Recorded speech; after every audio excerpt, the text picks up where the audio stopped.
got to know anything before they're brought in from the state to defend.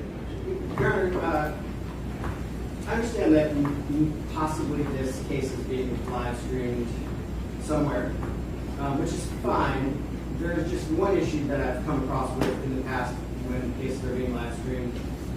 I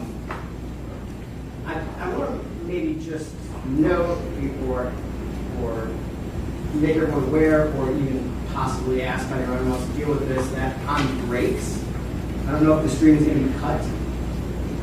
What is your issue? So my concern is that when we are breaking, when the court is not in session, there's not testimony, there's not live witnesses, inquire as to whether a live stream is going to be still active, because I know in the past I've had a personal issue with that when like counsel conversations are being picked up by a live stream that's not, the feed's not cut, when there's not active testimony in place. And I want to either we can inquire or maybe request that the stream be cut. That they pick up somehow your conversations with your client? Our conversations, the state's conversations, any conversations that are not like occurring, like it's not active testimony cross-examination. We'll find that out. Anything else? It's just sort of a scheduling thing. Depending on how long the opening statements last, would it be possible to have a comfort break before we get organized, before we call the first witness? Well, there's 30 minutes according to General Norman. How long do you think yours will take? 30, 40. Do you want a break in an hour? Yes, sir, or whenever opening statements, before we call the first witness. Okay. Thank you. All right, let the jury step down.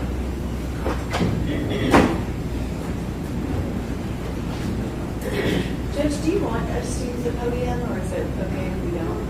Oh, I don't, it's up to you. Do you not want it?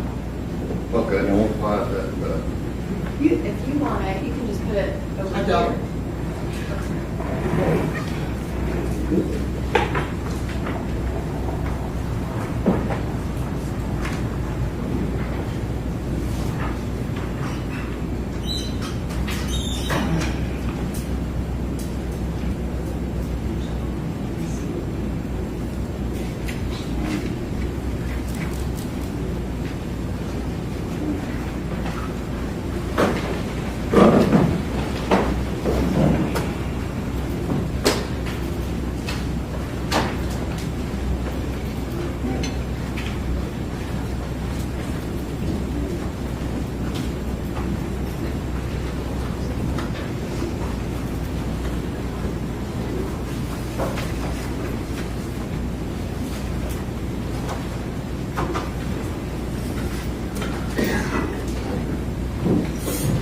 all right, good morning, Chief. Ladies and gentlemen of the jury, let the record reflect.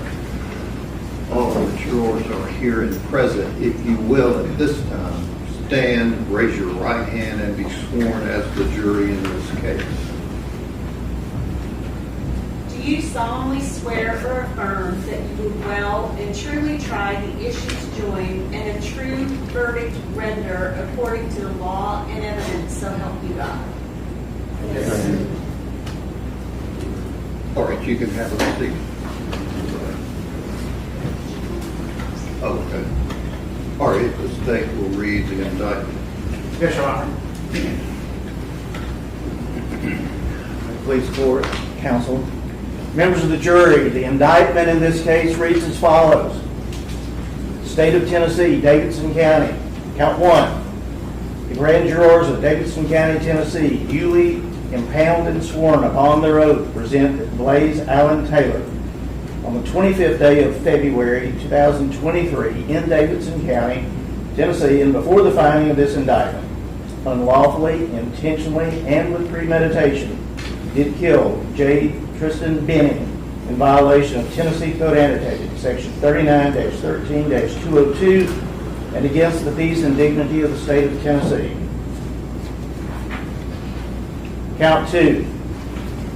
The grand jurors of Davidson County, Tennessee, duly impounded and sworn upon their oath, present that Blaise dignity of the state of Tennessee. Count four. The grand jurors of Davidson County, Tennessee, duly impounded and sworn upon their oath present that Blaise Taylor, on the 25th day of February 2023 in Davidson County, Tennessee, and before the filing of this indictment, did kill the unborn female child of Jade Benning during the perpetration of or attempt to perpetrate murder in the first degree in violation of Tennessee Code Annotated Section 39-13-202 and against the peace and dignity of the state of Tennessee, signed Glenn R. Funk, District Attorney General for the 20th Judicial District, and filed with the Davidson County Criminal Court Clerk on March 13, 2024.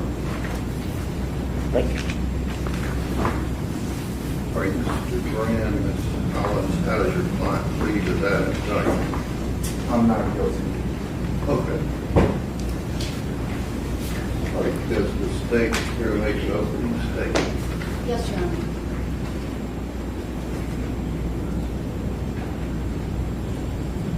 What did you put in my drink? I knew my drink tasted funny. You did this because you didn't want the fate. Those are a few of Jade Benning's last words, heard by her very best friend, Jade Jackson.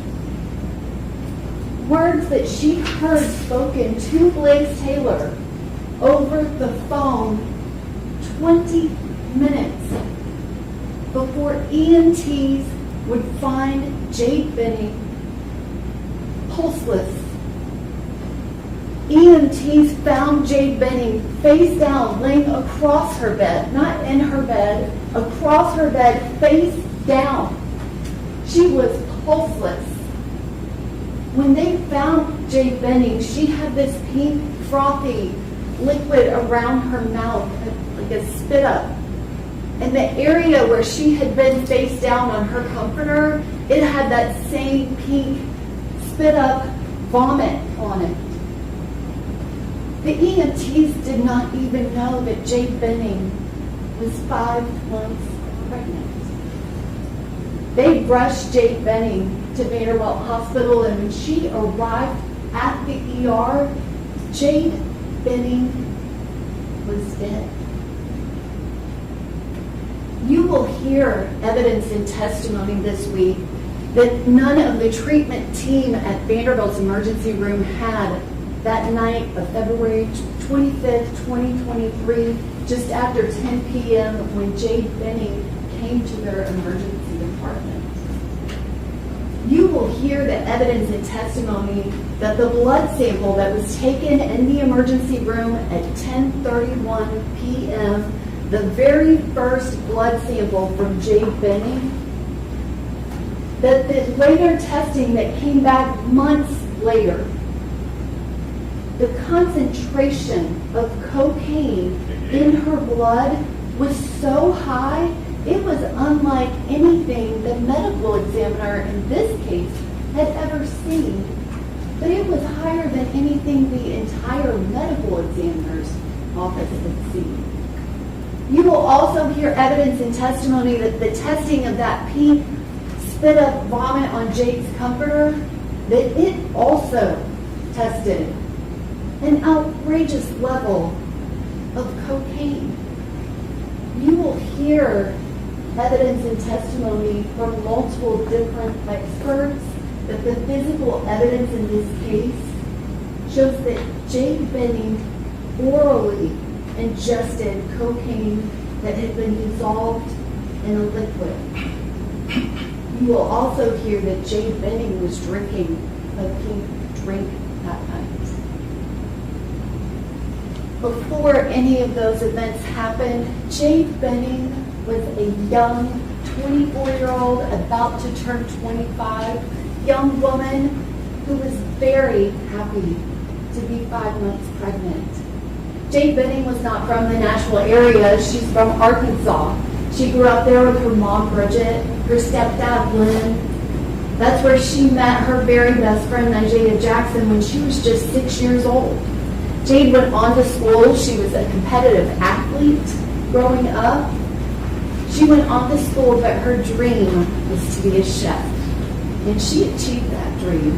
She went to culinary school, she graduated, and Jade actually had family living in the Nashville area.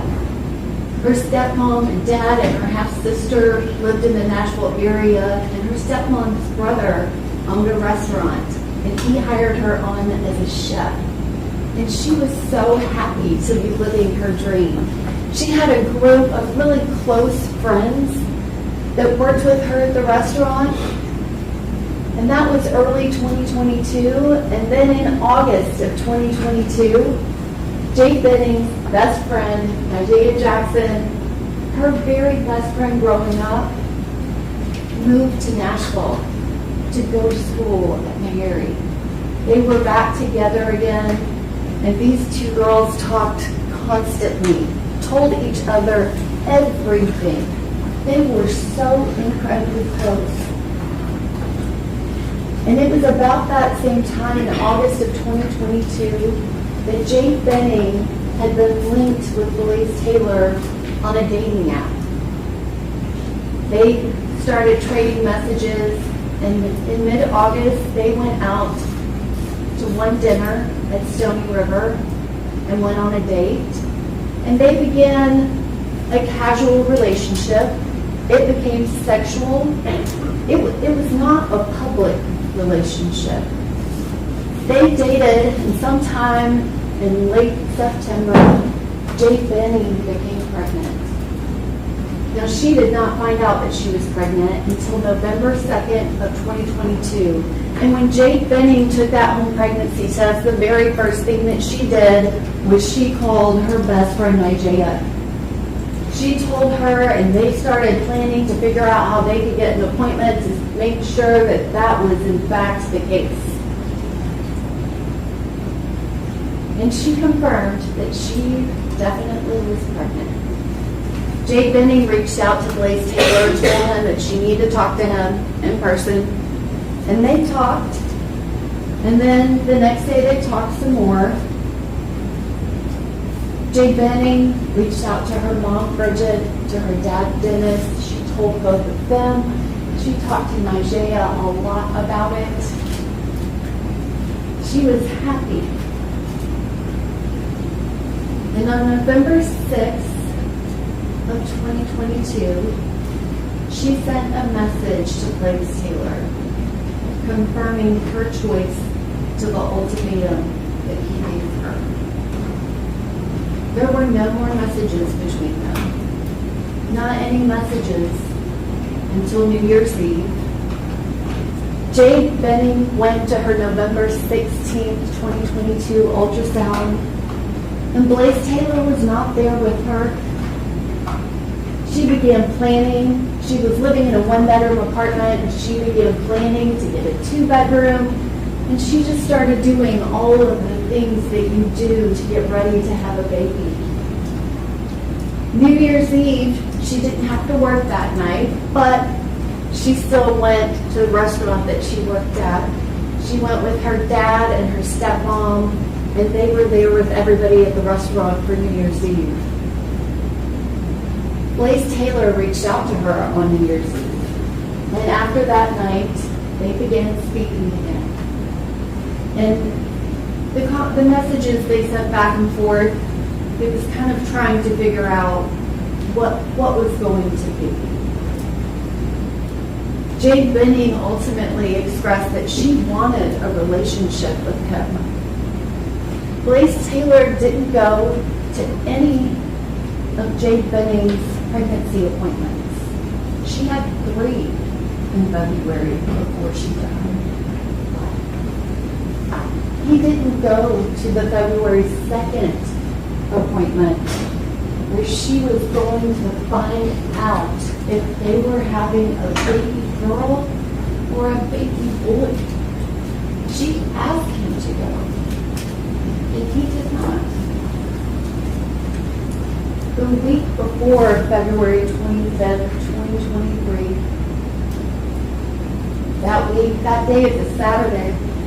Earlier that week, Blaise Taylor went out of town on a work trip. And he came back early that Thursday morning, And Jade Benning wanted to see him. And they messaged, she went over to his house mid-morning for a little bit before he went to work. And she asked to see him that night. But he did not make that plan happen with her. And on Friday, she again wanted to see him. She went over and they went and ate at Waffle House. And she wanted to see him that night. And she messaged him. But he didn't return her message. Now, Blaise Taylor was messaging people that night. He specifically sent a message to Cynthia Winford that said, I love you, and I need you to love me back and be in love with me. That is the night of Friday, February 24th. Jade Benning asked Blaise Taylor again on Saturday the 25th if they could hang out and have a date night. And he agreed. And she told him to be at her house at 7 p.m. Wear comfy clothes. She had something planned. And she had already been talking to Nigella Jackson about what she was going to do. She came up with an idea that they would do kind of like a sip and paint, not the sip because she was pregnant and she was not drinking any alcohol, but that they would paint and she would make dinner. She, the chef, Jade Benning, was going to make one of her specialties, chicken Alfredo. Nigella Jackson suggested that meal because it was her favorite. Nigella wasn't eating chicken, but she wanted the Alfredo. She suggested it, and that day Nigella even said, I can stop by and get some food. Because Nigella Jackson, her best friend, when she was 6 years old, had never met Blaise Taylor, a man that she was having a baby with. And so that day, Jade worked early in the day, but she went home, she got everything ready, she had canvases, she had paint, she took multiple pictures of everything, she cooked the dinner, she took pictures beforehand, and about 7 o'clock p.m., Blaise Taylor came over, and they ate dinner together, and then at 7:30, Nigella Jackson, she had been at school, and one of her friends that she went to school with, Keontae Jones, was with her, and they stopped by to pick up food. They weren't planning on staying. They ended up being there for about 30 minutes, and they talked to them. Nigella got to meet Blaise Taylor for the first time. They did both notice that Jade was drinking a pink drink. They didn't drink anything while they were there. And they said goodbye. Right afterwards, Nigella starts texting Jade, talking about the cute interaction they had, and they have a couple text messages. And that's at 8 p.m. An hour and a half later is the next time that Nigella Jackson would hear from her best friend. And she would not sound the same at all.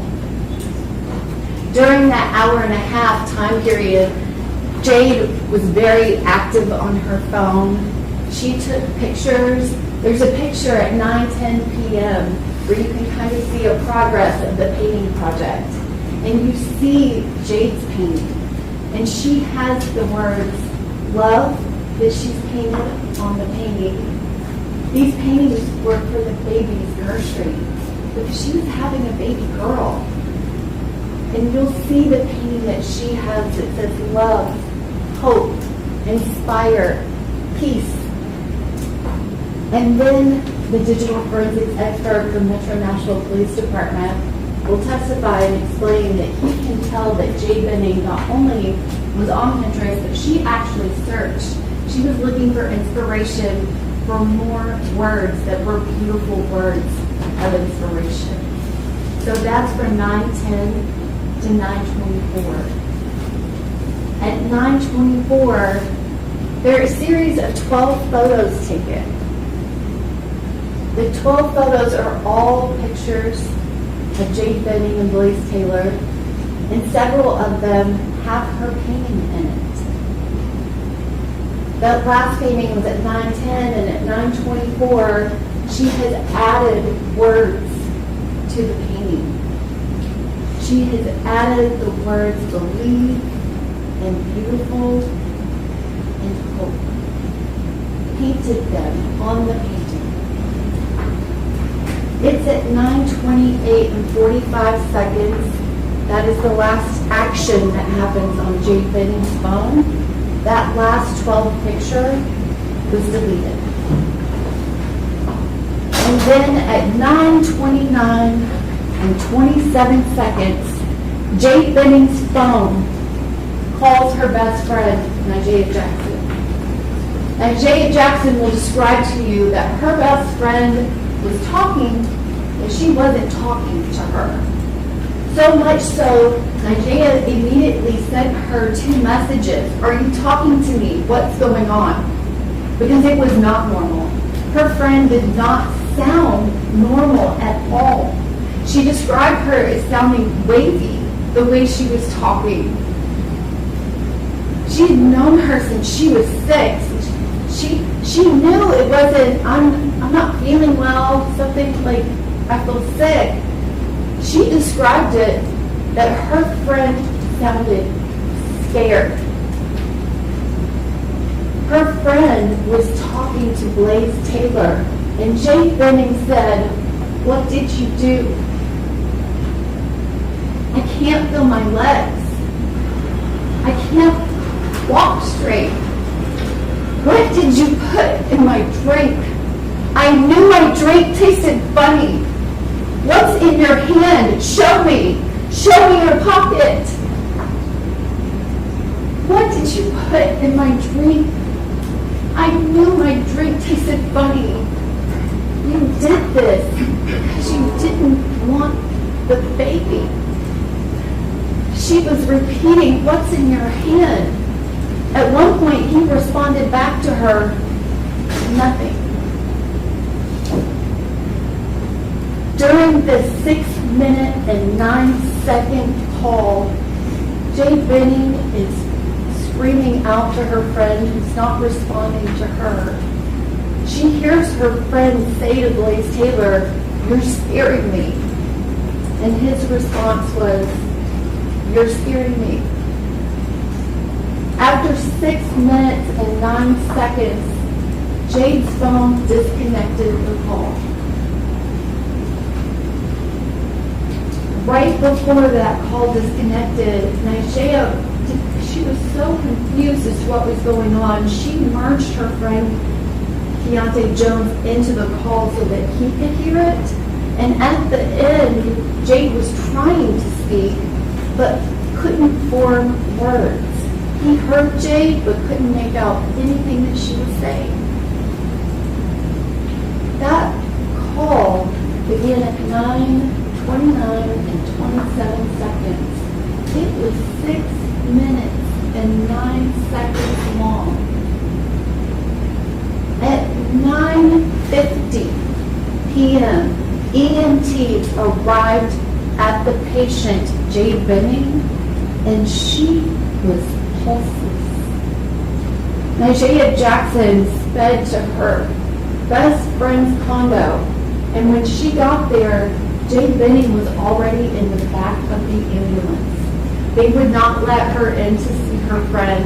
She started jumping up and down so she could see in the little window, and she saw her friend, who was gray. Nigella Jackson, she goes to Vanderbilt ER, and Blaise Taylor, he goes there too. He had called 911. She goes to Vanderbilt Hospital. She talks to the medical staff. She hears him talking to the medical staff, and he is not telling them what Jade said. She tells them what she heard her best friend say. The first officers arrive an hour later, and Officer Pfeiffer, he hasn't talked to Nigella Jackson yet. He approaches Blaise Taylor and asks him what happened. Another officer talks to him, and then a detective talks to him, and when he talks to all 3 of those people, The scenario he gives is Jade started feeling bad. She threw up. I called my dad. My dad told me to call 911. And then I called 911. He tells Officer Pfeiffer, the first officer, that the person on the 911 call who answered it told him it was an allergic reaction. You will also be presented with that 911 call. That 911 call where the operator says the standard, please give me the address of your emergency. He says, I don't know, it's on Donaldson. I'm with my friend, and she's having an allergic reaction. He goes on to tell the 911 operator that she must be having an allergic reaction to something she ate. He doesn't tell the 911 operator anything about what Jade Benning said. And about 6 minutes and 25 seconds into that 911 call, which he called his dad, 45 seconds before he called 911. It was a 30-second phone call. Now that's several minutes after the call with Nigeria ended. Not a ton of time, but 2 to 3 minutes after that call ends.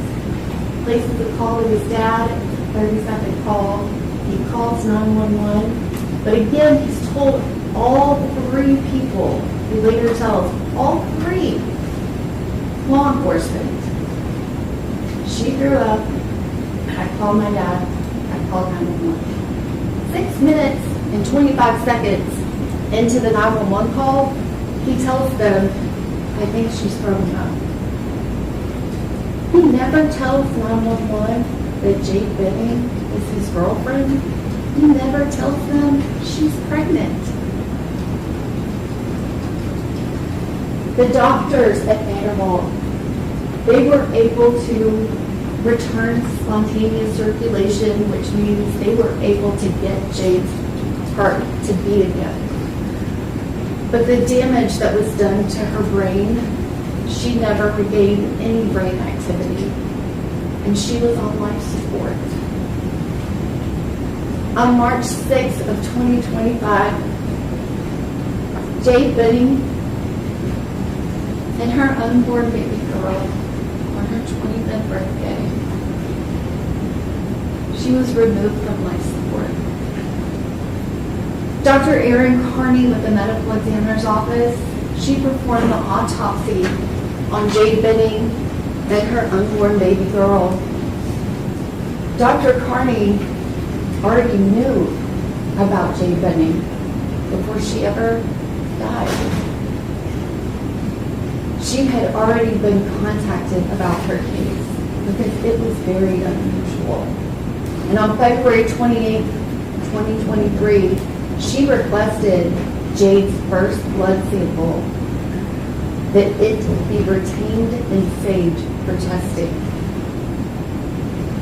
She performed the autopsy and she verified there was absolutely nothing wrong with Jade's baby. Had she remained alive, her pregnancy would have continued and she would have had a baby girl. Dr. Carney will testify and tell you that the cause of Jade Benning's death was acute cocaine toxicity, a level higher than anything she has ever seen in any overdose death.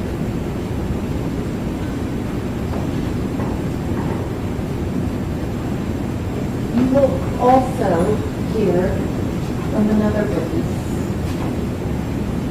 Miss Apple Denny. She dated Blaise Taylor her freshman year of college. It was back in 2017. She was a freshman in college and she became pregnant. And she was not ready to be a mother at all. And she made the decision. He was with her. She made the decision to have an abortion. And Blaise Taylor went to those appointments with Miss Denny. they explained to her she had two options.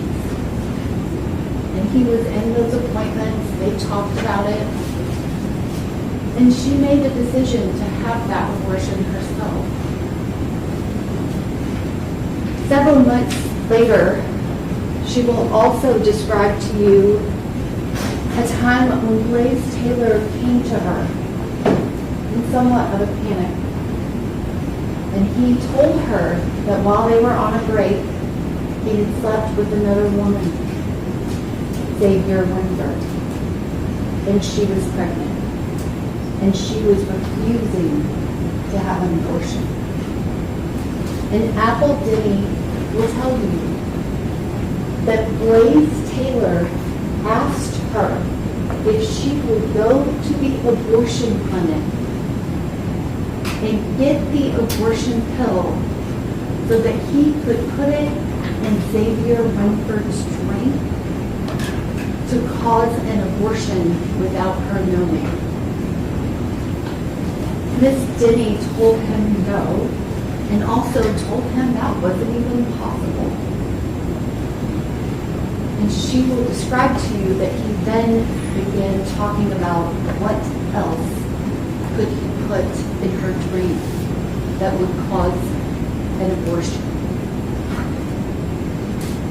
Jade Benning's last words.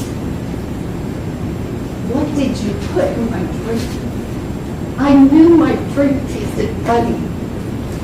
You did this because you didn't want baby. After you have heard all of the evidence, we will ask you to return a verdict of guilty on all 4 counts of the indictment.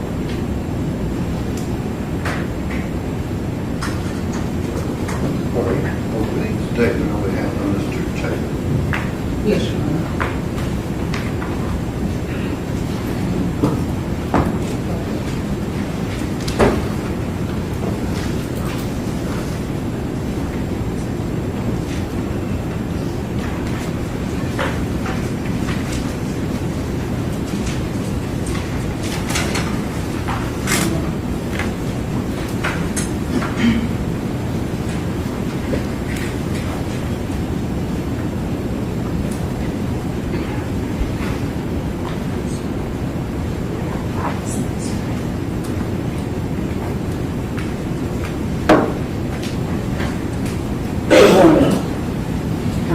As we talked about yesterday, this is a very, very serious situation, as you know. And so again, I thank you. I thank you for coming back. I thank you for coming yesterday. And I thank you for taking very serious, and I know that because of the answers you gave us yesterday, this process and our judicial system. I too want to tell you the story of Jade Benning and Blaise Taylor. But as you can imagine, it's quite different. And you're going to hear over the course of this entire trial a lot of information. And if any of you are like me, it's easier to compartmentalize things so that as you hear the evidence, you can dump them in a bucket. And that way, at the end of the trial, a week or so later, it won't be so difficult to remember what you've heard. And so what I want you to do is I want you to think about things before, think about during the incident, and after the incident. Think about things before the incident, and the incident is going to be February 25th of 2023. Before the incident, during the incident, and after the incident. It will help you. So let's talk about before. Before, I want you to know who Blaise Taylor was and who Jade Benning was. Blaise is the oldest of 2 children. He is the son of Eddie and Trooper Taylor. Blaise has a younger sister Star Taylor. Blaise's father is a football coach, a college football coach. And I've since learned that living a football coach's life and on that level, it takes you around several places across the country. And so they traveled a lot. They lived in a lot of different places because Dad worked in a lot of different places. And Blaise got his education from the University of Arkansas, where he graduated in 3 years with his master's degree in business administration. After that, he began working. And he ended up, after a few jobs, working for the Tennessee Titans as a pro scout. That is where, here in Tennessee, is where he meets Jade. But what's also important to know is that throughout Blaise's life, even when he played football, even when he was in college, he never drank and he never did any drugs. No alcohol and no drugs ever in his life. I want to now show you who Jade Benning is and was. She was a beautiful young lady. She was an aspiring chef. And she too was from Arkansas. And she moved to Tennessee after graduating from culinary school to become a chef and work at Ernest's Hideaway Grill and Bar. But different than Blaise, Jade was involved with alcohol. And Jade was involved with drugs. And that is where they differ. But what they are alike, as you heard, just as Blaise was casually dating young women, Jade Benning was casually dating young men. And so that is who they were before the incident. Now let's talk about Blaise and Jade and their relationship. Blaise and Jade met on Hinge, a dating app, in January of 2022.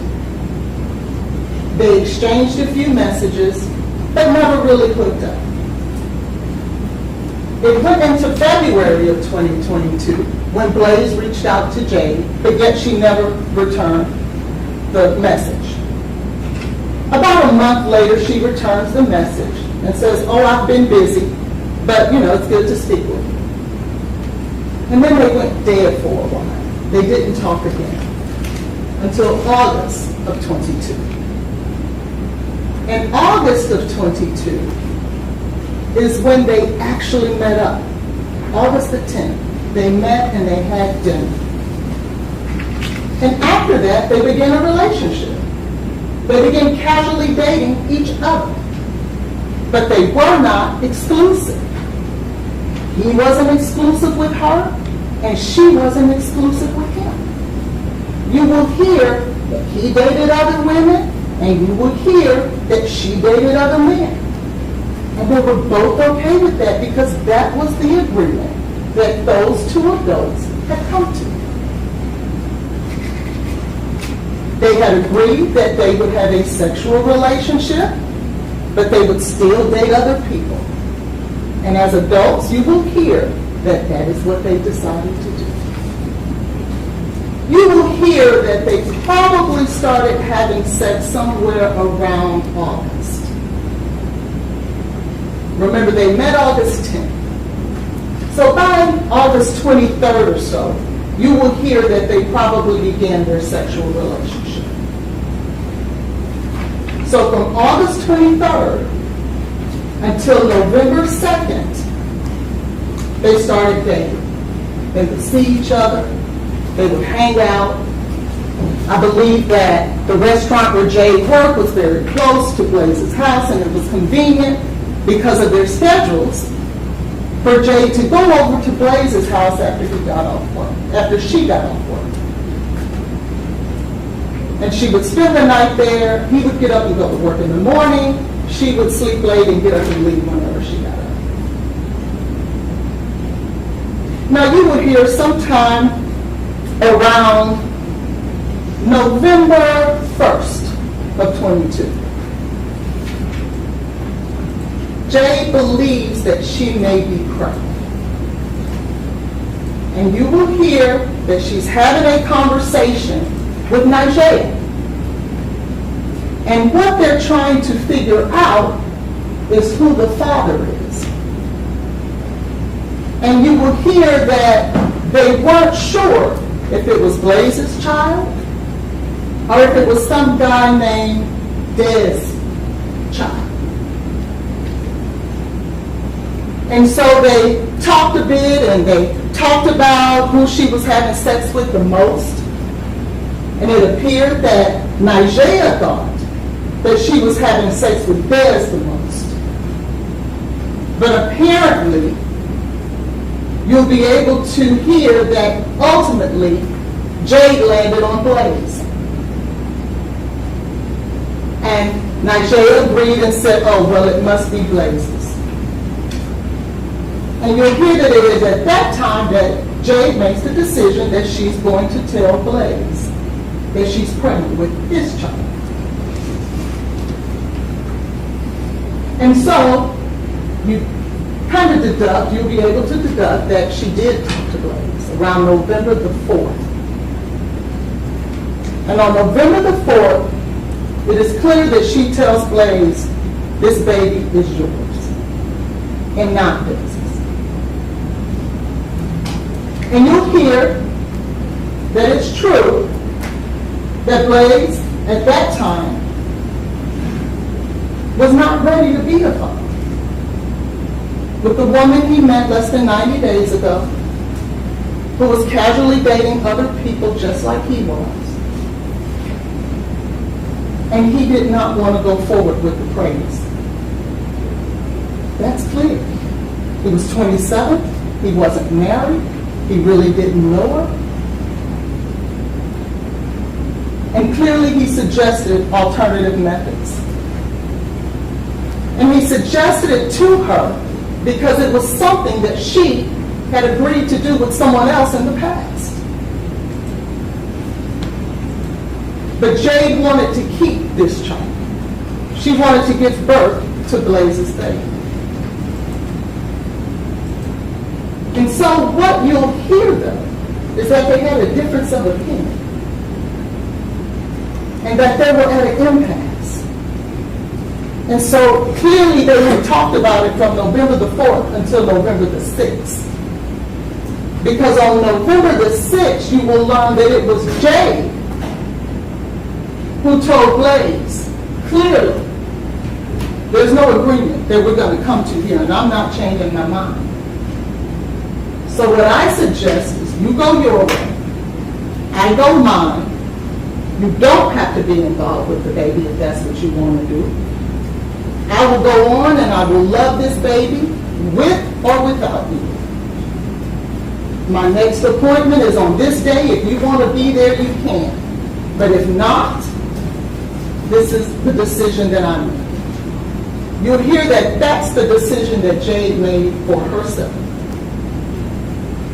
Now what's important is that after that, what you won't hear is that Blaise was forcing her, pressuring her, continuously calling her or texting her, trying to force her to abort this baby. You won't hear it. You will hear that from the moment she made that decision for herself and told him, you go your way and I'll go mine, that he did not contact her again. You will hear that he honored her wishes. You will hear that he gave her the space that she asked him. But then you'll hear that some time had passed It would have been enough time to have passed to where she had passed the stage of where abortion would be a viable option. You'll hear that he told his parents, and he told his parents that he had met a young lady by the name of Jade. She was a chef, and he was possibly going to have a child. And what you'll hear is that he then at that time, after making that decision to tell his parents, he contacted Jade on December the 31st. And she responded via text, I'm at work or what have you. And you'll see that on that very same day, she texted Nigella, her best friend, and said, you won't believe this. Because she had a missed call from Blaise. And that ultimately, on January 1st of 2023, they met up at a park, and Jade's suggestion, she suggested, let's go to a park. And he honored her wishes again and met her at the park. And it appears that they sat in that park and they talked for almost 5 hours. And they had made the decision that they were going to try to get to know each other so that if the baby was in fact Blaise's, because Blaise asked for a paternity test, which made sense, that they needed to know each other if they were going to have to co-parent this child. And you will hear from Nigella herself that it was at this time that Blaise made every effort to do that, to get to know her, to participate. And so remember this is January 1st, so over the next month and a half, 3 weeks until February 25th, they dated, they saw each other, they hung out, they spent time together, and they were getting to know each other. Now you'll hear that Jade did have doctor's appointments, and she did want Blaise to attend. But what you'll hear is that she told him about one appointment, which was, in fact, February the 6th, I believe.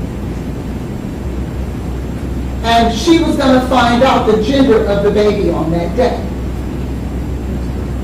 And you'll hear that she asked Blaise to come. And Blaise said, I need to check to see what's going on at work. I don't know what's going on at work. And if I can make it, I will. You'll hear he didn't make it.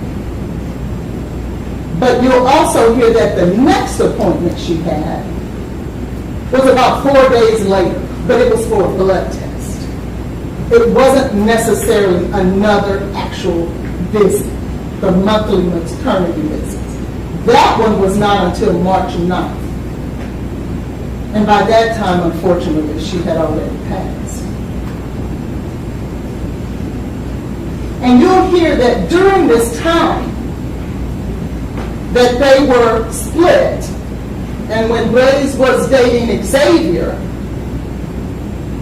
Jade, now knowing that she was pregnant, was dating other men as well. In fact, there were 3 other men that she was dating in December. And you'll hear that we know that for sure because she was sending naked pictures to them in December. And there were 3 men, 3 different men, that she sent naked pictures to from December the 3rd through almost towards the end of December. So yes, you will hear that they both were dating different people. Now, we'll go to February 25th of 2023. Now, what's also important to know before we get there, you'll find that Jade was involved with drugs prior to the day that this happened, prior to the day that she was diagnosed with acute cocaine toxicity that caused her death. you'll hear that she was involved with marijuana. You'll hear that she was involved with Adderall. You will hear that she was involved with the weed cartridges. I think they call it resin. You'll hear that she was involved with mushrooms, that she would take mushrooms. And you will hear that she also drank a lot until she was drunk, oftentimes. In fact, you'll hear that during maybe a day or so, before she and Nigella was having this conversation about who was the father, and it was Blaise's, that she was inviting Nigella to share mushrooms with her. And you'll hear on the same day that she learned that she was pregnant, that Nigella was asking her to call Des to reach out for some drugs. Fast forward to February 25th. On this day, during the incident, you'll hear that Jade, in fact, did spontaneously plan a date night with Blaise, where she was going to cook, where she wanted to do the paint and sip, I believe Nigella calls it. Painting with a twist, I believe it is. And that's the where you paint and drink and have alcohol. But according to Nigella, they weren't going to have any alcohol because remember, even Nigella is going to tell you that she knew Blaise did not drink. And so, as she planned this date spontaneously, she reaches out to Blaise around noon that day. He didn't know that she was going to call him. And says, hey, what are you doing tonight? Will you be free? And he says, yeah, what do you want to do? What's going on? It was a little cold that day, so he wanted to know, what did you want to do? What should I wear? She says, dress comfortably and come to the house around 7. And he says, sure, I can do that. Now, what you hear when she was planning this date night, she was planning it with Nigella. What should I cook? And what should we do? And Nigella says, well, I want some chicken Alfredo. So why don't you cook that? And Jade says, okay, that sounds good. Now, what's important to know is that Jade was a very ambitious young lady, and she had her own business. JTP Eatery, which was like a small catering company. And when she would cook, you'll learn that some of her food would be infused with marijuana. In fact, you'll hear that her chicken Alfredo she would sell would be infused with marijuana. And cookies and brownies and things of that sort. So she makes the decision to have this date night with Blaise, and she and Nigella talk about it. And then at that point, Nigella says, well, I want some chicken Alfredo too. And Jade says, well, I'll put you some up for tomorrow. But Nigella says, and now we're in the bucket of jury, just so that you're oriented. Nigella says, well, no, I want to come tonight. Even though she's planning a date night with Blaise. She's now inviting herself into Jade's date night. And so she shows up, I would say, we know around 7:22 she sends a message, I'm on my way. And when she gets there, she brings a friend, Keontae, and she tells Jade, I want to bring Keontae too, because he wants some too. So we're both going to come to your date night. And they show up, and they stay there. But not for long.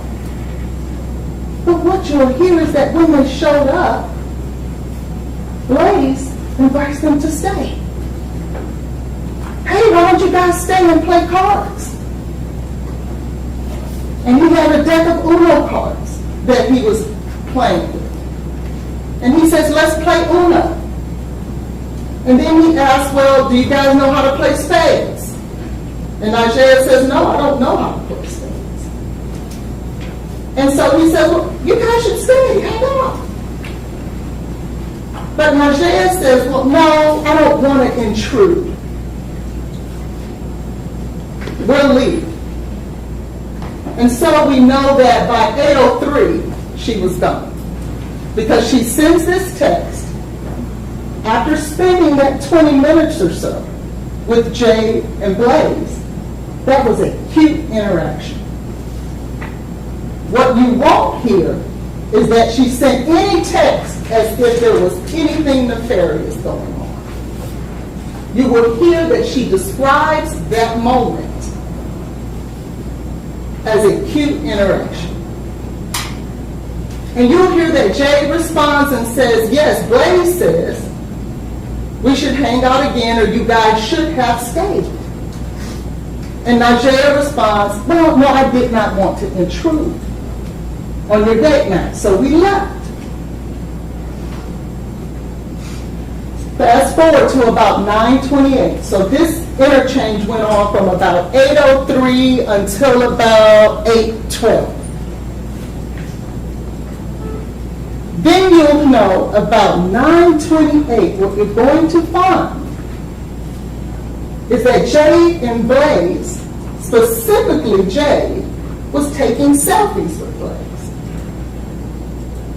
And you'll find that the selfies were them kissing and laughing and joking and having a great time. You'll see those photos. And you'll see that they were taken from Jade's phone. But then less than a minute later, you'll hear that Nigel gets this call. And the call, I want to make sure that I say it right. The call, less than 60 seconds later, Nigel describes it as, it was the most wimpiest voice I've ever heard. Those were her words. The scariest thing I've ever heard. She was freaking out. I never heard anything like it. She was fighting for her life. It was as if she was in danger. She says that she overheard her saying, you put something in my drink. What did you put in my drink? But what you'll learn is that when Jade is making these accusations per Nigel, that Nigel sends a text back saying, are you talking to me? So when Jade is making these accusations, Nigel's response is, oh, are you talking to me? You won't hear that she says, what are you talking about? Who are you talking to? You're going to hear that her response to those allegations are you talking to me?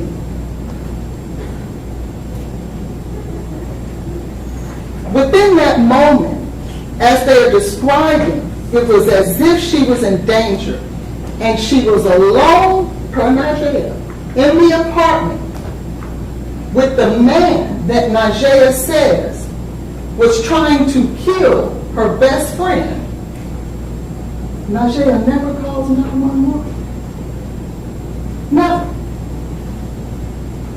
Instead, she says that as Jade's voice was whimpering and going down and as if she was going to pass out, that Jade had enough voice to say, call Keontae. Call Keontae on the three-way. But what you're going to find is that Nigel says she really didn't know. Jade really didn't know Keontae. But according to Nigel, Jade wants her to call Keontae. You won't hear her say that Jade wanted her to call 911 or call her father. But she wants her to call the guy she doesn't really know on the three-way. And Nigel says she doesn't. And after she calls the gentleman, Keontae, on the three-way, about Keontae is that he will tell you, yes, I was on the call. And her voice was, Jade's voice wasn't really, I couldn't really make things out. But I didn't hear the things that Najee said. I didn't hear those things. And what you'll also find is that with all the danger that Najee described, all these fear and everything that her best friend was going through, Keontae didn't call 911 either. What you're going to find is that there was only one person that night that called 911. Because Jade didn't call 911 either. You'll hear that with all of this medical emergency, all of these things that were going on with this young lady, there was only one person who called the police, who called for help. And that was Blaise. And you'll hear the 911, I promise you. And you'll have the opportunity to hear everything that he said and everything that he did. But you won't hear one 911 call between Jade, Najee, or Keontae. And you'll hear the panic in Blaise's voice. You'll hear where he's running around trying to find the address. Because he didn't know the address by heart that way, just like Najee didn't know the address. Because later you'll find that the police asked Najee for the address too. And remember, she had just been there earlier, and she had to call to get the address. And you'll hear that eventually EMS showed up. And what's very important to know is that when EMS shows up and they get in that apartment 107, Jade was in a significant or stable enough condition that they did not perform CPR inside of the apartment. So you'll hear that whatever stress, whatever condition Jade was in, it wasn't significant enough for EMS to begin CPR right then at that moment. And those medical professionals will have to tell you that if it was dire enough that way, they would have had to give her CPR right then and there. They will tell you that. They will tell you that if the stress and condition that that young lady was in was so dire, they would not have waited to give her CPR once they got her on the back of the ambulance truck. So then you'll hear that Blaise was the one who ran out and met the ambulance outside and showed them where the apartment was. Because the apartment is such that you're really not going to know where the apartment is unless someone kind of directs you. So you'll hear that he went out and did that. And you'll hear that he never went back upstairs after EMS got there.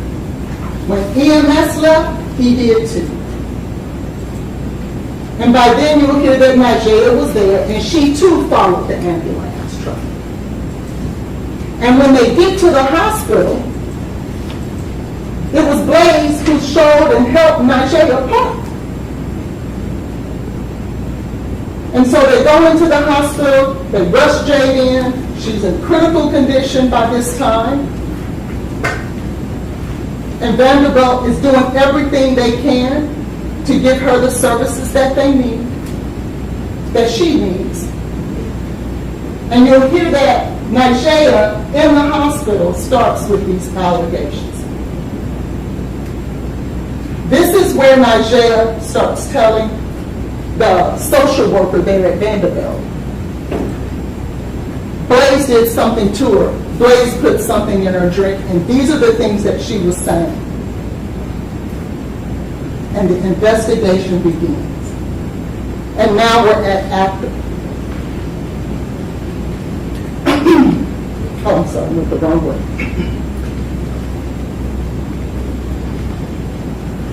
And then you'll hear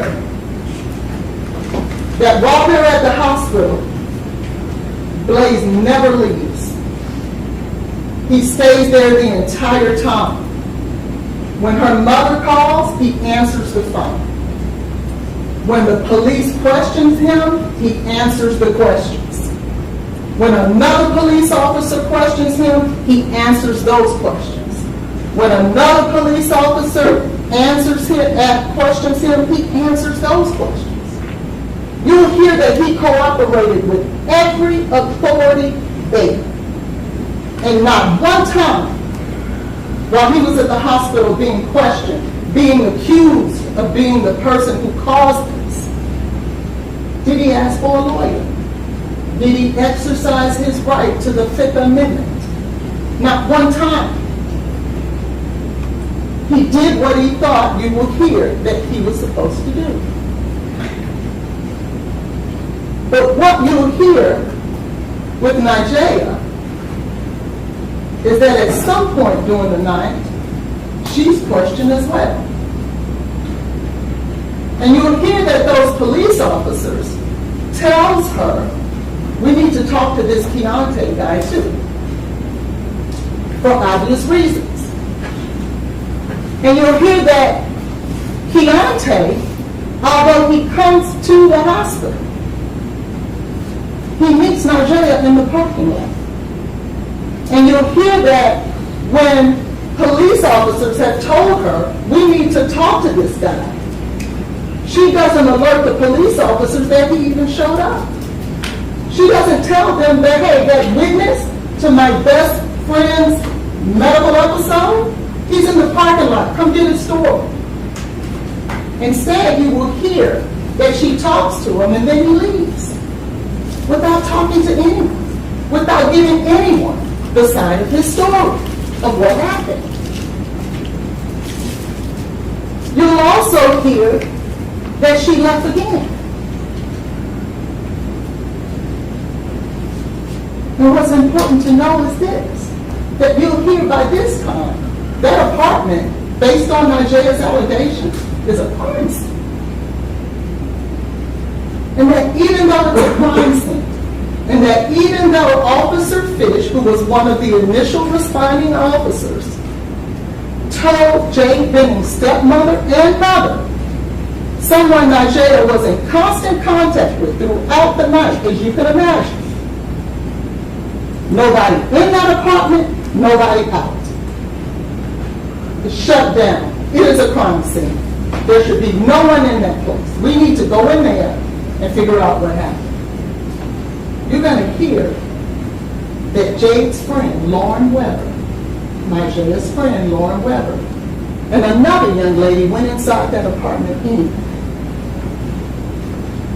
And that even though they weren't supposed to go in there and touch him, that she removed items out of that apartment, she locked it up, and then she brought her, Jade's purse and ID to the hospital.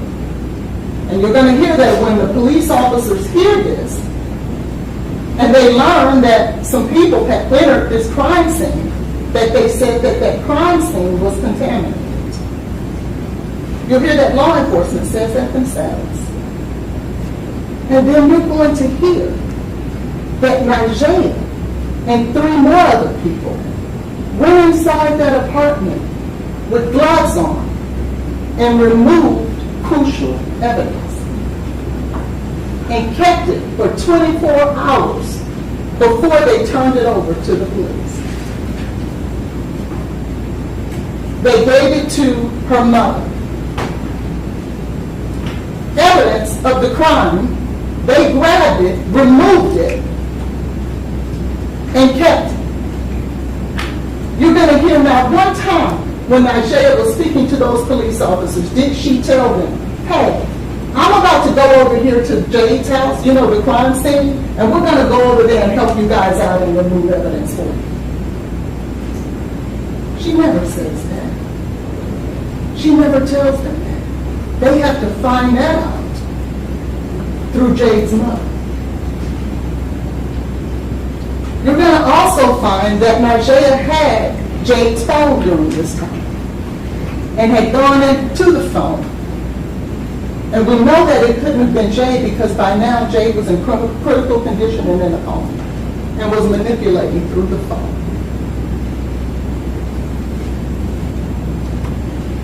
And so you hear that at some point Marjaya leaves the hospital, but Blaise is still there. And he doesn't leave until Jade's mother gets there. And that you'll hear that he helped her find the parking space too. He ran out there and said, save the parking space as well.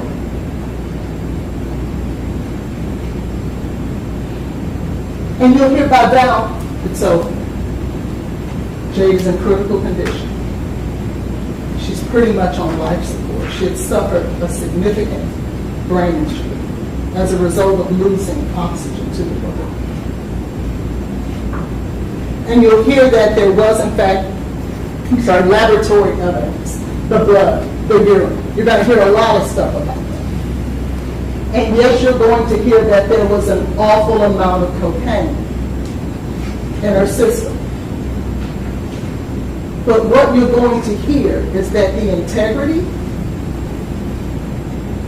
of those vials of blood and urine were such that the results of those blood tests does not make sense.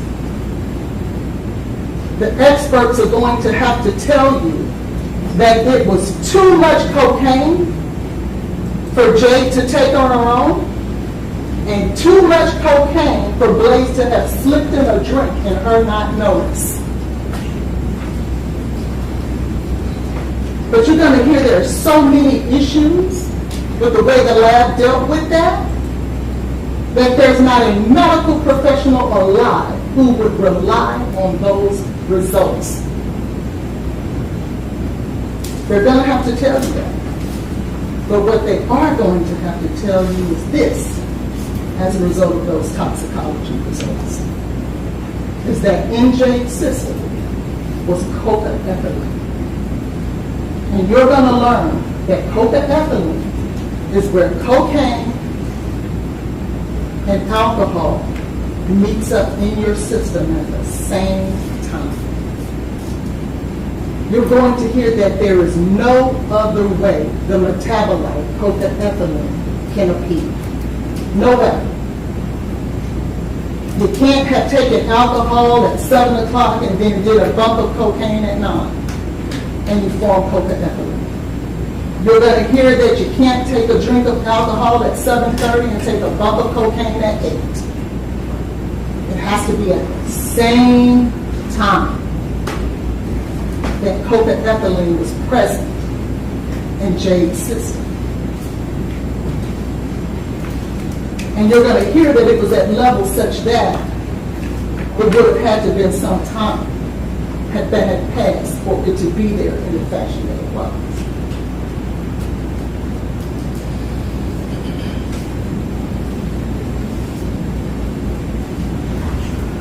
You're going to hear that at the end of this, that the medical examiner, Dr. Aaron Carney, performed the autopsy on Jade Benning. And what you'll learn is that an autopsy is, what they like to say is that it's not done in a vacuum. And what that basically means is you can't just look at the body to determine what happened. You have to factor in surrounding circumstances as well. And what you'll learn is that there are two things that the medical examiner is responsible for doing: determining the cause of death and the manner of death. The cause of death is going to be the medical issue that caused you to die. And the manner of death, you'll learn, to be only 5 things. It can be natural causes, accident, it could be undetermined, it could be homicide, and it could be suicide.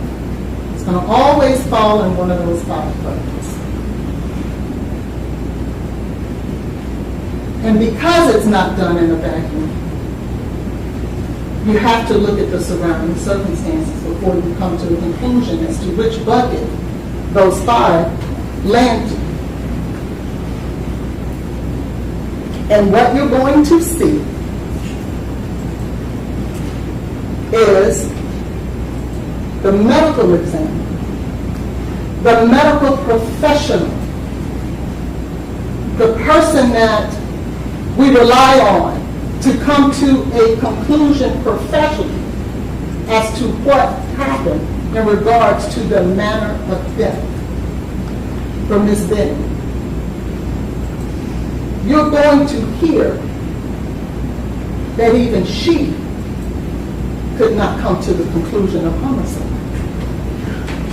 And homicide just means you died at the hands of another. Doesn't necessarily mean a crime occurred. It just means that you died at the hands of another. You're going to hear that Dr. Carney is going to get on that stand. Remember we talked about that's where your evidence will come from. And she's going to have to tell you, I cannot rule this a homicide.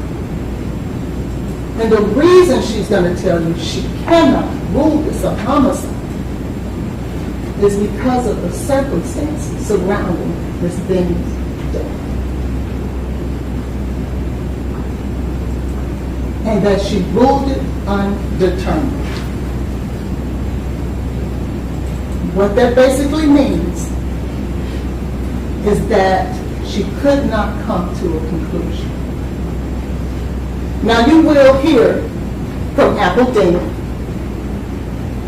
And Apple is someone that Blaise dated when he was in college, some 6 years before this happened. And you'll hear that Apple is from Arkansas, Jade is from Arkansas, Jade is from Arkansas, and a friend named Ariane Jordan is from Arkansas. And you'll hear that Ariane heard about Ms. Benning's death. She heard about the allegations that it was Nigel who was saying it was Blaise that did it. And that within days of Ms. Benning's death, she told Apple. And you're going to hear that even though Apple says that Blaise was trying to poison Xavier Winfrey, she never goes to the police right then and there and says, Blaise was trying to kill someone else. Just like this situation. You're going to hear it was months before she did that. But you're going to hear a lot of other things too about Ms. Benning. You're going to hear that just as recent as April of this year, that on her to-do list was to put Blaise in prison. And she posted it. You're going to hear that there were times that she felt, well, let me back that up. There are times that she made other false allegations against Blaise.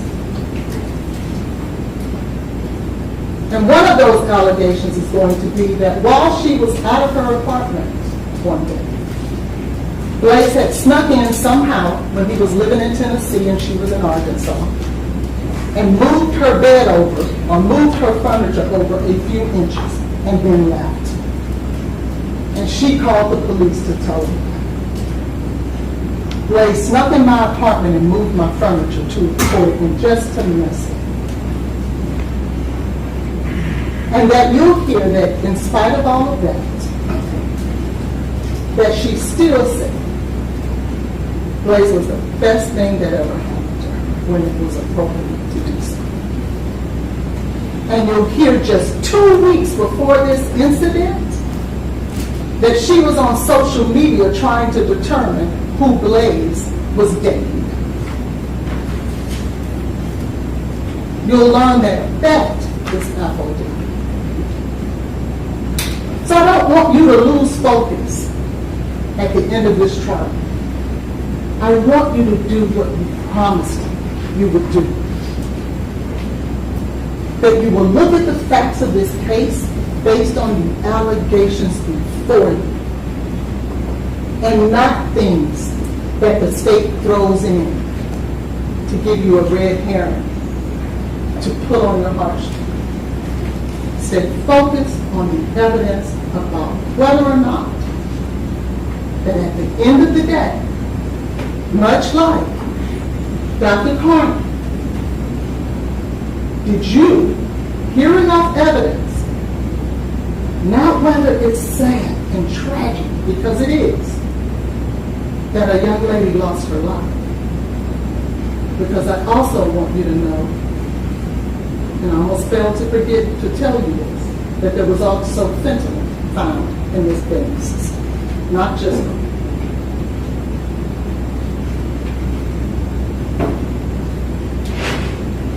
that at the end of the trial, in the same way that Dr. Carney cannot rule this a homicide, you can realistically, honestly, to lay your head down that night, get to the conclusion that it was Blaise Taylor who caused Ms. Benning's death. Because when you think about before, during, and after, because whenever it's a circumstantial case, that's what you have to do, that there's nothing that will lead you to a conclusion that beyond a reasonable doubt that it was Blaise Taylor who caused it. And so I'm asking, Blaise Taylor is asking, his family is asking, and justice is asking to find him not guilty. Thank you.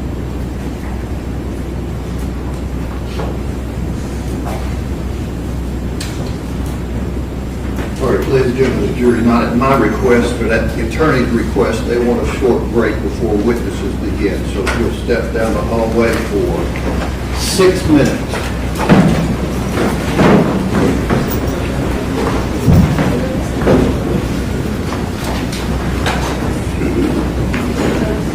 Everybody will just remain where you are.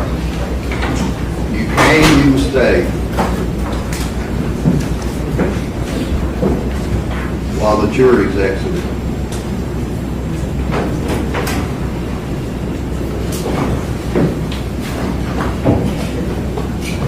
And Mr. Brand, your answer to your question is the pool camera is cut off for audio situation during all breaks and whenever the court is not on the bench and the only visual is the court seat. Thank you. 6 minutes. Court's in a recess.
That was the opening statements from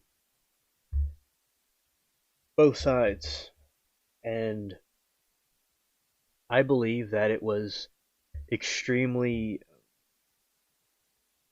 the defense was very cringe.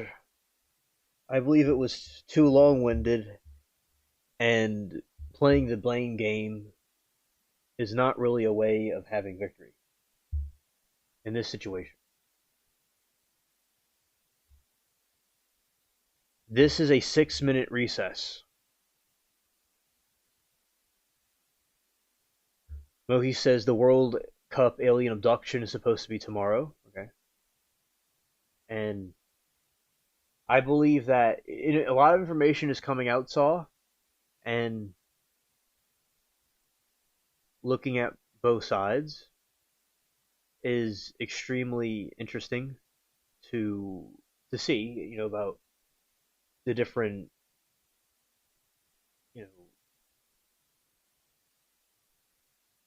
alleged drugs people are using, things like that. But overall, my opinion, I believe the defendant is guilty.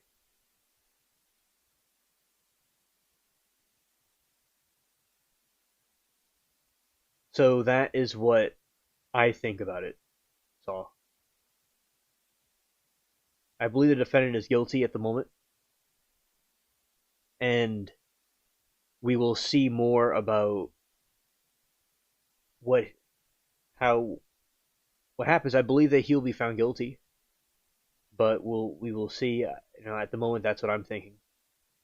And there seems to be a blame game, and a lot of times that's a desperate tactic.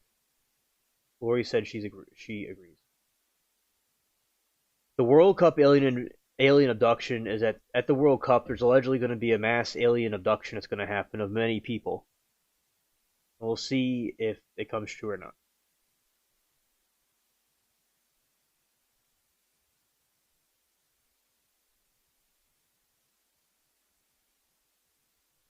Oh, he said the toxicologist or something said drugs in her system weren't consistent with recreational use that will get him.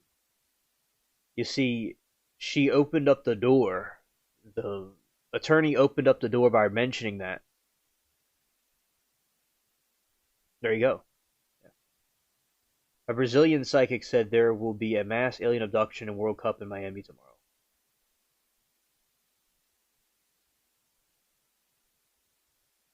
Saw said she harped too long on the faults of the victims. I'm surprised she didn't blame the baby. Yeah, and a lot of times these kind of people, they will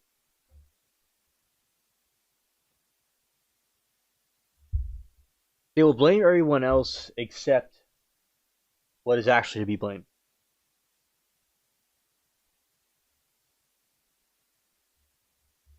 I believe it's totally wrong and completely uncalled for to have that type of situation take place. Where you have blaming all the victims, in a situation, or especially this situation, is one victim, except the actual perpetrator.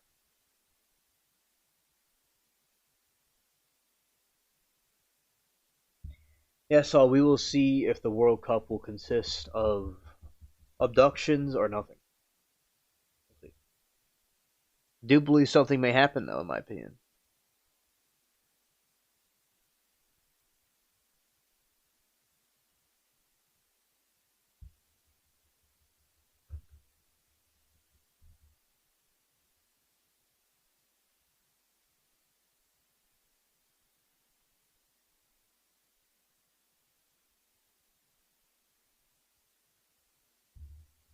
I believe the prosecution did a very good job.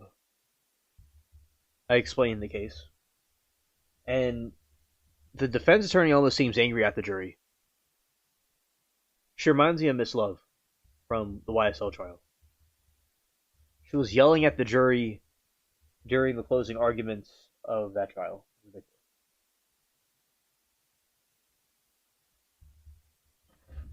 Oh, Saw, he looked like he was having the time of his life, actually. Yeah, he looked like he was cocky, he was happy. go lucky, and he was just the star of the show. Very odd behavior that doesn't correlate with somebody that just did an action like this.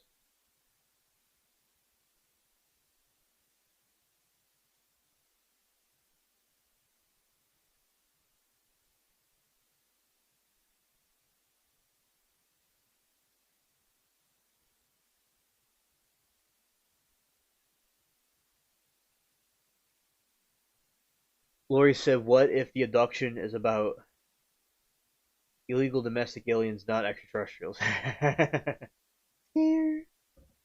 Well, that will be a plot twist. Yeah, a Timu plot twist. Lord.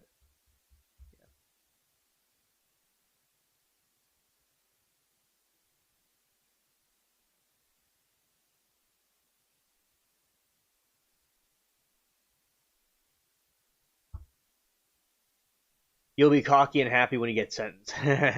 Exactly, wouldn't we all be? Yeah.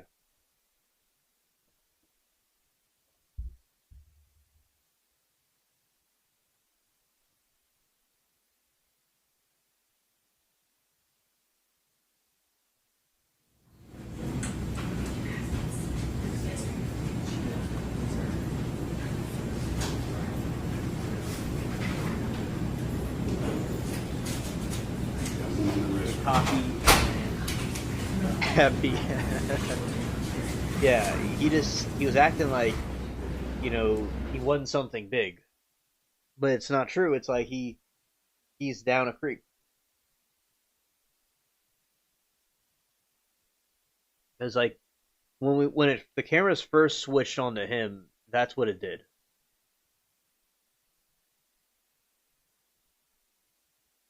The cameras flipped on, and he just seemed like completely went out of character. A lot of people do that. They'll get all like triggered and act weird, then they go into a fake character.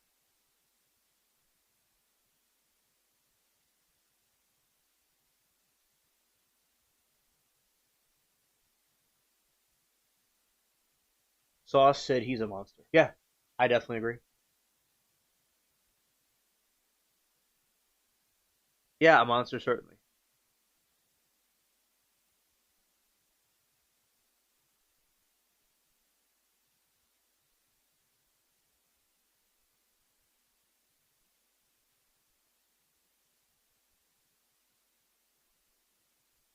And he's a murderer. Yeah. He has no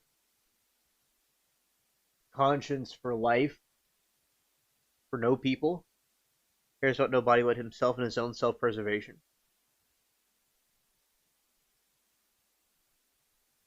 He didn't care about anything else at all.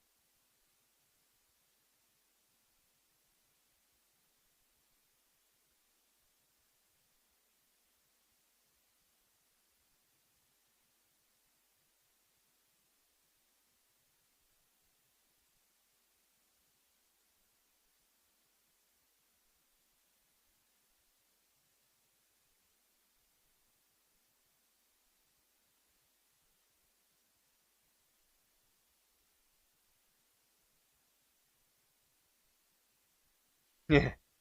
Yeah.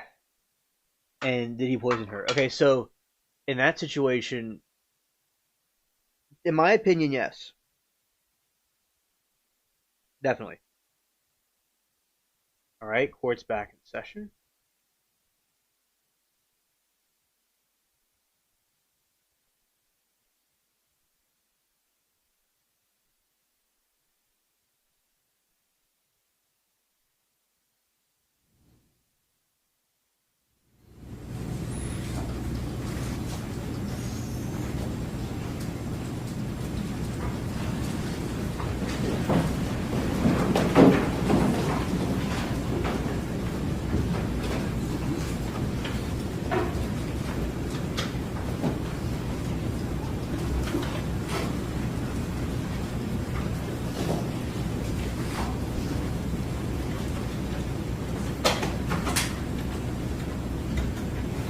All right, who's the first witness? Miss Marisol Baldwin.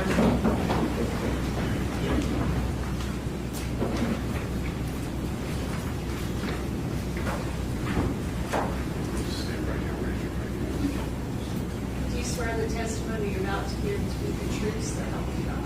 Yes.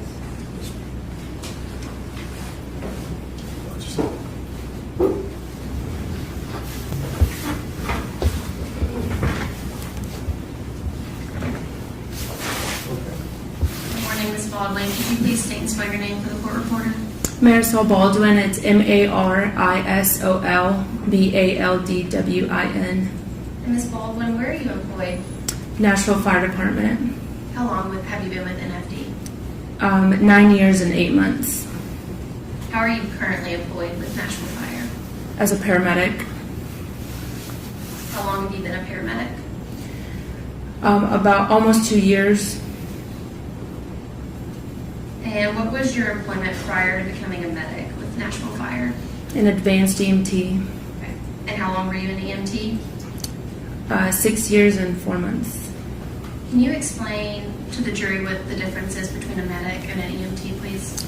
Yes. So the EMT is trained in basic life support, and they're also going to be responsible of the ambulance driving to and from calls. They're going to be assisting the paramedic, but they're not responsible for any advanced life support.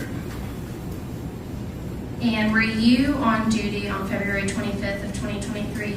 Yes. Okay. In what capacity were you working on the 25th? I was working as an advanced EMT. And on the 25th, did you respond to an incident located at 1522 Lebanon Pike, apartment 107? Yes. And is that here in Davidson County? Yes. Do you recall what type of incident you were initially responding to? I believe our CAD system said allergic reaction. And were you in the ambulance Yes. as the driver or the passenger? Driver. And did you respond to that apartment with lights and sirens? Yes. Why? That's our policy. Every call gets lights and sirens. Okay. And do you recall what you initially witnessed when you arrived at the apartment complex? As we arrived, we were led into the apartment and we found our patient lying in one of the bedrooms in the apartment. She was lying face down on a comforter.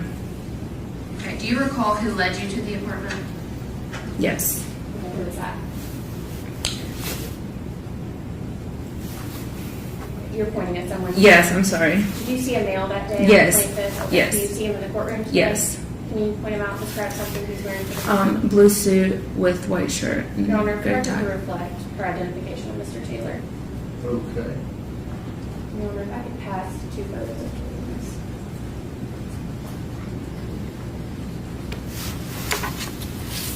Ms. Baldwin, do you recognize those photos? Yes. Okay. Your Honor, if I could publish the first photo, we have them on a PowerPoint, so it'll be digital. Okay. Go to their computer.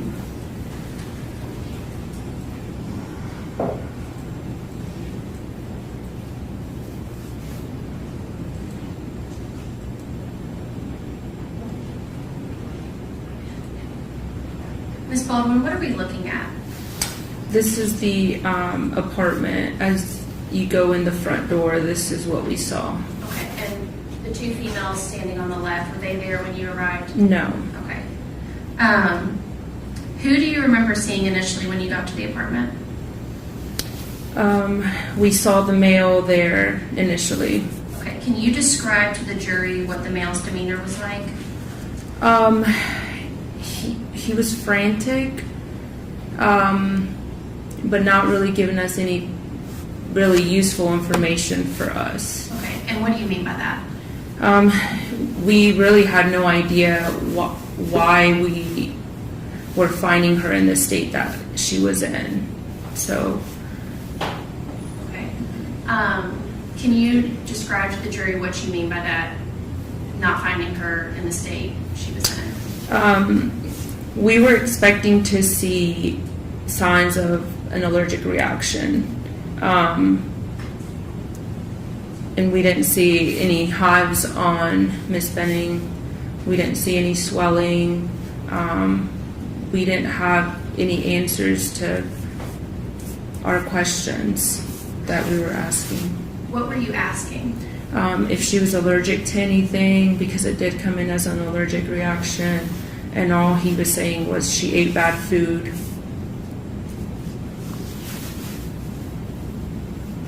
Was he able to give you any other information generally about who she was and her health history? Not that I recall. Okay. And when you got into the apartment, was that scene considered safe?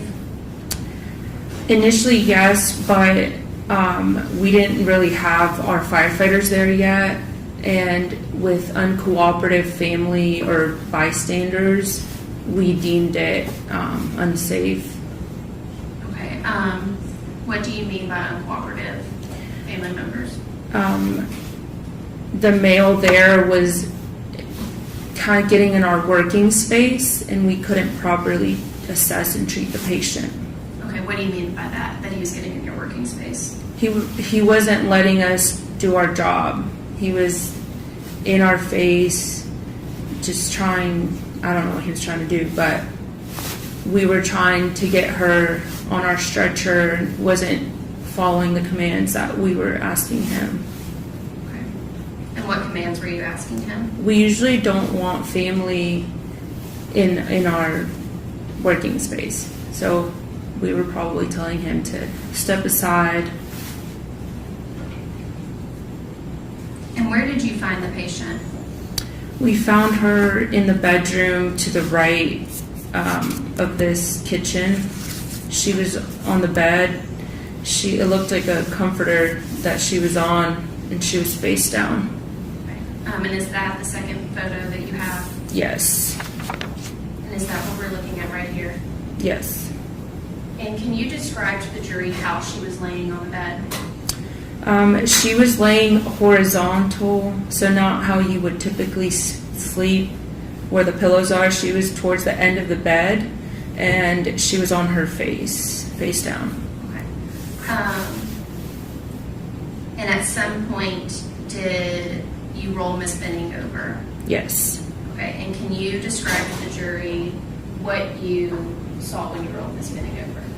We rolled her over, and we immediately noticed that she was unresponsive. She didn't respond to us flipping her over on her back, and we noticed that she had some kind of fluid around her mouth. Okay. Was that fluid any particular color? Do you recall? It was like a light pink in color.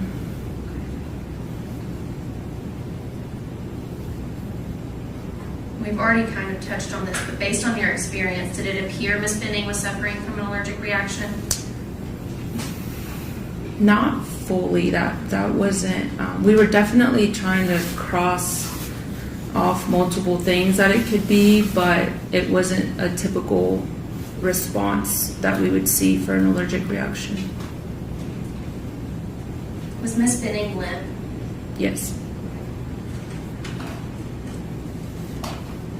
And did Miss Benning have a pulse? At what time? When you got to her? I don't personally remember checking it. Would that have been something that the medic did? Yes. Okay. And at any point, did the male in the apartment try to touch Miss Benning? Yes. Okay, can you describe to the jury what happened? So our firefighters were pulling their truck into the parking lot. So they were a little bit behind us, but we couldn't physically carry her, my partner and I, and he took it upon himself to do it, and we don't allow help from outside agency, like from our people. And he attempted to do that, so that's what I meant, that he wasn't listening to our commands, and then he eventually placed her on the floor right in front of the island. Mm-hmm. Okay, can you kind of describe to the jury where he put this? So right in front of the island, just in that empty space, that's where he put her. And then when our firefighters got there, then we all lifted her and put her on our stretcher. Okay, and then what did you do with Miss Benning? We wheeled her to the ambulance. Okay. At any point, do you recall someone else showing up? Yes, a young lady. Okay. And what do you recall about that young lady's demeanor? She was hysterical. She was crying, asking us questions, trying to get inside the ambulance, looking in the windows. And was this much different than the male's demeanor? Yes. Okay, how so?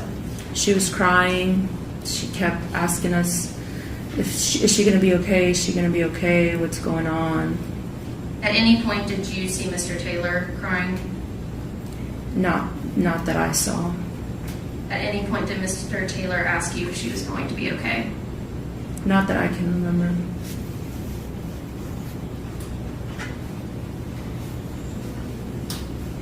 And once you got Miss Benning into the ambulance, what happened after that?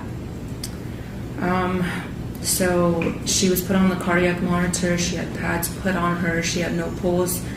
We were doing compressions. We were doing a procedure where we stick an airway and breathe for her, starting IVs, giving epi, lots of things simultaneously happening.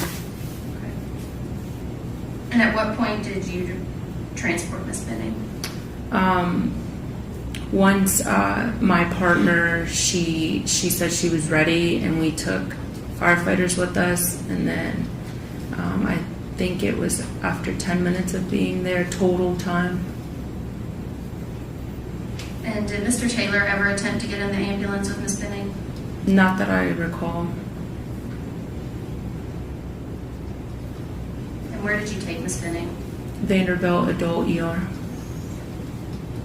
And did you transport Miss Benning with lights and sirens? Yes. Okay, and why so? She was critical. What do you mean by that? Cardiac arrest is deemed critical. And at any point, did Miss Benning ever have a pulse? Not that I can remember with us.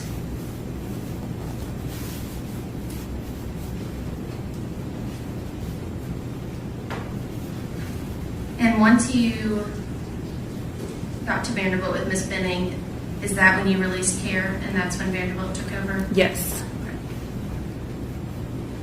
Your Honor, if you'll give me 1 minute.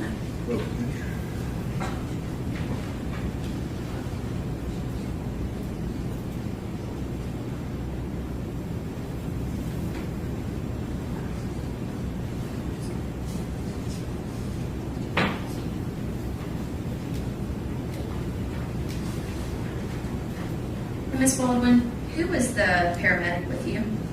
Andrea. Okay, what's her last name? It's Rose now. I believe it was Arwen at the time. I'm sorry, Agral at the time.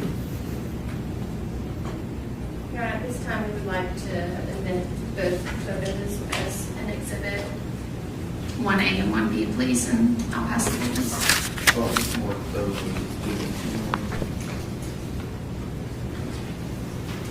All right, questions on behalf of Mr. Taylor?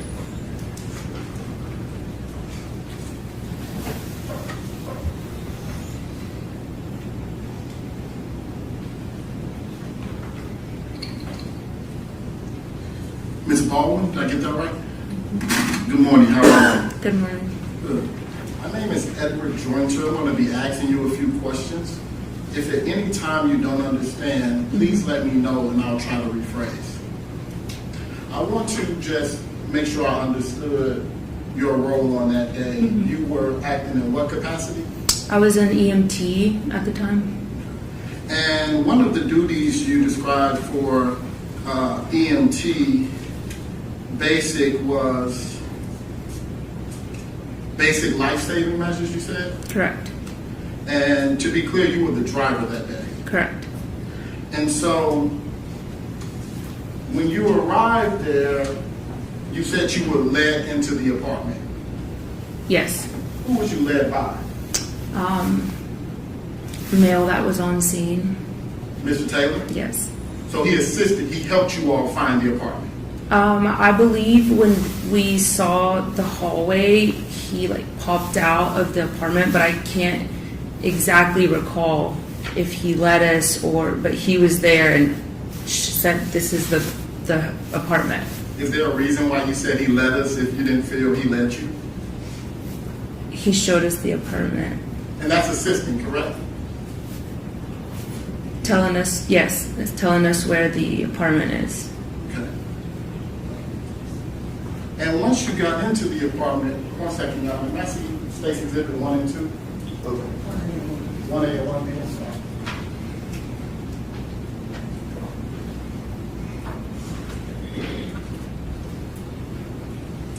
Commissioner Butler, Okay. I'll switch it up.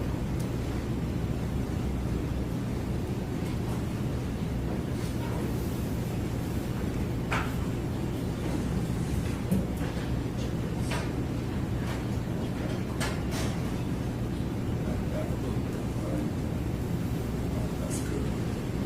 Now, these people that are in this photo, they were not there helping you, were they?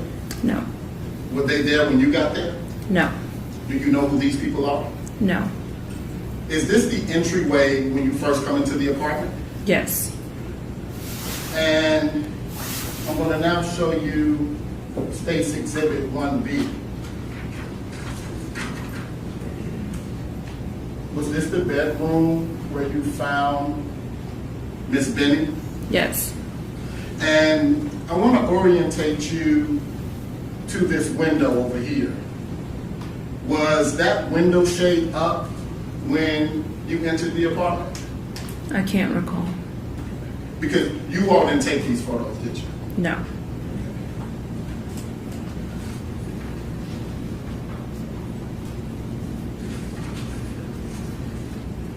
So I want to talk to you a little bit about, you said that you received the call as an allergic reaction. correct. Do you know what, if any, medical training Mr. Blaise Taylor has? I do not. And so if he described it as a allergic reaction, that was what he thought maybe was going on, correct? Correct. And you would agree with me that when you came into the apartment, you did see something around her mouth area when you checked her out, She did have something around her mouth. as if she had consumed something. Possibly, I guess. Okay. And so when you first arrived, you said that you and your partner was there. That partner, male or female? Female? And when you all came into the apartment, did you all have a stretcher? We had it, but it was in the hallway, if I can remember correctly. Okay. And at some point after you made you all's medical observations, you were made the determination to take Miss Benning to get medical attention. Correct. And you were going to do that by placing her on what? On her stretcher. And when you first came to the scene, you stated that she did not have a pulse. I stated that I did not check her for a pulse. And did you perform CPR?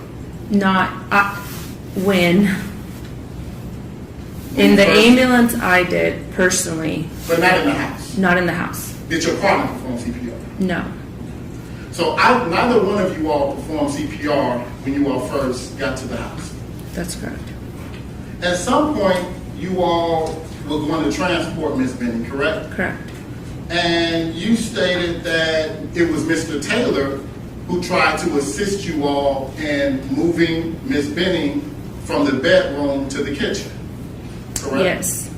Because the goal was to get Miss Benning on the stretcher. Correct.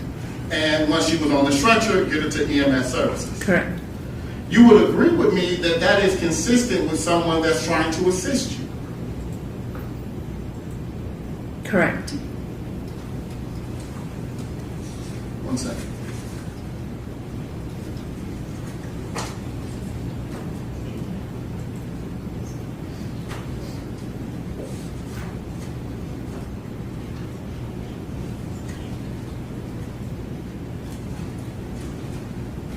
Now, Ms. Bowman, you've been EMT for 9 years now. EMT and paramedic, both in the 9 years. Okay. And have you ever had an occasion where you showed up to the scene and you had to render CPR? Yes. Sometimes that's not uncommon depending on the situation, correct? Correct.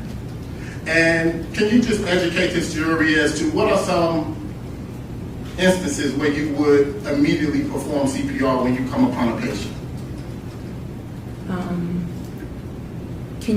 I'm sorry, can you ask that again? Sure. Just, Can you educate the jury on what are some medical scenarios that you will perform CPR immediately upon arriving to a patient? if a patient is pulseless, we would start CPR until we can get the cardiac monitor on them. Okay. And is a pulse something you check upon reaching a patient? Yes. But just to be clear, you didn't perform CPR when you immediately came upon Ms. Benning, did you? Correct. No further questions from Ms. Williams. We redirect. No, sir. Thank you. Or who's the next? The state's next witness is Andrea Browning.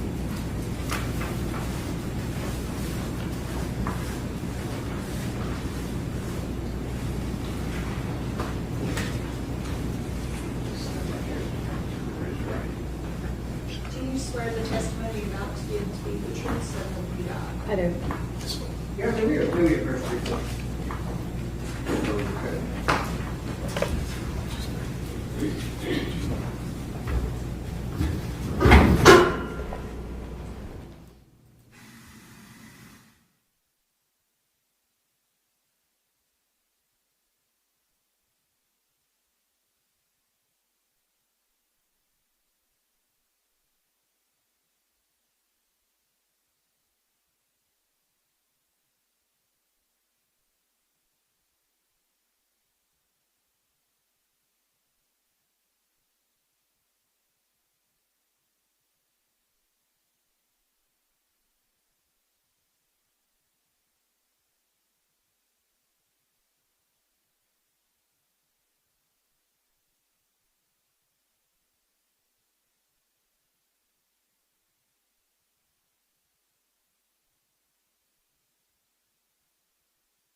Okay.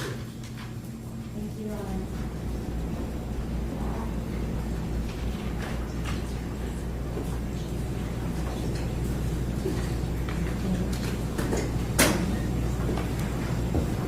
Good morning, Ms. Browning. Could you please state your name for the record?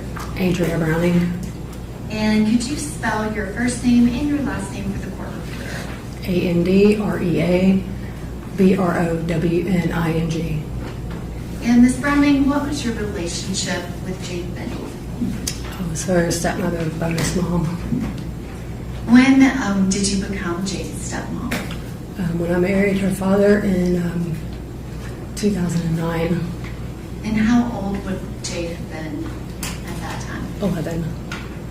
Had you met her before you actually married her father? Yes, And it's her father, Dennis Browning. correct. Where were you living at the time that you met Jade and you and her father got married? We were living in Fort Walton Beach, Florida.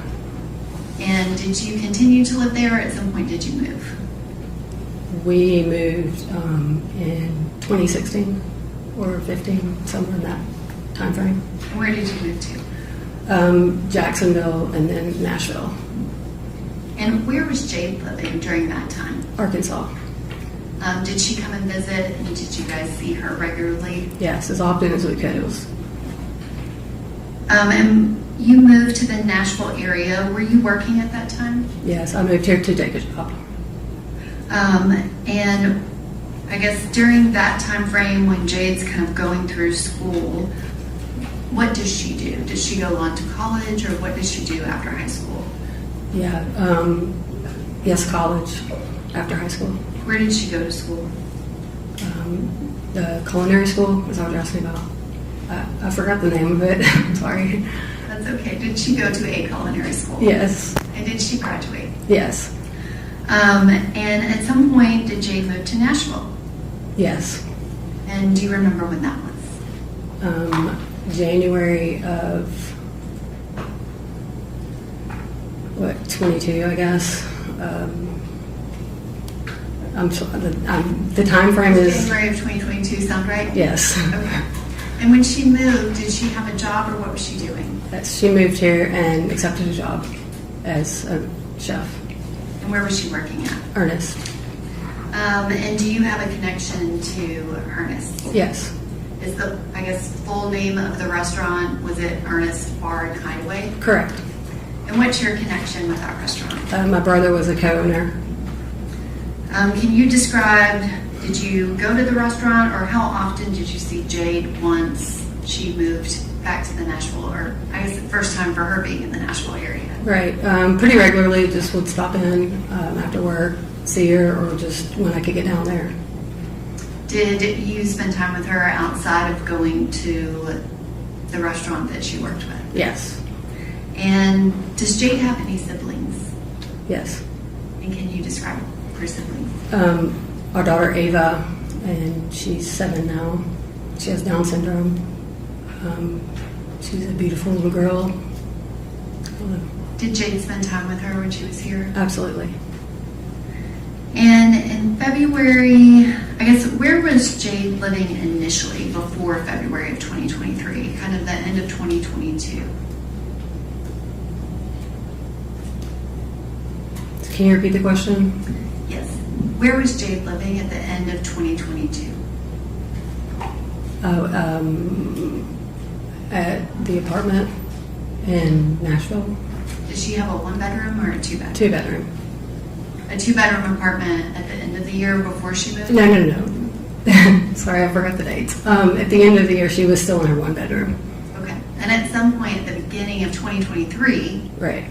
did she move? Correct. And did you go to that apartment? Yes, ma'am. And can you describe, how did you find out that Jade was expecting and pregnant? She told me. Do you remember when? Yes, it was just after Thanksgiving, 22, and she was at my house, and we were gonna help her fix something on her tire, like a hubcap or something, I think. We neither one knew what we were doing, so we were getting help from my father and also YouTube, and then we went inside, and both my parents were there as well, and she told us that she was going to have a baby. And at that point, did she tell you anything about Blaise Taylor? No.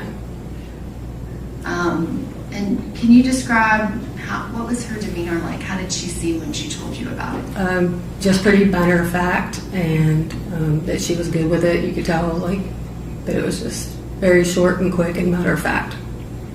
And did she make any reference to if there was a father that was going to be involved? No. Had you ever heard that name, Blaise Taylor? Not that I can recall.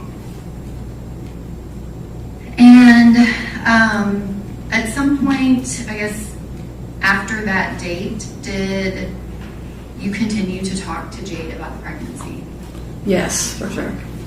And can you describe kind of her demeanor when y'all would talk about it? She was very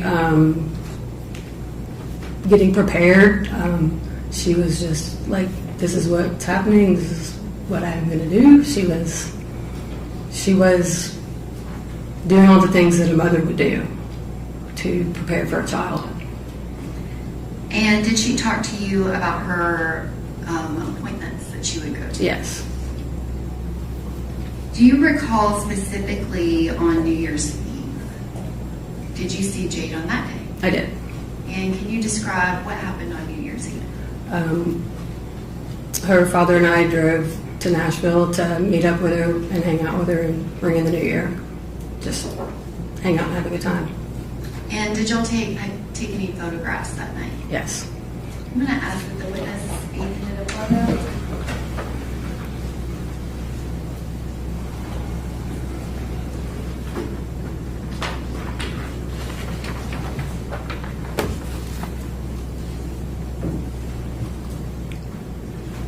Ms. Browning, do you recognize that photo? I do. And what is that a photo of? Jade and her father and I. And was that taken on New Year's Eve? It was. So that's December 31st of 2022? Yes. Your Honor, at this time, I would ask that that be admitted as the next numbered exhibit, which I believe is number 2, and Okay. request permission to publish it for the jury. Okay, thank you. Yes, Yes. Ms. Browning, can you just point out who the 3 people are in the photograph? You can touch the screen that's in front of you. Yeah, Jade to the left. If you touch the screen, it'll make a mark. Okay, there's Jade and Dennis and myself. Can you describe Jade's demeanor on that Christmas Eve? New Year's Eve. I'm sorry, New Year's Eve. Yeah, I can. She was just really happy to be hanging out with everybody and happy that her dad was there to celebrate with us as well. And that night, did Jade have anything to drink? No, Did you know of Jade to have anything to drink after she found out she was pregnant? not at all, because we just had celebrated Thanksgiving and she was not having a drink. And Was then everyone- just was after everyone else Thanksgiving. having a drink? Yes, And did she not only not have anything, but not even have a sip? correct. And on that New Year's Eve, when you were celebrating, did she say anything to you about Blaise Taylor? No, Kind of after New Year's Eve, that January, February, did you continue to see her on a regular basis? for sure. And specifically, when she was moving into the new apartment? Yes. Did you talk to her about that? Yes, we did. And did you actually go to that apartment? I did. I'm going to ask the witness be handed a single photograph that's been shown to the defense counsel.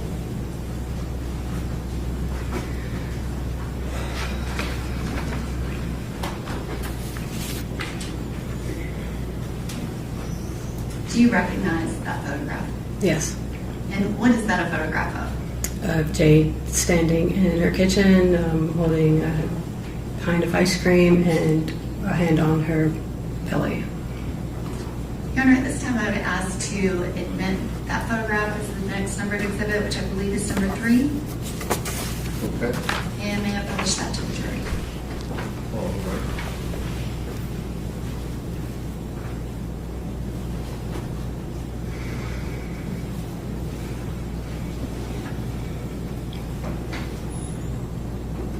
Ms. Browning, do you recognize that image? Yes. And specifically, were you familiar with a camera that Jade would keep in her apartment? Yes. And can you circle that in that photograph? Well, I sort of covered it up, sorry. That's But okay. that's where it is. And so that camera, is that where she normally kept it, kind of to the left of the stove? Yes.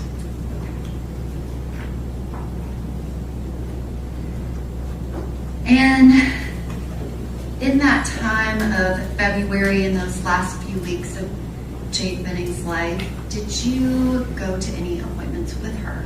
I did. And can you describe that?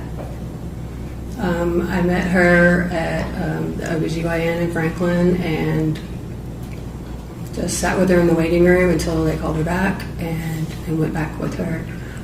We saw a sonogram, I believe, one of the times I was with her. Did you go to more than one appointment with her? I want to say I did, but I'm not 100% certain. It's been a minute and forgot the details. I definitely remember being with her when we saw the sonogram, and I actually do think I was with her at more than one. Because one was in like the office where the doctor was with her, and then one was with the sonogram. And did you know who her OBGYN was? Yes, And who was that? Allison Mullally. And did you also know Dr. Malawi? Yes, she delivered our baby. And you said that you specifically remember one appointment with a sonogram. Was there something kind of big about that appointment? Just checking the anatomy and finding out If it was a girl or a boy? the gender, yes. And you were with her at that appointment? Correct. Was anyone else there? No. And did she find out on that day? Yeah, And what was she having? a girl. Was there anything else that came up during that sonogram? Yeah, I don't really remember all the specifics, but just some further testing, or they were just going to check everything out, make sure everything was okay. And did Jade have to go back for testing and another appointment? Yeah. And do you remember if you went to either of those with her? I can't really recall. Can you describe Jade's demeanor at the appointment on February 2nd when she found out that she was having a baby girl? She was good with that. She was happy. And did that demeanor change at all from that February 2nd date up until the last time that you saw her? No. When was the last time that you saw Jade before she was murdered? I'd say less than a week before I'd stopped by Ernest and she was working. I don't know exactly how soon it was, but I'd say less than a week if I had to guess. And can you describe her demeanor when you saw her then? She was great, just busy working. She's a hard worker. She always was doing what she was supposed to do. She was popping over to say hey and back into the kitchen. And at any point, did she talk to you about Blaise Taylor, or did you ever meet him? I never met him. At some point she did mention him, but I don't remember a lot of details other than she was just, I believe she had said he had gotten back in touch with her. This was after January. But you had not met him, is that correct? Correct.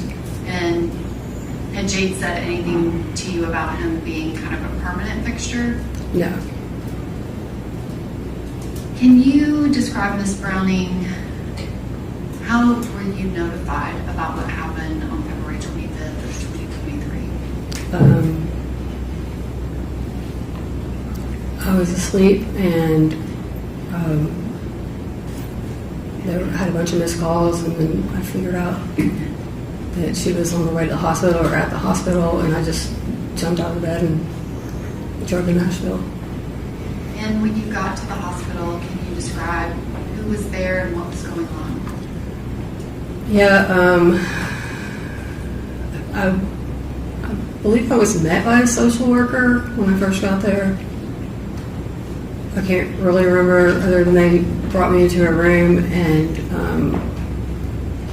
Najee and Blaise were both in there. But the social worker helped me outside of the room for a few minutes just to tell me that things were heated. That things were intense, kind of, yeah. And did you know what he was referring to? No. Did you, I guess, what happened next after he kind of told you things were tense and heated?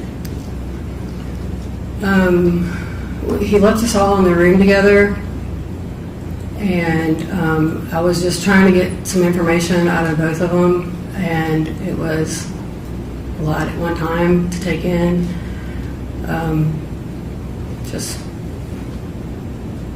So I ended up asking, just to speak to Najee, because I knew that was Jade's best friend. Do you remember anything that Blaise Taylor said? Not specifically. He didn't say much. Can you describe his demeanor? Quiet.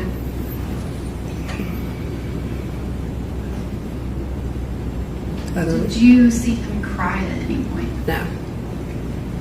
And kind of same questions about Nigella.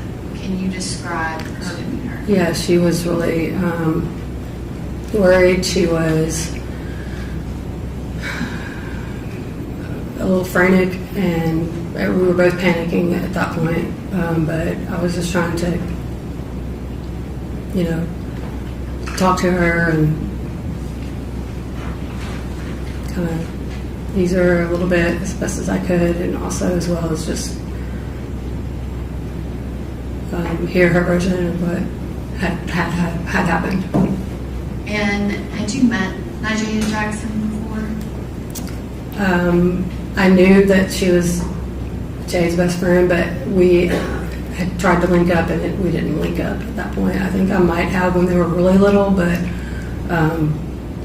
not since she had been living in Nashville. I hadn't seen her. We missed each other on a couple couple of dates, but yeah, But you were aware of who she was? for sure. And her relationship with Jade? Absolutely. And did she tell you everything that she knew about what had happened that night? Yes. And did she specifically tell you about things she heard Jade say? Yes. And were you there? Was she telling other people at the hospital as well? No, it was just me and her at that point. Do you remember specifically everything that she said? I don't. Do you remember generally? I do remember that she was saying that she was talking like, You care to be heard on the objection? I'll sustain the objection. Thank you, Your Honor. She did tell you specific statements. Is that right? yeah. And after she told you that, can you describe what happened next?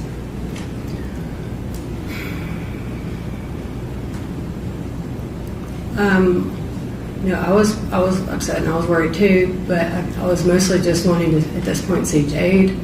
I don't really remember all of the interaction and the contact, but Najee and I weren't together for too very long before I was allowed to go back and to where Jade was so I didn't get to have any thorough conversations really with Najee, but I do remember her saying that. And I'm not asking you specifically what she said. Okay. But she did tell you. Yeah. Can you describe when they took you back to see Jade? It was the worst thing I've ever seen. I don't know how to describe it. She had tubes in her mouth. She was shaking. The nurse just seemed very worried,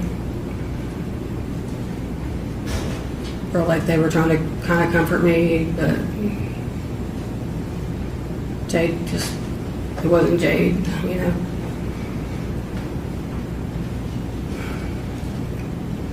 Did they let you stay in the room for very long? Yeah, it seemed like it. I don't know how long it was, but they were going to be moving her, so I was with her as long as I could be before they moved her. And you said that she was shaking. Can you kind of describe that? Was she conscious? No. Did the shaking, did it appear to be involuntary? Yes. And can you describe that night, did other people show up at the hospital? Yeah, some of the people that she worked with showed up. People that she was friends with that were worried about her as well. Do you remember their names specifically? Yeah, Lauren and a girl that I forgot her name, but her nickname, she has a nickname that I can remember, but I don't remember her real. Natalie, I think, is her real name. And at any point, did you ask them to do anything related to Jade in her apartment? No. Did I ask?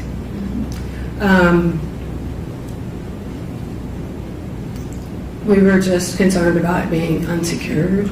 I don't recall asking them to do anything specifically. We were trying to find out what we should do because she needed her identification. I believe there was a candle burning in the apartment. We were worried about Jade's belongings and her having access to the things that she needed. And at some point, did Natalie and Lauren leave the hospital and then come back? Yes. Or I don't know if they came back or not. I don't remember all that. Okay. Did you ever receive anything of Jade's? Me personally, no. And did you have any other? If I did, I don't recall. So it's been a while, and it was a high stress, and I don't really remember all the details of that. Absolutely. Did you see Blaise Taylor again from that first interaction when he was in the room with Najee? No, I saw him in the hall briefly, but that was it. Did he say anything to you? No. And at that point, can you describe his demeanor? How was he acting? He's just pacing a little bit. He was on the phone. That's all I can remember. And in those days that followed from February 25th until March 6th, did you spend a lot of time at Vanderbilt Hospital? Yes. And can you describe who else was at the hospital during those days? Yeah, both all of her parents and friends. A lot of friends. She wasn't able to have visitors, so like the people that could just go in the room were close family and close friends. Did you ever see Blaise Taylor again? No. And since that night of February 25th, those days when Jade was in the hospital, did you see Nashville Jackson? Yes. And can you describe how much was she there? Constantly. And have you continued to interact with Nashville Jackson from that day of March 6, 2023? Yeah. And can you describe what happened on March 6th? Well, we had brought her some cupcakes and some balloons and some flowers, and because that's her birthday, and close family and close friends were there in the room the entire day until then to the machine. And you said that you've continued to talk to Miss Jackson since that day when Jade was taken off life support. Yeah. Do you have any reason to believe that Miss Jackson would harm Jade Benning? No. Just one moment.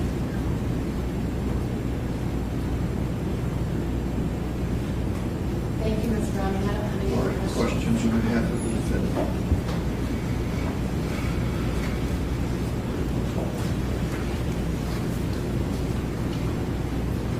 Good morning, Ms. Browning. Good morning. So I think I heard this correct, and please correct me if I'm wrong, but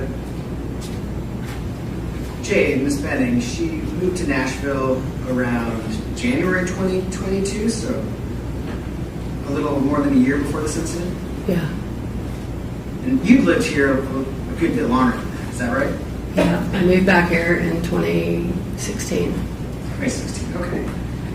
So before that, Jade lived in Arkansas, is that correct? Yes. Do you know where she lived before this?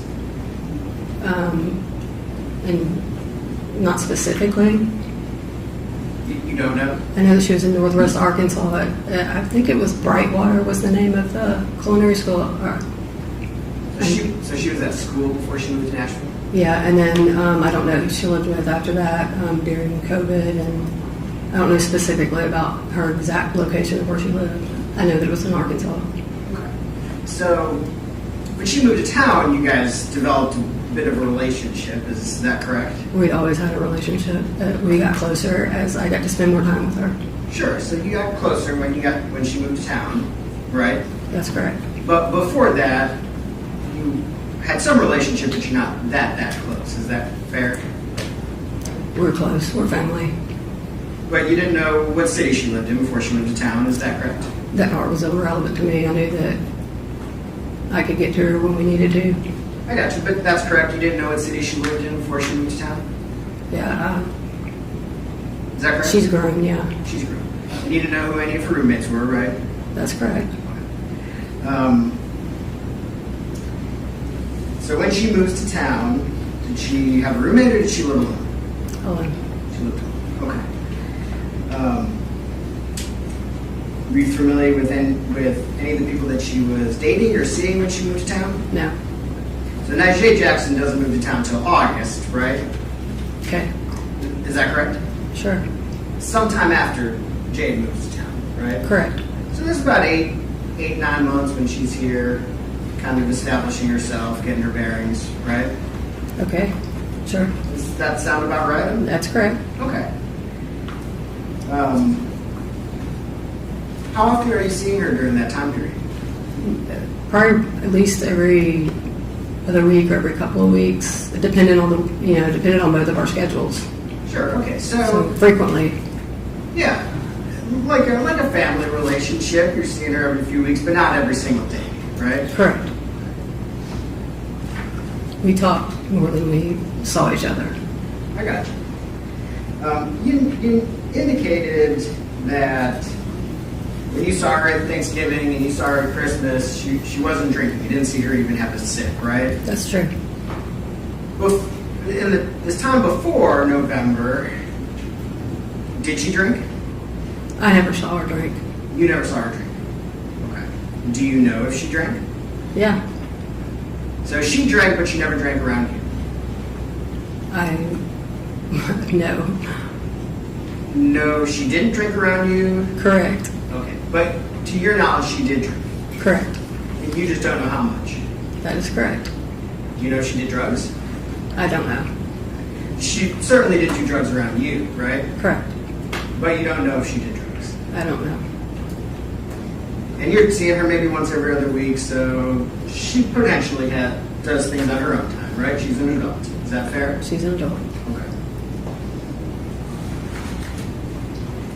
And we sort of mentioned you hadn't met any people that she was dating in this time that she's in Nashville. Is that right? That's correct.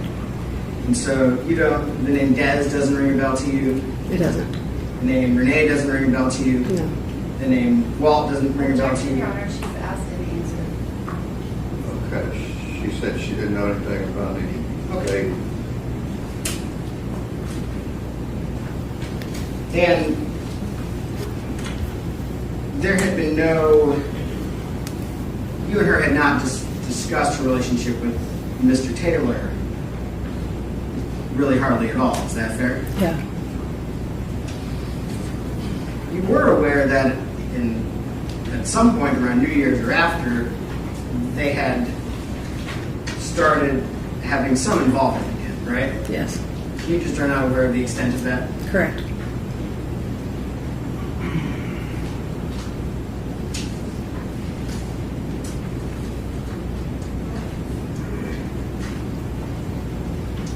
I want to talk to you a little bit about this night, February 25th, 2023, okay? All right. Who did you receive a call from notifying you that Jade was on the way to the hospital? Both her mother and her father. Her mother and father? Correct. Do you know about what time you received those calls? No, I know it was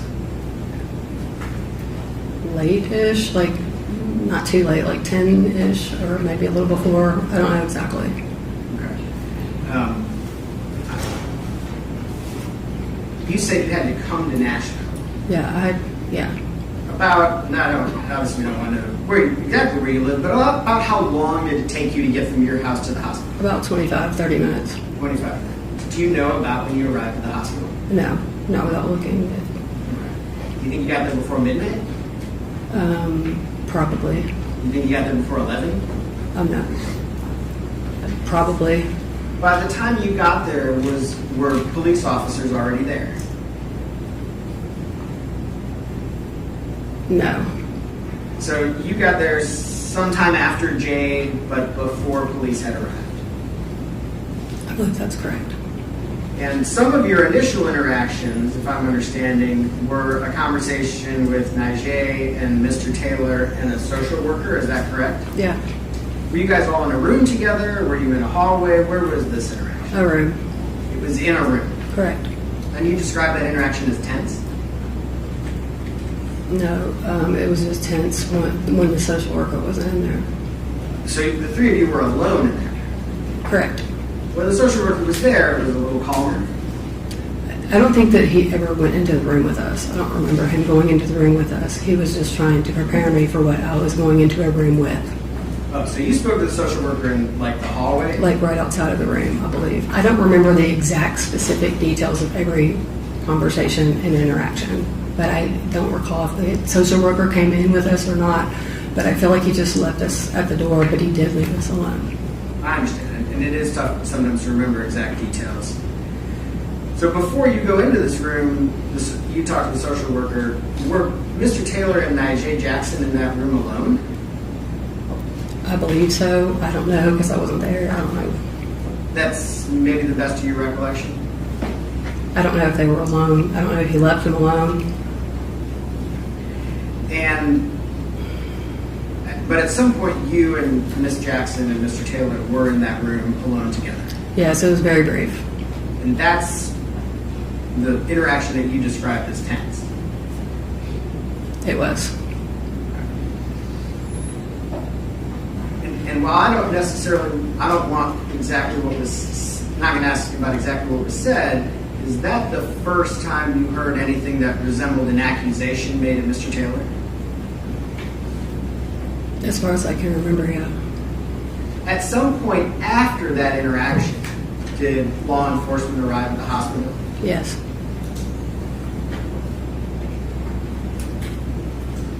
And you stayed at the hospital Overnight. all overnight. And you spoke to law enforcement, right? Yeah. And was it your understanding or impression that law enforcement was kind of speaking to everybody that night? Yeah. And obviously they were taking the situation very seriously. Correct.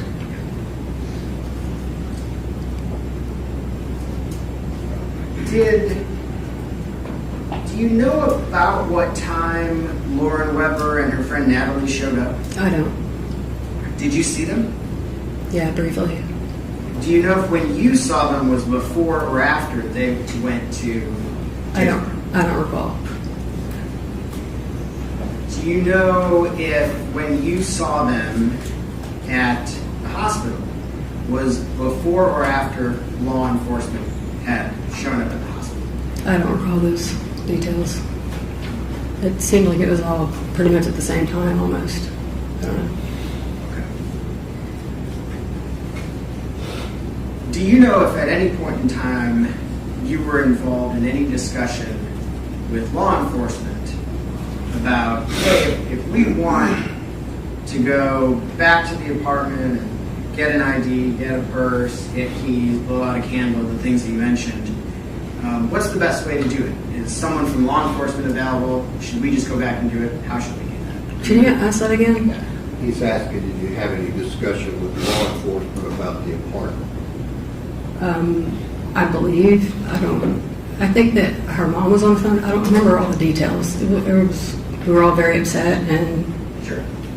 I'm really wondering if you remember if you were involved in any of those in that conversation. I don't remember that specifically.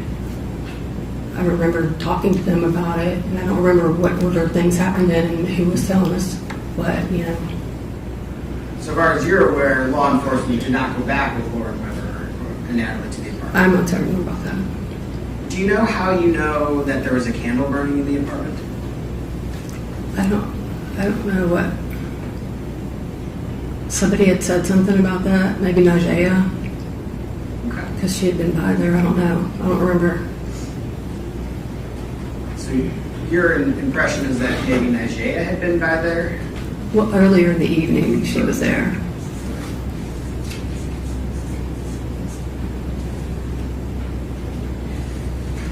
After that night, February 25th, and I know a lot happened that night, the next day, and the following 9 days. Were you pretty involved with the rest of the family in the next 9 days? For sure. Yeah. Was it your impression that Mr. Taylor was a welcome part of Jade Benning's family during those next 9 days? No. Was it your impression that Mr. Taylor would have been welcome at the hospital by Miss Benning's family if he had showed up there? Probably not. Was it your impression, or were you involved in any specific discussions about specifically not allowing Mr. Taylor to come to the hospital? Was I involved in him not being allowed to come? Yes. I wasn't involved. I was told That he was not allowed? I guess. I don't remember exactly what the exact terms were. Like, he wasn't to come into Jade's room. He was not to come to Jade's room, possibly not to come to the hospital to visit her at all. I'm not certain what the restrictions were. But that's your impression, that was the family's wishes. Right. So there was some questioning while you on direct by the state's attorney that you were at the hospital, the family was at the hospital, right? Is that correct? Right. Now Jade came to visit her at the hospital, Right. But Mr. Taylor never came to visit her. He did not. He did not. But in fact, he may not have been allowed to visit her. Is that correct? Potentially. Even if he had wanted to? I don't know what he wanted. I don't know. But the family certainly did not want him around, correct? Right. And at that point, Jade was unconscious, right? Correct.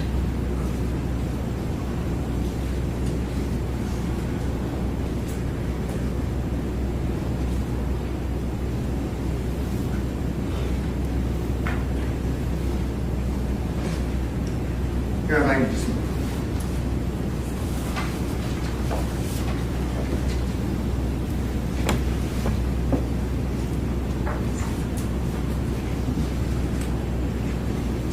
Do you remember having a conversation at the hospital with Officer Fish? I think you were on an upstairs little alcove in the hospital. I do remember having a conversation with an officer, but I don't remember their name. Sure. Do you remember as part of that conversation being advised that nobody should go in or out of that apartment? I don't know what time all these things took place that you're referring to, so. Sure. Miss Burks was on the phone during that conversation. You called her, it was on speakerphone. Remember that conversation? I do. And you remember the officer, law enforcement, telling you all that nobody should go in and out of the apartment? I don't remember all of that specifically, but I do remember being on the phone with her and an officer being present. And you remember the officer telling you nobody should go in and out of the apartment? Objection, Your Honor, it's has to be answered. Okay, can you answer it definitively whether you recall that or not? I don't recall a lot of things from that night. I was He's asking very about the distressed. conversation about don't go into the apartment. Yeah, You recall that? yeah. I don't remember specifically somebody telling me not to go into an apartment. I don't remember the extent of that conversation. Okay. I know this is confusing, and I know that there's a lot Yeah. that you don't recall. Yeah, the timeline is very. I'm not worried about the timeline. I don't need times. We're just talking about one conversation. Don't worry about times for a minute, okay? Do you remember in that conversation, which I think you remember, with the officer upstairs, Bridget was on the phone, that the officer said, nobody in, nobody out? Do you remember that? Yeah. Yes? Okay. I remember.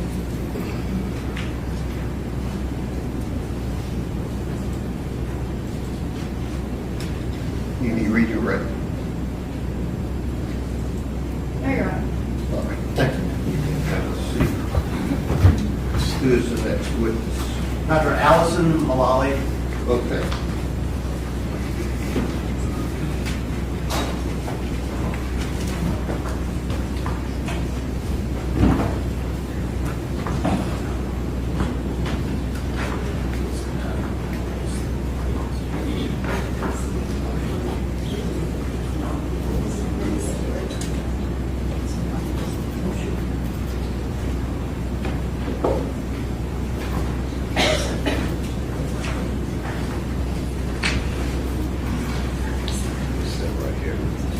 Please swear the testimony you're about to give the truth, so help you God. I do.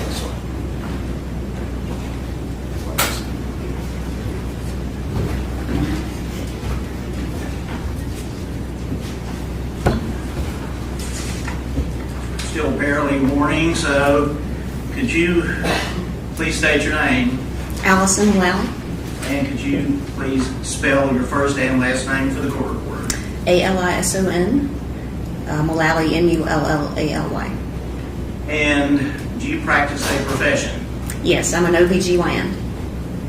And so would that mean you you are Dr. Malali? Yes, I'm a physician. And how long have you been practicing? I've been practicing for about 30 years if you include residency. And don't need to go into all that much detail about your educational background, but where did you go to undergraduate and then medical school? Undergraduate at UT Knoxville, and then I went to medical school at UT Memphis, and I did my residency at UT Memphis also. And with respect to the specialty, would that be the obstetrics gynecology? Yes, that was the 4 years of residency. OB/GYN. Oh, yes, obstetrics and gynecology. And has that been essentially your primary, if not only, area of practice for the last 25, 30 years? Yes. Where is your practice currently located? I'm at Vanderbilt Franklin Women's Center, which is in Franklin, Tennessee, and it's right next to Williamson Medical Center. So is it a part of the Vanderbilt medical umbrella? Yes, it's part of VUMC, but I don't practice at Vanderbilt Hospital. We just do our deliveries and our surgeries at Williamson Medical Center. So is it a essentially full service there where you can do examinations all the way through delivery? Yes, our office is right sort of in front of the hospital where we do our deliveries. All right. And how long have you been at that specific location? Since August of 2001. So then were you there in 2022 and on into Yes. 2023? Yes. And during a time in late 2022, did you come to have a patient named Jade Benning? Yes. Do you recall approximately when she became your patient? She came to see me for her first OB visit on November 16th of 22. And was there any show referral? Did you have any relative of hers as a patient? Well, no, I have known her stepmother for a long time. Oh. Andrea, yes. So was that a connection, at least Yes. through the acquaintanceship? Yes. And I believe you said she came to you November 16th. That was the first Yes. visit. Had you ever met Miss Benning before? No. Or had her as a patient? No, she had been seen in our office by one of the nurse practitioners, but I hadn't seen her before. Tell us about that first visit. What occurred? What did you do? Did you obtain a history from Miss Benning? Yes. So it was a routine first OB visit. She had had a positive pregnancy test at home. And so saw her, took her history, vital signs, and did a pelvic exam. And then we do just a bedside pelvic ultrasound, just a vaginal ultrasound to confirm dates. And so all of that was done. And everything. Oh, pardon me for interrupting. Was the information you gained from Miss Benning and the information she provided, the history, was that for the purpose of medical diagnosis and treatment? Yes. Were those obtained for that purpose? Yes. All right. I'm sorry. Yes, the ultrasound confirmed her dates, and then she had her prenatal screen labs done. And then she scheduled for her next visit in six weeks from then. With respect to that initial examination, what was her appearance and demeanor, if you recall? Very normal and pleasant. Physically, how was she? Very normal. Her physical exam was normal. Her vital signs were all normal. Did she present with any illness, any pre-existing condition that warranted medical attention? No.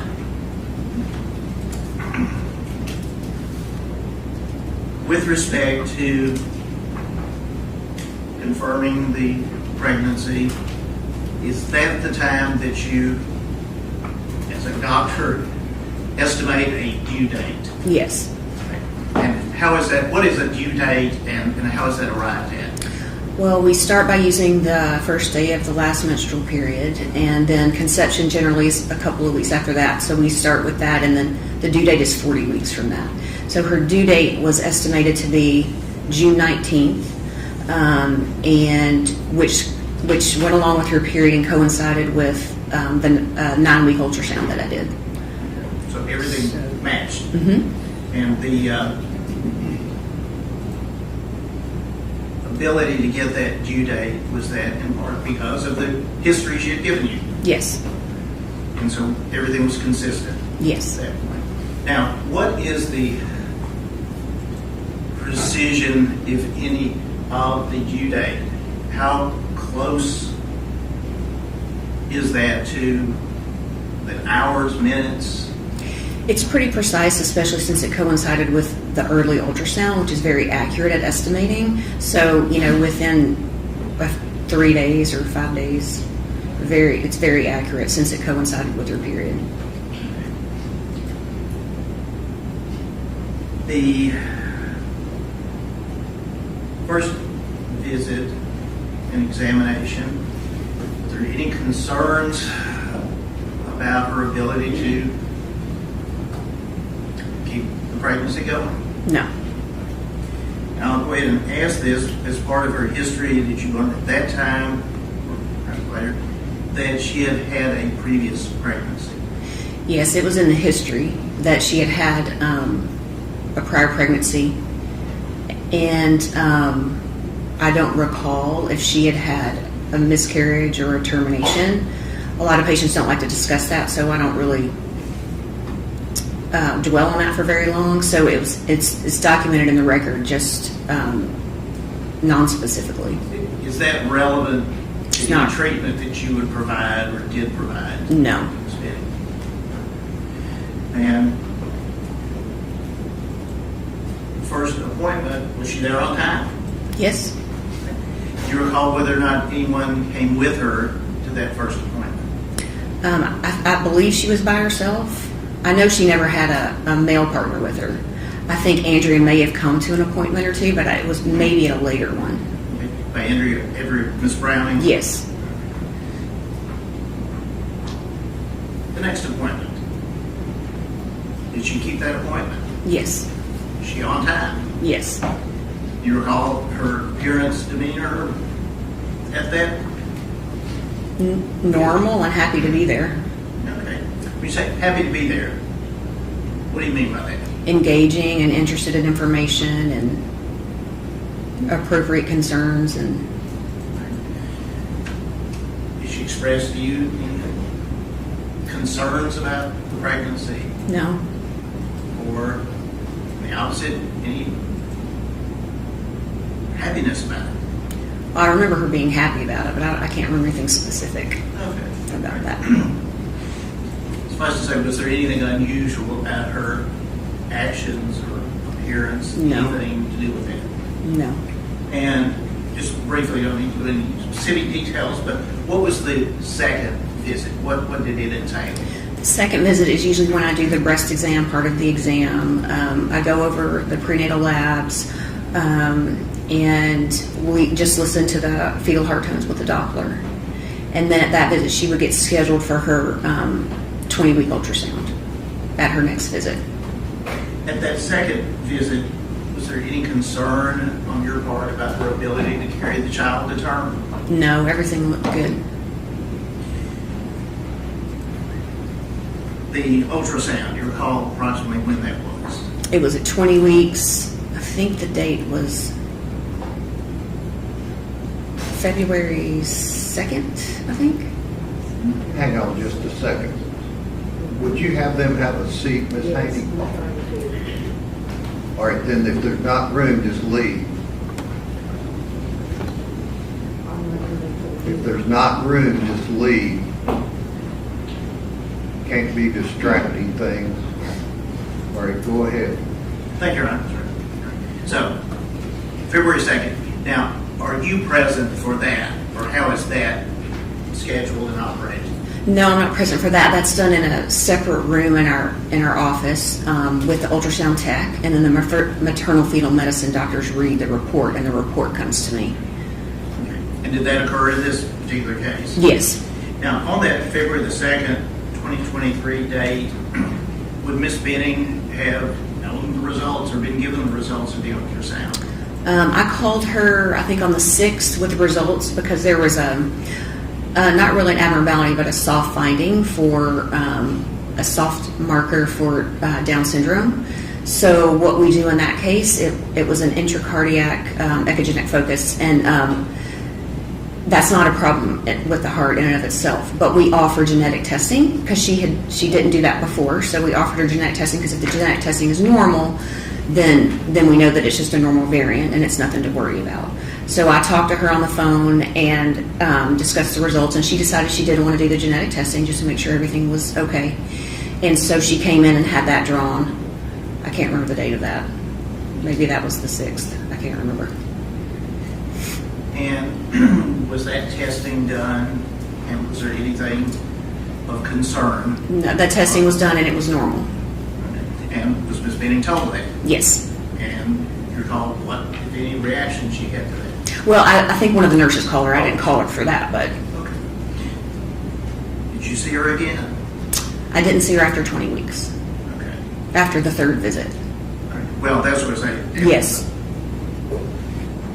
Third actual visit, not counting the ultrasound. Right, so I saw her for her 3rd visit just after she'd had the ultrasound. She had had the genetic testing drawn, but it wasn't back yet. Okay. Well, tell us about that visit. Oh, it was a good visit. I mean, I reassured her again that this likely was nothing to worry about, and she was just waiting for the testing to come back. Okay. Did she arrive on time? Mm-hmm. And you know whether or not anyone came with her to this visit? I don't recall for sure. Now, if anyone would have come with her, would you have met that person? Yes. As opposed to them just staying in the parking lot, or is there a waiting room? And depending on who it is, can they actually come back and be with the patient? Yes, there's a waiting room and then a sub-waiting room, and sometimes the nurse will room the patient, and then we'll get the partner back or whoever's with them.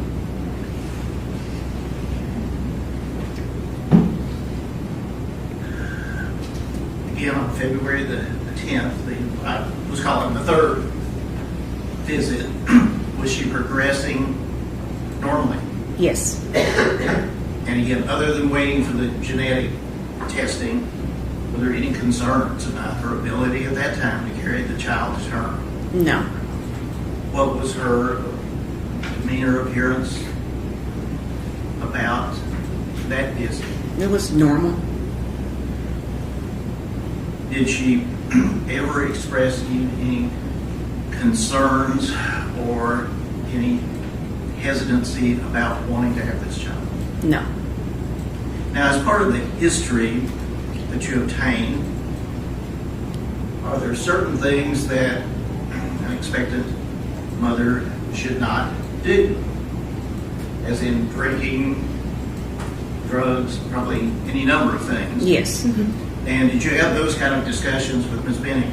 Yes, I always take a history to make sure they're not doing any drugs or alcohol or smoking or vaping. Okay. And I would note it if she was. Was there any indication she was doing any of that? No. And at any time during the visits, did it appear that she was taking anything that you would have told her not to? No.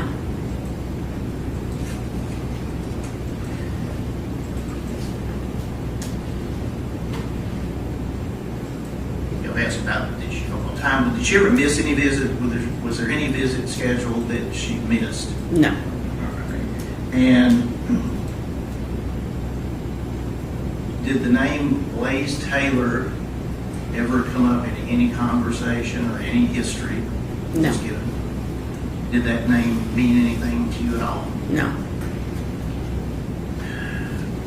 Did there come a time when you found, prior to what would have been her next scheduled appointment, that she had been admitted to Vanderbilt Hospital Yes. I don't remember when that was, but I got a call from one of the MFM doctors just to let me know, since she was my patient. And was there anything that you could do at that point? No.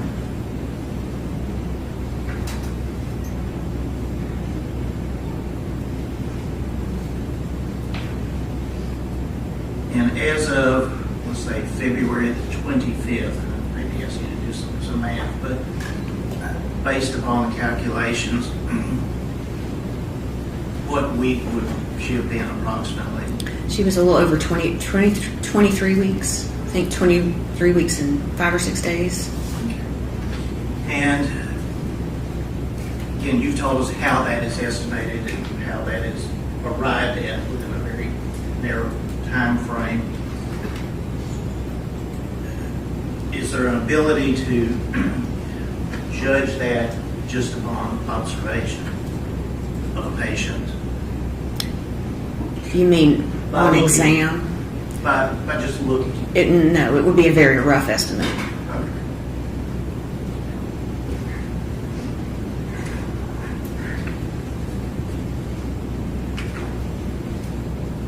That appointment that she was not able to make, what would have happened at that? We would have measured the fundal height, listened to the heartbeat, and she would have had her gestational diabetes screening test. You told us about her being advised of the ultrasound. Would she have known the sex of the child she was carrying? Yes. And it was a girl. Did you know? I was going to say.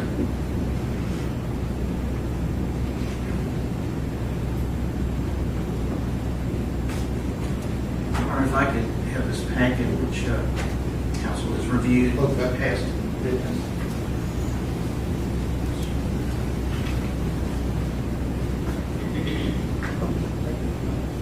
Dr. Malali, you're being handed a packet of materials. And some paper clips, keep them separate, but could you review those and see if those appear to be the Vanderbilt University or basically your medical records of Miss Jade Benning and your treatment of her?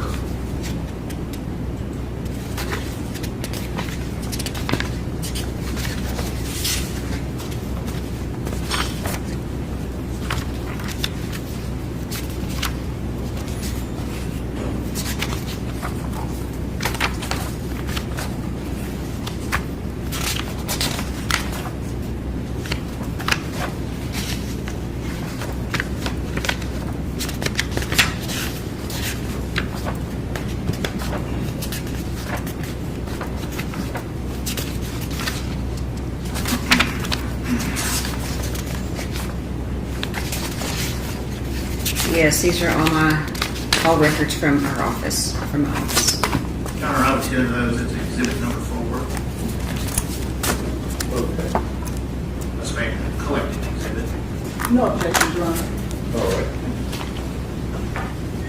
Dr. Bilali, as far as your treatment and care of Ms. Benning, was she doing all the right things to become a mother?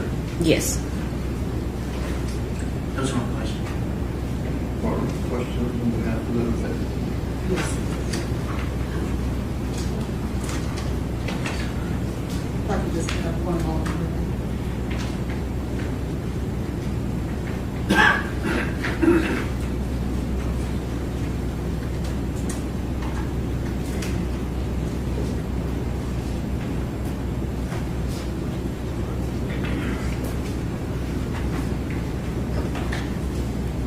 Dr. Mullally, how are you? Good. How are you? I am good, thank you. I am Letitia Quinones Hollins. Can I ask you a few questions? At any time you don't understand, let me know. I'll do my best to rephrase. Okay. Thank you. Just a few questions for you, Dr. Mullally. Will you tell me, am I saying that right?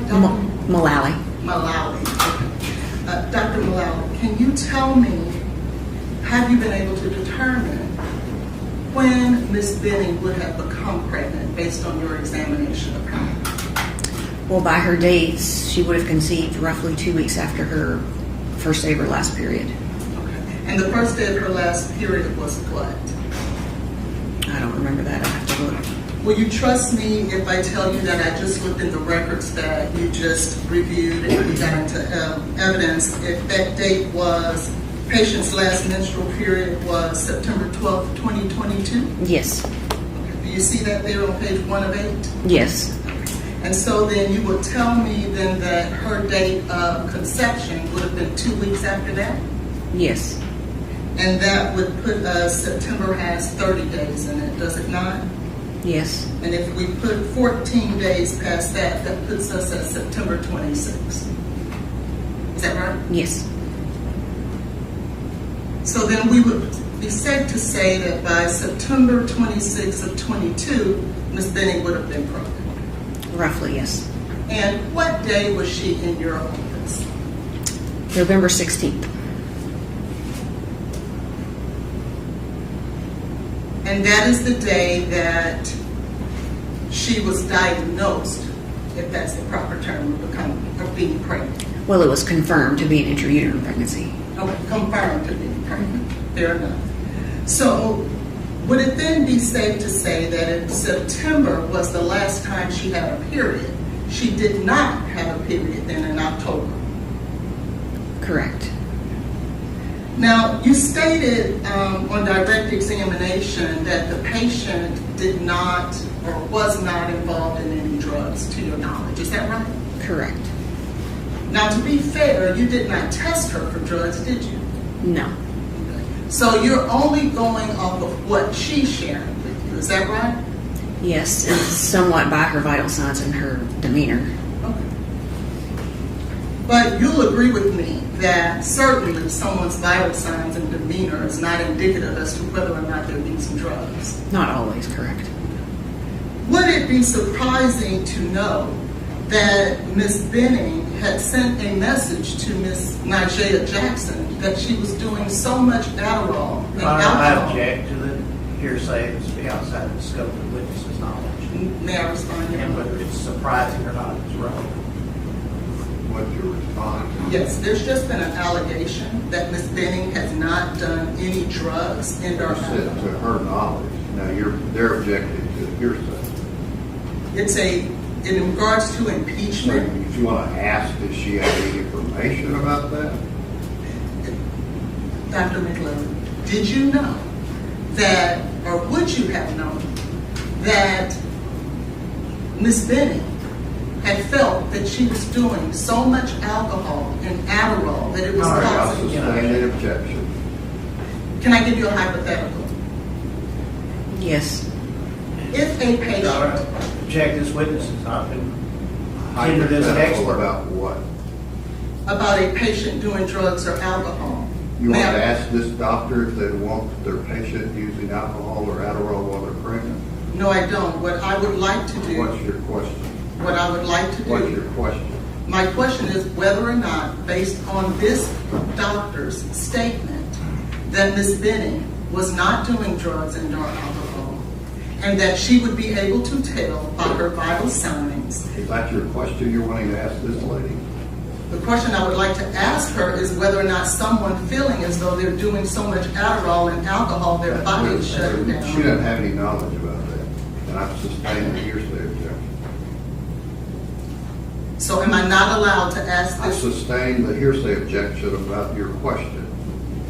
Let me ask you in another way, if I may. Did Ms. Benning ever share with you that she was doing Adderall? No. Did she ever share with you that in November she was doing mushrooms? No. Did she ever share with you that she was doing alcohol? No. Did she ever share with you as her medical professional that she felt like she was doing so much Adderall and alcohol that her body was shutting down? No. If she would have shared that with you, would that change your previous statement in regards to that she was not doing any drugs? If she told you she was using drugs, that would change your opinion about whether she was using drugs, is what she's asking. Yes. Okay. Fair enough. Thank you. But what you've just represented to this jury, is it not, Dr. McLellan, was that based on your knowledge and representations to you by Ms. Bennings, she was not doing any drugs or alcohol at all. Is that correct? Correct. Thank you.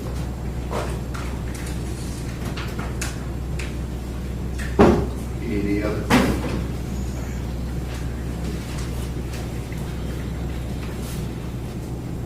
Any redirect? No, Your Honor. Okay. May this witness be excused? Sure. You give me your- Thank you. Thank you, Your Honor.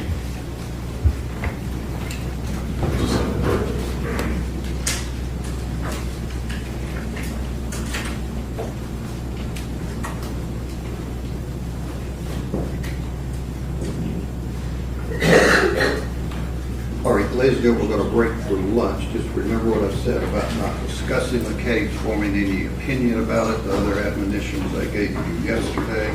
We'll get back here in 1 hour. You can step down the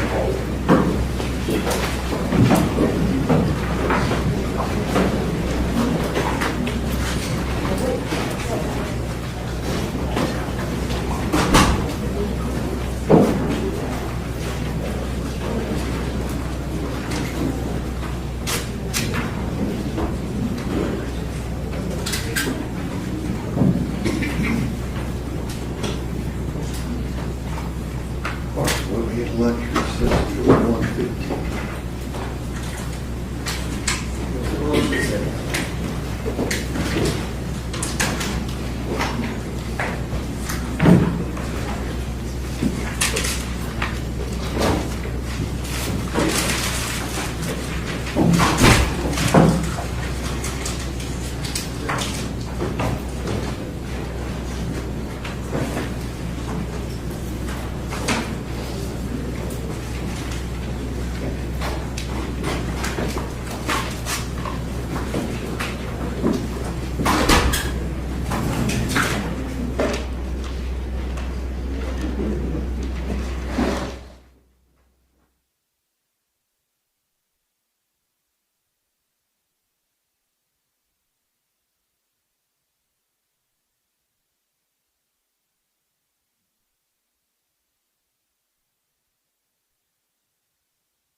I'm going to explain the case,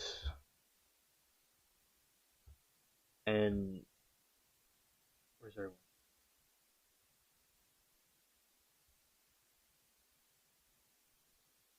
Hello, Saw. People might be lurking. People might be. And he had to do some things, but anyway, what we're going to be doing is talking about what this case is about, and here we go. More in detail.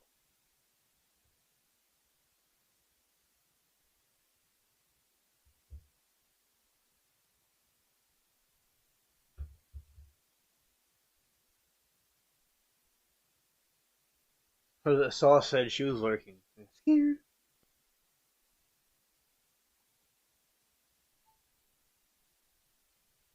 So the state of Tennessee versus, I am not even sure how to say his name, Blaise Taylor. I don't even know if that's how it's said. Is a high profile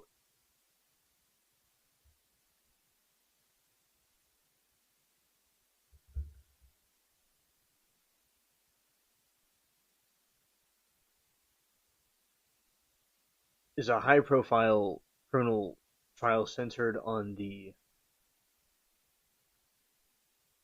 Blaise. Okay, thanks. Blaise Taylor. The high profile criminal trial centered on the poisoning deaths of 25-year-old Jade Benning and her unborn child. The defendant, Blaise Taylor, is the former college football star at Arkansas and a former pro scout at Tennessee Titans. On February 25th, 2023, Taylor called 911 from Benning's Nashville apartment, claiming she was suffering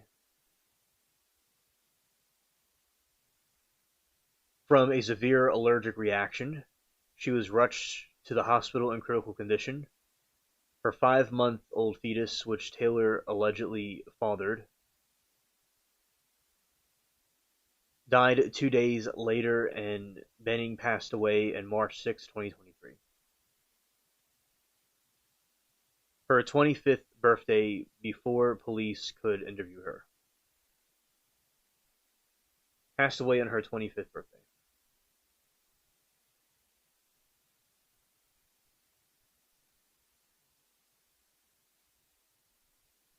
Following a exhaustive year-long homicide investigation, authorities determined that Benning had been convertly poisoned with an extreme dosage of liquid cocaine. So she was So she was poisoned with a liquid dosage of cocaine. During day one opening statements in Davidson County courtroom, prosecutors argued that the concentration of the drug in Benning's blood and on her personal belongings was so high that it couldn't be possibly be attributed to recreational use. The state alleges that Taylor intentionally poisoned her drink because he did not want the baby, highlighting a frantic phone call Benning made to her best friend right before losing consciousness, where she stated, "My drink tasted funny. You did this to something to the baby." So she said, "My drink tasted funny. You did this to do something to the baby."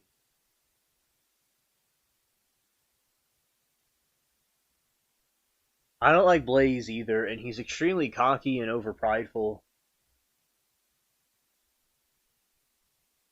He seems too self-assured in himself.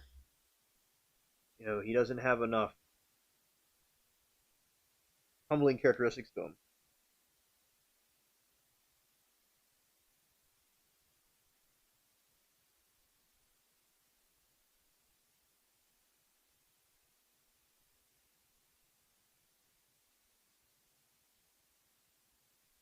Taylor, who relocated to Utah and continued his football career as an analyst before his March 2024 arrest, has pleaded not guilty to 2 counts of first-degree murder and 2 counts of felony murder. His defense team aims to challenge the prosecution's narrative by questioning the source of the toxicity and whether it could have been accidental, recreational overdose. If the jury finds him guilty, the prosecution is seeking penalty of life in prison without possibility of parole.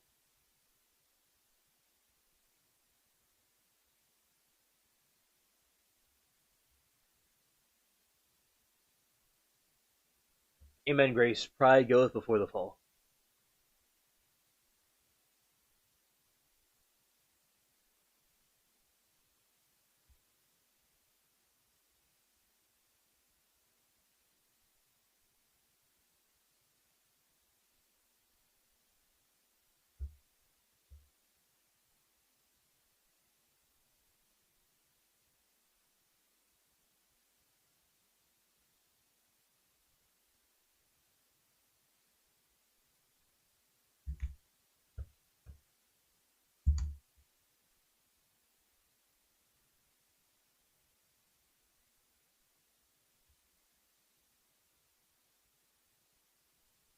Definitely. I mean, they even had those rings. Because chat was commenting that it's rare for a male poisoner, and they even had these rings where women would have, where they would have this little locket, this little door, a little secret compartment inside a ring to put something in a drink. So it seems like the joke of the chat was a female thing, and more so than males. So it's kind of this is a rare occurrence, and yeah, I mean certainly it's a cowardly thing for him to do, and I think it's so bizarre for these people to not want to take care of their own children. I mean, wouldn't somebody want to take care of their own offspring? It just would be a normal thing. Oh, nice, Grace. Here. Yeah, and there was this situation where he kept on just showing no emotion, no remorse. And I think it's very bizarre. Just like some other cases of these men not wanting their kids. I don't know. Did he want a career? Did he want, stuff like that? And yeah, it comes down to money, definitely. Child support. My mom also has the ring too, by the way. And that's how I know about it. And child support, money, things like that. Yeah, I see what you're saying. I just, I think this is an example of a man acting, of course, it's a lot of times in the media, they talk about toxic men and things like that, but a lot of times it's very exaggerated, in my opinion, a lot of times in the media. But this individual is a toxic individual regardless of his gender. And you see, he's a man that's stuck in his emotions. Yes, yeah, very cool, Grace. And a lot of times these people will, these men, like shooters, mass shooters, people that, men that specifically do those things, women could do them too. But when you have like someone like him that's in his emotions or in his pride, his arrogance, you're going to get a monster out of that, and that's why I believe his toxic behavior is an example of a trend that I see where a society collapsing, because it seems that he was stuck in the limelight of his own ego and his own success of being a football star, whatever, over taking care of a kid that he was responsible for creating. I just can't relate to it. And yeah, there are people that abandon their kids, which is not good.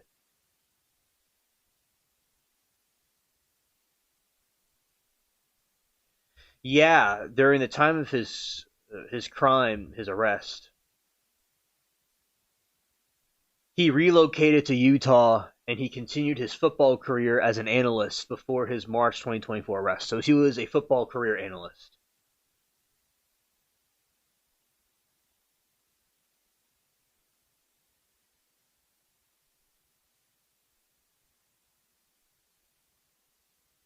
So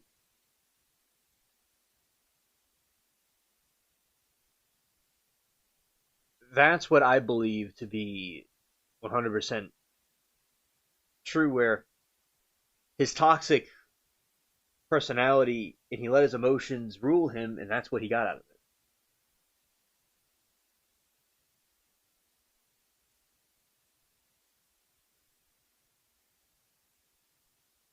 Thank you. I appreciate it. Grace.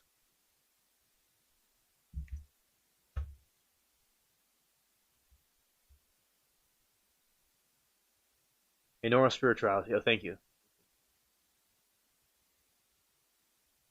It is an exact professional timeline leading to his arrest, and let's see.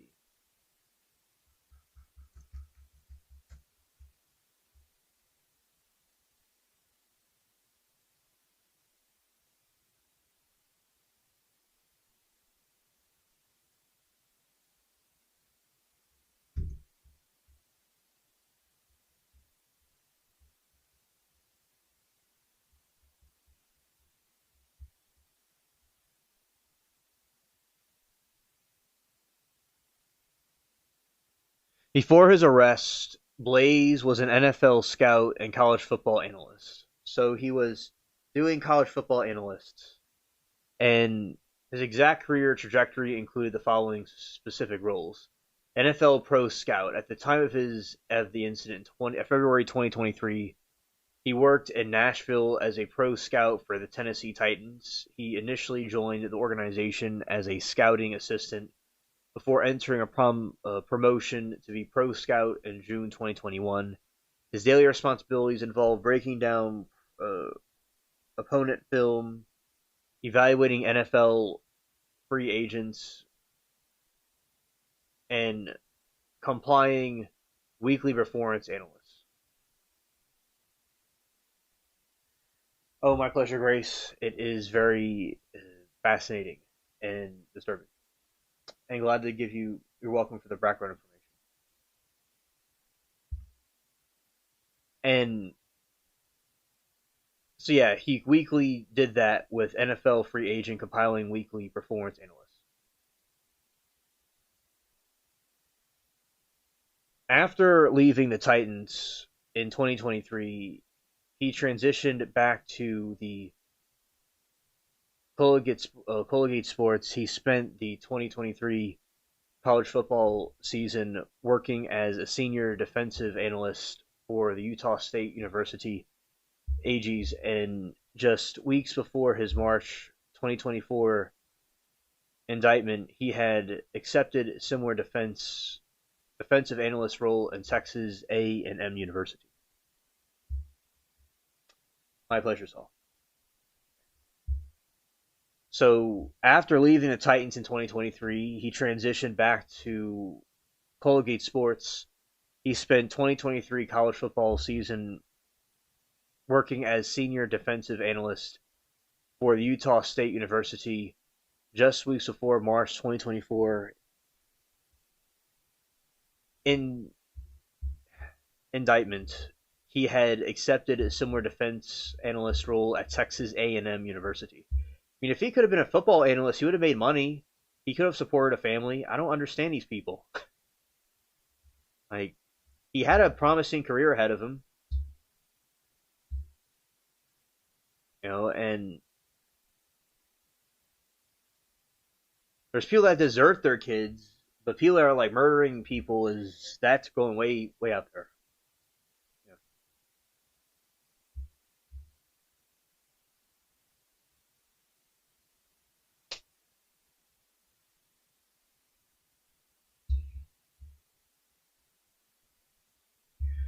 Prior coaching experience before entertaining the NFL front office track, he worked as a defensive graduate assistant at university where he coached linebackers and special teams return units.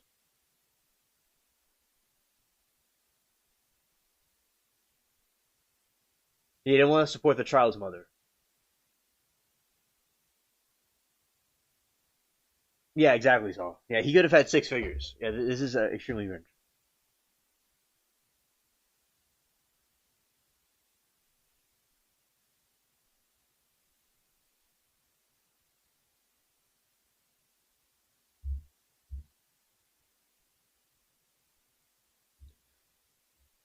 Before starting his professional career,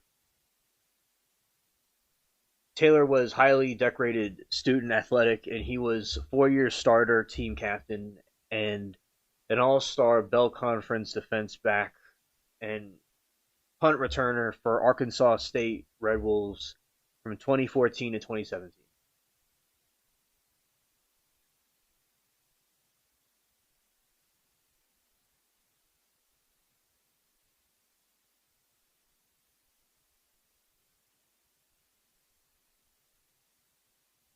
Grace said should have prevented the pregnancy from happening in the first place. We didn't want children. Yeah, there's all kinds of ways people cannot have kids. There's different birth control things people can do. I mean, there's something he could have put over his little thing where it would not have had this thing happen. It's a simple thing that he could have put on himself, but I don't understand. It just what he seems to me is very impulsive. He probably did the action, was an impulsive action to do what he was doing with her to reproduce a child. It's probably an impulsive move. He seems like the impulse to delete her that's another thing. And he could have used his skills for good with his sports analysis, but he chose a different way. He chose a different path.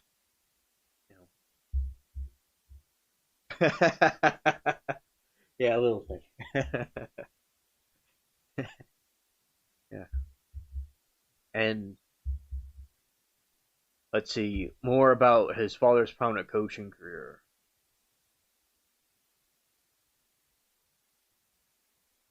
Let's see about his father's coaching career.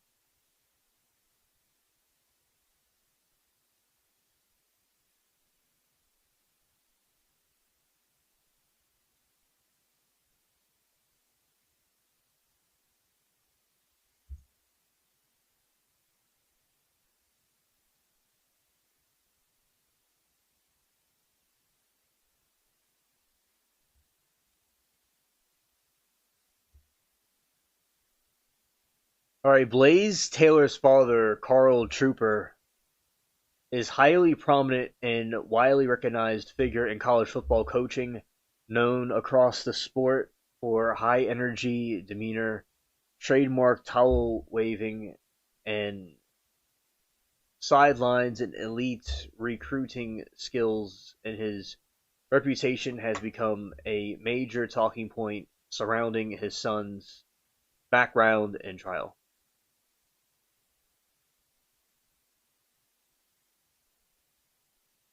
Oh, sure, yeah. I want to explain this to y'all about what's going on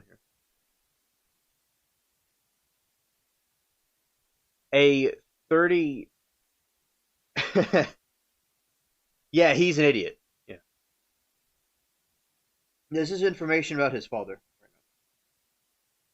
The major SEC national success trooper Taylor has spent over 3 decades coaching a major program.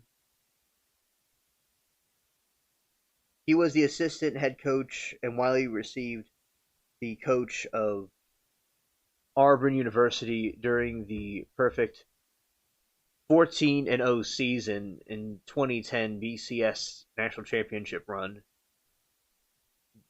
the deep ties and trial locations.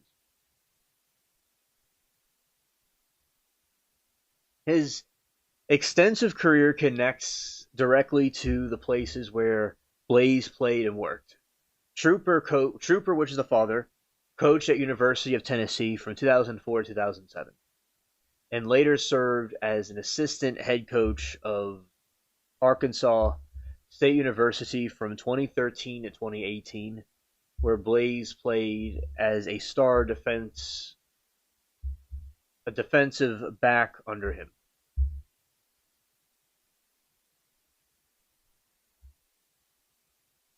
Current role, he currently serves as an associate head coach for running backs coach in Texas A&M NGs under Mike Elko.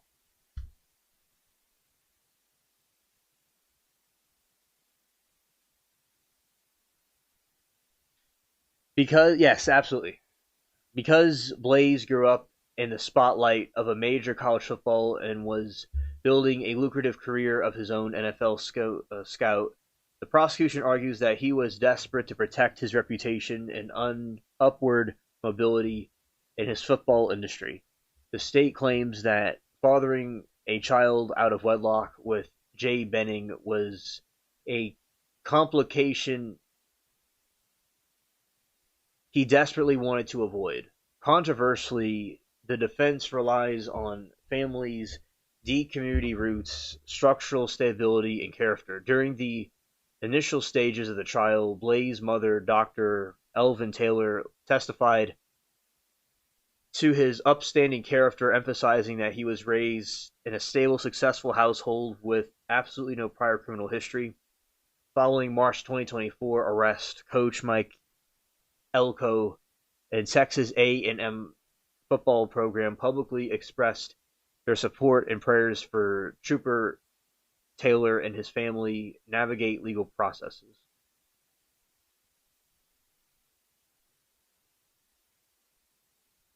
A lot of wealthy people, including royal families, have had kids out of wedlock, but they didn't go and delete the mother. They just they swept it under the rug in some kind of way.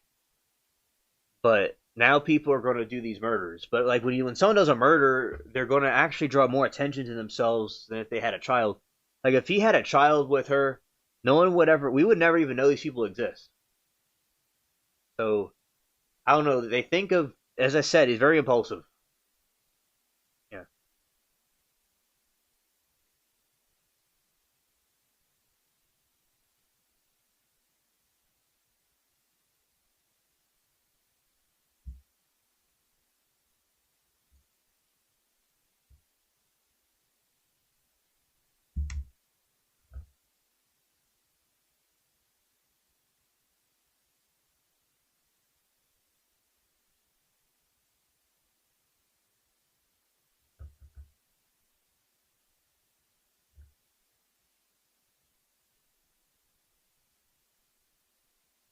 All right, and the prosecution established that Blaise Taylor's alleged professional motive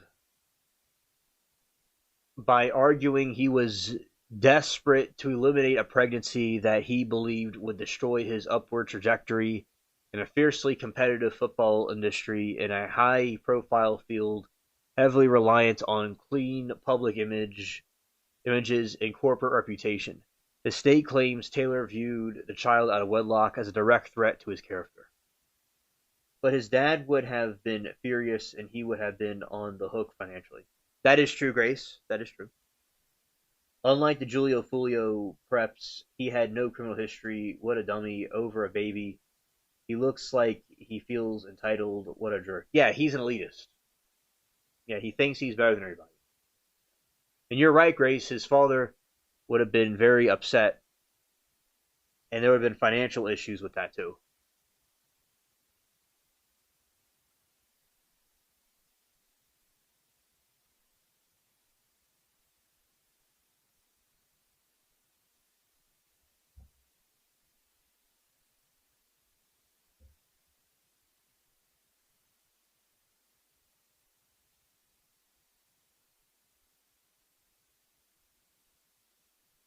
Yeah, he sliced up his career and burned it in a burn pile of lithium batteries.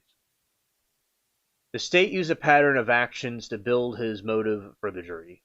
Explicit rejecting of the baby. Prosecution brought forward testimonies from Jade Benning's close friends, including Ninjaya Jackson, who stated that Taylor initially left Benning upon learning of the pregnancy. Witness testified that Taylor explicitly stated he would not be part of the child's life and made it abundantly clear that he did not want the baby, pressuring her with the reality of being a single mother. Well, that's really cruel. You know, that is a really messed up thing to wish on a woman and to try to terrorize her, think that she's going to be a single mother.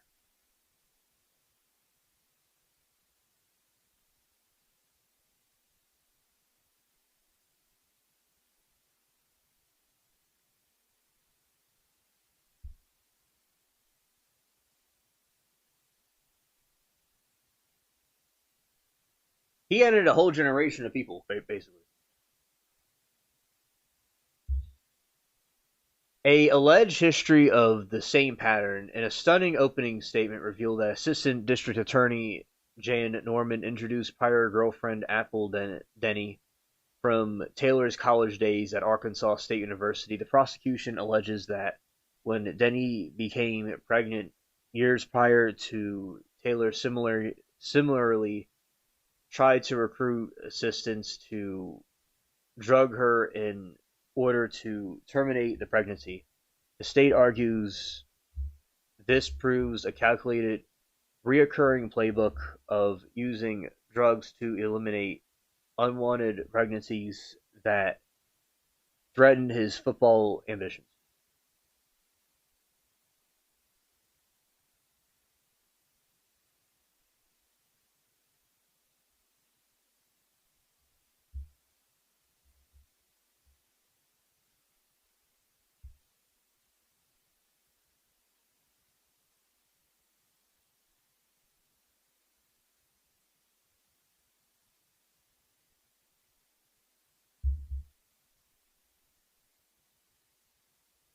I know, many women are single mothers. That is true. And she was trying to put it in her head in a negative way. And look at where his desperation has gotten him. A ticket to life in prison. Yeah.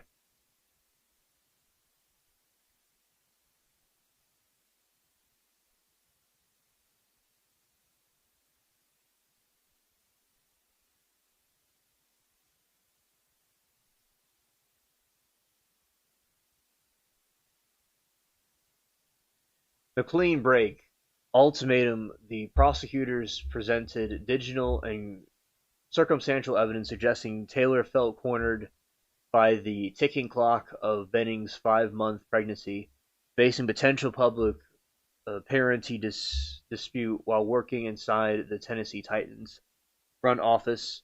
The state argues he chose a lethal covert overdose as a permanent solution to keep his personal life hidden from his employers. Exactly. Right.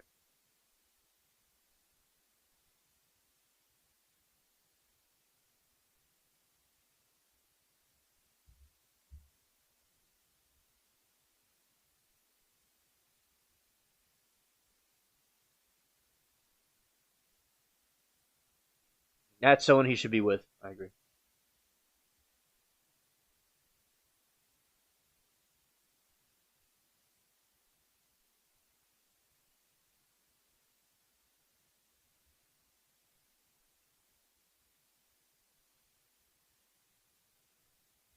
She wanted a life with her baby. I think she knew she was going to be a single great mom.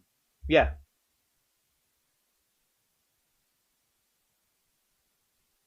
And she would have been great at it and would have had a nice, I think she would have pulled it off perfectly fine.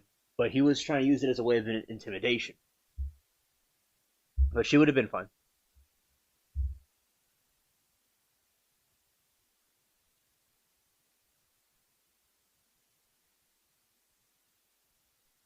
Defense attorney Letitia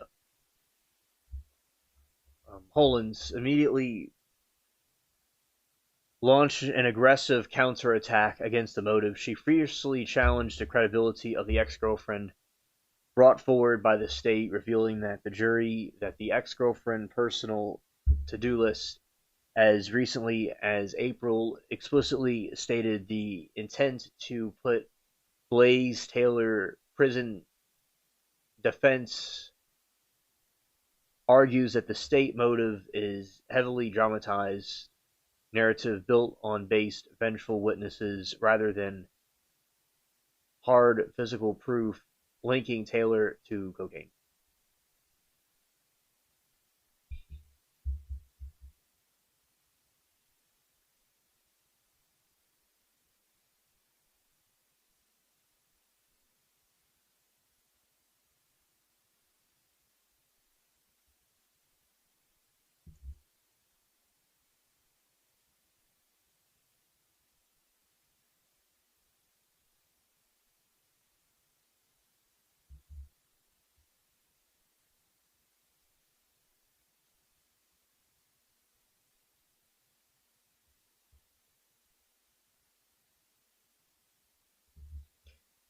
Right. Now, this is the mother's testimony. Dr. Elvin Taylor's testimony provided critical counterbalance of the prosecution's characterization of her son. So, a lot of times these people do is they go, their son was so great, he was a good kid, he couldn't do anything wrong, etc.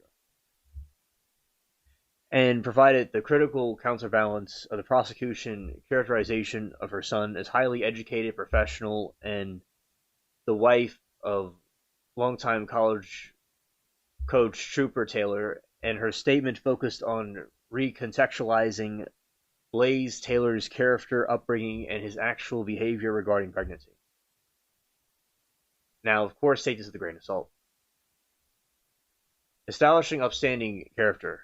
So Dr. Taylor emphasized to the court that her son was raised in a highly stable, supportive, structured household. She highlighted that he had absolutely no prior arrests, no known criminal history, and had maintained excellent reputation as a responsible young man throughout his academic and professional football career. Academic professional success. Such reinforced his strong personal drive, noting that his achievements as a team captain in Arkansas State, who managed to earn both his bachelor's degree and a Master of Business Administration in less than 4 years. The defense used this to argue that he was logical, high-achieving individual rather than someone who would resort to a frantic, violent crime.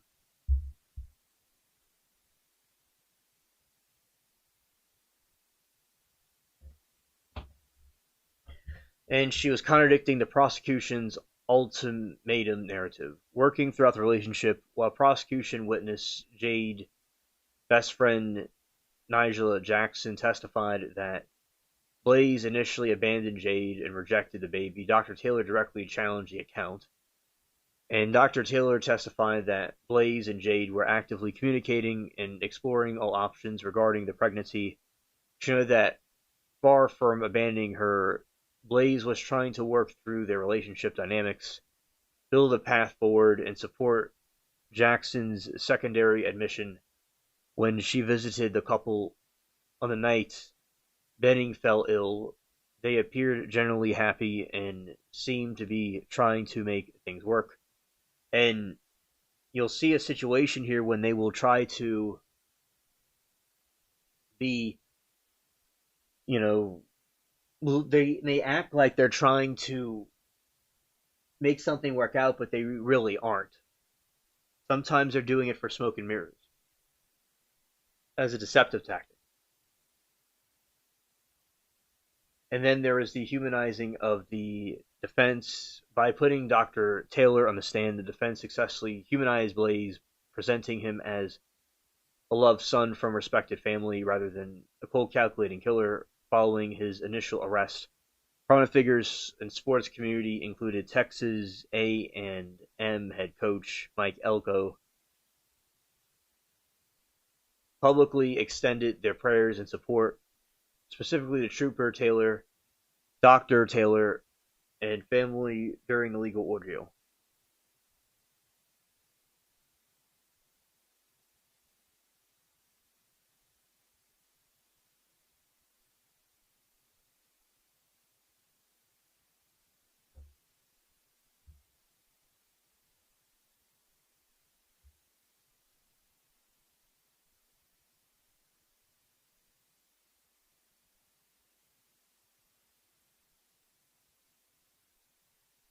Sad that people are such perfectionists.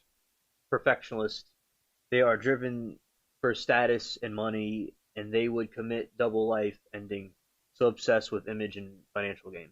Yeah.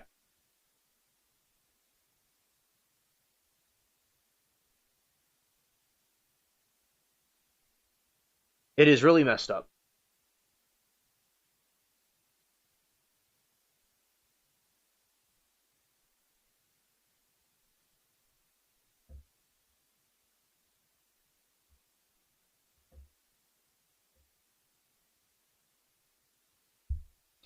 So, I believe in this.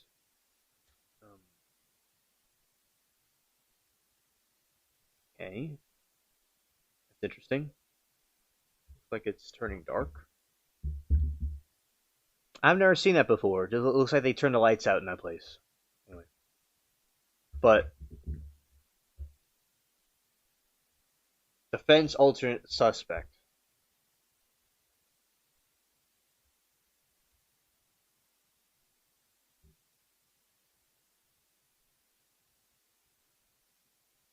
Yeah. During opening statements on day one trial, lead defense attorney Hollins shocked the courtroom by naming Jade Benning's best friend Nijah Jackson as an alternate suspect. Grace, mine has gone black too. The courtroom screen is black for some reason. Now the lights are back on.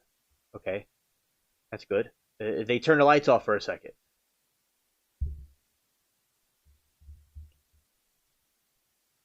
The defense used the strategy of shifting suspicion and introducing reasonable doubt by highlighting Jackson's actions during the investigation. Tampering with crime scene, the defense alleged that while Jade Benning was fighting for her life in critical condition, the hospital Jackson deliberately returned to the Benning's apartment and took physical evidence from the scene.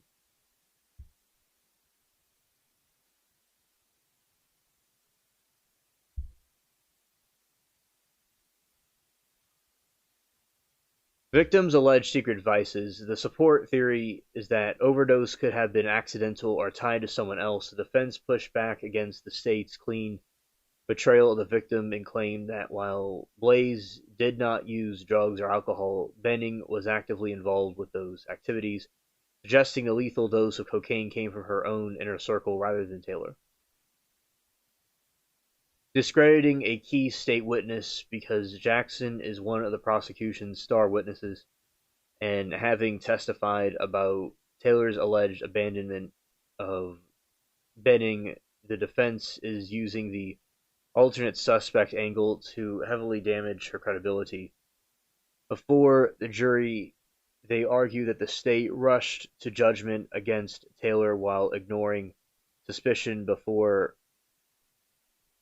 from those closest to the victim.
Prosecution, led by the County Assistant District Attorney Jan Norman, responded to the defense alternative suspect theory by centering Jackson as the voice of the victim rather than a criminal operative.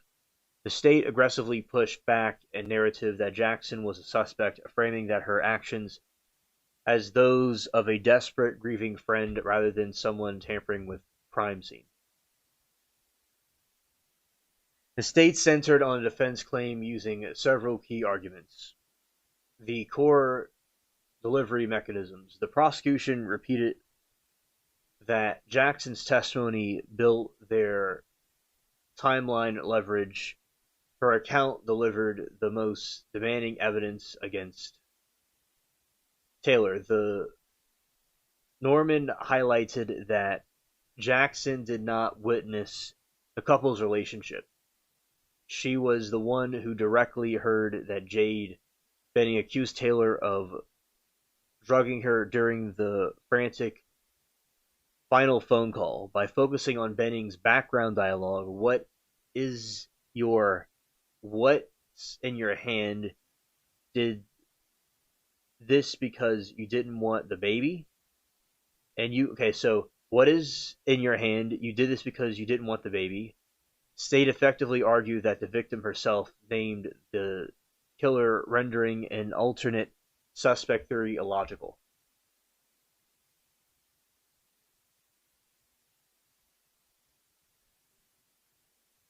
Texas message subpoenas to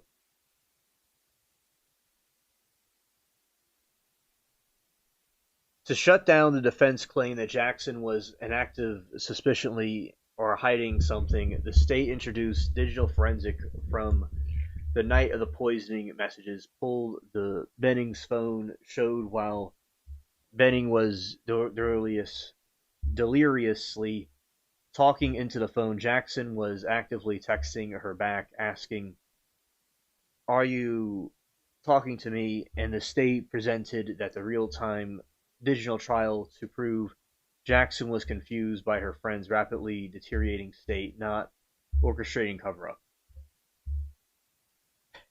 Exactly, he wasn't squeaky clean cut. I'm going to read another part, and I'll get to your question, Grace. Collaborating the timeline. Prosecution emphasized that Jackson's action matched the timeline of a concerned friend after the strange phone call abruptly disconnected Jackson, and male friend repeatedly tried calling Taylor back to check on Benning. The state noted that Taylor dodged the multiple return calls before finally answering to the state. He was about to call 911 because he could already hear the ambulance. The state used this to show Jackson was the one pushing for the action while Taylor delayed it.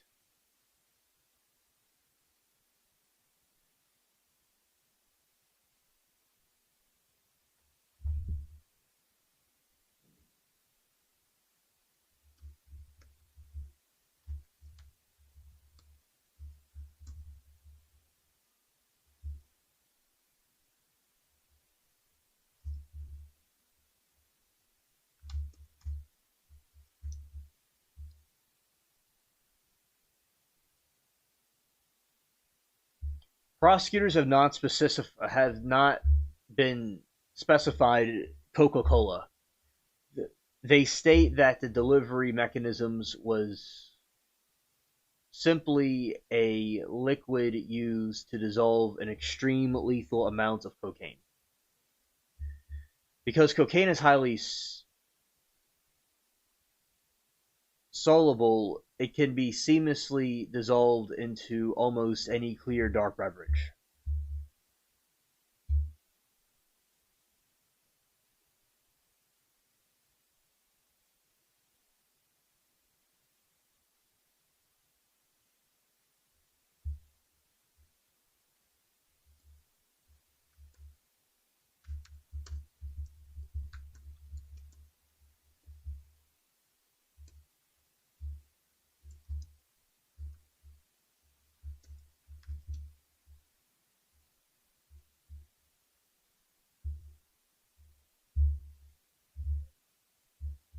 Police did not drug test Blaise Taylor the night of the incident.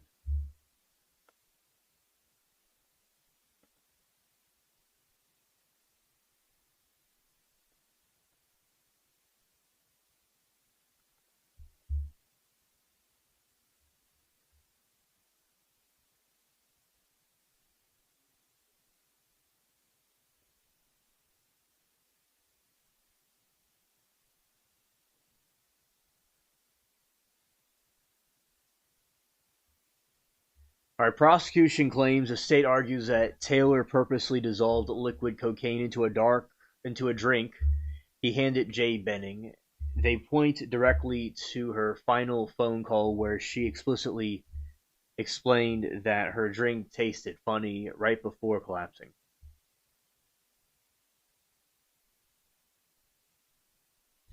What the defense claims. The defense attorney, Hollands, argued that the concentration of cocaine in Benning's body was so massive that it would have been physically impossible for Taylor to sneak into the normal beverage without her immediately noticing a bitter, overpowering chemical taste, but she literally said it tasted funny.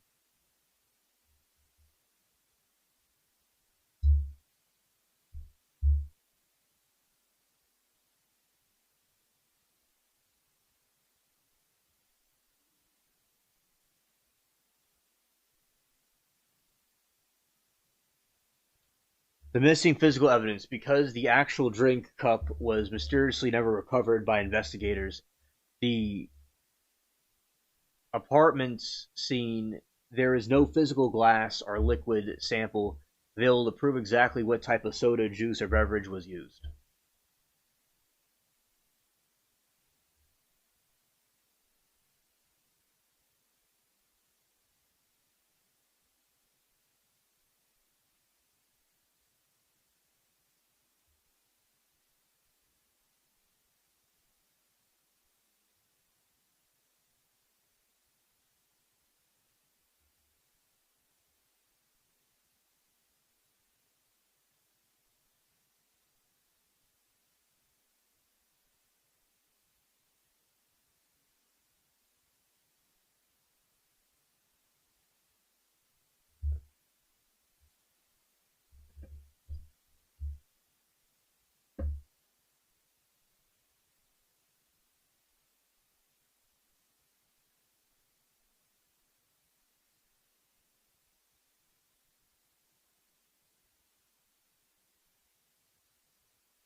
The missing drink cup is one of the most critical and heavily contested pieces of physical evidence in the trial, because the actual cup Jade Benning drank from was never found. It has created a massive legal battle over whether its absence proves cover-up or represents a failure by the police. The argument from both sides of the missing evidence include the photographic proof. Lead homicide detective Adam Reese testified that photographs taken inside the apartment before emergency personnel arrived clearly showed a drinking cup positioned right near the beginning. However, when detectives arrived later to fully process the scene, that specific cup was entirely gone and was never recovered.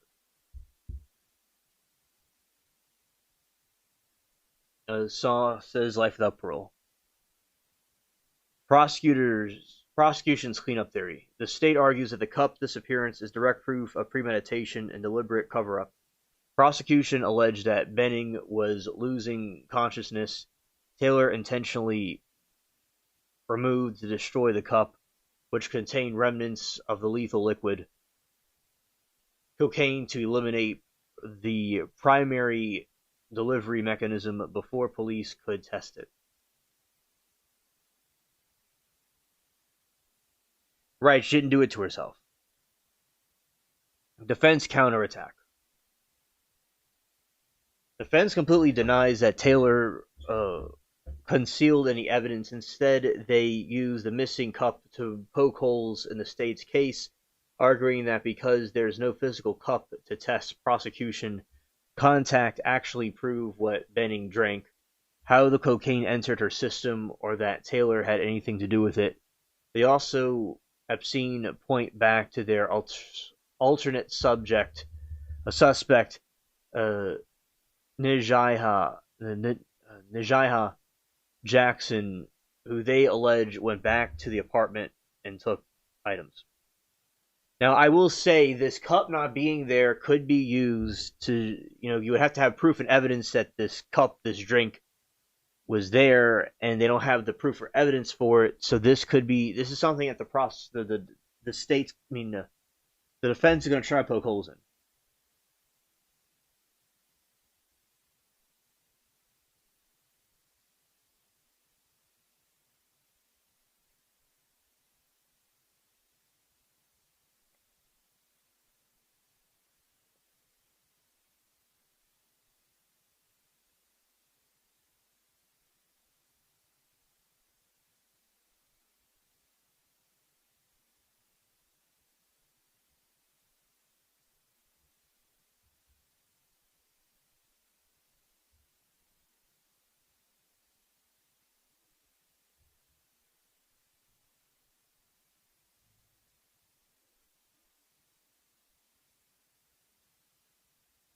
They're really playing around with the camera.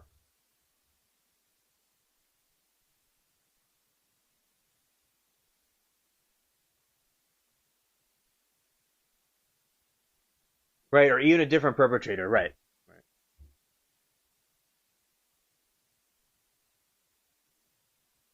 Yes. Let's see.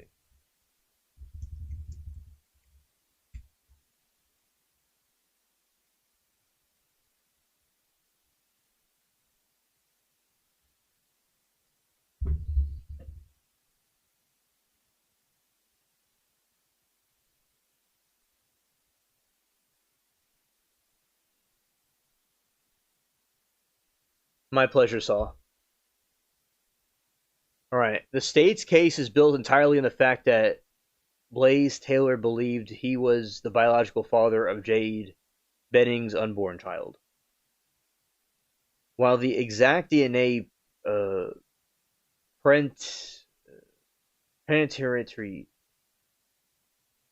paternity test results have not been heavily detailed as a disputed point of the conflict in day one, both sides have framed their argument around the shared assumption of paternity. The prosecution stance. Authorities and prosecutors firmly allege that Taylor fathered the 5-month-old fetus. The state's entire motive hinges on the biological connection, arguing that Taylor intentionally poisoned Benning specifically because he did not want to face the personal, financial, and professional complications of having a baby with her.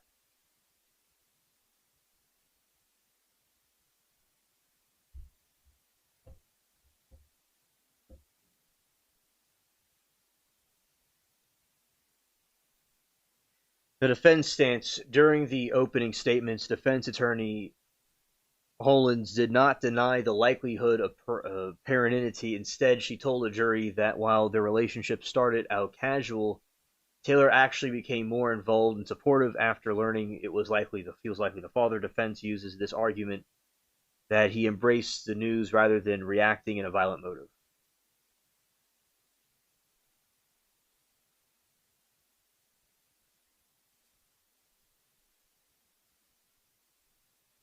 I agree, Saul. I agree.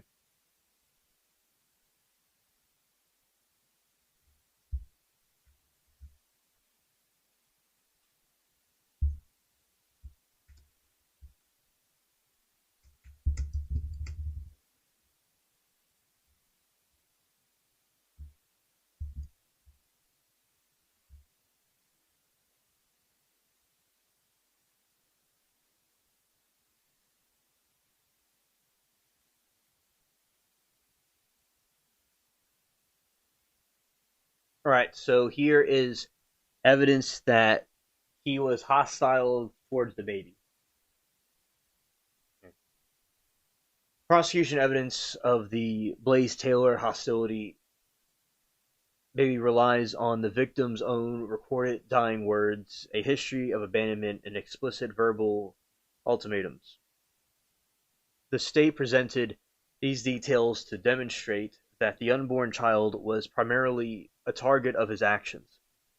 The victim's explicit dying accusation, the most direct evidence of the hostility, comes from the testimony of Jade's best friend, Najaiah Jackson, who recounted that the final phone call before Benning collapsed. Jackson testified that she overheard Benning screaming at Taylor in the background, specifically linking his actions of hatred to the fetus. "What's in your hand? Show me your pocket. You did this because you didn't want the baby." Okay, Grace.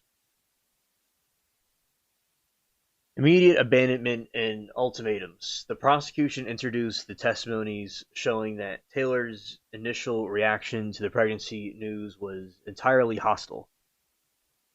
Jackson testified that upon finding out Benning was pregnant, Taylor immediately left her and stated he would refuse to be part of the child's life, explicitly told her that she would be a single mom if she carried the pregnancy to term, utilizing the pressure tactics to push for termination, concealment after overdose. The state argues that Taylor's behavior immediately following the poisoning demonstrates the continued malice toward the pregnancy rather than seeking immediate chemical intervention. Taylor called 911 and claimed that it was a standard allergic reaction, and later telling his own parents Benning simply had C19, COOF19, and prosecution contends this internal deception was meant to delay the appropriate treatment until 5-month-old fetus was successfully terminated.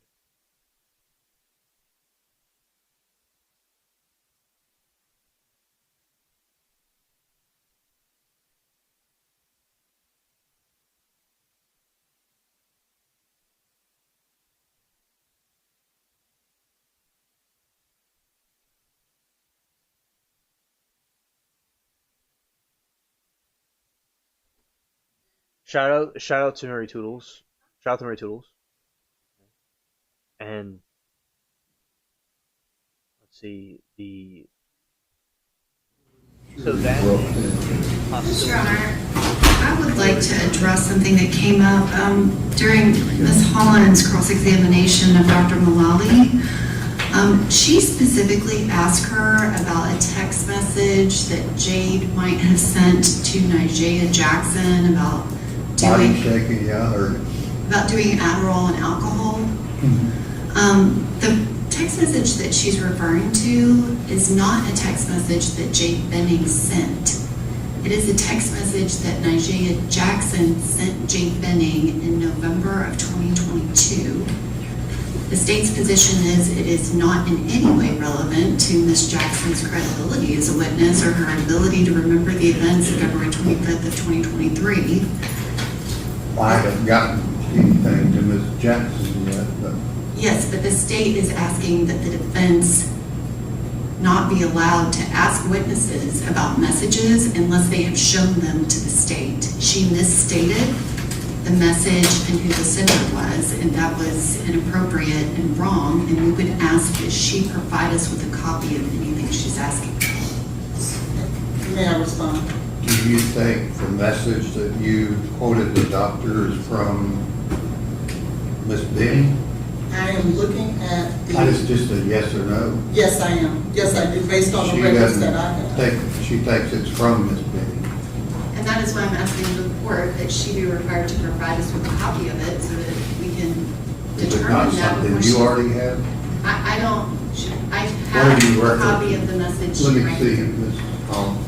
let me make sure I give you the right one. And what I was trying to tell the court was that this is the dump of Ms. Benning's phone. So I am referencing the dump that we were provided by the Well, state. still gotta know who it's coming Yeah, from. so let me find it, Okay. and then I will turn it to the court. Because what I saw on there was, it was from Ms. Benning. So if I'm wrong, it's based on the records that we received from the state. So I'll find it and I'll get it to the court. Okay, let me see it. Okay, let me come. Who's the next witness? Counselor Jones. Keon, okay.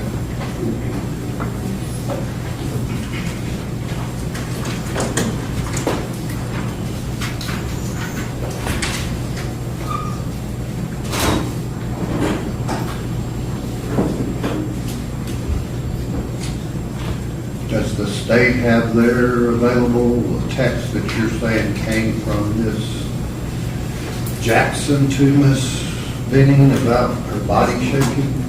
That's correct. Is that what you're referencing, Ms. Holland? No, it was not about body shaking. Well, that's what you asked. No, what I asked was, Look at that message and see if that's what you're speaking of.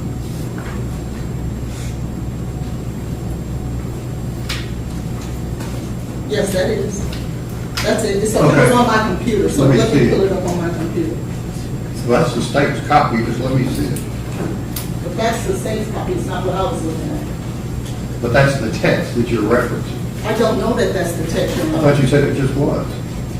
The text, context-wise, it doesn't mean that the sender and the recipient that I was looking at was, because I verified that before I went into it. So if I can pull it up on my computer, because that's, I just remembered I was looking at it from my computer. Well, it says a phone number ending in 0608. How do you pronounce it? Nigeria. Najee. My body is starting to feel like it's shutting down. Yeah, it's not shaking, you said shaking. You said it was from Miss Benning. That's what I'm trying to determine. I'm trying to pull it up for you Okay. so that I can get it to you.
November 2nd, 2022, 11:29:48 seconds.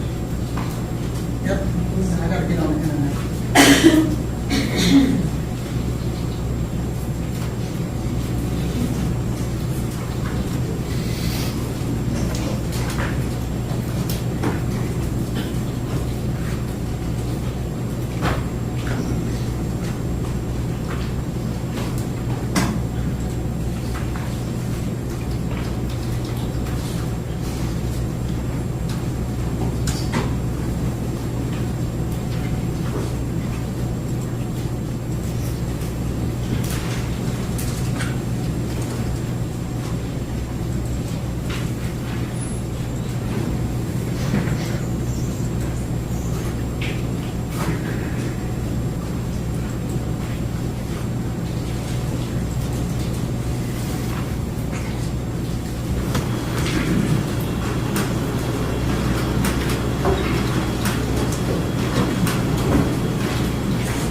bottom of page 169. It has the sender's number, and then it has the message next to, the message is the next one under. Look at the bottom of the page. Okay, I'm just trying to, I don't know, show that to the state. If you look at the bottom of that page, the sender number is 501. The recipient is Nigeria. The very next message is that message that we quoted.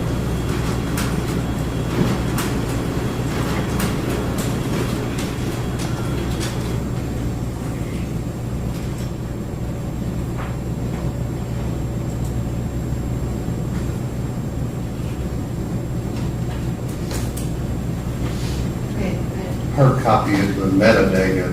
Yeah, no, I did it. I can read all of this. On page 1969, the record 4388, it says the sender name is Nigeria, 501, and this following page, 1970, is the message. If you also see the sender goes with this message. Can I finish? Is that what you tell me? Let me ask you a question. The sender says 501-541-5008. Is there a police officer here that can tell us who's the sender and who's the receiver on that? I absolutely can get someone here. Okay, why don't you do that? Yes.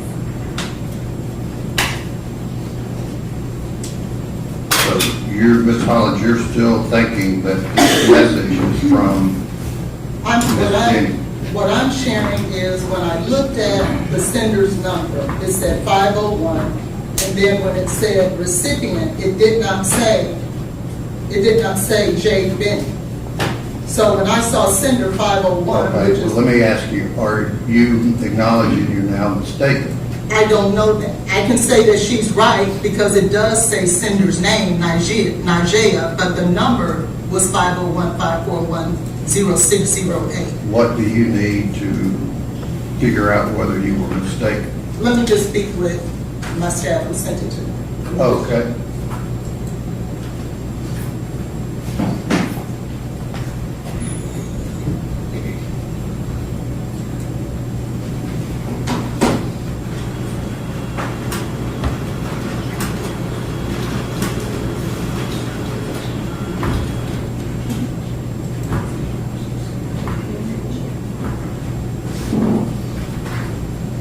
So what she shared with me that it was in fact from Nigeria. However, we have several other messages where she does in fact do the same drug. So we can come back. You're jumping way ahead of me. Well, The question you asked the doctor, is that wrong? Let me say this. That's just a yes or no. Well, no, it's not, Your Honor. If I can, for the record, please allow me to say what I need to say. Sure, to for the protect- record, go ahead. Thank you. We were mistaken in regards to that Does particular. the jury message. need to know that? They can, but if they know that, then I need to be able to go into other messages that suggest the same drugs. Because I can go a day later, because one of the questions I asked I'm was, just saying the doctor's gone. I'm just saying the message you try to convey to the jury is, you want to listen to me or co-counsel? I'm listening to you. If I can. What did I just say? You said, do I need to let the jury know? No, I said the doctor's gone. I heard that part too. But if you would remember, what I said was, if she told you she did mushrooms, would that make a difference? Right. I have a That's test- not what I'm dealing with. I'm dealing with the question that you used this text message from what you said was Miss Benning, and now that's not true. You sustained their objection to this text You went and message. asked the question a different way the second time, And the and question. they didn't object. The question I asked was, if she told you she did mushrooms, would that make a And difference? the final question we can replay it. We can't, and I also The final asked, question you asked was this same thing. it was, but the drugs And are she still said, the no, same. that, I didn't know that. We can clear it up and I can talk about the same drugs and I'm the not different dealing with texts. the others and what are the witnesses. I'm dealing with, were you wrong on who generated this text? I was, but that text did not come into evidence. The question was, Your question included the text. no, it did not. Not what was in front of the question this witness was able to answer did not deal The with question the text. they objected to and it was sustained did not come in. Then your final question after the mushrooms and everything else was, if you knew that she was taking Adderall to the point of shutting down her body, would that been contrary to her history? She answered, yes. They didn't object. So the jury heard all that. And they can bring the doctor back and say something different. She's gone. Well, she can come back. If she wants to impeach that, she can. And you said it didn't get out. Why would they impeach it? Because you're saying it did. And I'm It not did. Well, then she I'm can going to do bring what the she wants jury to. down, Your Honor, I tell don't them argue with that the court. questions are not evidence, which I told them from the get-go. That's right. But that the question you asked, generated from a text from Ms. Benning, was not from Ms. Benning. The question I asked had to do with the drugs Ms. Benning was doing. And there's plenty, a plethora of You weren't evidence. asked about that, and I'm not getting into it. Okay, well, that's what, if she goes If into you think you want to question now who you know is Ms. Jackson, then we have a jury out. Do you think it's relevant that this text comes in to impeach Ms. Jackson about her reliability? No, I don't. Okay, then let the jury step in.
Who is the next witness?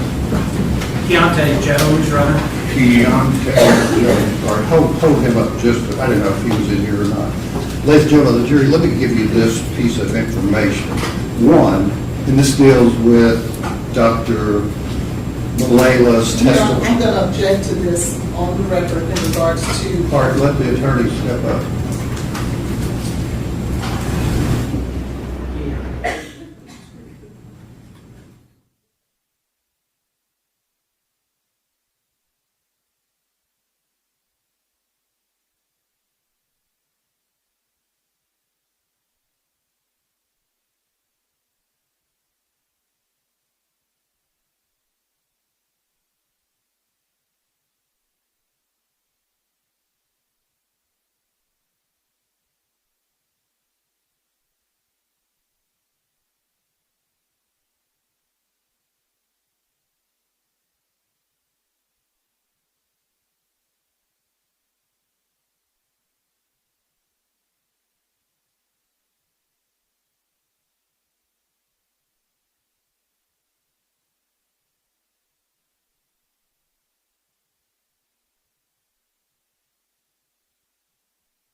So just so the court reporter understands what we were talking about at the bench conference, you, Ms. Hollins, are now saying that you didn't say it was okay for the court to instruct the jury that that question coming from Ms. Benning's, a text from Ms. Benning was wrong. What I thought the court was. Did you say that or not? Judge, I cannot Look, you play back respond the and you cut me video. off every time that I'm trying to protect the I record. said, I'm gonna bring the jury in and instruct them that questions aren't evidence, and that That's your what we question about, to the Dr. Malela, about Ms. Benning generating a text that she was starting to feel like her body was shutting down, did not come from Ms. Benning. You now agree to that, right? What You I- agree the text did come from Ms. Benning, I do agree that the test will come. but you're now saying you didn't say that that was okay. No, what I thought the court was saying was that you were going to instruct the jury that what the lawyers say is not evidence. I don't have a problem with that. But if you want to comment on exact evidence, the court can't comment on evidence. The proper way for the DAs to impeach me is to bring that witness back in and then ask that particular question in regards to this exhibit. That is the proper way. Then at that time, I have a right to come back and ask about those very same drugs so that the jury doesn't believe that I'm misleading them. The way that the court wants to do it, it makes the jury believe I'm misleading them You did. about the drugs. Because You're you right. misunderstood the You're text. right. But the court sustained the state's objection. Not the third time. The third time, if my You're- question is wrong, the proper thing for them to do is to bring that witness But that back. message got to the jury. So how would I explain to the jury what question or what information we're talking about? Your Honor, that's not for you to do, it's for the state to do. How would I, you're saying it's okay for me to bring the jury in and instruct them that what the attorneys say is not evidence? That's correct. About what?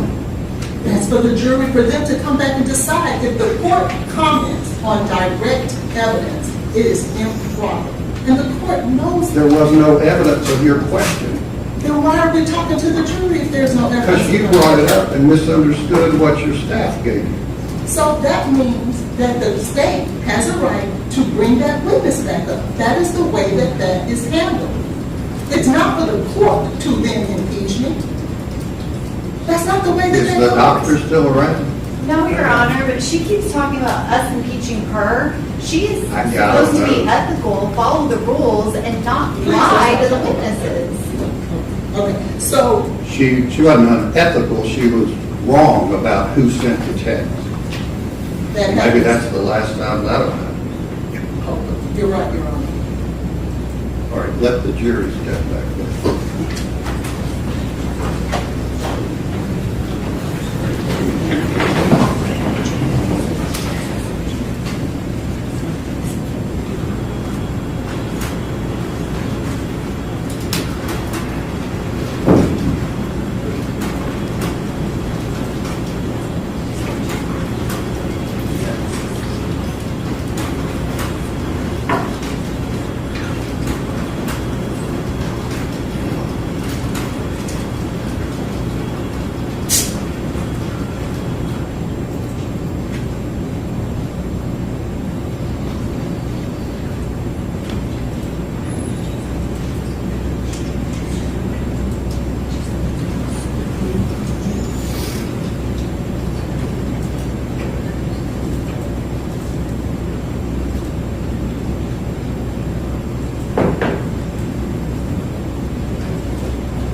All right, jumping in. All right, ladies and gentlemen of the jury, what I was saying before this next witness will be called is that questions asked by the attorneys, as I told you yesterday, questions, arguments are not evidence unless it's adopted by the witness, as I said yesterday. There were questions during Dr. Malela's testimony about a text generated from Ms. Benning that is now acknowledged that text was not from Ms. Benning. So just disregard that information. All right, if you'll step up, please.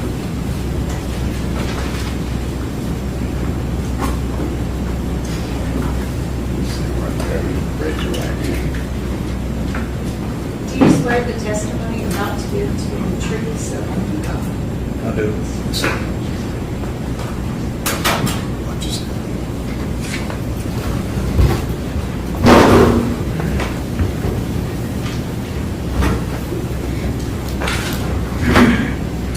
Sir, could you please tell us your name and spell your first and last name for us?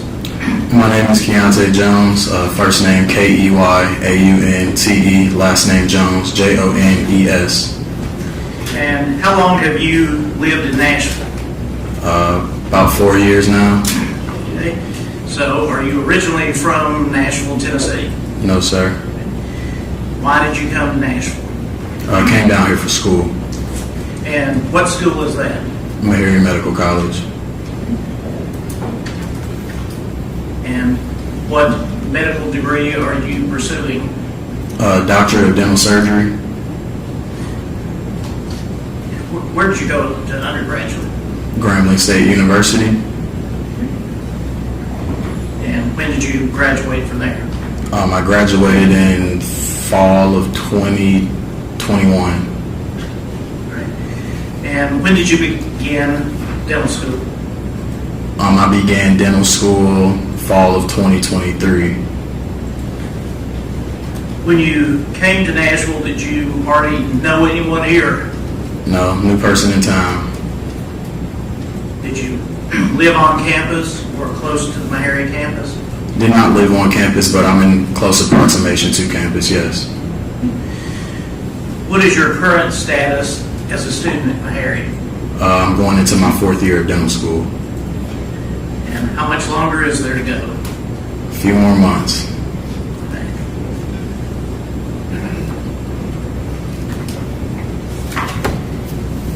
When you came to Nashville, as you told us, you didn't know anyone here. Did you meet fellow dental students and or other people here in Nashville? Yes, sir. I met quite a few people. And was one of those individuals Jade Jackson? Yes, sir. How did you come to know her? Hanging out with different people in our class. Went out a couple times. Got lunch, things like that, and then we developed a friendship. Was she also a student at Meharry? Yes, sir. In the dental school? Yes, sir. Is she still in dental school? Yes, sir.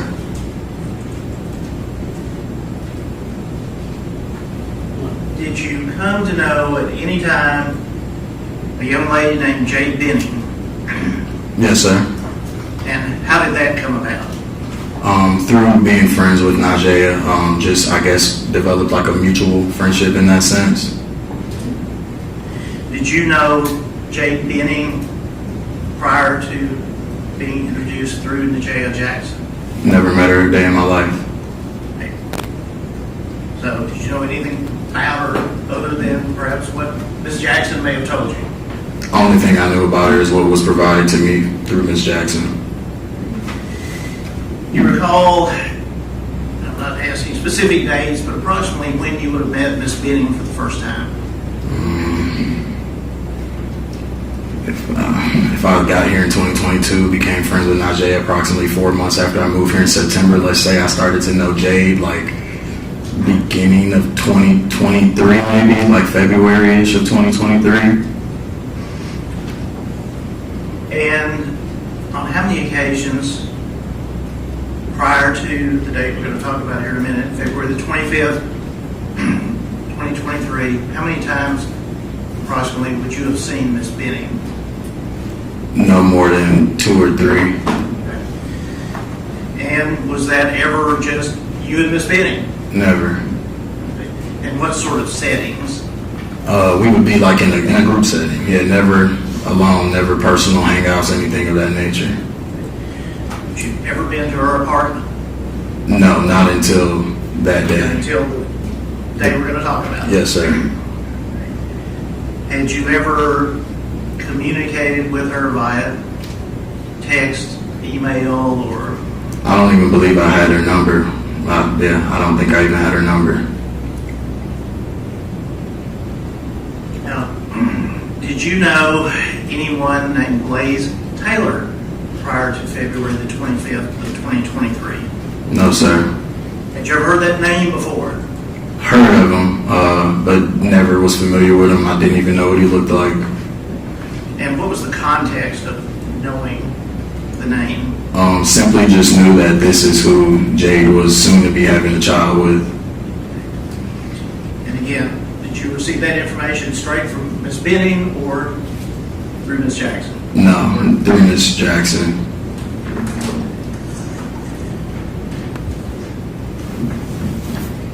Let's move on to February the 25th of 2023. Do you recall the events of that day? Yes, sir. And prior to the evening, do you recall anything about what you were doing during the daytime? I believe that day we had just left the library from like studying. I know, yeah, we had just left campus from studying. And who is we? Myself and Najee. So y'all were fellow students? Yes, sir. Same class? Yes, sir. Same courses? Everything. Okay. So we'll pick up there. You finished studying. It's in the afternoon, is that correct? Yeah, probably about 6 or so, maybe 5, 6. Okay. And what were your plans for the evening, if any? I had plans to go home and get ready to hang out with some of my friends. And then I was informed that there was an invitation to perhaps get some food at Jade's house that night. And was that information from Ms. Jackson? Yes, sir. Now, in those days of being in college, free food, was that? It sounded like a good idea. Yeah. So, anything out of the ordinary? Was anything unusual about that, really? No, I mean, I knew Jade was a chef, so there was nothing abnormal that she wanted to cook for her friends or anything of that nature. Had you ever been to the restaurant where she worked as a chef, where Miss Benning worked as a chef? No. Or had eaten her cooking? Never. Okay. So, offer was made. You say, sounds good. Sounds great. And what, if anything, did you do after that, as far as getting to where the food was? I think we may have went to my house, parked my car, and then from there, Najee and myself rode in her car to Miss Benning's house. Okay. And who drove, it being Miss Jackson's car? She did. She drove? Yes. Okay. Anyone else with you? No, just us two. At that time, did you know where Miss Benning lived? No, I just heard she had just moved into a new apartment, but I was not familiar with the area or, specifics as to where it was. Did Miss Jackson drive you to what turned out to be Miss Benning's apartment? Yes. Recall approximately what time you arrived? Like 7:30-ish, maybe. This time was just a routine evening so far as everything that you knew. Just another day to me. Right. Any reason to be keeping track of time? No. Directions or anything? Not at all. When you arrived at the location, what did you do? Get out the car, go to this address that we were sent, which obviously was Miss Benning's house. At that point, we knock at the door and we wait for a response. And was there a response at the door? Yes. From that point on, tell us what occurred. Who, if anyone, opened the door? Jade opened the door. And what was her appearance or demeanor when the first time you laid eyes on her that evening? She was in good spirits. I can't remember necessarily maybe what she was wearing, but I'm assuming it was loungewear. She was at her house in the comforts of her own home, so assume loungewear, but appearance and everything, she was in good spirits. She was excited to see Najee and even myself at that time. I think we may have hugged, and she welcomed us into her home. And, I mean to be repetitive, but was that the first time you had ever set foot inside her apartment? First time and only time. From your memory, can you describe anything of what it appeared as you stepped over the threshold into her apartment? Normal, calm evening. I remember there were, there were small conversations, obviously, maybe some catching up and things like that. But to me, everything seemed normal. There was some food that was just getting done, being prepared. I know when I came in, she wasn't like still hustling around the kitchen making anything. It was just a calm setting with a pot to the right of me as I walked in. Ahead of me as I walk in is a living room and just calm evening. Says was there a television on, music playing, anything? I do believe there was like music playing in the background, yes sir. This time we talked about 3 people being there. Mm-hmm. Was there anyone else besides you, Ms. Jackson, and Ms. Benning? Yes, there was a gentleman there, yes. Had you ever seen that individual before in your life? No. Were you introduced? I was introduced, yes. Right. And who was the person? I was then at that point introduced to Blaise. Right. Did you have a last name at that time? I can't recall. Yeah, I don't think so. Let me just ask before we move on, is the individual that you met for the first time the evening of February the 25th, 2023, here in the courtroom? Yes, he's here.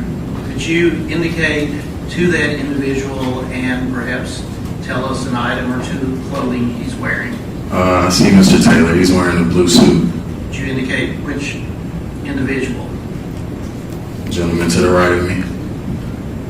All right, that's the record to indicate he has identified Mr. Taylor.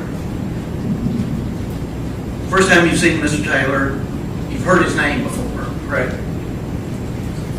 I'm sorry, you have to answer. Yes, yes. Okay, sorry. Can you describe how he appeared, again, first impression of what you saw? First impression, nothing really seemed to strike me as off-putting. Seemed like a decently put together gentleman. He was quiet for the most part. And yeah, like I said, nothing really caught me off guard about meeting Mr. Taylor for the first time. And you, I believe, referenced some sort of small talk or getting caught up. Did you have any conversation with Mr. Taylor? If I did, I can't remember. Probably just guy talk, how you doing, something like that. Maybe talked about sports or something of that nature, but nothing overextensive. When you first saw Mr. Taylor, what, if anything, was he doing? When I first saw Mr. Taylor when I came in, he was kind of, like I said, to himself, quiet.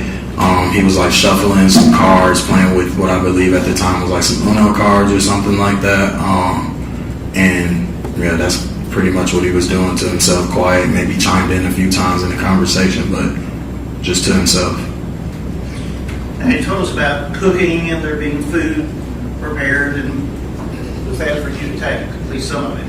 Yes, yes. Were there any indications of anything else that was happening in the apartment? As far as what, can you clarify that? Well, just have the food. Did you see anything else that indicated that there was any activity that they were going to be engaged in? Yeah, at that time there were like some canvases out, and when further questions were asked, it was told that they were going to be having like a paint night. And understand, if at all, what the purpose of the painting was? To my knowledge, these paintings were supposed to be for like the baby's room. And was there, I believe you said canvas, was there paint and other items that would go with that? I mean, paint brushes, stencils, things of that nature, yes, sir. And where were they? On the kitchen island as well with the canvases. Did you see any, talk about there being food, any type of beverages, any drinks? Yeah, I saw like there was some like a glass out, maybe a glass or two. and had like some juice in it or something like that. But from what I can remember, that was all that I saw as far as like beverages. You remember anything about what color the beverage was? Some sort of pink juice. While you were there, did you consume any beverages? No, I didn't drink anything. Were you offered anything to drink? I was. I think I might have been offered maybe some of the juice or either water, but yeah, I wasn't thirsty at the time. Did you see any alcoholic beverage in sight? Not to my knowledge that I can recall, no. It says, how long were you there approximately? At most 30 minutes. During this time, did you sit down, watch TV, or were you standing the entire time? We were standing the entire time, never sat down, no sir. And during that time, what, if anything, you observed Mr. Taylor doing other than shuffling the cards? Didn't necessarily observe him doing anything, like I said, peculiar. I guess there were conversations that were asked as far as to what was going to be like painted. And within those conversations, I remember Jade saying that she was going to be painting a butterfly.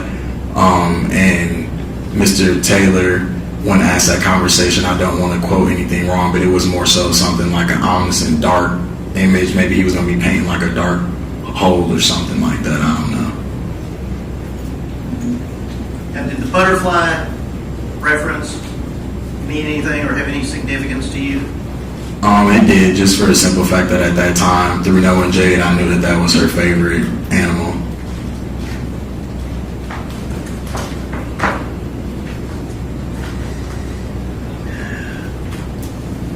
You're there, the small talk, the catching up. Did you and Miss Jackson at some point leave the apartment? Yeah, we leave after about, like I said, about 30 minutes, 40 minutes most. We were not there for a long time. And then, yes, after we had our conversation, got the food plated and everything, we left.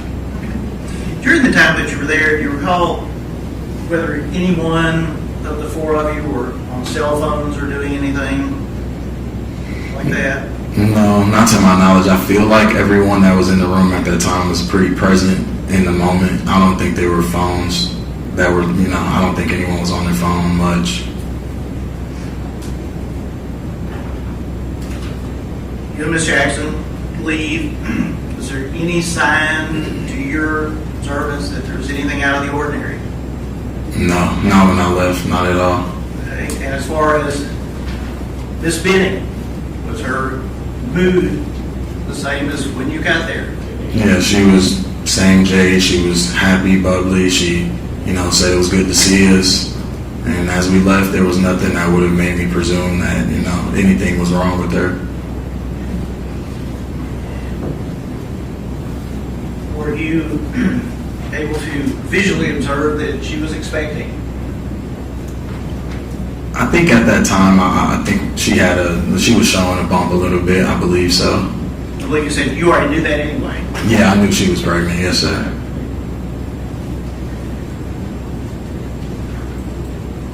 Where did you and Miss Jackson go after leaving the apartment? What happened? At that point, we go back to my house, in which, like I said, when we left the library, that's where we initially went to drop my car off. So we go back to my house, and I think she was at my house for maybe another 40 minutes or so while we were eating, things of that nature. And then from there, after about 40 minutes to an hour, she leaves because, as I stated, I was getting ready to hang out with some friends later that evening.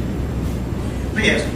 So did you eat the food at your apartment? And by you, I mean you and Miss Jackson. Yes, we ate at my apartment. Okay. Anything unusual about the food? No. Was it good? It tastes pretty good, yeah. Nothing unusual.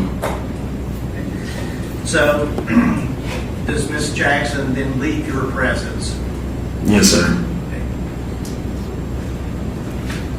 What did you do after Miss Jackson left? After she leaves, I carry on with my evening. I get dressed. After after I get dressed, I go to my friend's apartment to meet them there, and that's where, yeah. Okay.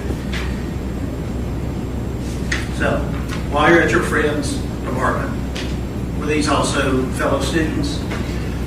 Or Graduates, yeah, they were graduates. So, while you were there, does anything unusual occur? At that point, I get a phone call, a very frantic phone call from Najee, pretty much, panicking. I can tell she's in distress. She's crying a little bit, and I'm trying to ask her what's going on, and all I can really get out of her is like, is something wrong with Jade? There's something wrong with Jade. There's something wrong with Jade. And were you able to comprehend what was wrong, or?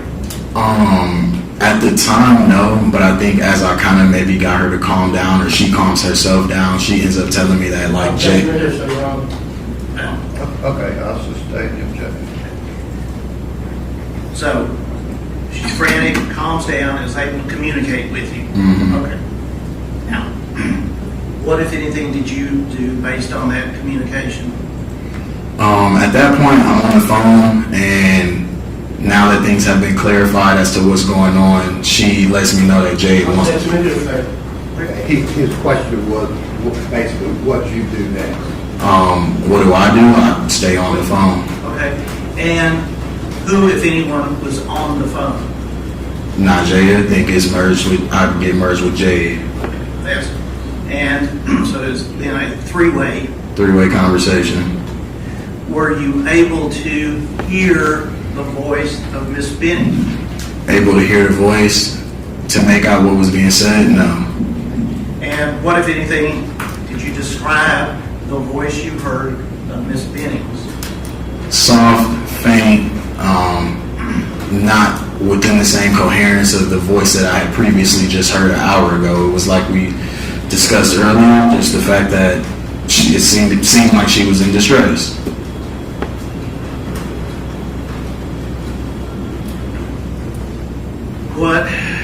How long did that three-way call last that you were on?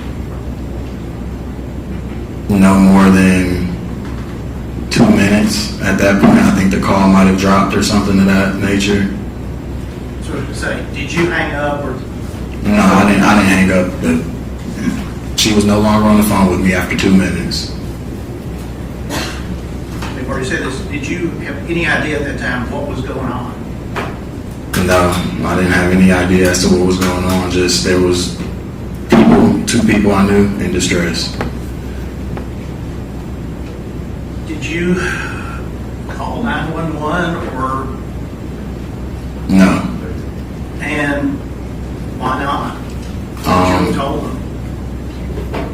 I really don't know what I would have been telling them to do had I called 911. I didn't really know the severity of the situation.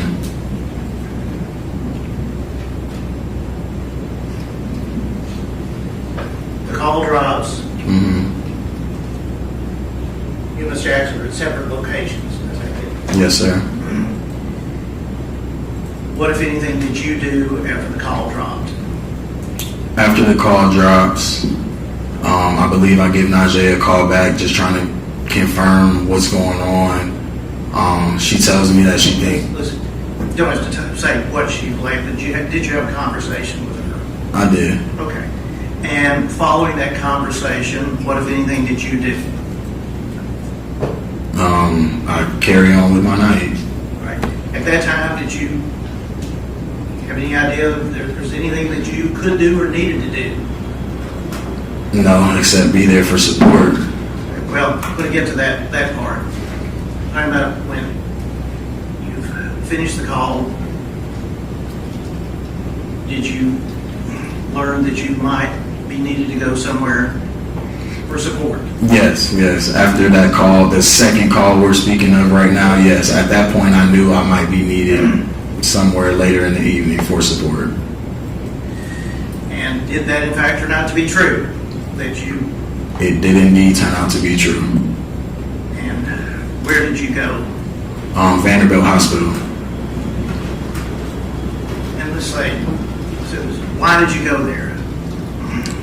Because at this point I had learned the severity of the situation that was occurring with Miss Benning. And that you would have been one of the last people to see her. Or speak with her, yes. To speak with her. Both, yes. When you arrived at the hospital, where did you go? I pull up and park right in front of the ambulance dock at Vanderbilt, and I was instructed to park in the garage that is right across the walkway. Who, if anyone, did you see there that you recognized? At that point in time, I don't believe there was anyone outside that I knew, but I did eventually go and meet with Najee. And where was Miss Jackson when you first saw her at the hospital? Either coming down the stairs in the lobby. If I can recall, more so like the lobby, the main area, right inside of the emergency room. Do you recall approximately what time it would have been when you arrived at Vanderbilt? In between 12:45 and 1:30 a.m.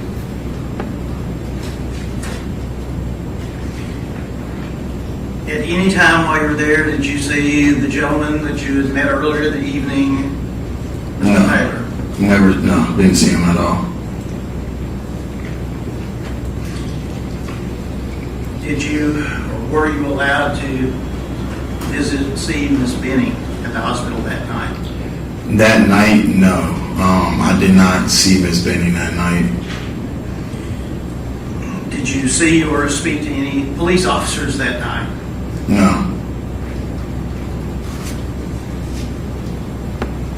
As the days went on, did you go back to the hospital? Yes, I went back to the hospital, I believe the next day when the family and friends arrived, again, for support and just because at this point, like I said, the severity of the situation. And then I believe I went back a final time for her birthday. Was that a larger family gathering? That was the day that it was decided that the plug was going to be pulled.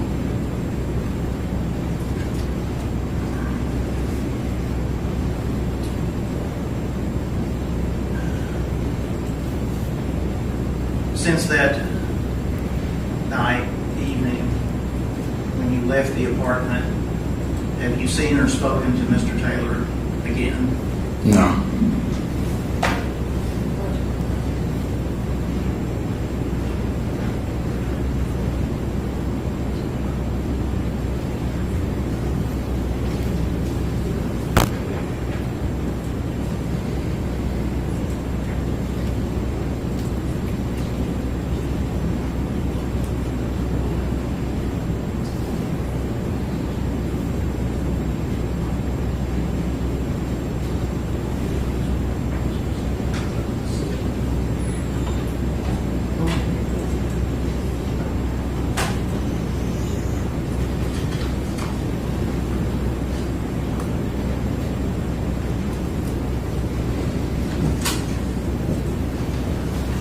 What I was getting around to is being personally in the presence of Mr. Taylor. That's not occurred, has it?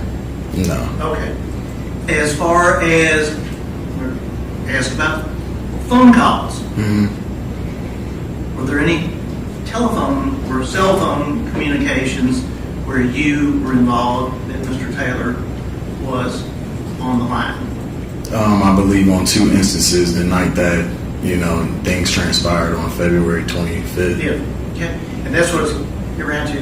Those conversations, how did that work? Let's talk about the first one. So the first one was that initial phone call when I was told that, something was going on. I get on the phone with Mr. Taylor and I simply just ask him yo, what's going on? Is everything good?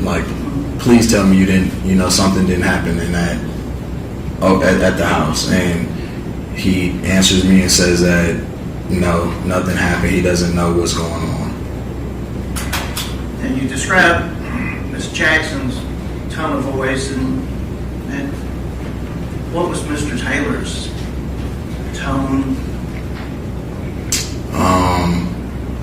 I could sense a little bit of panic in his voice, kind of just, I don't know what type of panic, but there was some sort of like panic in his voice. Now, was there a second communication? Yes, so Mr. Taylor. the second line of communications happens while I'm at my friend's house. I think Najee calls me back, and I can hear her and Mr. Taylor going back and forth with each other. This is now currently while they're at the hospital. Again, I'm not there, but I'm at my friend's, and I hear them going back and forth with each other. I think she's telling him like stay away from her, X, Y, and Z. And so I asked her at that point, like, put him on the phone. And when he gets on the phone, I ask him again. I'm like, yo, listen, like, please tell me you didn't do something to that girl. And he again states that he didn't. He doesn't know what's going on. I again reiterate that question and say, bro, please tell me like you didn't do anything to the girl. And again, his word is that he doesn't know what's going on. He didn't do anything. He didn't do anything to her. He swears on it. And what was his tone or demeanor? Again, like there seems like a little bit of uncertain panic that's going on in his undertone. Like I said, I'm no detective or anything, but like I said, I feel like there was some sort of panic that was perhaps in his voice. And is that the extent in the final conversation that you had with Mr. Taylor? That would have been the last time I spoke with him, yes, sir.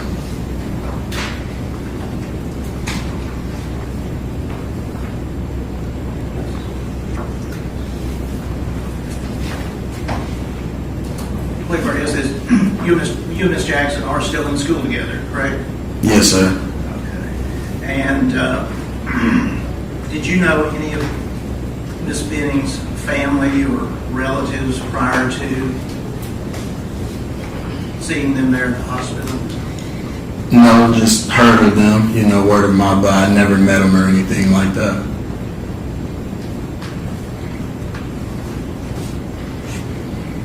Those are my questions, right? More questions on behalf of Mr. Taylor.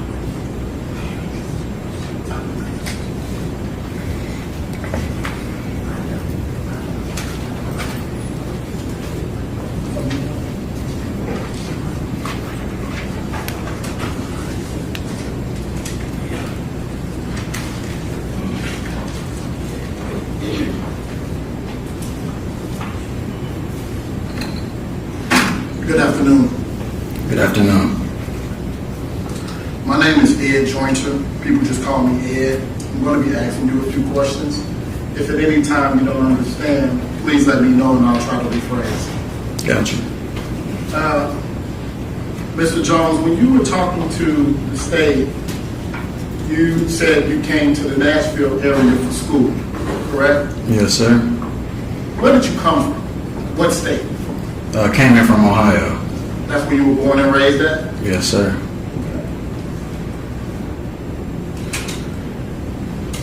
And just I want to clear up a few things. You also said that you began Meharry Medical School in the fall of 23? Well, I was in an online master's program in 2022, and I started actual campus classes fall of 2023. Yes, dental school in fall of 2023. So, fall of 2023 will begin when?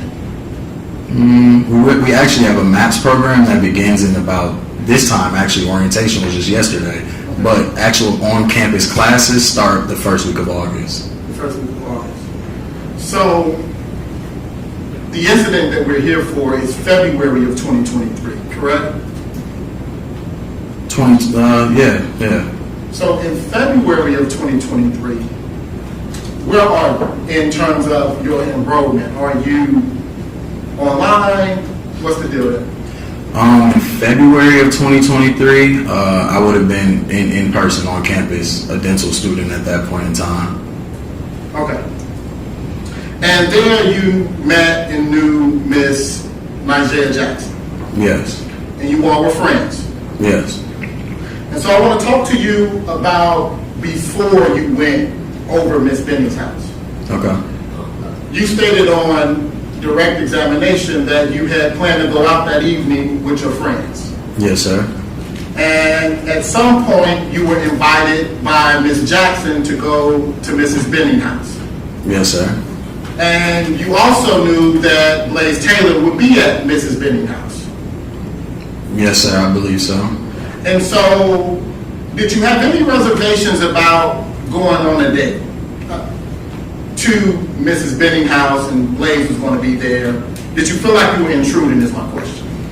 I can't say at the time. I think, it was more so I knew that they were going to be having like couples night, so I'd say it was okay, like they could have their time together, but I was told that Jade wanted us to come.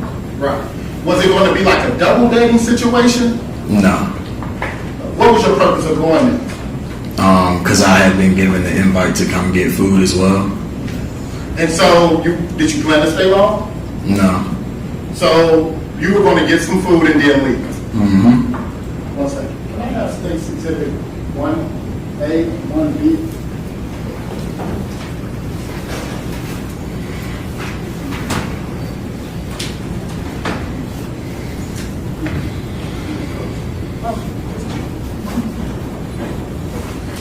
Commissioner Publisher. Yeah, it should be coming up there.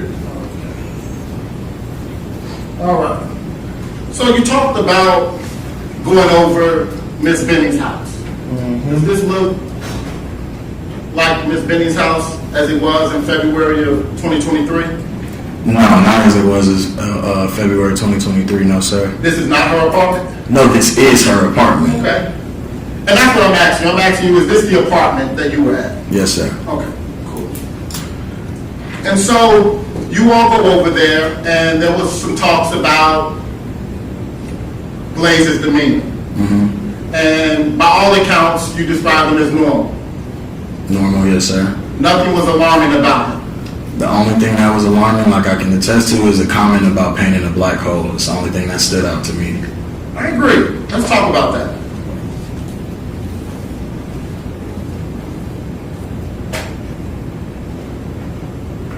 You see this? Can you draw a circle around that image right there for me? If you touch your screen, it'll put a circle around it. Do you know what that is? I can't tell you what it is now. That's a painting. Is it not? I can tell you it's a painting, yes, sir. Does it look like an ominous black hole? I don't know what it looks like. Do you know what a black hole looks like? Dark, kind of how this looks, a little dark as well. I want to point you, can you draw a smaller hole within inside of that hole? Mr. Jones, is that a dark hole? It's a white circle. My question is that a dark hole? No, sir.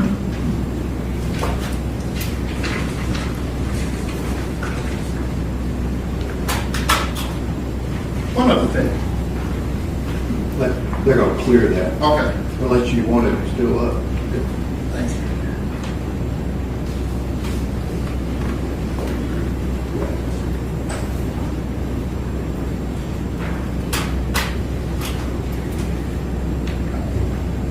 Thank you.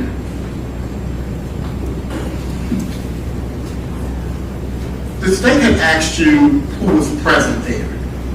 And in this photograph, we see two people here in this corner. You see those two individuals there? Mm-hmm.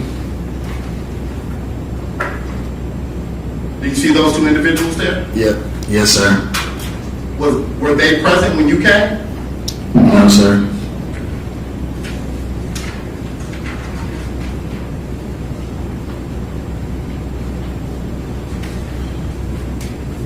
So, at some point, you and Ms. Jackson get your food and you all leave, correct? Yes, sir. And where do you go again? To my house?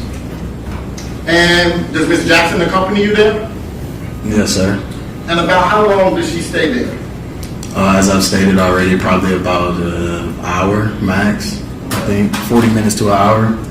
And how do you, if you remember, how far do you live away from Mrs. Benning? At most 12 minutes, if you put it in maps. Okay. So, from Miss Benning's house, you go back to your house, correct? Yes. You stay there about an hour. Yes, sir. You eat the food. Eat the food. It's delicious. Yes. And then at some point, Miss Jackson leaves. Yes, sir. Can you tell us how long was she gone before you received a call from her? I can't really recall. Do you remember feeling like it was quick? Damn, she just left.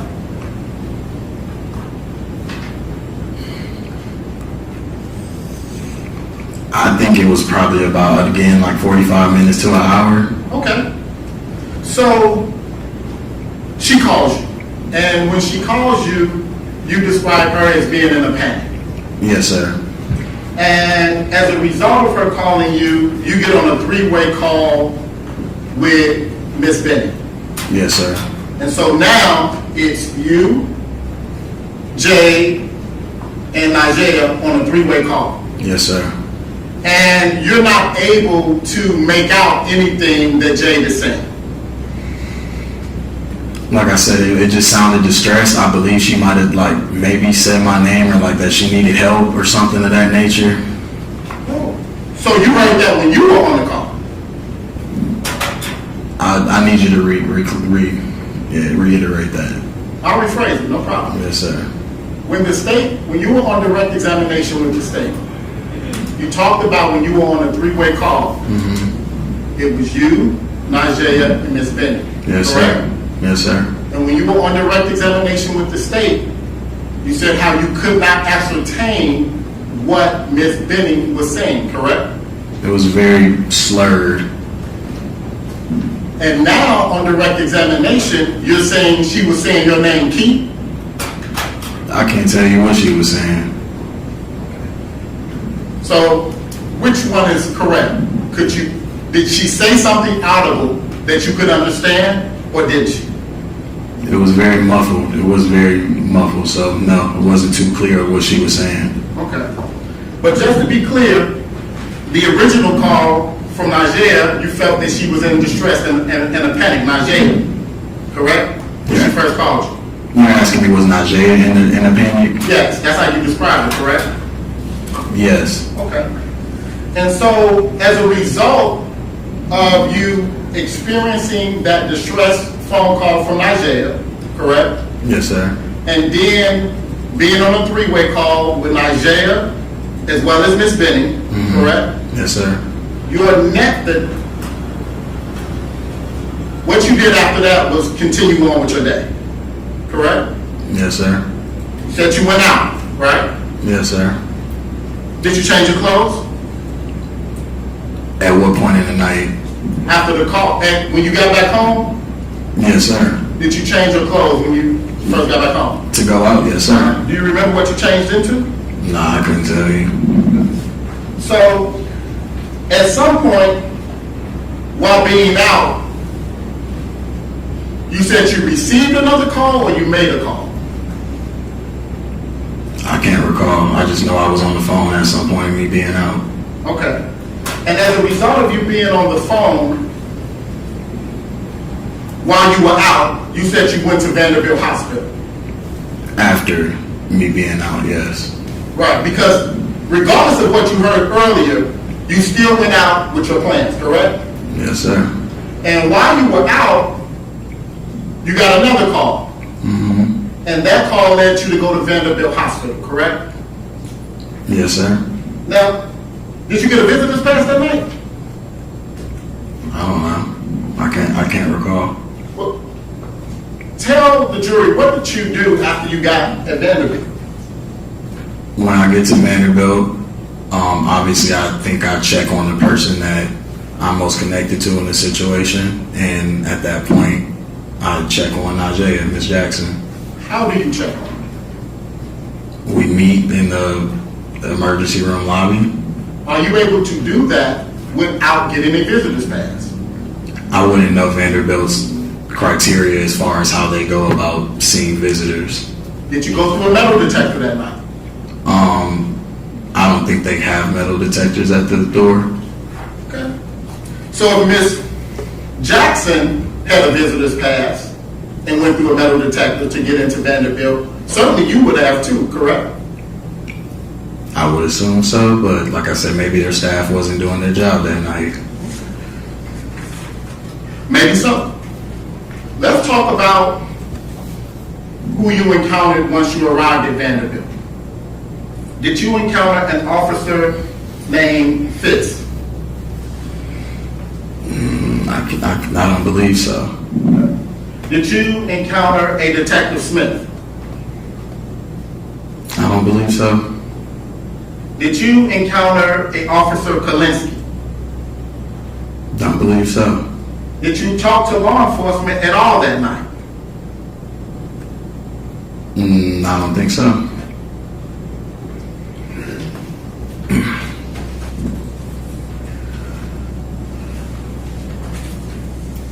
At some point during either call, when you were on the phone on the three-way, did you ever hear Blaise say he was about to call 911?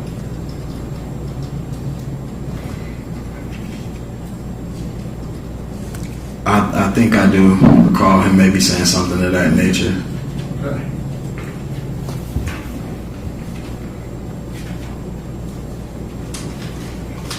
At any point, did you ever learn that the police wanted to speak with you? At that particular night, no. And if the law enforcement wanted to speak to you, would you have been a willing participant? Yes. Do you recall an interview with an investigator around April 30th of 2023? The one that showed up to my house? Yes. Yeah, I do. Okay. And do you recall speaking with that investigator? I do. And do you recall telling that investigator that no one from law enforcement ever contacted you? I guess so. I can't recall. You can't recall? I don't recall that conversation. I think that was almost 2 years ago. Would a recording of that conversation refresh your memory and aid you in your testimony today? If you have it, yes, it would definitely help. Brief moment, John.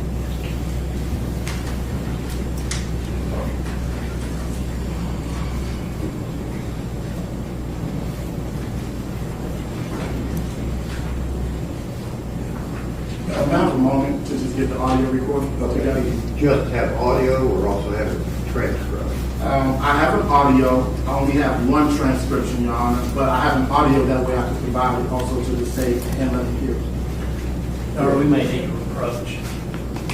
Okay, pull out the transcript and see if we can show it to the witness and see if that refreshes his memory.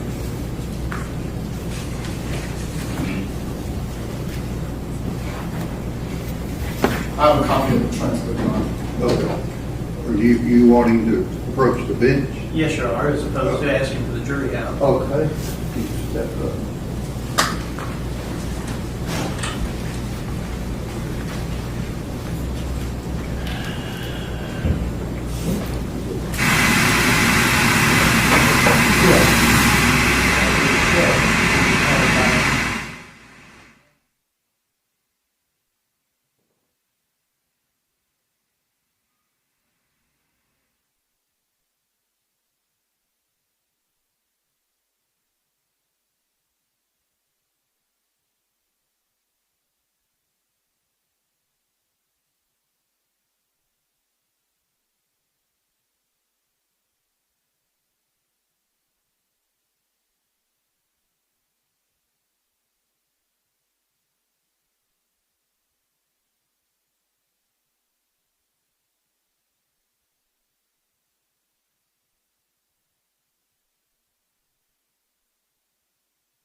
All right, get that, Eric. They're wanting to show you just this transcript or this paper and see if you can just look at the bracketed information at the bottom is the question he's wanting to ask you about whether you ever talked to the police.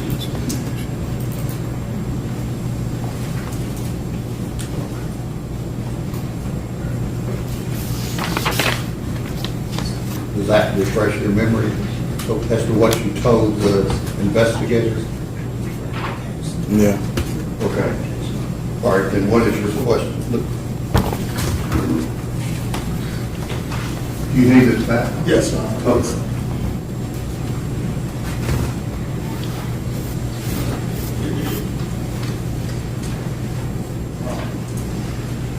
So, Mr. Jones, we were discussing whether or not you recalled having an interview on April 30th, 2023 with an investigator from Covert. Do you recall that? Yes, sir. And do you recall stating that at that time the police did not interview you? Yes, sir. And do you also recall stating that, honestly, I was trying to kind of be as far away from the case as possible? Yes, sir. And Mr. Jones, have you ever been convicted of a misdemeanor theft? Never been convicted, not to my knowledge, no. One second, Your Honor.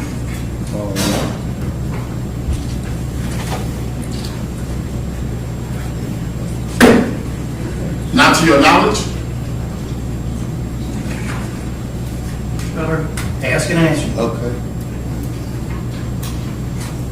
All right. Any other questions? Sure.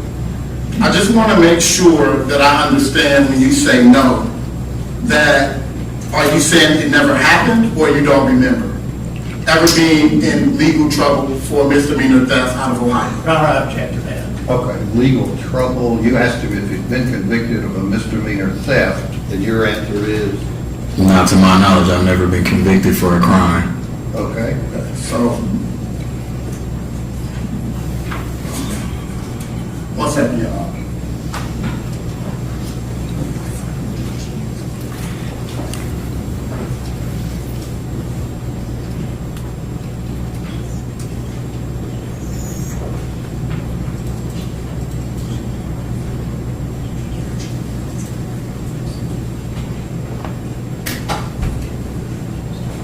Mr. Jones, you are from Ohio, correct? I stated earlier, yes, sir. Thank you. No further questions. All right, let the lawyer step up just a moment.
Or any other questions from the state?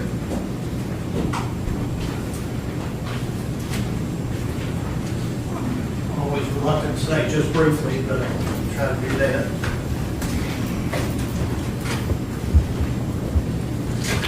Sir, April 2023, was that when the defendant's investigator came to your residence? Yes, sir. Did you have any advance notice that someone was coming to interview you? Not at all. I was woken up out of my sleep.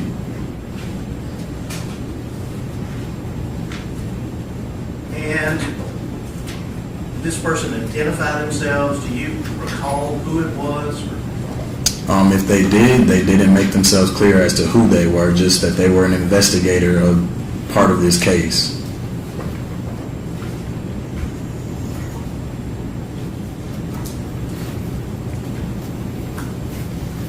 Now, as the police investigation moved along, have you not only been interviewed, but spoken with the prosecutors on several occasions?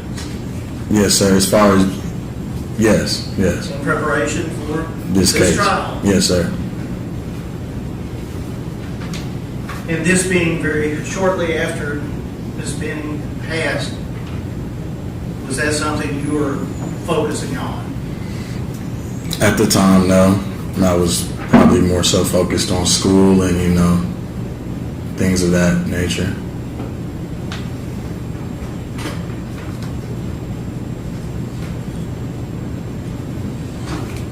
Is this, you describe hearing both Mr. Taylor and Ms. Jackson as panic. You use that word.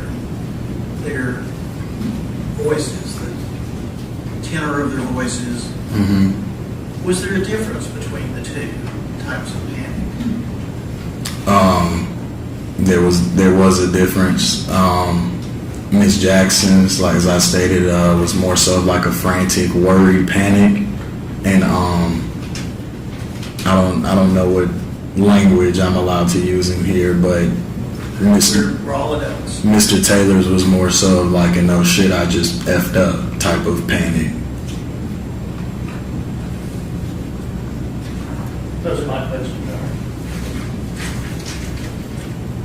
Any other questions? Sure. Mr. Jones, Yes, sir. that description that you just gave while the state was on redirect, oh shit, I fucked up panic. Have you ever stated that before at any time to anyone? Yes. Did you state that to the investigator when he spoke to you on April 30th? I don't know if that question was even asked in that investigative conversation. Do you not remember? As I already stated, that was about 2.5 years ago, so no, I don't recall. And would, if given the opportunity to review a transcript of that conversation, would that refresh your memory and aid your testimony here today? I think it would.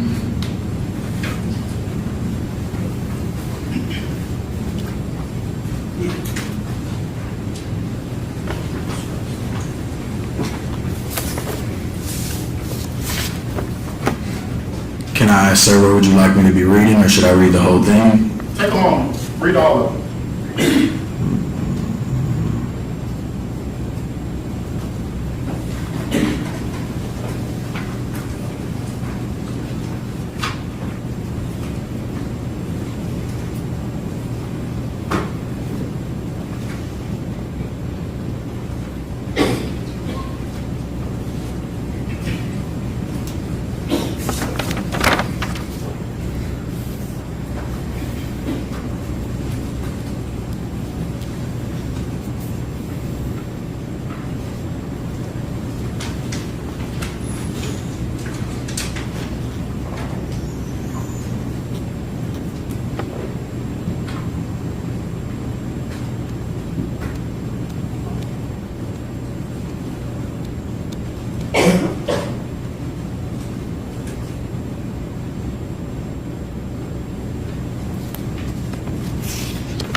ask, is there a specific place that you want me to read? I've read over it, but nothing, I'm not getting where this is leading.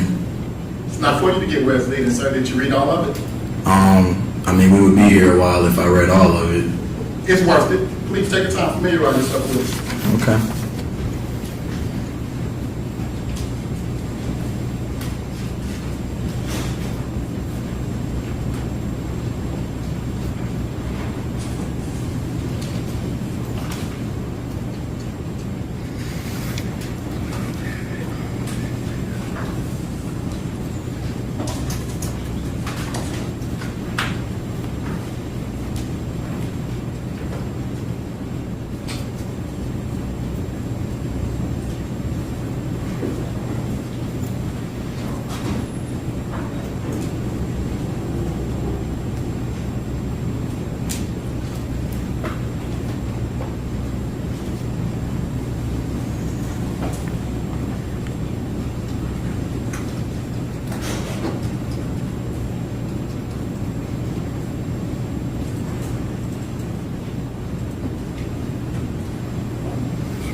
Okay, I think I've seen enough. Did you read all of it, sir? I didn't. Did you read all of it, please? Okay, just read whatever page, last page. You didn't read.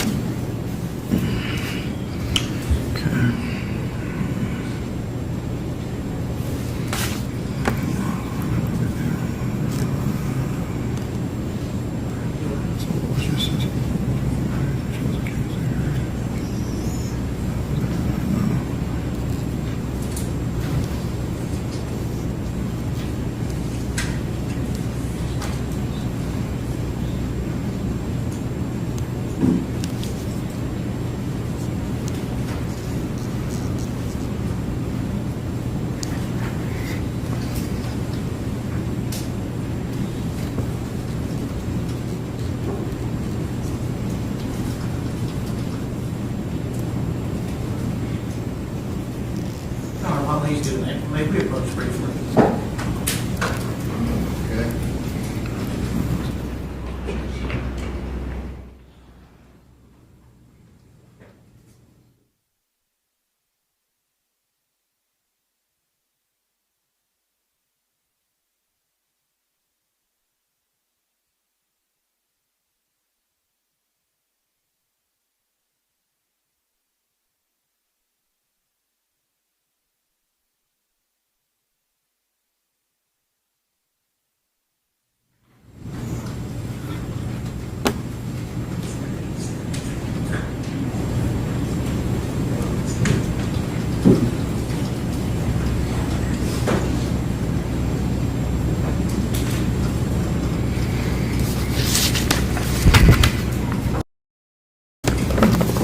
What's your question? So, Mr. Jones, the description you gave that Mr. Taylor was, oh, I fucked up panic. Have you ever given that statement to anyone at any time? Yes. When? When I met with the DA. When was that? Last The first time I probably gave that testimony was back in February. Of this year? Yes. Okay. And did you talk to Detective Reese on February 28th of 2023 by phone? I don't know who Detective Reese is. So if he said he spoke to you, you don't recall that? Is that who this person is? No, sir. I don't know who Detective Reese is. Thank you. No further questions. Any other questions? Just you, Mr. Jones, having read this transcript, did you see anywhere in there where you were asked the question to describe or asked to describe the panic that you testified in today? Were you ever asked that? I don't see that question presented in this document. All right. But we asked you, didn't we? Yes, sir. That's all. Any other questions?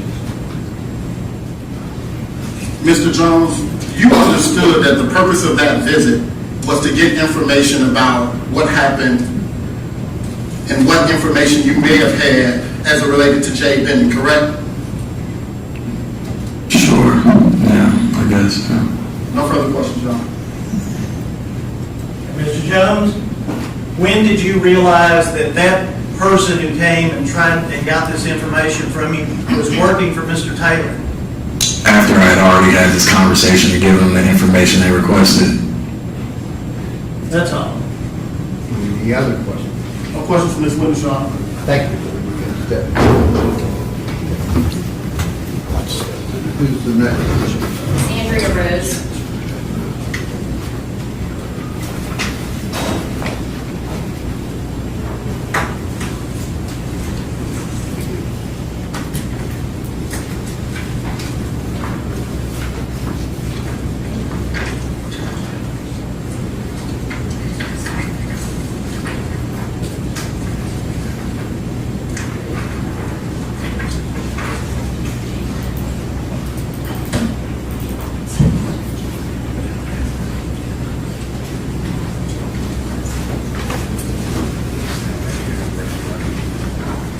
Swear the testimony you're about to give the truth, so help you God.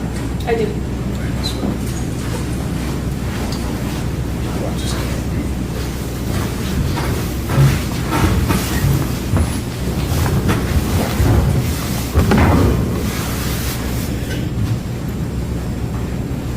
Okay. Your Honor, if I could I have State's Exhibit 1A and 1B, please?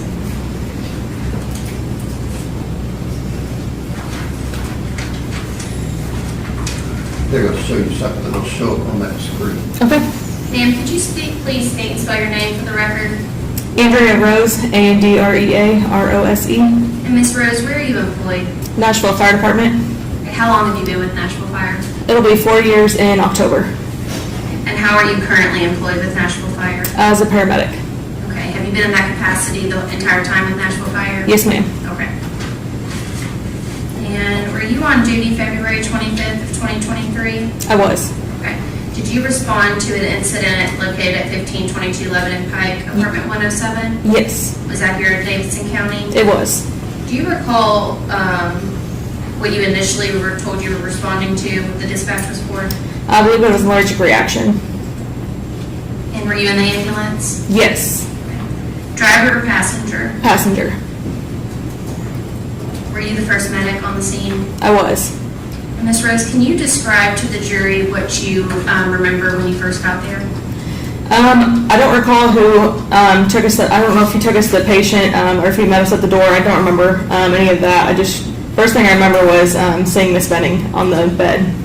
Okay, I'm going to publish something for you. Do you recognize this? I do.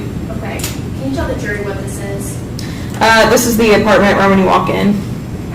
And these two females right here, they were not present, is that correct? That's correct. And you mentioned a male. Do you see that male in the courtroom today? I do. Okay, could you point him out and describe something he's wearing for the court, please? Yep, he's right over there wearing a blue suit and a white shirt. Your Honor, if the record can reflect our identification of Mr. Taylor. Okay. And Ms. Rose, do you recall what Mr. Taylor's demeanor was like on that 25th? Yes, he was very frantic. Okay, what do you mean by that? He was very anxious.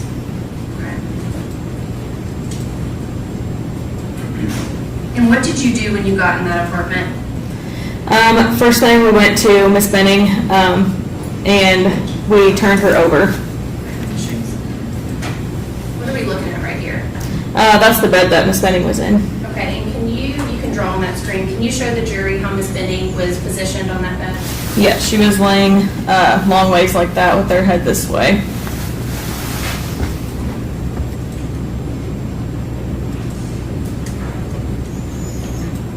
And right here, what am I circling? That's where she had vomited. Okay. And what did that look like? It was like a pink frothy sputum. Okay. And were you trying to get any medical information from Mr. Taylor? Yes. Could he give you anything? He just told us that she was pregnant, and he couldn't tell me how far along she was, nothing. No medical history or anything like that. Okay. Was he saying anything while you were in the apartment? Yes, he did say that she ate bad food. That's what he kept telling us.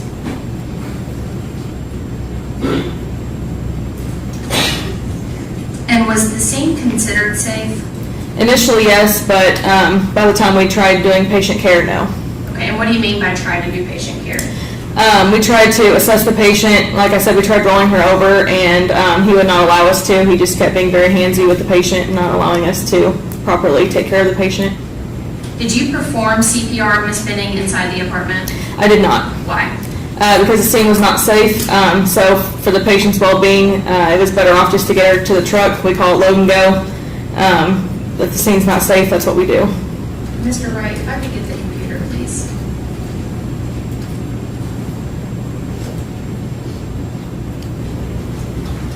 And Ms. Rose, when you rolled Ms. Benning over, can you describe to the jury what her condition was like? She was unresponsive, no pulse, was limp. I'm gonna hand something up.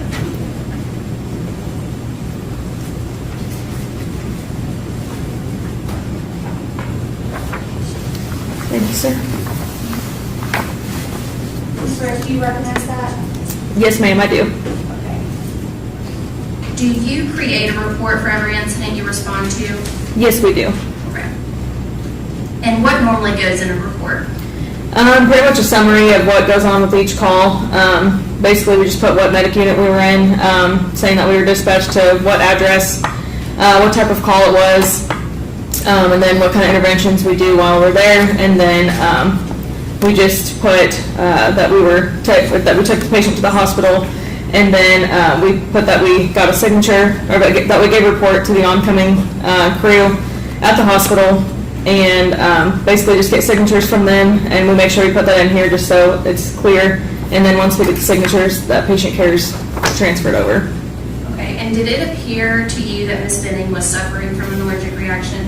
No, it did not. Okay, can you tell the jury why not? Allergic reaction usually is, they have symptoms such as like a swelling tongue, like a closed airway, hives, itching, and Ms. Benning did not have any of that. What are we looking at on this first page of the EMT report? So the top part, I guess the very top part is the patient's name, the address, age, birthday, and then the big paragraph is a summary of the call. And then after that, any medications, allergies, food allergies, anything like that, which I was unable to get. And then after that, the top part of this one is what heart rhythm that the patient was in. Again, she was in cardiac arrest. So once we got on the monitor, it showed PEA. That's what I have there. What is PEA? Pulseless electrical activity. Did you ever try to use the paddles on Ms. Benning? They were placed, but we never got to use them. Okay, why not? Because we do not shock PEA. And why is that?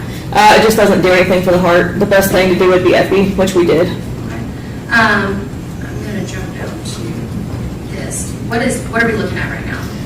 All the 0 over 0 is the blood pressure, so she never had a blood pressure, and all the zeros to the right is her pulse. She never had a pulse at all. Okay. you walk the jury through what the procedures were you did once you got to Miss Benning to try to save her life? Yes, so like I said, when we got to her, we realized that she didn't have a pulse, she wasn't breathing, so we got her loaded to the truck, which is where we actually started the CPR, and then we did the IV, so we could give her drugs through the IV, such as Epi and Narcan, and then we gave her oxygen, put her on the cardiac monitor, and we intubated her with an eye gel, so that way we can breathe for her since she wasn't breathing for herself. Okay, and what would Epi do for Miss Benning? It tries to excite the heart, get the heart pumping again. And what about Narcan? Narcan is for to see if we can reverse any side effects of opioids. Did Miss Benning respond to the Epi or the Narcan? No, she did not. Not for us anyway. And once you got Miss Benning in the truck, do you recall seeing anyone else? On scene, yes. Once we got her in the truck, we saw a female. Can you describe to the jury what that female demeanor was like? Yeah, she was very upset, very scared, was very concerned about Miss Benning, asking if she was going to be okay, asking what was wrong with her. She eventually tried getting in the truck too, but we told her we can't have her in there. And so yeah, she was very, very concerned. Okay. And the female that showed up and Mr. Taylor's demeanor, can you describe to the jury if they were similar or if they were different in how so? They were very different. The female seemed, like I said, very concerned for the patient, trying to figure out what was wrong with her, and the male just felt like he was just more anxious and just trying to, like I said, be very handsy, like not wanting us to do anything, not wanting us to touch her, and he wanted to try to take over from us. Okay. At any point did you see Mr. Taylor crying? Never. At any point did Mr. Taylor ask you if Miss Benning was going to be okay? Never. At any point did Mr. Taylor try to get in the ambulance with Miss Benning? Never.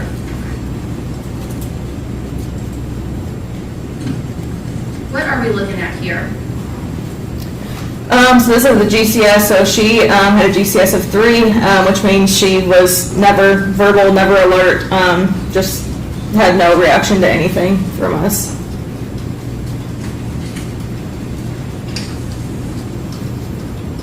And at some point during your assessment of Miss Benning, did you call Vanderbilt Hospital?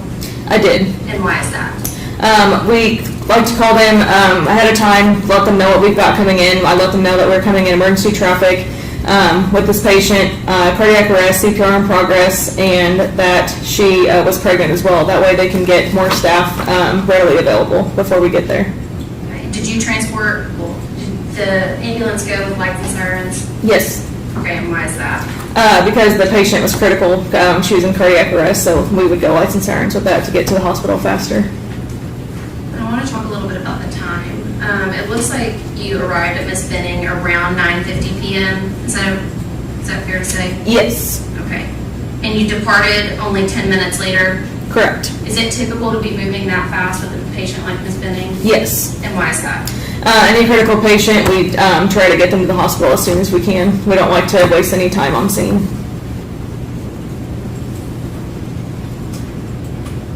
And you got Miss Benning to Vanderbilt 12 minutes later to Vanderbilt? Is that correct? Yes, ma'am. And am I correct in saying that all life-saving measures started once you got in the ambulance? Correct. Okay. And why is that? Because the scene was not safe, so we could not perform CPR immediately like we would like to have done. And at any point in your care of Miss Benning, was she ever responsive? Never. Did she ever have a pulse? Never. Okay. And once you released care to Vanderbilt, is that when your involvement with this case stopped? Yes, that's correct. All right, give me 1 minute.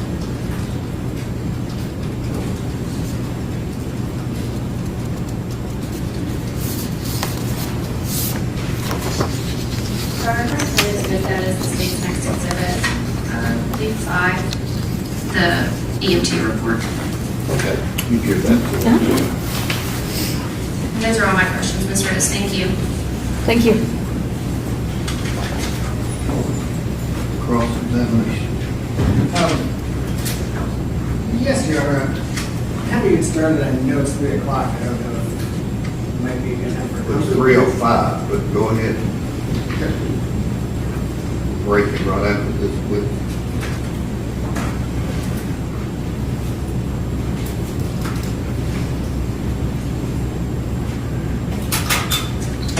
Good afternoon, it's Miss Rose, right? Yes, sir. I'm going to do my best to remember that because I know your report says Miss Agrawal. Yes, sir. So I apologize because at the top of my notes here, I have Agrawal written on every page. And so Oh, that's okay. I hope I don't confuse that. That's okay. That report that you create that has been introduced, that's something you create in every case, is that right? That's correct. And so sometime, obviously not when you're in the middle of a call, but sometime later you collect all the information and everything you remember and you write it down in a report, right? That's correct. And it's important for you to be thorough and include all the information, right? Yes. And so especially in a serious situation like this, where several years later you've got to come testify, is that kind of what you use to refresh your recollection? Yes. So it's not a super long report. It's about maybe five pages or so. Does that seem about right? Mm-hmm. But it's got a lot of like technical details in it, right? Correct. And a little narrative about what happened. Is that right? Yes. Were there other materials that you reviewed in preparing for your testimony today? Just the report. Just that report? Yep. Did you have like a real clear, independent recollection of this night? Yes, it was pretty clear. Very clear? Mm-hmm. Was there something about this night that allowed you to recall specifically 3 years later? I mean, losing a baby is pretty kind of traumatizing. Did you follow this case along afterwards? No. No. Okay. So how did you know that the baby passed away? I mean, I reached out the next day and got a report, but past that, no. Okay. So you did follow up the day later? Yeah, just a day later. But not a week later or 10 days later? Nope. Okay. And you've done some case prep? Yes. So you know that there was a murder charge that we're here, right? Mm-hmm. And Mr. Taylor's on trial, right? Yep. So went to the grand jury and there's been an investigation and all that stuff? Correct. Okay. And you've met with the district attorney's office and prepared for your testimony here today? Correct. But the only notes or anything that you've kind of used has been this report that's been introduced? Yep. Okay. So, I'm going to ask you a few questions about kind of how you ended up out there, okay? Mm-hmm. Now, your initial call in this report is that you were actually dispatched for an overdose. Is that right? So I don't recall because the cab kept changing. He kept telling dispatch different things throughout the cab, or throughout the report. But that report, the very first line in your narrative says you're dispatched for an overdose. Is that right? That's what it says, but again, this was 2 years ago, so I mean... So you don't actually remember why that is in that report? Whatever's in my report is that's all I remember. Okay. Well, I guess I'm asking, the report says you were dispatched for an overdose. Is that right? Again, I don't recall. I remember the allergic reaction part. He kept telling dispatch different things. That's all I remember. Well, hang on a second. Let me back up a second. You're not on the call with dispatch, right? We get updates through dispatch on our cab. Okay, so you can see like a CAD scrolling along in the Yes. vehicle? And so you're seeing, we got new information, it's an allergic reaction. We got new information, it's an overdose. We got new information, it's something else. Correct. Okay. So you specifically remember seeing that on this call? Correct. Okay, what time was it changed from an overdose to an allergic reaction? I don't have the exact times. How many times was it changed between an overdose and an allergic reaction? I don't recall. If I passed you a copy of the CAD report,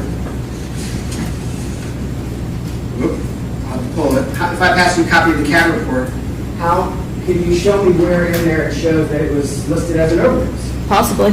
Okay.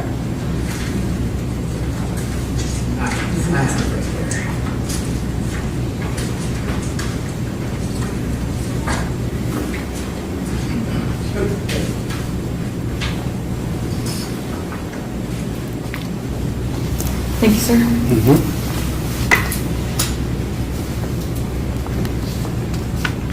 So the question is, I know that was a little bit of conversation, but at what point during that, in that CAD report, does it list this call as an overdose? So this is not our CAD report. This is PD's CAD report. That's totally different. So is there another CAD report out there? There is. From the fire department? Yes. That is a different, or from EMS? Correct. That is a different report? That's what I said, yes, sir. And that's generated by, not by 911 emergency communications? It should be, but this is not the same report. That's not the same report. Mm-mm. There is an actual 911 CAD report That's correct. that has additional information. Yes, that's correct. All right? Now, clear that I have that report. Do you know where those reports are generated? I do not. Do you know who maintains those reports? I do not. Do you know who inputs information into those reports? I do not. But you get information from those reports when you come out to a call. Mm-hmm. Right? And so at some point you believe that there was information in that CAD report that says this is an overdose, right? Mm-hmm. And that's what you wrote down in your report, that it was believed that this was an overdose. Yes? Yeah, whatever I saw in that CAD report is what I put in my report. Do you have any idea where the information came from that this might be an overdose? Probably, I don't know how 911 dispatch does their stuff. 911 dispatch gives us what they hear, and that's what we go off of. So it's possible that it was like a description of symptoms that could have caused them to classify it as an overdose? I guess you could say that. I mean, like I said, they tell us what it is, and then they can change throughout before we even get there. It can change from an overdose, it can change to an allergic reaction, it can change. It changes throughout the whole time.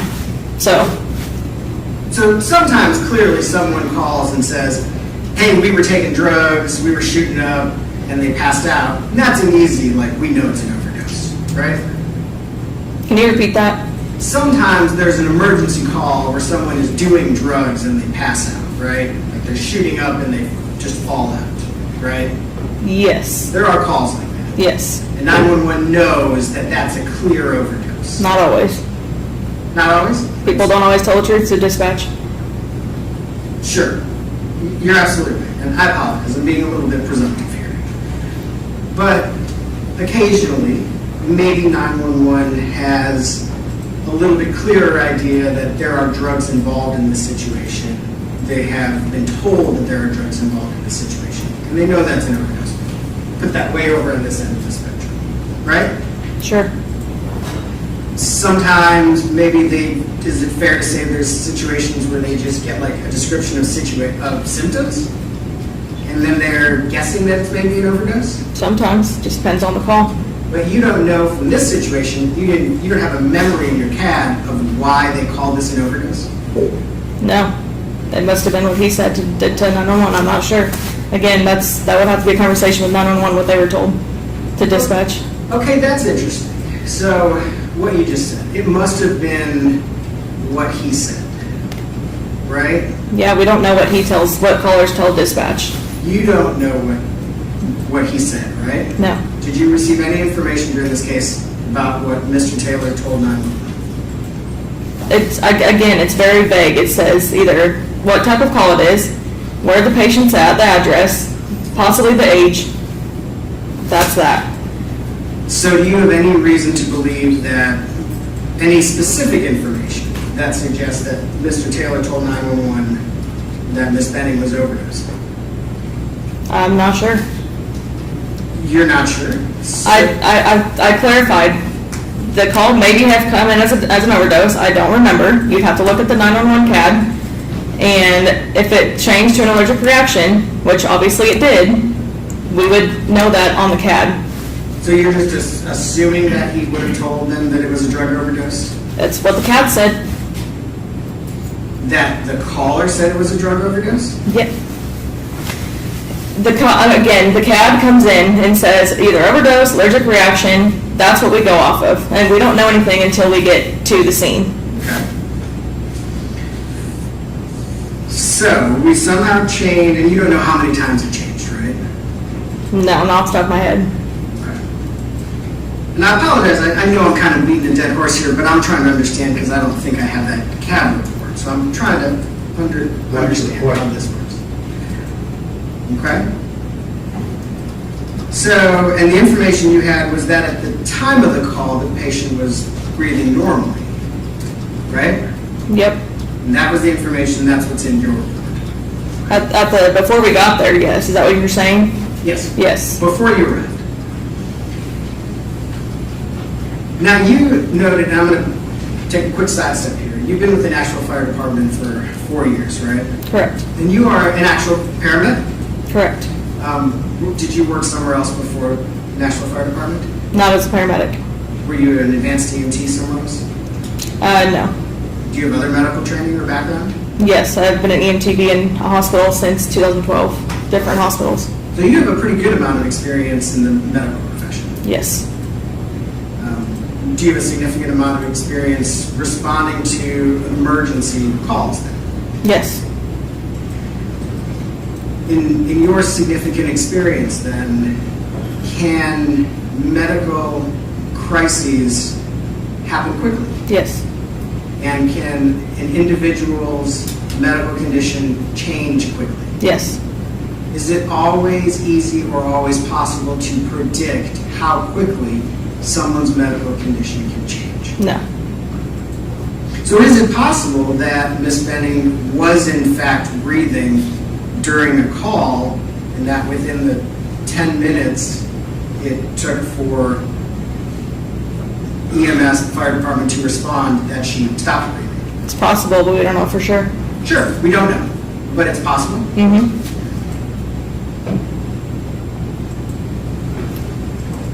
I think you mentioned this. I just want to make sure while we're looking at this first part, you did know, Mr. Taylor did tell you guys right up front that Ms. Benning was pregnant, right? After we asked him, yes. Okay. So you were asking him questions, right? Mm-hmm. Trying to get some basic information. Correct. Is that correct? And he was answering your questions? Correct. Well, we asked him about medical history, and all he could tell us is that she was pregnant. He couldn't tell us how far along, nothing. So that's the only thing he told us. Okay. And you don't know whether he just doesn't know a lot, do you? We don't know. He couldn't answer anything. Sure. Okay. But he did tell you that she was pregnant. Mm-hmm. Right? Okay. If I could see Exhibit 5, I think that the most recently entered exhibit.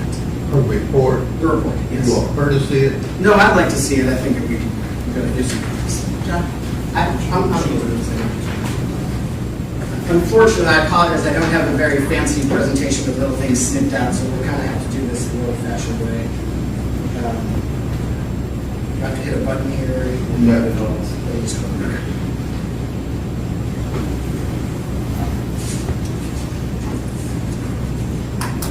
Let's see here. I want to talk for a second about the timeline of this call.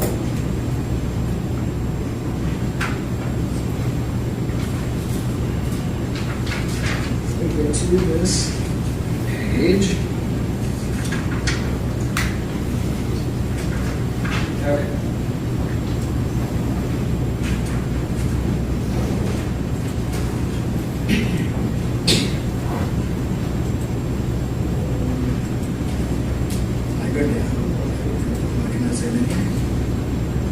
Okay.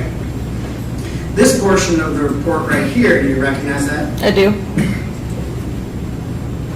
Is it accurate to say this provides information about when various things occurred during the call? Yes. So the very first entry, what does PSAP stand for? I honestly have no idea. Maybe what time the call came in. I'm not sure. We don't do anything with the times until unit dispatched. So it's the very first entry in this report, right? Mm-hmm. And 2138, I'm so terrible with military time, but what's 2138? 9:38 p.m. 9:38. So potentially that's when the call was initially made to 911, right? Correct. The next entry is dispatch notified 2140. That's 2 minutes later, right? Correct.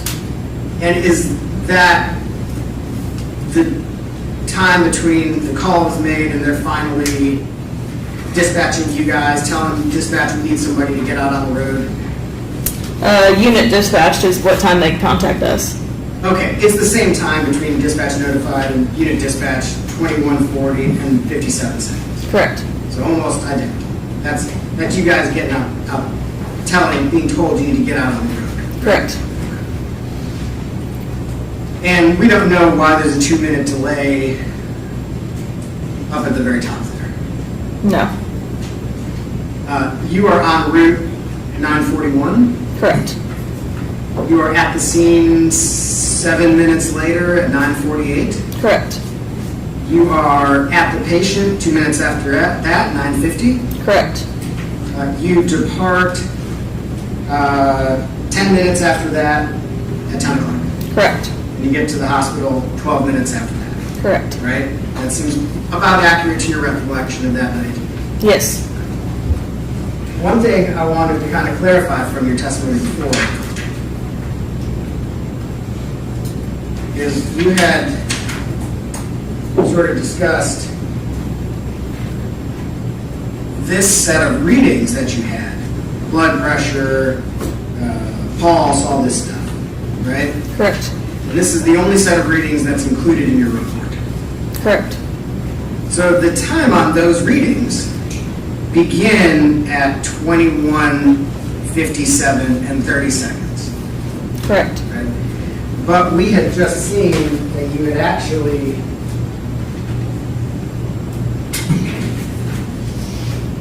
arrived at 21:40 and gotten to the patient at 21:50. I mean, it's very easy for times to get mixed up in an emergency. Okay. It's an estimate, pretty much. Is it possible that this set of readings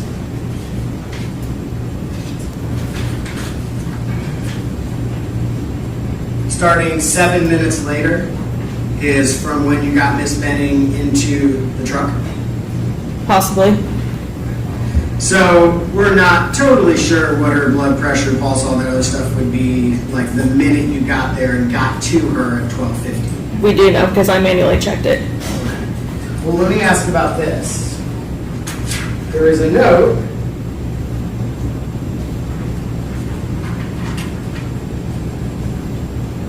that her cardiac rhythm on arrival is sinus tachycardia. Correct. What is sinus tachycardia? A fast heart rate. Fast heart rate. So when you arrived, she had a fast heart rate. In the ER, that's where it says ROSC in the ER and the ED. They got ROSC back when we got there. Okay, in the emergency department. Correct. Right. But at arrival, she had a fast heart rate. No, that's not correct.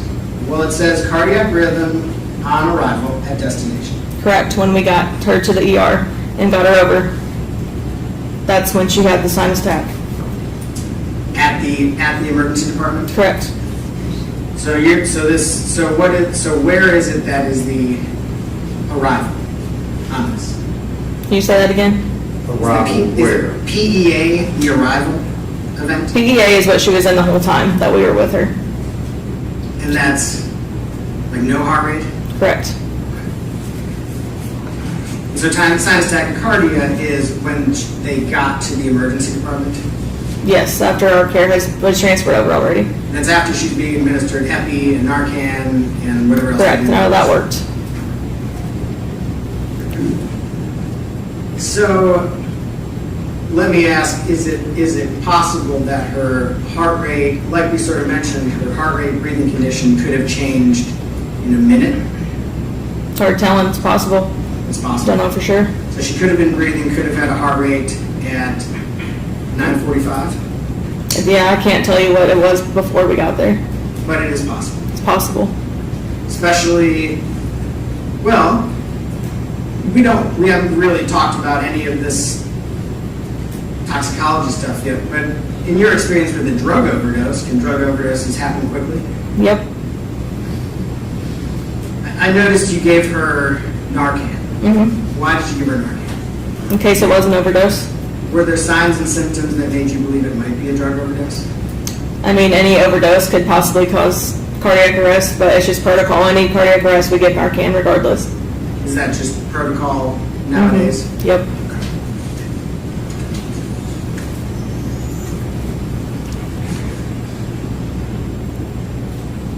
In your substantial experience dealing with medical emergencies, serious medical events, do the people who are present for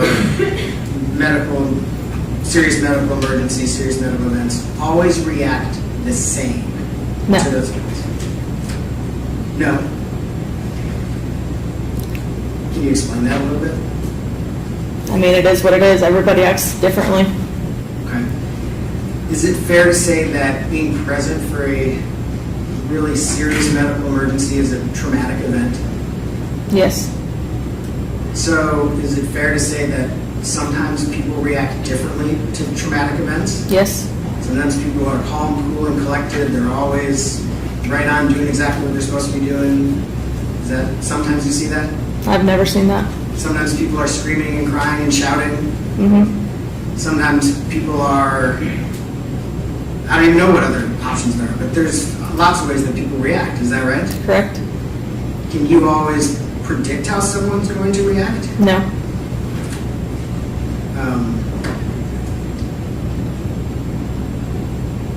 I know that you testified about Mr.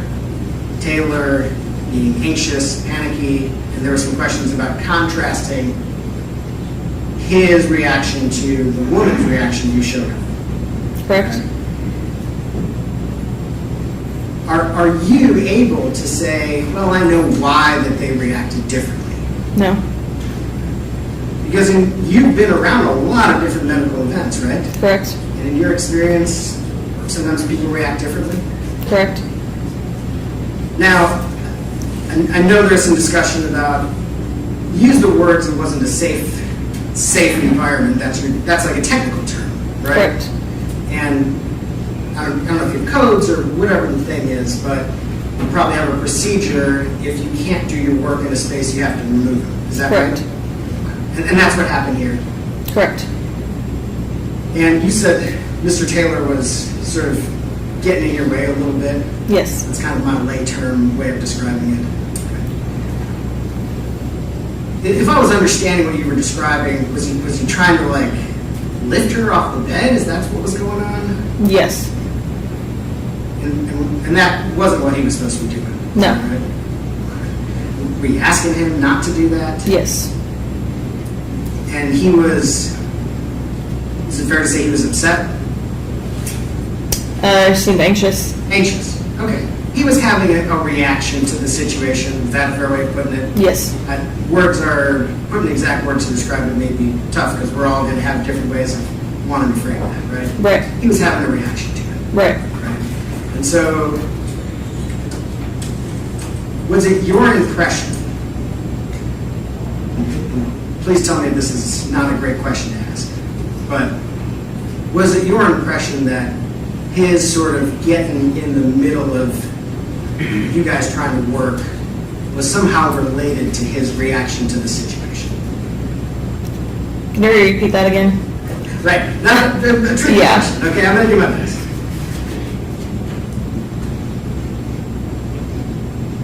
Do you think, just by what you saw, what you experienced, you kind of being there in the moment, that his getting in the middle, trying to lift her off the bed, not listening to you, the things that you've described, did it seem to you that that was related to his reaction to the situation? Possibly, could be. I don't know for sure. That's fair. I appreciate that.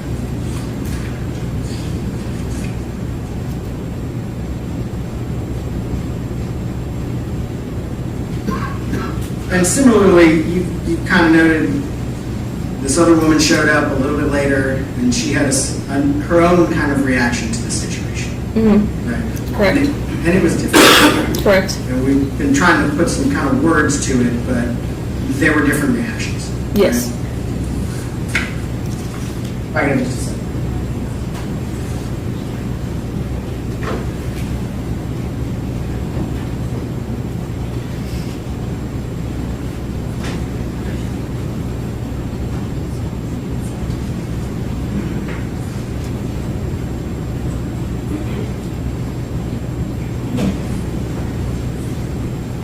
So, if I could just ask,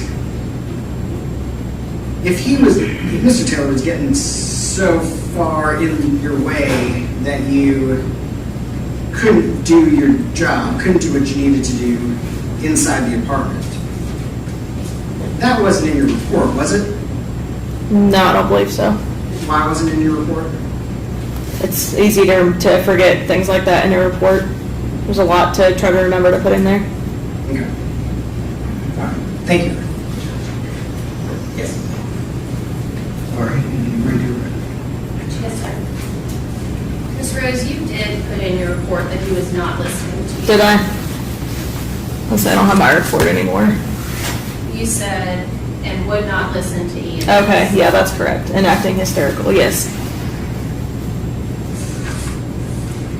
And we talked a lot about the CAD. The info from the CAD report comes from the 911 operator, so the 911 audio would be the basis for that CAD report. Is that fair? Correct, yes. Okay. Mr. Brand also talked to you about, is it possible she hadn't been breathing for just a few minutes? Is it also possible she could have not been breathing for 20 minutes? Correct, it is possible. Okay. He also noted about the timing that CPR didn't start until 9:57, 7 minutes later.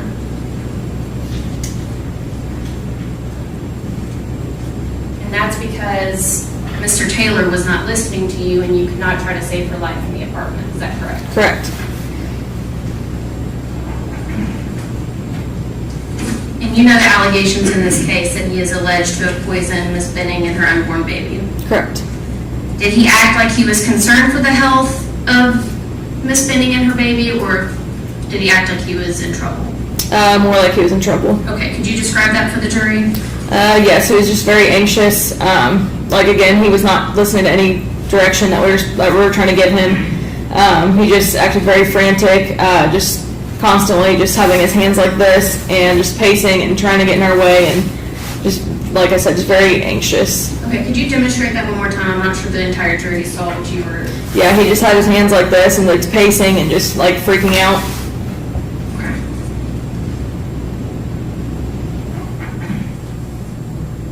And when you rolled Miss Benning over, well, I guess, let me ask it this way.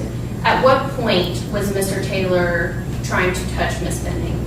It was immediately. The second we rolled her over, he tried to get his hands on her and try to control what we were doing.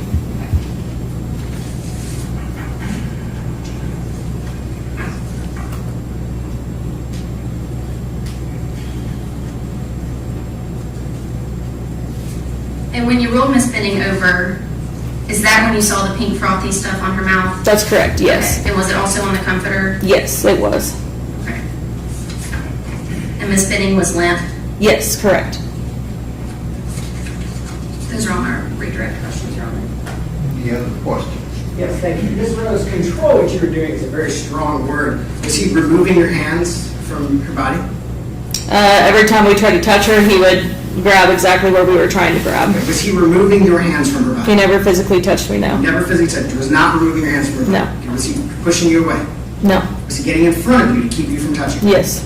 Standing between you and Miss Benning? Yes, he was trying to touch her while I was trying to assess her. Was he standing physically between you and Miss Benning? Next to her, yes. Was he standing physically between you and Miss Benning? No. No. Thank you. Were you able to lift Miss Benning off the bed? We tried to, and we had to wait for our firefighters to get there. Okay. So you and your partner, Ms. Baldwin, is it correct you were not physically able to lift her off the bed? Correct. Did Mr. Taylor lift her off the bed? Yes. I know he wasn't supposed to, but did he? He did. Okay. So when you say he was putting his hands out there, like, as if he was trying to be helpful? No. Misguided, but as if he was trying to be helpful? No. So he's like moving your hands off? I told you he did not physically touch me. Okay. But he's getting his hands in the way, but he's not Yes. he's not shooting your hands off, is he? Yes. We told him not to do that so we could do our assessment, and he did not listen. He kept touching her. But he's touching her, he's not shooing your hands off, right? Correct, that's what I said. Okay, so he's touching her, which he's not supposed to. So let me ask this question, because you've sort of testified that he has, his anxiety is a guilty person's anxiety as opposed to a worried person's anxiety, and I want to explore where you are drawing that opinion from. So, a worried person who's not listening, how would a worried person who's not listening be behaving in that situation? Again, it's hard to tell. She asked me my opinion, so I told her my opinion. Sure. Yeah. Well, let's get the basis of that opinion. So, he's touching her, he's not listening. If he was a worried person not listening, how would that be different? I feel like if he was worried, he would have let us do our job to try to save her. Okay, but you said people react in all sorts of different ways to trauma, right? Correct. Okay. So a worried person reacting to trauma and getting in the way and just not listening, how would that be different from someone that you're testifying is kind of nefariously doing it? Can you repeat that? Okay. If he was worried and not listening to you, how would that be different? I just feel like if anybody was trying to be wanted the best for the patient, they would let medical professionals do what they need to do. That is ideal. I do understand that that would be the ideal situation. But, and you and I discussed this a little bit earlier, not everybody reacts to trauma in the same way, isn't that correct? Correct. Okay. Sometimes people are hysterical, sometimes people are screaming and crying, all sorts of different ways, right? Correct. Okay. Do sometimes people not listen to you when they're reacting to trauma? I've never personally experienced that, but maybe it's possible. In all your years, you've never had someone not listen to you? Not when it comes to family members and bystanders, no. Okay. So, I guess tell me, he didn't stop you from doing your work, did he? In the house, yes, that's why we had to take her out. Well, hang on a second. He didn't tell you, no, you can't do your work here, right? Correct. Do you have any reason to believe that Mr. Taylor has medical training? I have no idea. Do you have any reason to believe that Mr. Taylor has knowledge or experience with paramedic or Nashville Fire Department protocols? I have no idea. Do you have any reason to believe that Mr. Taylor would know or should have known that if he tries to help, you can't do your work? I have no idea. So, when you say he was trying to stop you from doing your work, why would he have any reason to believe that his misguided efforts to help would stop you from doing your work? I'm not sure. So, then help me understand when you were saying his anxiety is like this, and that kind of looked like seemed like he was caught or he was guilty, whatever the words that you used, I can't remember what they were. How does this to you, or whatever his facial expressions were, seem like he was somehow conveying guilt or something? I just said he looked anxious. Anxious, right. But when you were on redirect examination, you had a different description for it. It's not just anxious. Like you thought he had gotten caught or something else? What were the words you used? I don't recall. She was asking me, and I agreed. I mean, someone who walks around like this looks anxious, and to me, I don't know. Okay. But can't that anxiety just be like, oh my God, the person I was just with passed out and is now being taken away by EMS and an ambulance? Could be. Okay. Doesn't necessarily mean they did anything, does it? Can't tell. Okay. So your impression is that it meant something bad? All I said is that he looked anxious and hysterical. Okay. And you have no idea, you've never met Mr. Taylor before, right? Nope. You've never seen him respond to an emergency? Nope. You've never seen him respond to a medical situation? Nope. So you don't know how he reacts to a medical emergency? That's correct. You don't know if that is his perfectly normal, natural reaction to a medical emergency? That's correct. Right? And so you don't know if that is his absolutely 100% normal reaction to a medical emergency? Nope. Not sure. Right? So the suggestion a minute ago that there was somehow something unnatural about that reaction, you don't have a basis for that. I said he looks like it, doesn't mean that's true. That's just a description of what he looked like. Okay. But you don't really have a basis for that, do you? No. Any other questions? No, sir. Thank you, ma'am. Thank you.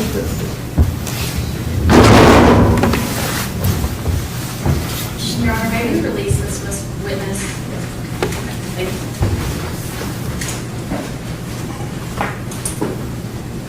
Ladies and gentlemen of the jury, if you'll step down the hallway, we'll take a short break.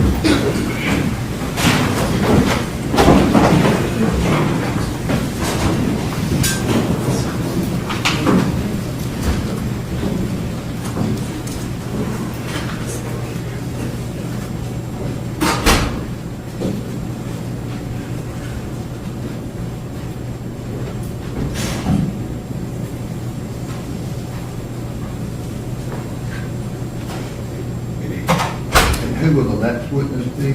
Officer, pardon me, Officer Jack Pfeiffer. Okay.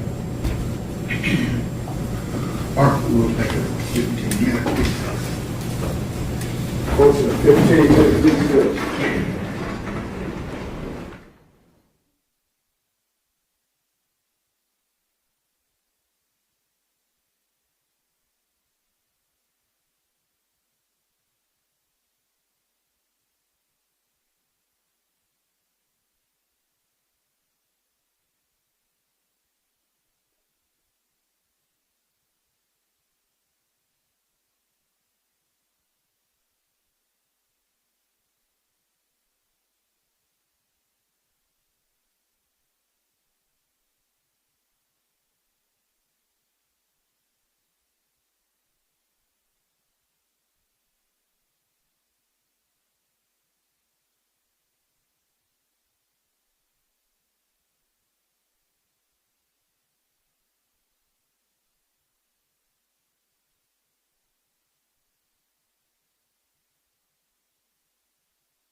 There is a 15-minute break, and then they will be back for more of the trial.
Hello, Saw.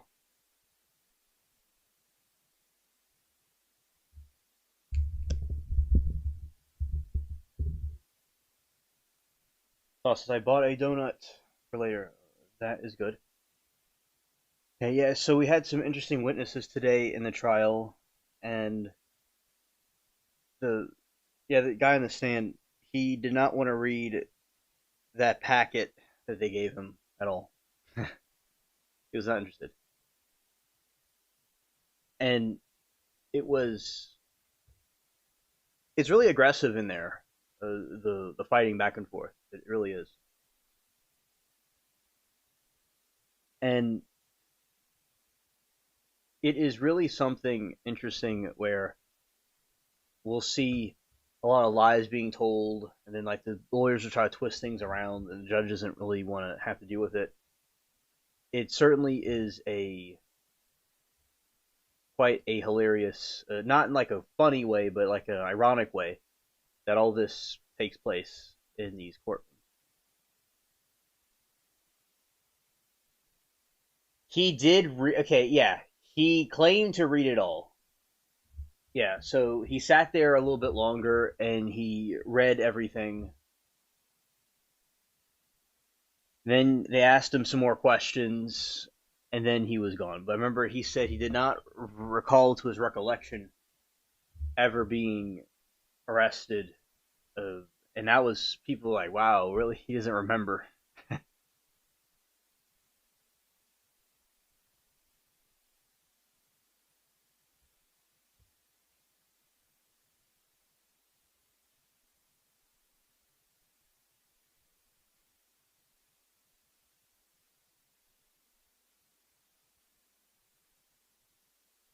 All right, so testimony of the responding paramedics provided critical physical observations that directly challenged the basis of Blaise's 911 narrative. Contradicting the 911 call, paramedics Saw said, I remember being arrested. Yeah. Yeah, he does not remember. He doesn't recall if he was or if he wasn't. And contradicting the 911 call, paramedics testified that when they entered the apartment, they were specifically looking for classic indicators of asphyxia or anaphylaxis, or a severe allergic reaction based on Taylor's description in his dispatch report. The clinical observations, responders stated that under oath they saw no hives, no facial swelling, and no typical physical responses associated with an allergic reaction. Physical condition and things. Exactly. Listen to dump. Yeah, exactly.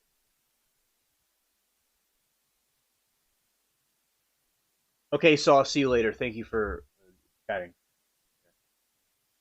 Unresponsive state. The paramedics testified that when they initially rolled Jade Benning onto her back, she was completely unresponsive to the physical stimulus. The pink fluid. Responders noted that the distinct light pink frothy fluid pooling around Benning's mouth in forensic medical response, this type of pulmonary edema fluid is heavily linked to severe chemical overdose and cardiac arrests with rather than a standard allergic blockage.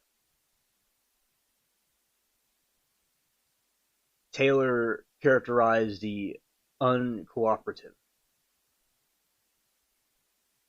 deeming the scene unsafe. A paramedic testified that the situation inside the apartment quickly felt unsafe because the male at the scene, Taylor, was uncooperative and actively standing in the way, attempting to administer life-saving care. They're trying to administer life-saving care, but he was just getting in the way.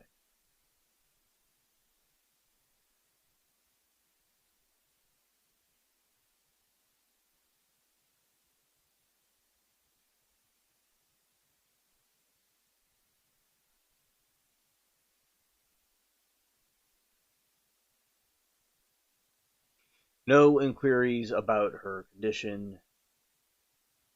In a highly emphasized point, the prosecution paramedics confirmed that despite the chaotic environment, Taylor never once asked Jade was going to be okay or what was happening with her while they worked on her.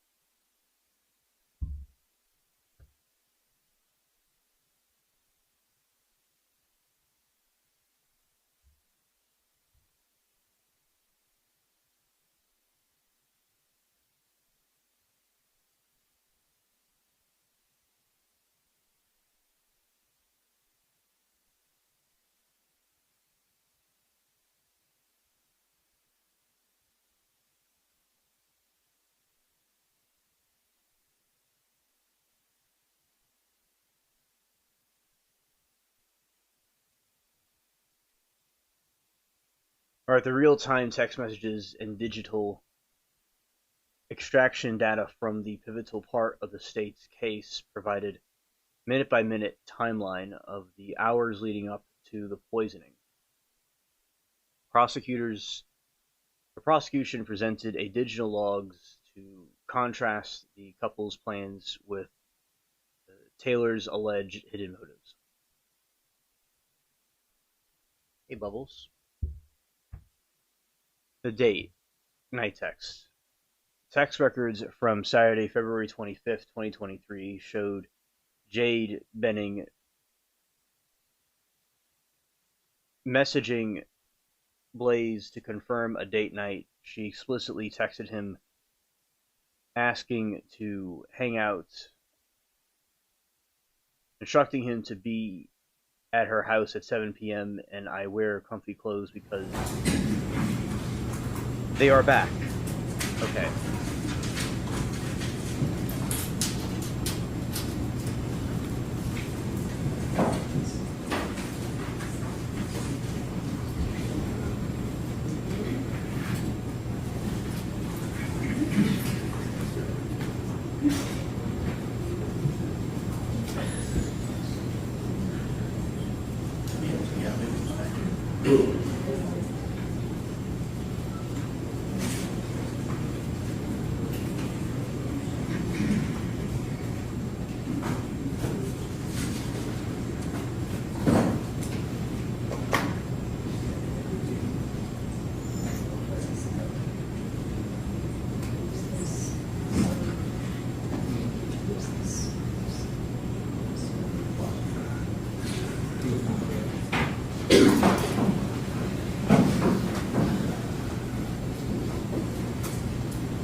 Sir, can you please tell us your name and spell your first and last name for us? My name is Jack Pfeiffer.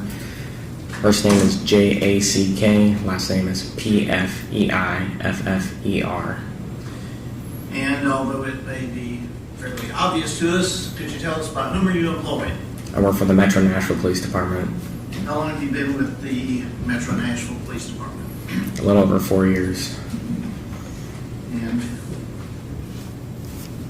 what are your current duties and assignments with the police department? So I work on patrol in Midtown sector precinct. I am a field training officer and also a maritime officer as well. And what is a field training officer in the FTO? So a field training officer deals with training anybody new that's going from the academy and kind of bringing them through training in the actual field environment outside of the academy. My duties as a maritime officer is boat enforcement. So if you see us on the rivers and on the lakes inside Davidson County, we would be the people that are dealing with that issues of, boating under the influence, other stuffs of like disorderly issues on the lake. And do you hold currently any particular rank with the police department? No. Okay. But as an FTO in maritime, do you train other officers now? Correct. Okay. Directing your attention to February of 2023, particularly the evening of the 25th into the early morning hours of February 26th, were you working for the police department? Yes. And what were your duties at that time? I was a patrol officer at the time in the Midtown area that I can currently still work. And just generally, what is the Midtown area? So we have 9 precincts that divide Davidson County, and I work in Midtown, which is that precinct. It goes from essentially 40 to parts of 440 all the way down to the county line off of 65 and Knowlesville area. We cover probably over 200 to 300,000 people. Does it include the Vanderbilt University Medical Center? Correct, it does. Okay. And back on, again, the evening of the 25th, morning of the 26th, were you dispatched to a call at Vanderbilt University Medical Center? I was. Do you remember approximately what time it was, the day or night? It was, I think, closer to like 11 o'clock at night. And when you were dispatched there, did you have any real specifics about what you were going for? The only specifics we were given is the call for service that we are given, which is, somebody calls us and gives us their description of what they want us to come out and deal with. We had gotten a call from Vandy about some poisoning that had occurred. A belief of poisoning, at least. When you say we, the police department, received that, and that information was sent to you? Correct. Okay. And did you go to the Vanderbilt campus? I did. I went to the Vanderbilt ER. And were you familiar with that location? Yes. Were you given, before you arrived there, the names or descriptions of any individuals to look for? Not, from my recollection, I don't remember exactly who, but the Vanderbilt Police Department had advised us of names of people to look for, and we had, and who to talk to.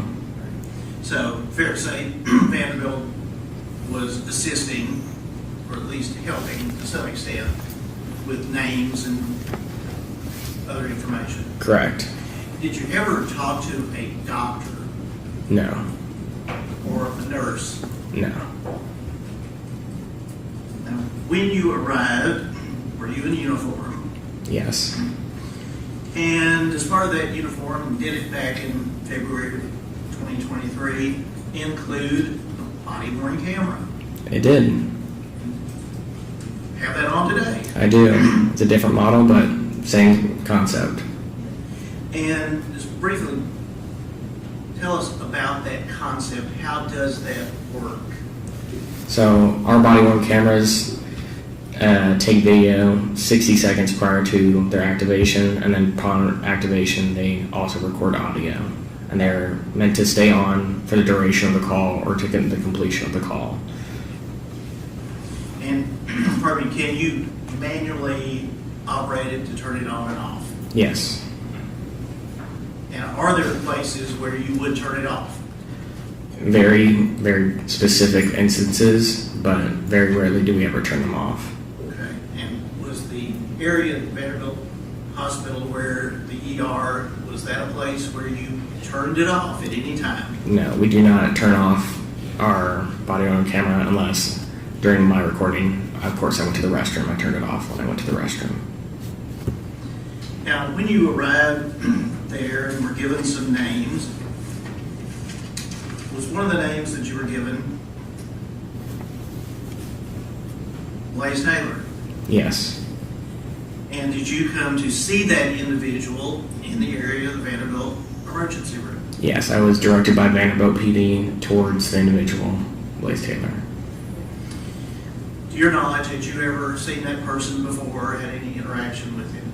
No.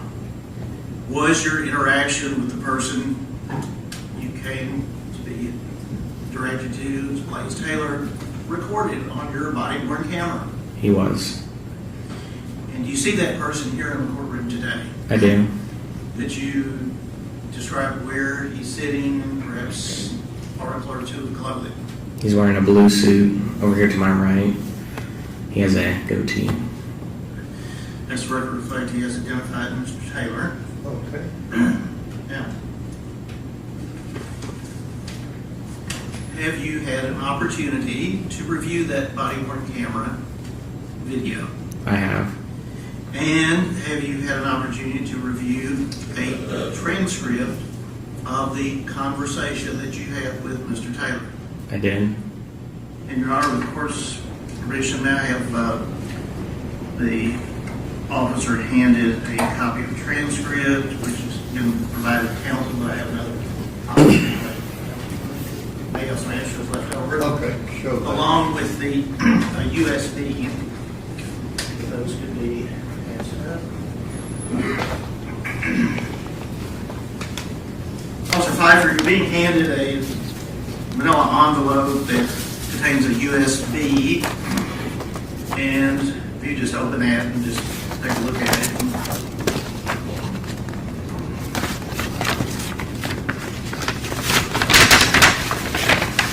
I believe it has an identifying tag on it, with your name on it. It does. Or it should. Right. Now, the transcript that you've been handed, have you had an opportunity to review that in comparison with what is on the USB?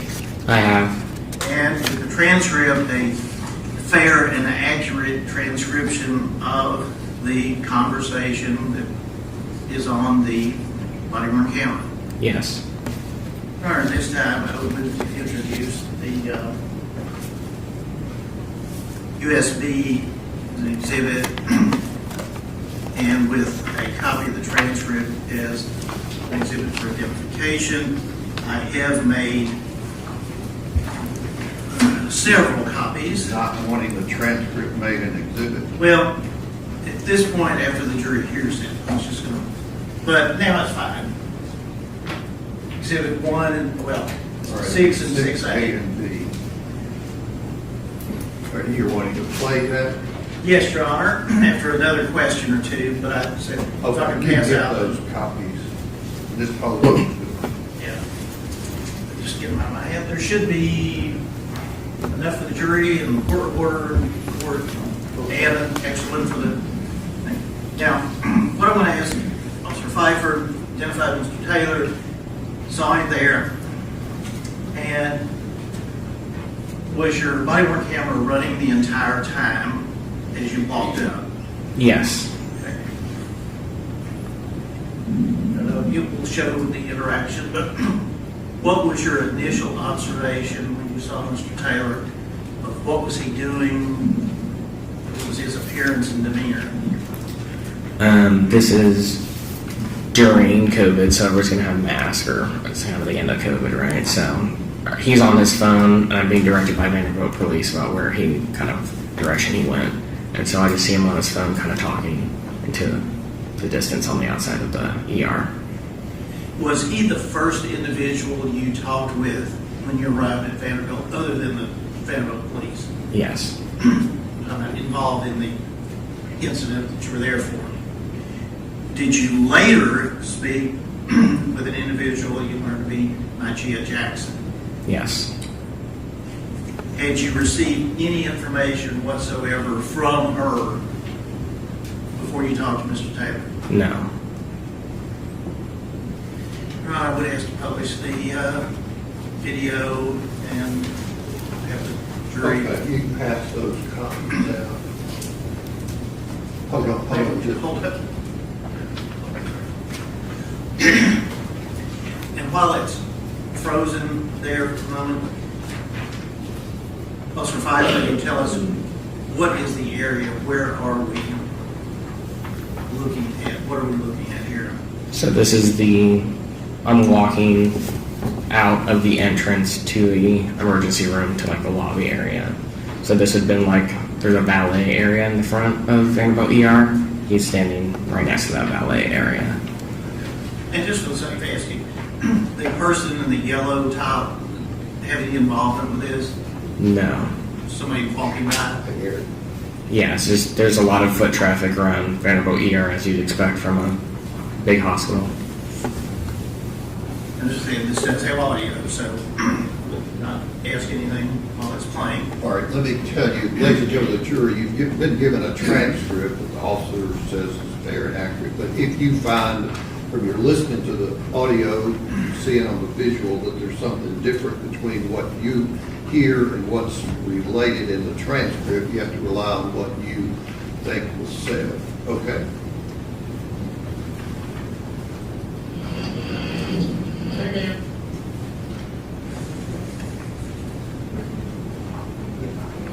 Do we need Mike? Okay. Hey ma'am, what's happening today?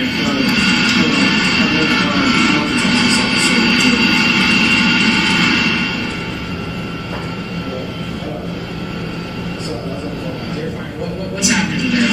So,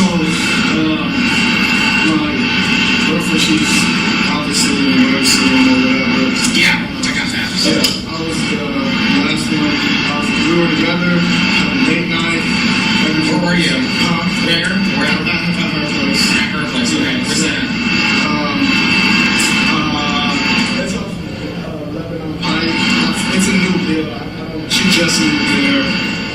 You know the address? No, I don't know the exact address. I just know, I know how to get there, because it's real easy to get there. And I know it's right behind the Burger King, so when I get to the Burger King, I know it's right there. I just turn left. Okay. But it's a new deal. They're still not even finished with all the buildings there. But her buildings. I got you. But yeah, she's a partner in one of her condo, So what happened today? So went over there. She's like, hey, got this thing planned for us. Date night, 7 o'clock. Show at 7 o'clock. She cooked dinner. She had these canvases for us to paint, and all that stuff. And then there, do all that. She made a lot of food, so one of her friends came by with her, I think boyfriend or friend or whatever. They picked up some food, stuck around for maybe about 5 minutes out, just us hanging out, and all that. She started not to feel well. It's kind of all blur. She wasn't feeling very good. I seen her, like, she was like throwing up, kind of shaky. So then I called my dad, and I was like, hey, I don't know what to do. And he was like, call 911. Immediately, after I called 911, they kind of walked me through what to do, like, turn on her side, wipe up her mouth, and all that stuff. Had she been drinking at all the night or anything? Yeah, not the alcohol. They didn't have alcohol or anything like that. There's no alcohol. Were you guys arguing or anything like that? Oh, no argument. We haven't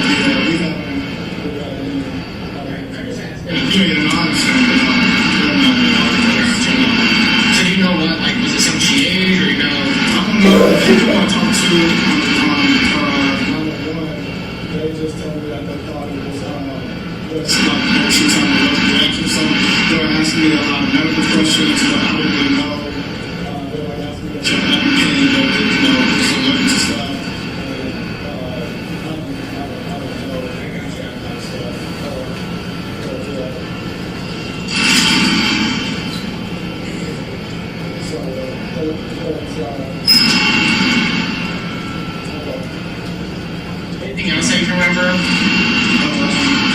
Besides that, just spend a year or whatever. Like I try to follow it. You still live at 1903 Ashton now? Yes, sir.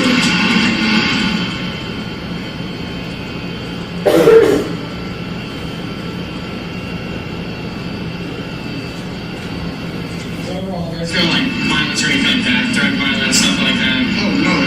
It's just all medical kind of thing. Yeah. Like she just had some type of. Yeah, absolutely.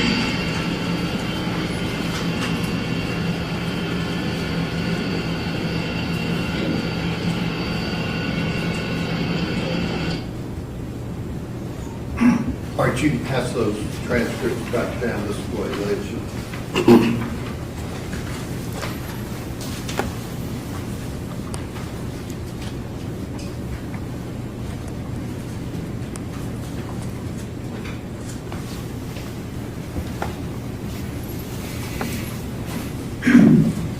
Officer Pfeiffer, when we saw the time at the top, was that coming from the body on camera? Correct. Military time. Correct. So 23, I think it was 43 around that time, so it'll be 11 p.m. Now, did you ask or ever find out who Mr. Taylor was talking to on the cell phone? No. When you were interviewing him or trying to interview him? I never asked. Now, after you spoke with Mr. Taylor, did you provide the substance of that to any other officer there? The substance of what he had said? Yes, later I advised other officers about what he had told me, but I advised Officer Fish, and but I don't know at which point who I talked to exactly. Now, with respect to, did you see the individual that was identified to you as being Chad Jackson? Yes, I was told of another individual who had wanted to talk to us about this incident. All right. Now, I'm not going to get into what she may have told you, but where was she when you first saw her? She was also outside in that same area, just a little bit farther off, closer to the street. Jury's obviously seen the video of Mr. Taylor, but what was Ms. Jackson's demeanor or appearance when you initially saw her? She seemed very worried. Was she by herself at that time when you spoke with her? Yes. And the information that she relayed to you was that then also passed along to other officers? Correct.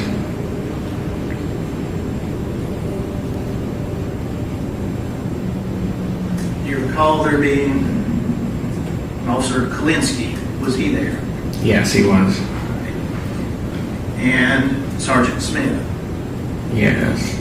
Did you ever communicate with Sergeant Smith that night about anything that you had observed or had recorded?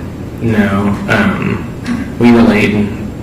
I relayed all my information to the primary officer on the scene, who then related to the detectives. Okay. And is that how procedurally things are supposed to work? Yes. There's always someone who's in charge of the scene, and everything gets funneled up to them so that there's no misunderstanding about what's happening. How long were you there that night, morning? A couple hours. Were you assigned to do any follow-up investigation or duties and responsibilities about this matter? No, that would be outside the scope of patrol. So it'd be fair to say this is the extent of your dealings with Mr. Taylor? Correct. Did you see him any more at the hospital after your interview with him? Yes, he was sitting in the waiting room. And what, if anything, was he doing at that time? He was on his phone. Was there anyone with him in that particular area of the waiting room? I don't recall exactly if there was anybody saying that would have been associated with him.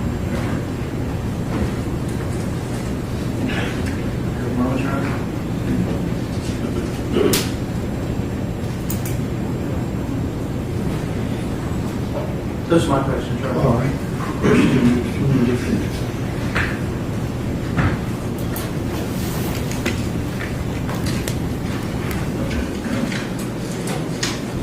Good afternoon, officer. So you were not the primary investigating officer, right? That is correct. Is that basically assigned based on kind of who gets there first? No. Normally the primary investigating officer will be the individual that we, like I said, we have precincts, but we divide precincts up into different areas. So there's a zone officer, and that zone officer normally, if they respond to that scene, are going to be the primary officer for the investigation. So was that Officer Fish on this one? Correct. Was she at the scene before you? We responded, and I think we arrived pretty close in time. But just based on sort of internal police structures that maybe are above my knowledge level, she was assigned as the primary investigating officer, not you. Correct.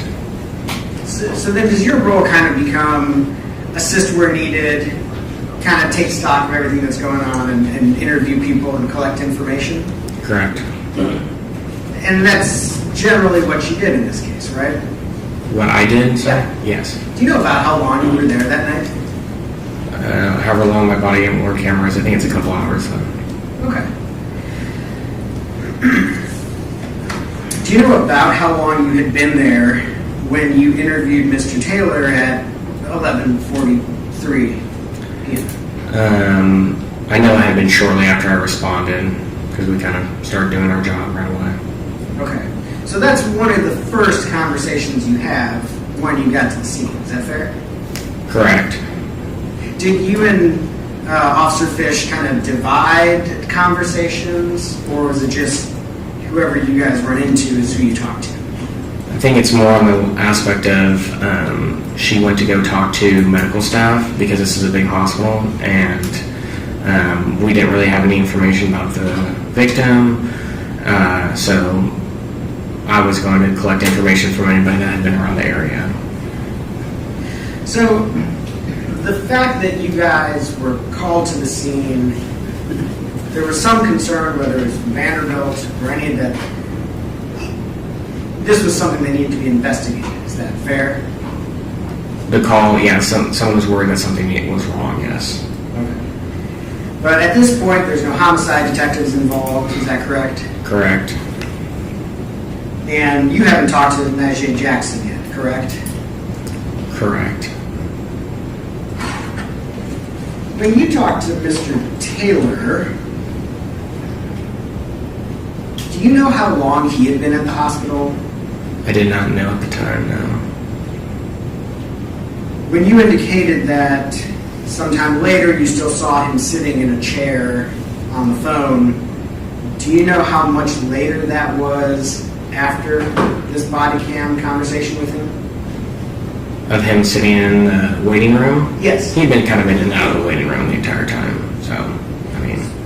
So let's try, I'm trying to kind of get maybe some rough timeline here. So you get there, let's say 11:30 or so, does that seem fair? Yeah, around there maybe. Okay.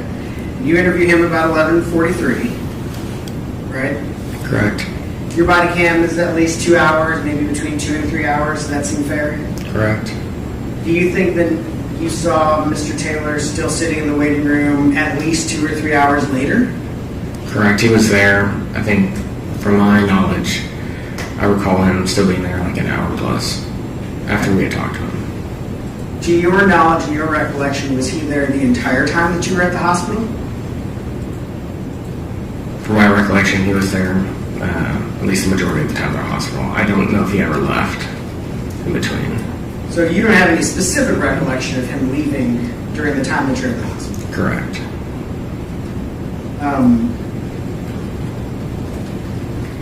And during that conversation that you had with him, obviously we watched it, right? Right. That's the only conversation you had with him. right? In depth, correct. Maybe there's something brief in passing. Yes, I may have missed some information. I had to make sure I had some like demographic information if I missed anything. And other than him kind of being on the phone and quickly picking up another phone call, he answers your questions, right? He does. He provides you some information about what happened that night, right? He does. And it's at this time, it's not your responsibility to do like a full like interrogation of anybody, is it? No, we do like preliminary statements about what's happening and kind of figure out what the general idea of the scene is. Yeah, just kind of getting the lay of the land, right? Correct. Figuring out who the players are, right? Correct. Kind of knowing what everybody's saying happened, right? Correct. Just very brief, right? It's intended to be brief, is that correct? I mean, unless more information is coming up from previous stuff, we may ask more specific questions, but normally there's a follow-up, and we'll follow up if there's more questions to be had at the time. But sometimes we leave that for detectives because they are the ones that have the ability and means to follow up at a larger extent. Okay, that's fair. But this interview with Mr. Taylor, this was just the initial interview, right? Correct. You hadn't gotten to any kind of follow-up interview or questioning, right? Correct. So it's kind of almost intentionally brief. Is that fair? I wouldn't say that I'm intentionally making it a brief conversation. I would say that I make it as long as it needs to be. Okay. But I guess maybe what I'm just trying to understand, just maybe for myself and for the jury, is it wasn't unusually brief. Is that fair? I mean, he gave me the information that he had at the time. There wasn't really much specifics to what he gave, though. Okay. During that conversation, he does note at one time that it's kind of a blur. Is that right? He does say that. Okay. He does refer to Ms. Benning as his girlfriend, right? Correct. He does indicate that during the 911 call, they asked if it might be allergic reaction. Is that right? Correct.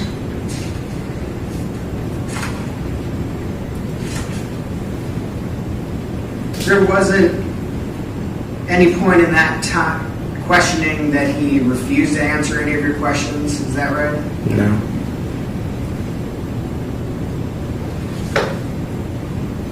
At some point in time during your time at the hospital, did you interact with a social worker? I don't recall if I ever interacted with a social worker. You don't remember a social worker being involved in the hospital situation? I remember there being a social worker involved. I don't recall if I had interaction with them. But you do remember that this was a situation where whether the hospital asked or on their own accord, there was a social worker involved. Correct.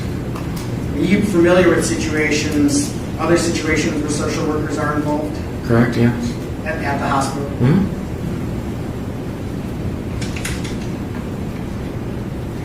So you've been an officer for 4 years now? A little over 4, yeah. It sounds like you have sort of a variety of things that you're involved with in the police department. Yes. And it's fair to say you've responded to, at this point in your career, a pretty large number of calls. At the point I am at now, or the point that I was at? Now. Yes. Some calls involve medical emergencies. Yes. Some calls involve various allegations of criminal conduct. Yes. Some calls involve injuries or death. Is that right? Yep. So you responded to a kind of wide variety of situations where the police might be involved. Yes. In your experience, do all people in those situations, friends, family, whoever, witnesses, do they all react to situations that you're responding to in the same kind of way? No.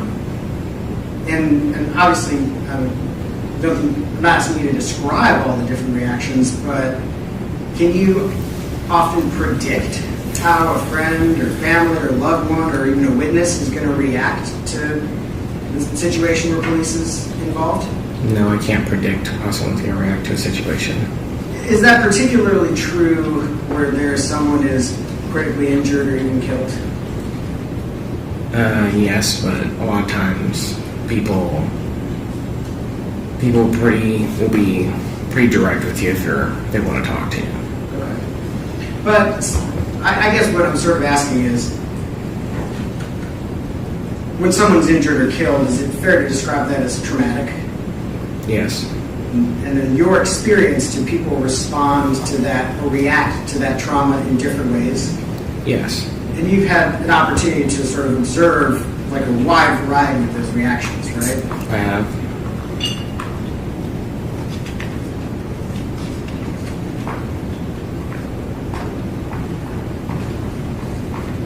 And you've never interacted with Mr. Taylor before, right?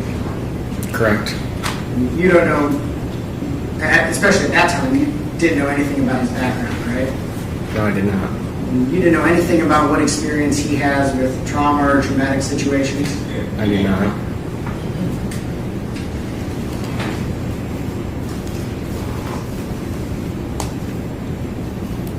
So your job in this case was really just collecting information, right? Correct. You weren't reaching any conclusions or anything like that, right? No, that would be up to the detective. Just one second.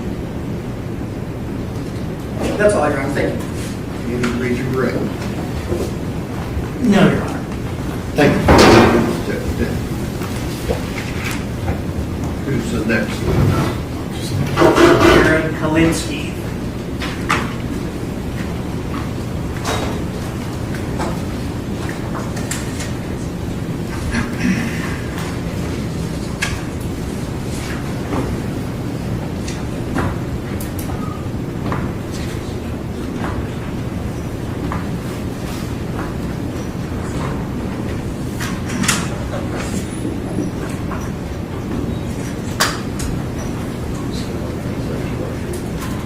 Do you swear the testimony you're about to give to be the truth, so help you God? I do.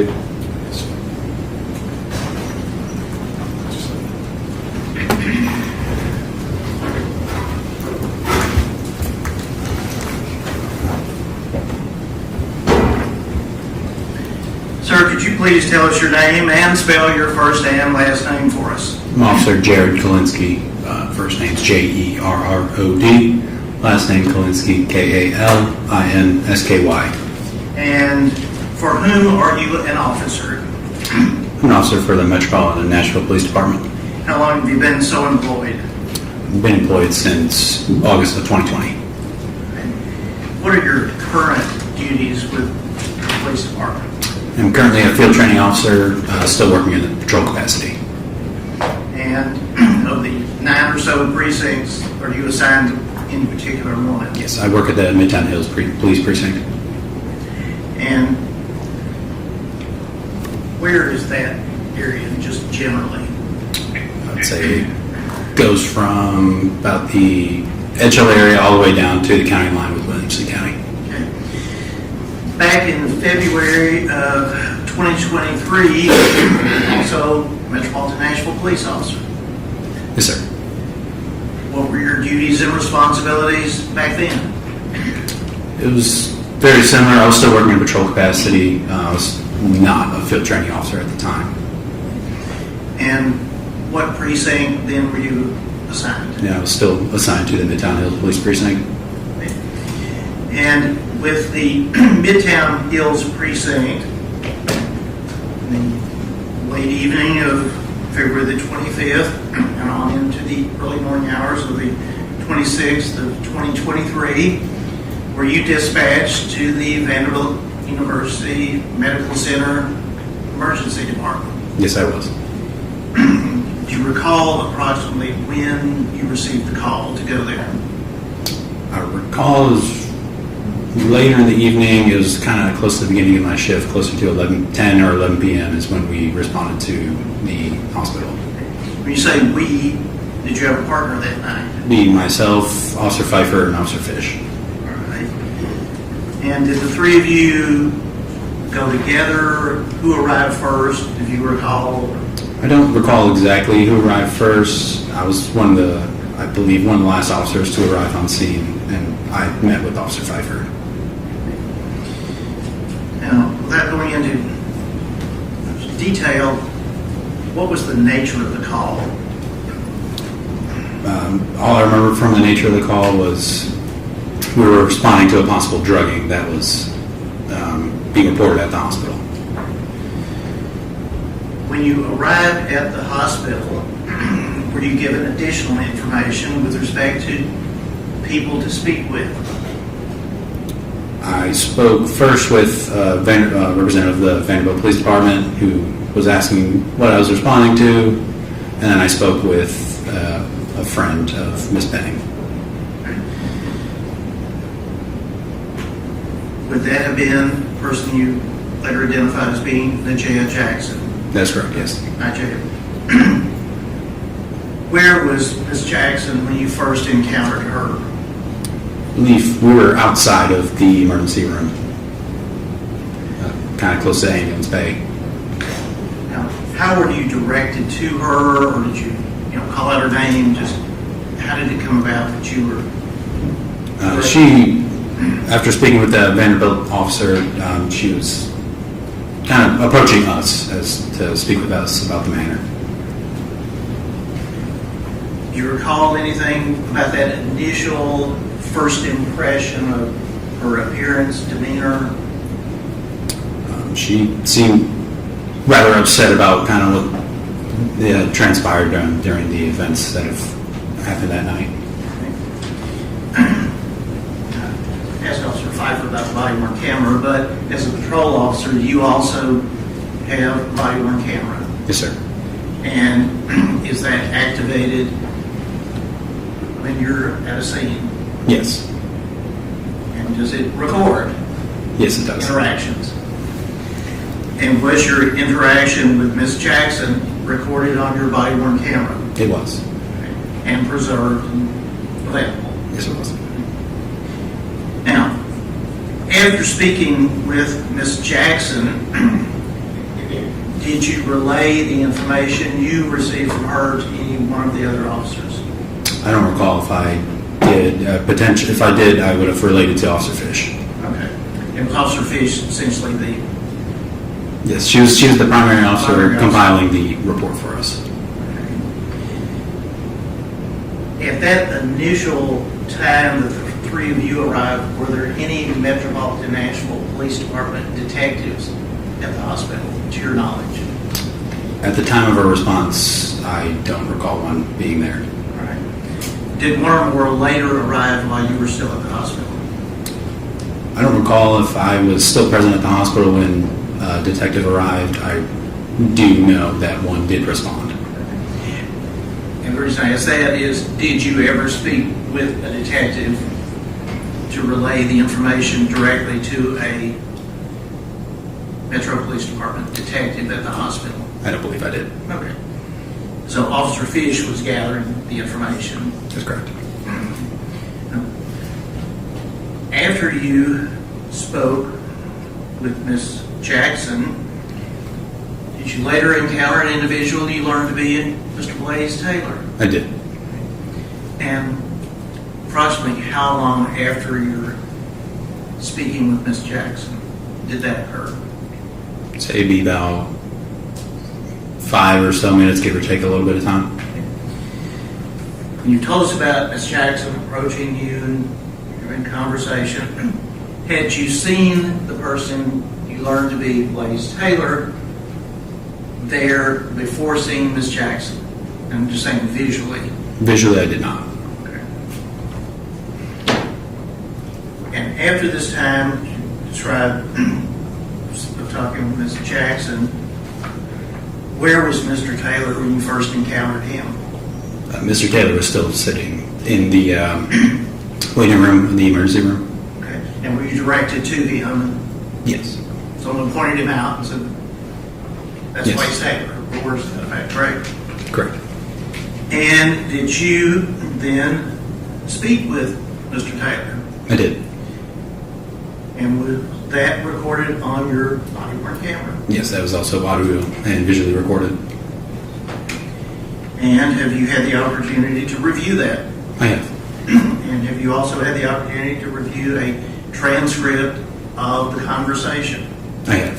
And, Your Honor, if I could ask that the assistant counsels be passed.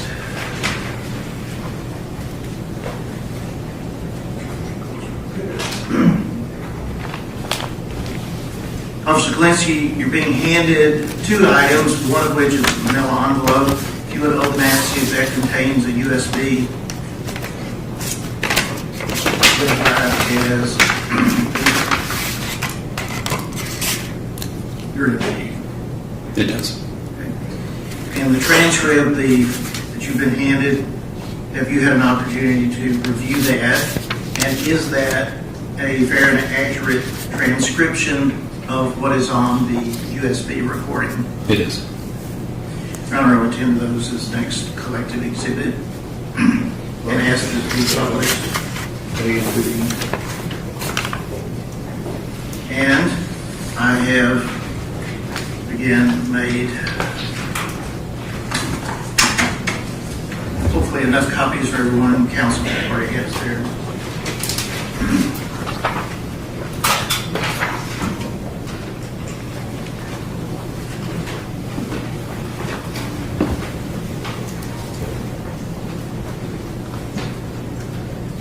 Now, may the transcripts be passed to jury? Sure, yeah, pass it.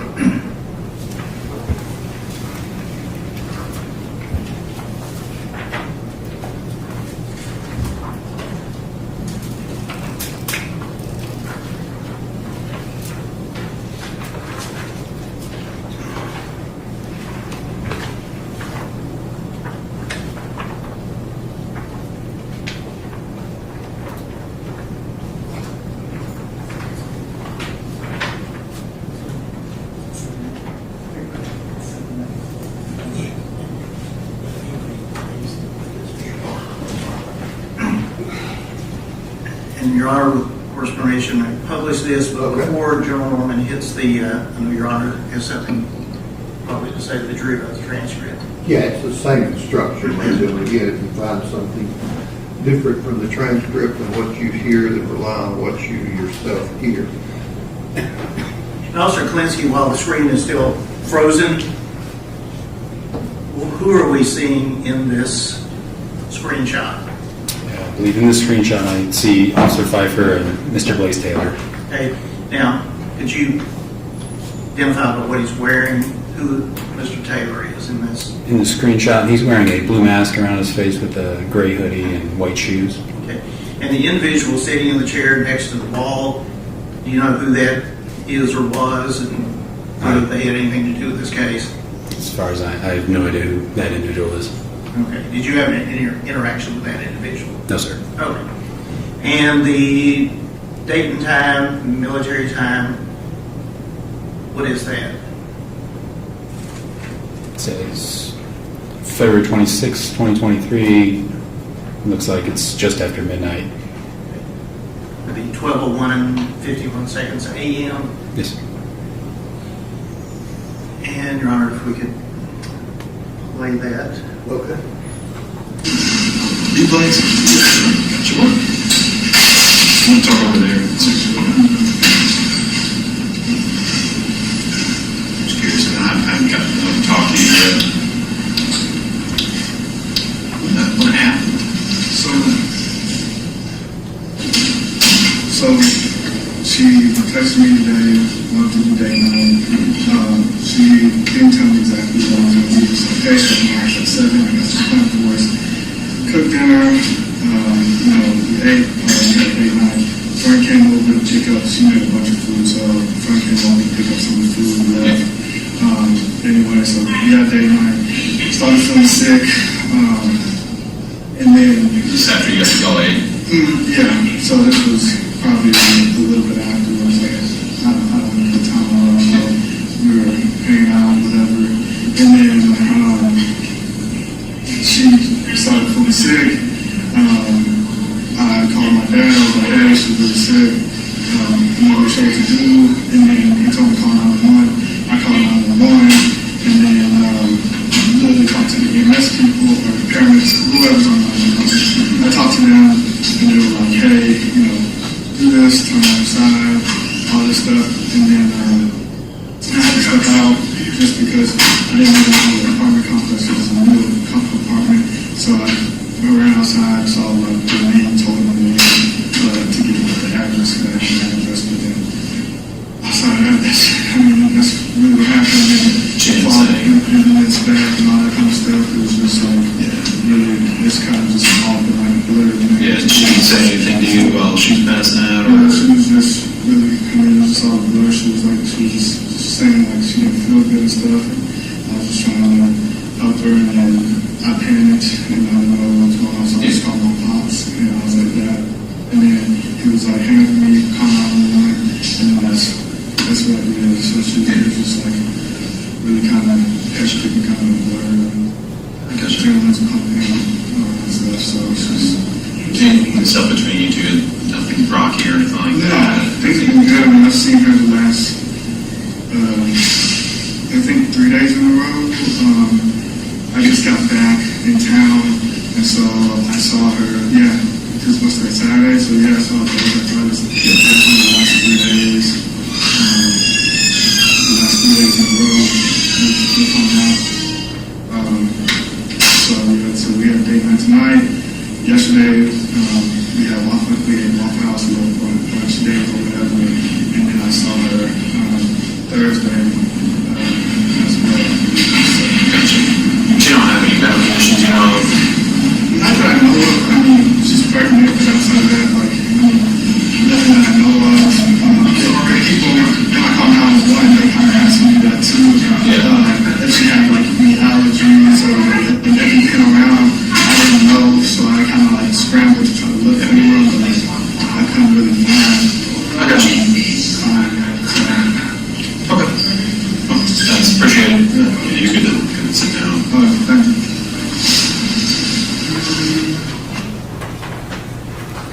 All right, you can pass those documents back this way.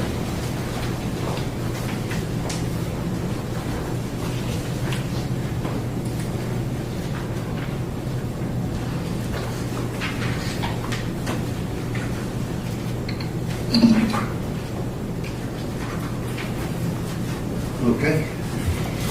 Mr. Kalinsky, when you spoke with Mr. Taylor, you had already received information from Ms. Jackson, correct? Correct. And we know from what we just watched,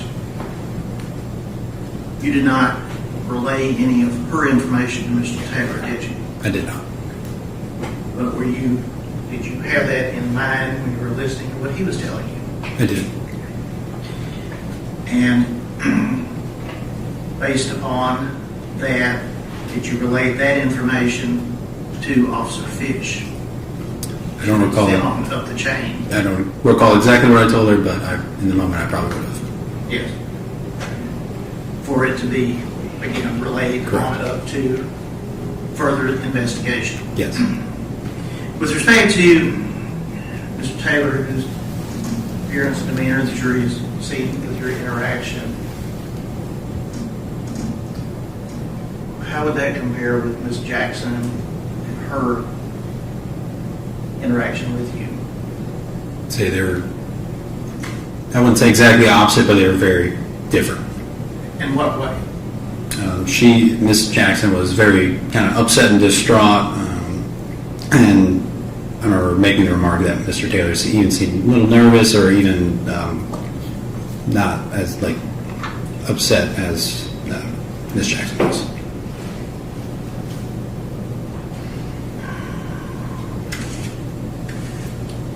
Did you see Mr. Taylor any more now it's morning, but that morning at the hospital? I don't believe I did. Have any other interaction with him then? I believe that was my only interaction with him. I'd have a moment, right? Okay. Those are my questions, right? Questions?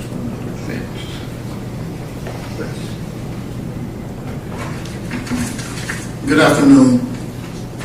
Good afternoon. I don't want to, but I probably am going to mispronounce your name. Is it Officer Kalinsky? Yes, sir. My name is Ed Jointer. I'm going to be asking you a few questions. If at any time you don't understand, just let me know and I'll try to rephrase. Okay. I want to just try to orientate myself in the jury.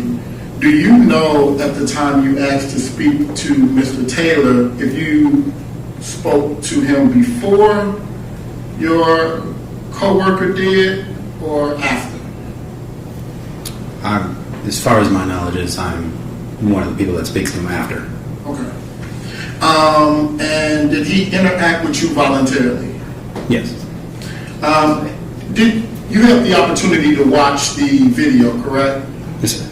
Did you notice that he had like a sticker on his side of his shirt? Did you notice that? Yes. Visitor pass? Mm-hmm. And you spoke to Miss Nigella Jackson that night as well, didn't you? I did.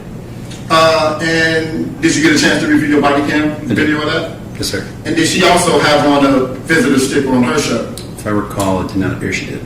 Okay. Now, was she alone when you interviewed her? Yes, it was just me and myself and Officer Pfeiffer. Were there anybody that she would have known lingering around her as well? I believe at the tail end, a couple of her friends did approach her at the end of our interview. And both of those friends were females, correct? Correct. And you never encountered a gentleman by the name of Keontae Jones, did you? I did not. And when you approached Mr. Taylor, he did cooperate fully, did he not? He did. No further questions. And redirect. No, Your Honor. Thank you, sir. And one other witness that was here. No, Your Honor. There was, but he had left. He was going to be a rather lengthy witness. Okay.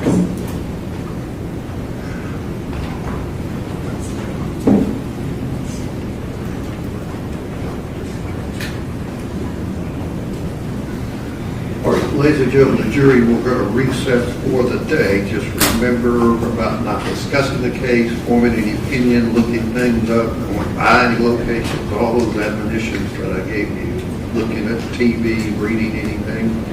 Those of you who are taking notes, you can leave those pads up here in the jury deliberation room. That room will be locked. No one will be looking at your notes. Tomorrow, if you'll report like you did this morning downstairs in the jury assembly room, 8:45, 8:50, we'll get you up here as a group and resume the trial.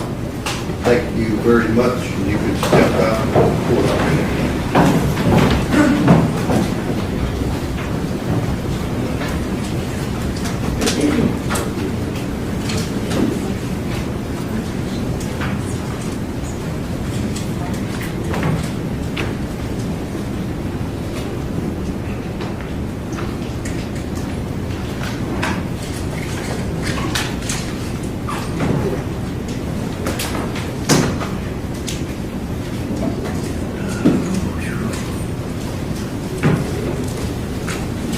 Give the jury a few minutes to get on the floor and we'll be in a recess. We'll soon recess to 9 a.m.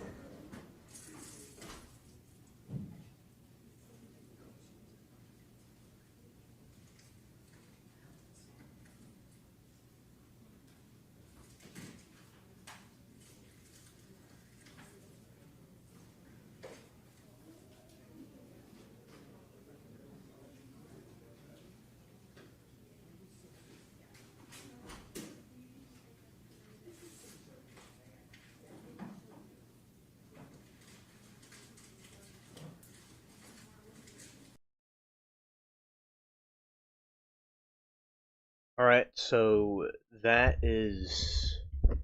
We're rewatching some of these other scenes that we're hearing about from before, but so anyway, we are going to just put it like there. Yeah, there we go. Okay, so Aaron, I'll explain the trial to you.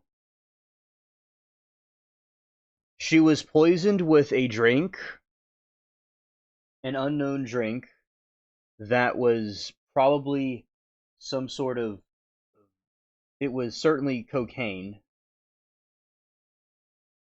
that was in there. So she was poisoned with an overdose of cocaine,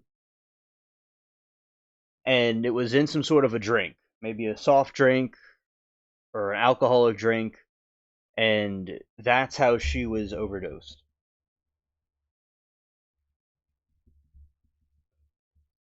Welcome. And let's do a recap about the case.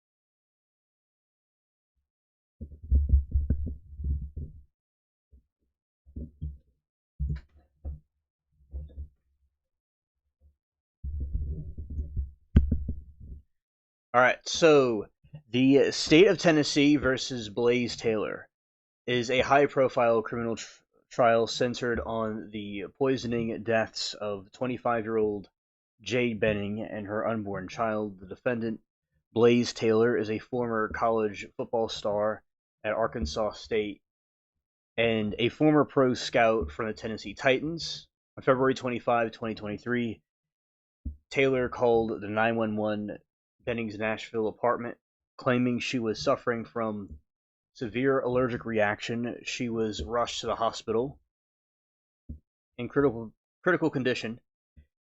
Her 5-month-old fetus, which Taylor allegedly fathered, died 2 days later, and Benning passed away on March 6, 2023. Oh, hello, Pash.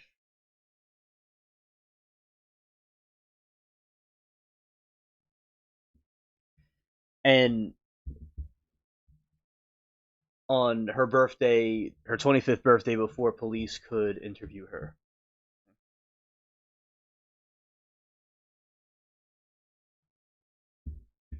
Following exhaustive year-long homicide investigation, authorities determined that Benning had been covertly poisoned with extreme dosage of liquid cocaine.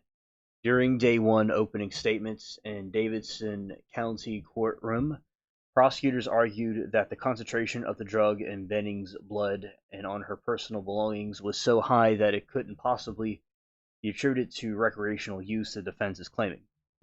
The state alleges that Taylor intentionally poisoned her drink because he did not want the baby, highlighting a frantic phone call Benning made to her best friend right before losing consciousness, where she said, "My drink tasted funny. You did this to do something to the baby."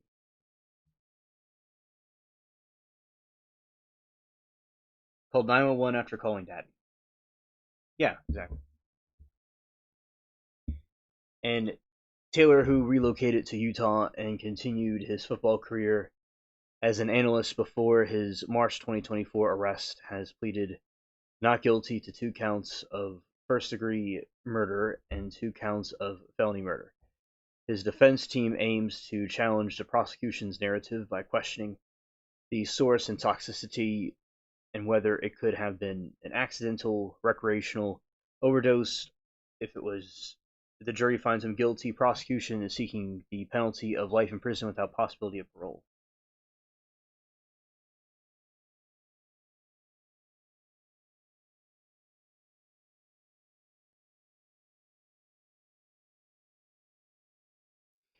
All right, so this is what he was going to be before. This was his life before this incident occurred.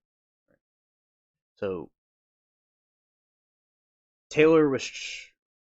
Blaise was rapid transition from the NFL scouting to college coaching, and ultimately to his indictment forms a critical backdrop to the state's case regarding his behavior after Jade Benning's death.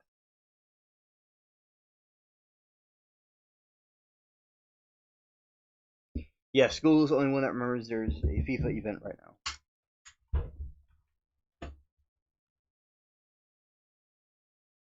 Yeah, Firefox remembers it too. Right. And departure from Nashville. Taylor left his role as a pro scout from Tennessee Titans shortly after Benning and the unborn fetus died in March 2023. Utah State move. In July 2023, he relocated to Logan, Utah, where he was hired as a senior defensive analyst in Utah State University and football program working under the head coach Blake Anderson. Texas A&M hire on March 1, 2024. Taylor left Utah State and he accepted his new role as defense analyst, Texas A&M University, under head coach Elko, joining his father, Trooper Taylor, who is the AG's associate head coach. The March 2024 arrest, just weeks after he accepted a Texas A&M job, a Nashville grand jury indicated that Taylor deputy U.S. Marshals arrested him in Utah March 14, 2024, before he could fully transition to Texas coaching staff. Moki, that's going to be really cool to see.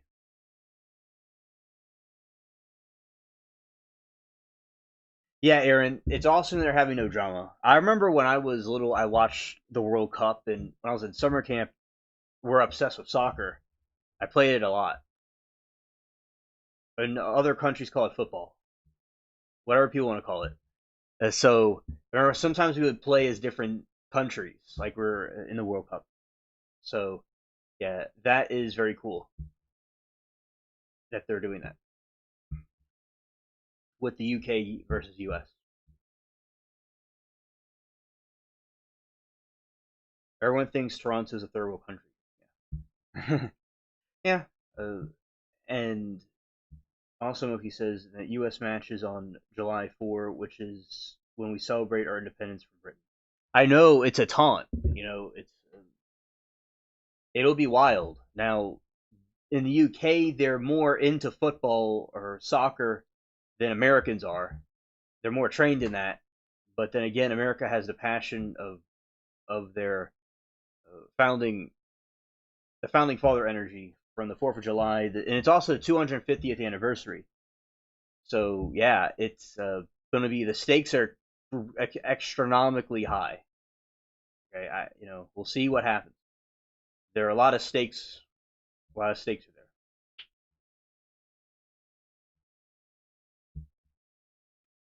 there. On March 2024, the arrest, just weeks after the accepted Texas Nashville jury indicted Taylor, deputy U.S. Marshal arrested him in Utah on March 14, and before he could fully transition to Texas coaching staff.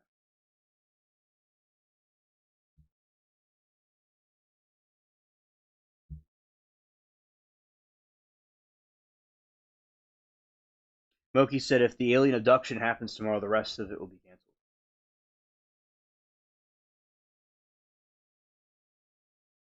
Yes, that is true, Passion. I have to get something. I'll be right back.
I have returned.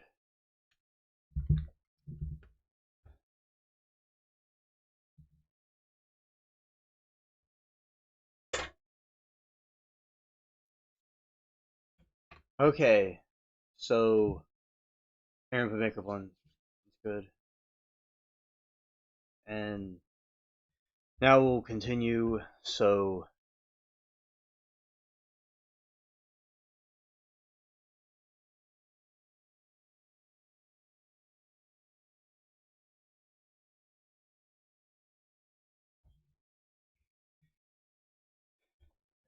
all right.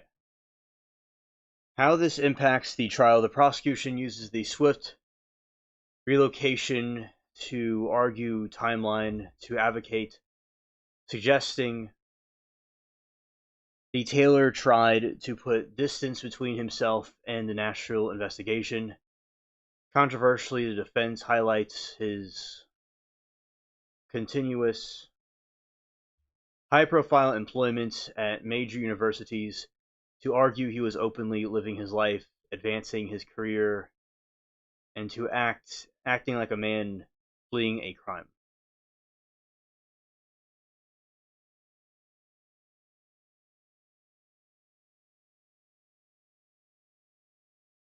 So he was going to have this big profession in the NFL and college football commentary, and he could have made six figures. He was rising up, and the baby he was going to have could have destroyed, he thought it was going to destroy his reputation, his family, and he did this as a desperate attempt to try to stop it from happening. So that's the silver lining of all this, and it's real stupid and selfish.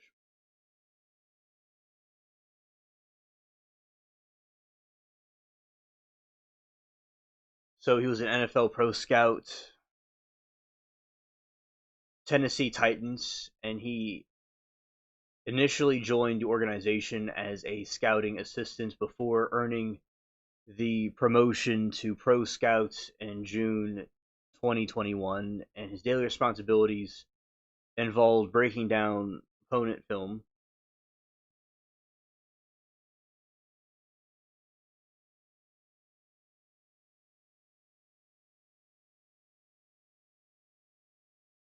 scouting assistant before earning the promotion in pro scout in June 2021, and his daily responsibilities involved breaking down opponent film, evaluating NFL free agents. Yeah, he blew up his life.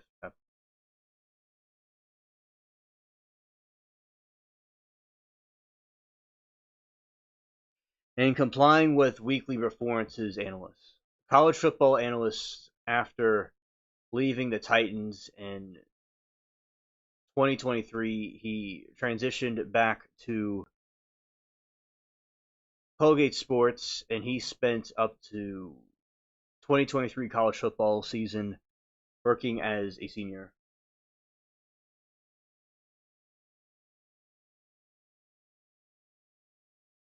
Just weeks before March 2024 indictment, he accepted a similar defense analyst at Texas A&M.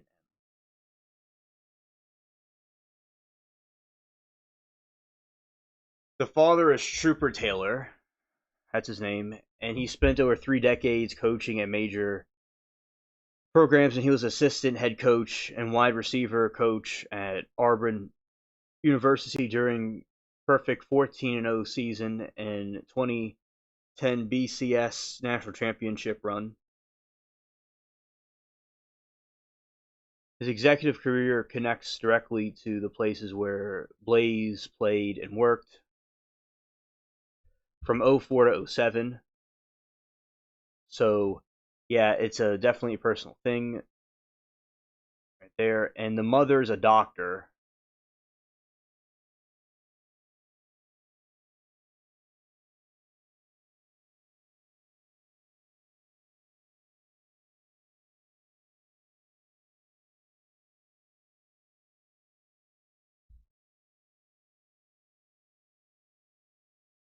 Passion says casual intimacy isn't worth it if pregnancy would require death, or he could have disclosed that to Jade at the start. Yeah, exactly.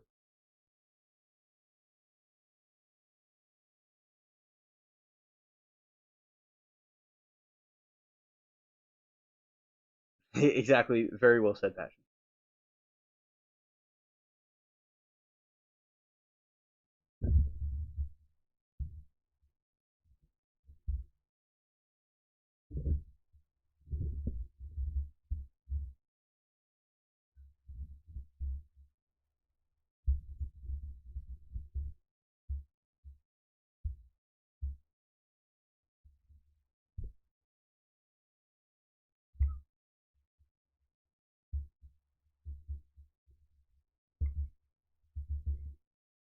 Prosecution established that Blaise Taylor's alleged professional motive by arguing he was desperate to eliminate a pregnancy that he believed would destroy his upward trajectory in his fiercely competitive football industry in a high-profile field heavily reliant on clean public image and corporate reputation. The state claims that Taylor viewed a child out of wedlock as a direct threat to his career.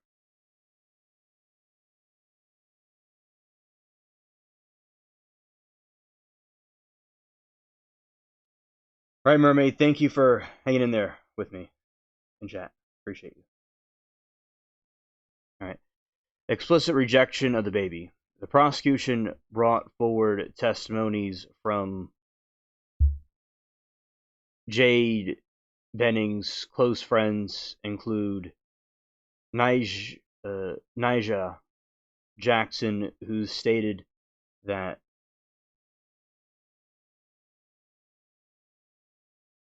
Taylor initially left Benning upon learning of the pregnancy. Witnesses testified that Taylor explicitly stated that he would not be part of the child's life and made absolutely clear that he did not want the baby, pursuing her with reality of being single mother. After I get through this, I'm going to play the dude on the stand that I was talking about before. Alleged history. Same pattern. And the stunning opening statement revealed that the the district attorney, Jan Norman, introduced a prior girlfriend and Apple Denny's from Taylor's college days as a witness at Arkansas State University. The prosecution alleged that when Denny became pregnant years prior to Taylor, similarly tried to recruit assistants to drug her in order to terminate the pregnancy. The state argues it proves a calculated, reoccurring playbook of the using drugs to eliminate unwanted pregnancies that threaten his football ambitions.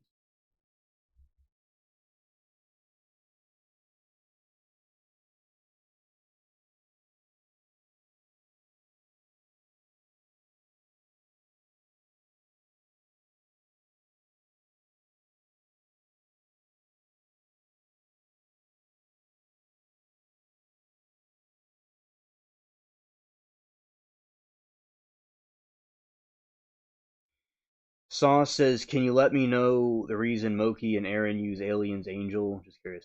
Oh, because at some point in the past, there's a point where the YouTube changed their thing.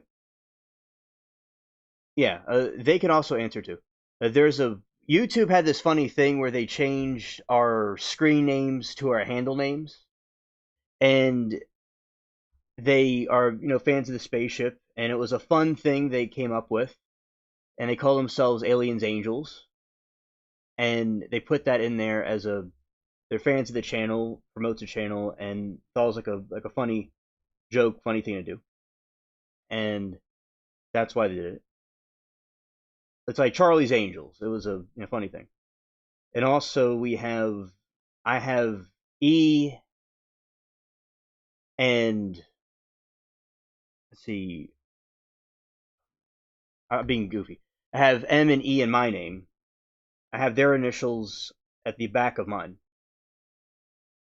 In the Gemix thing, there is E and M in there because they, as a thank you for them putting that in there. Yeah, and I really think it was a funny, cool idea, and I'm glad they did that.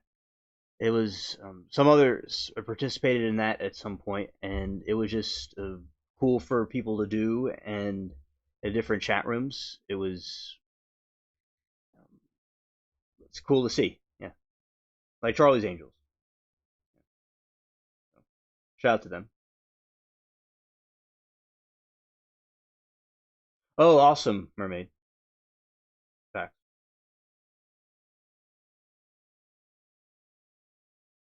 Yeah, and she's waiting for Saw Girl to react. Oh yeah, to the emotional dude.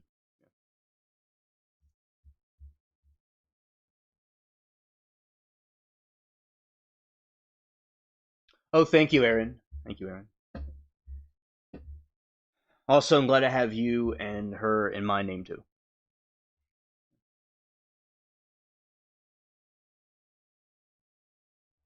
Okay, so and the starting operations reveal that District Attorney Jane Norman introduced a prior girlfriend, Apple Denny, from Taylor's college days in Arkansas State University. The prosecution alleges that when Denny became pregnant years prior, Taylor tried similarly to recruit the assistants to drug her in order to terminate the pregnancy, and State argues that this proves calculated reoccurring playbook using drugs to eliminate unwanted pregnancies that threaten the football ambitions. Yeah, getting matching tattoos. That's a good idea as well. Definitely. That is cool.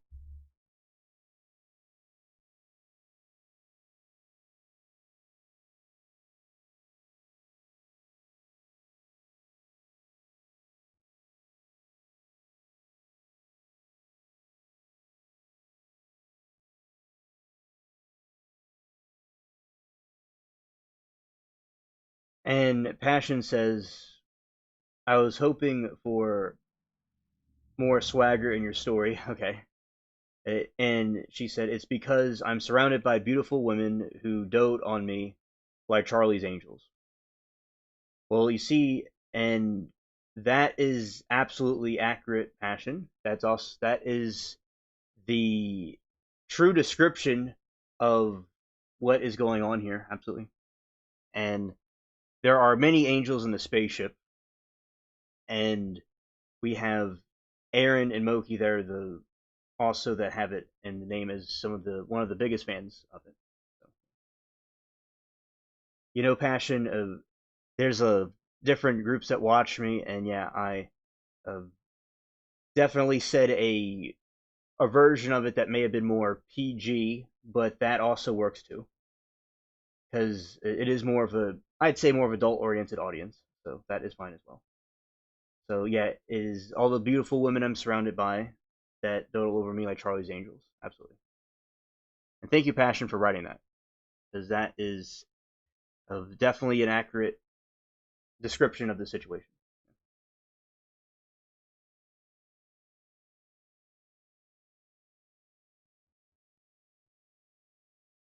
And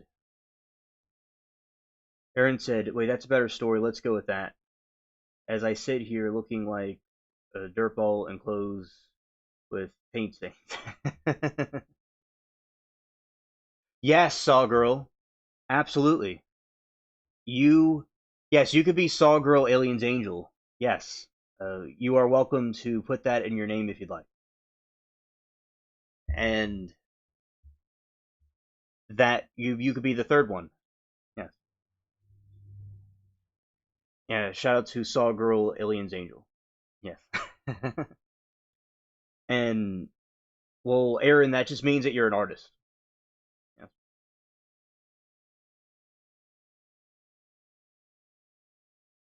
And yeah, we have artistic. The angels are very artistic too.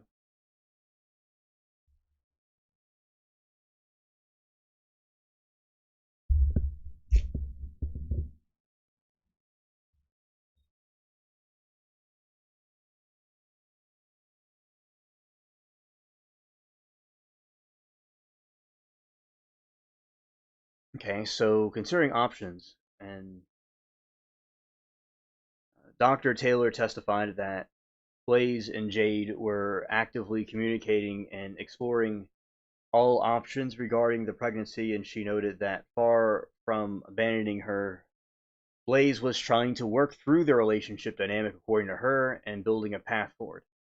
This was supported by Jack's secondary admission that when she visited the couple on the night Benning fell ill, they appeared generally happy, seemed to be trying to make things work.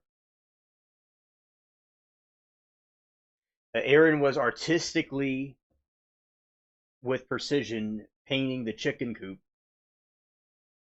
to show her talent and that her chickens can be in the most wonderful chicken coop that can be. The greatest chicken coop in the country.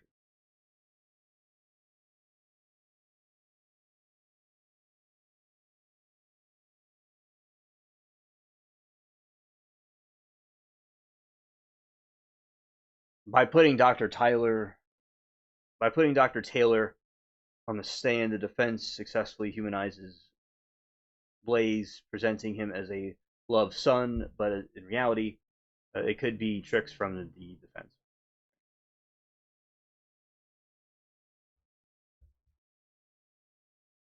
Let's see.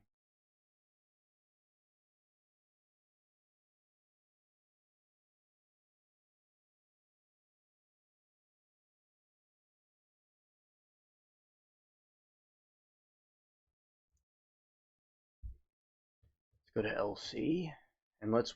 So Saw, we're about to watch the dude get emotional on the stand.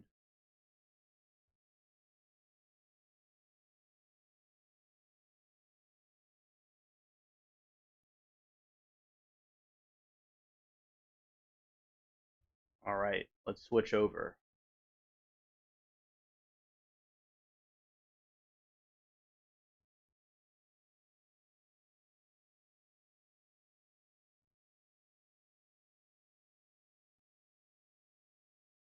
Okay, here he is.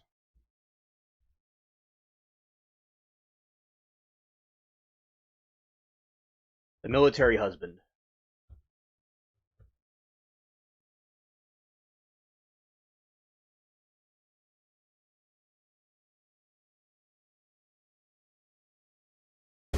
I want to talk a little bit more about some of the things in your apartment. Did you have firearms in the Mockingbird apartment? Yes, ma'am, we did. What type of guns did you have?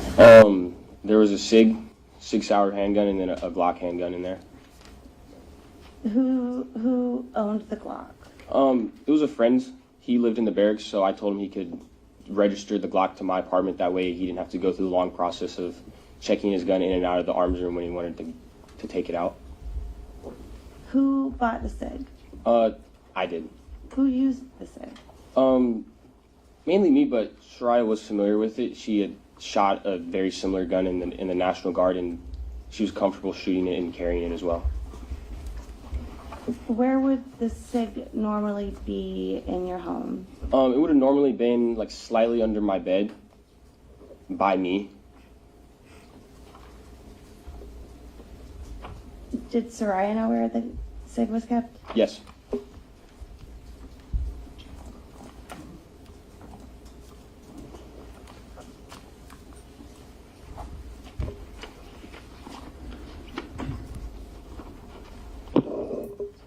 Zarius, I want to talk to you a little more now about your 21st birthday. Yes, ma'am.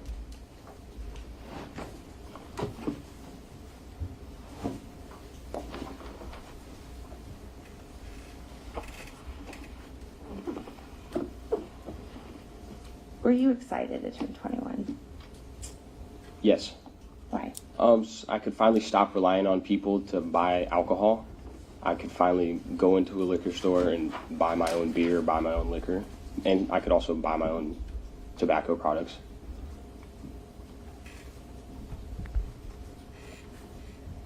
Your memory of August 5th, 2023, your 21st birthday, do you remember everything that happened that day? No. Okay. I want to talk to you a little bit about your memory the following days.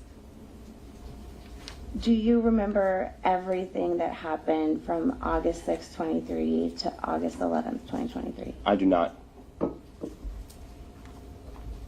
We saw in the course of this trial, we've seen cell phone records, for example. Does your memory work like a cell phone? Can you remember everything verbatim like a phone? No, ma'am. Okay. And the time from the morning of August 6, 2023 to August 11th, 2023,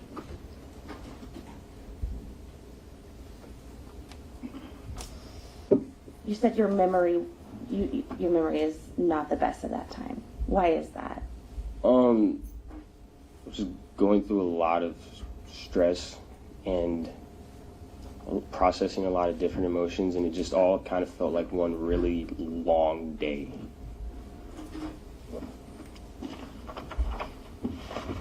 When you look back on those days, do they feel real? No, it kind of felt like I was watching myself like third person almost. Has it been difficult to see what you've seen throughout the course of this trial about those days? Yeah. So let's go back to your 21st birthday on August 5th, 2023. What's the first thing you remember on that day? The first thing I remember was Soraya came home. She had got a bunch of decorations and stuff, and I was a little upset because I didn't want my 21st birthday to be that big of a deal. I didn't really want to decorate for it. And I was a little upset, but we moved past it. It was nothing it was nothing after that. After we moved past it, it was irrelevant. Did anybody that you're friends with come over to your apartment? Yes, Marie came over later that evening after we went out to eat, because we all went to Dave & Buster's together. Where'd you go out to eat? We went to Naruto's. It's a ramen/sushi place in town. And do you remember if you drank there?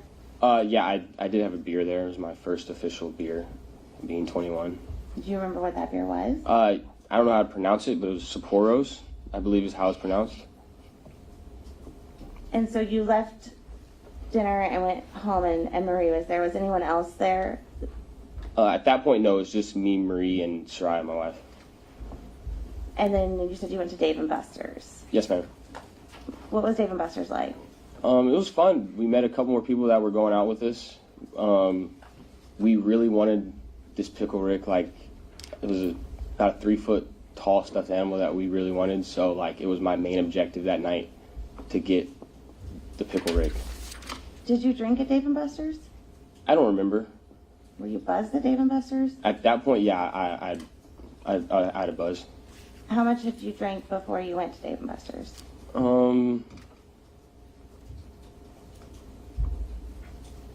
Maybe 5 or 6 beers. Where did you go after Dave & Buster's? After Dave & Buster's, we then went back to our apartment, did an outfit change, and waited for a couple other people to come over.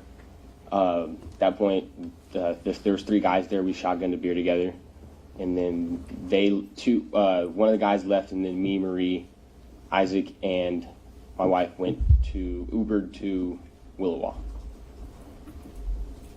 Had you ever been to the Willowa before? I had not. Do you recall what you were drinking at the Willowa? Yeah, initially we were taking shots, and then started drinking trash cans and AMFs.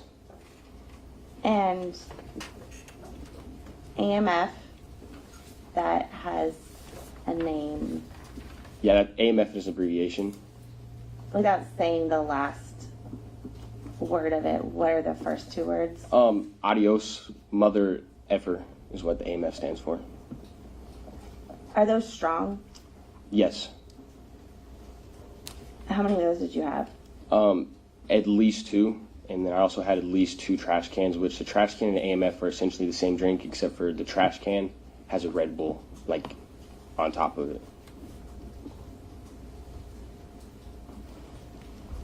And you were doing shots? Yes, before I started drinking mixed drinks, we were taking shots. How many shots did you do? At least 4. It was probably more than that, though. Do you remember what time you got to the Willowa? No, at that point I was somewhere in between buzzed and drunk, so I didn't really check my phone frequently throughout the night.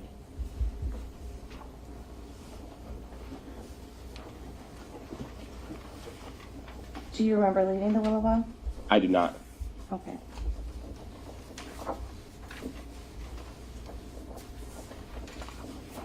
Mr. Hildebrand, we're gonna put on the screen. I'm gonna have to turn on the.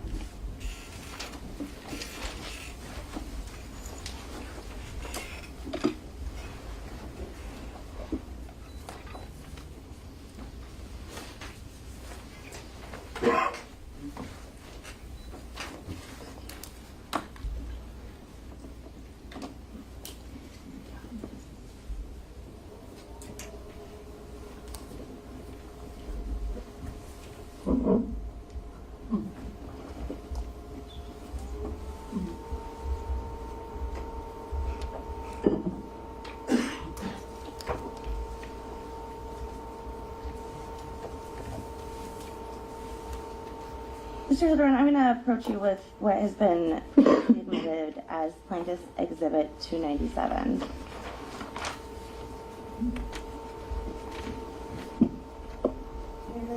Yes.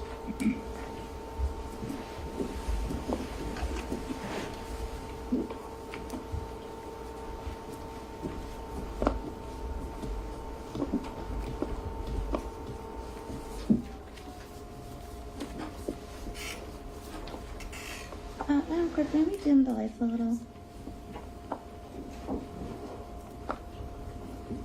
And if you look behind you, do you see Plaintiff's Exhibit 297? Yes, ma'am. Mr. Hildebrand, do you recognize that Plaintiff Exhibit's 297? Vaguely, Do you recognize the people in that picture? I do. Yeah, that's Soraya, my wife. And who is she with? She's with me. And where is that picture taken? I believe that's in the smoking area of Willowa. Do you remember taking this picture with Soraya?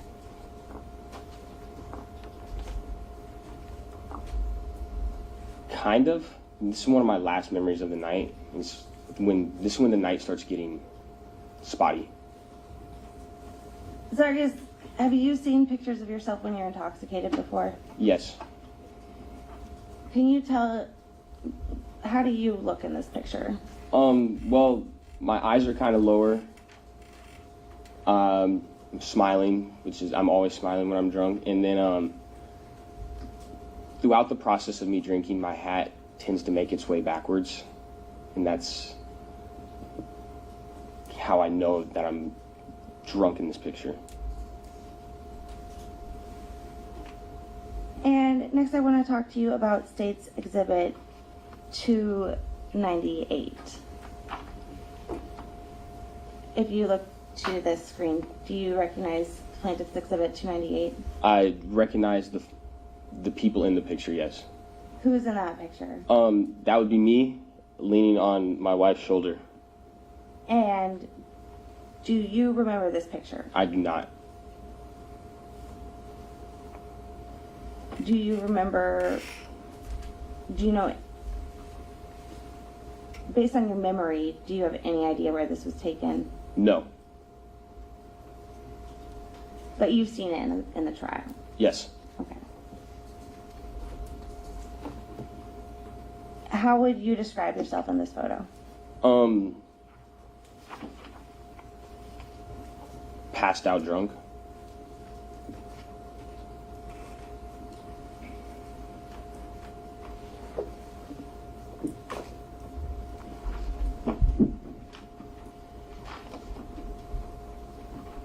want to talk now about where you lived. You said you lived in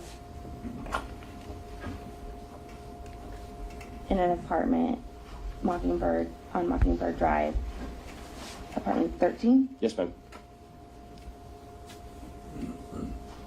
And you've seen in the course of this trial, have you seen Plaintiff Exhibit 17?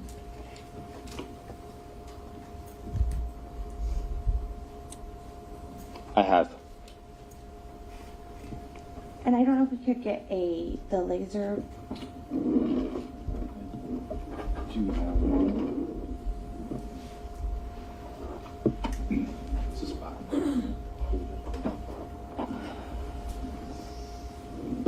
Can you show the jury with the laser pointer on the screen where your apartment was in Plaintiff Exhibit 17?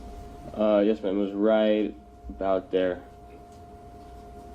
And where would you walk the dogs? This area right here, usually from here, and then there's a park over here. We would sometimes walk them as well. And how many exits are there on your side of the building?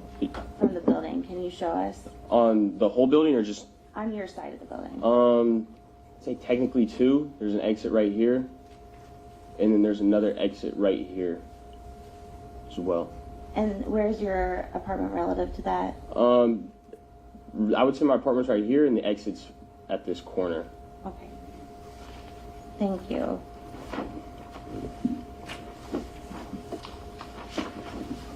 I have another question that's just to clear something up. You've seen Plaintiff's Exhibit 335. I have, yes. Do you know who that is? Yes. Who is that? That's just someone I was in the basic training and then AIT with as well. Okay. Did you have any reason to suspect any sorts of affairs or anything like that with this person? No, that was one of my friends. Okay. And Plaintiff's Exhibit 98. Do you recognize that? Yes, ma'am. What is that? That'd be the Glock that I kept at my apartment for my friend. Thank you. I want to talk a little bit about your apartment and Okay. where you lived. And while I do that, I want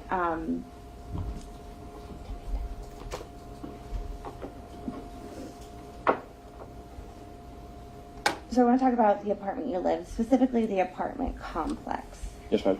And your apartment building. And while we do that, would it be helpful for you when we're talking about your apartment to have a diagram of it? Yes, ma'am. Okay. Do you recall the layout of your apartment? Yes, ma'am. Judge, if I can approach with... You're wanting him to sketch out the layout? Yes, Judge. You have an easel? Yes, Judge. I think. Right.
And while I'm working on this...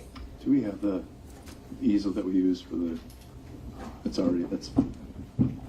might be easier than wrestling with that. Yes. Let's get you the other easel. Thank you, Your Honor.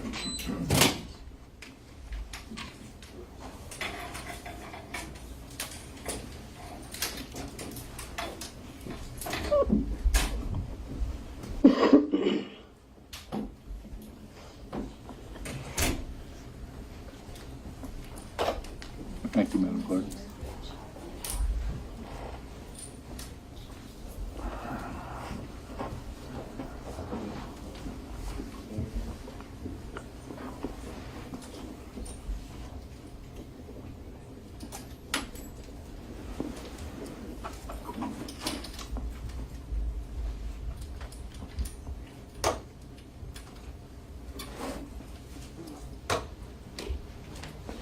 Blaise, while I'm working on this, if you could take your microphone and come into the well.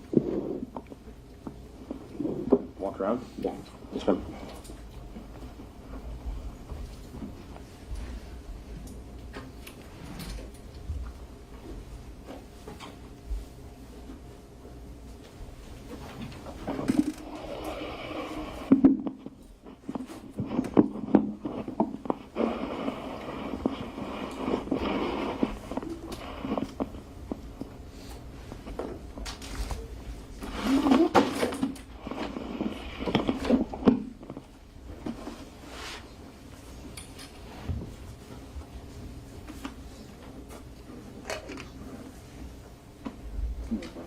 So it's like a marker. Yes, ma'am.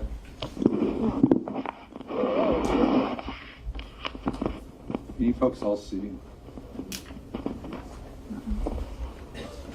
So can you draw the outline of your apartment?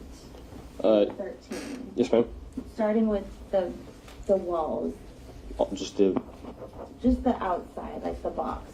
Okay.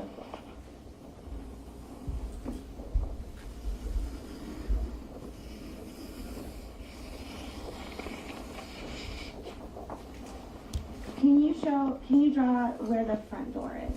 Yes, ma'am.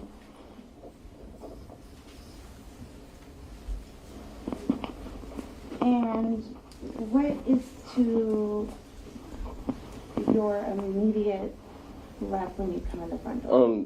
After you come to the front door, there's a closet right here. There's a little closet. It's just coats and shoes. Where's the kitchen? The kitchen is down a hallway over here in this corner right here. Where is the dining room? Directly next to the kitchen. That wouldn't really consider a dining room. We just had a kitchen table right here. Or a dining room table, I would say.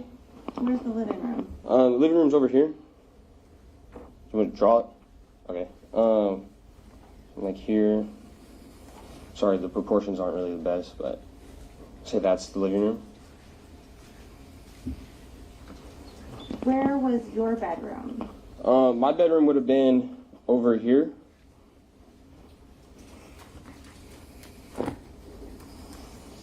Put NB. And you have dogs? Yes, ma'am. Where was the dog room? It would have been the second bedroom in the apartment.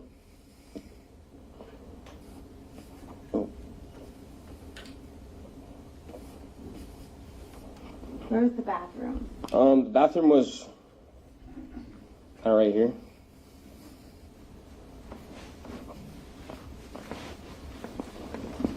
Was there a hall between the bathroom and the nest and your bedroom? Yeah, there's a little hall. It had a little closet over here on this side. And then a closet, bigger closet over here on this side. And then the hall led through here.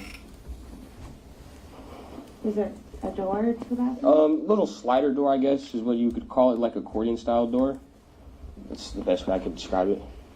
Was there another bathroom door? Yes, ma'am. There was another bathroom door. I can't make the bathroom any bigger. But right here was the other bathroom door. Is this the scale? No, not even close. Does this reflect your memory of kind of the basic outline of the apartment unlocking doors? Very basic, yes. While you're there, I want to ask you some questions. Yes, ma'am.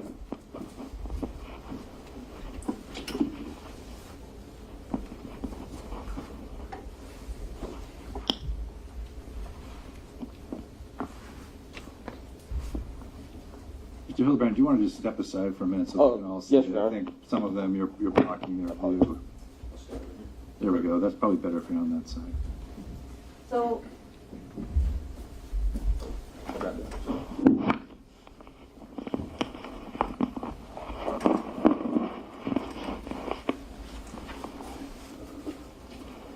kind of, can you explain this? Where's the front door again? This is the front door, 13. So when you come in the front door, what do you normally do? It depends on what's going on. Usually I'll go over here to the living room. I didn't label that. Usually go over to the living room, take my boots off, and then like start relaxing from the day. Is there anything missing from your apartment here? Some doors, some furniture, stuff like that. Can you put some doors? Yes, ma'am. There's a door to the main bedroom right here, and another door to the dog room right here. And is there where's the couch, for example? So we had two couches. There was one right here.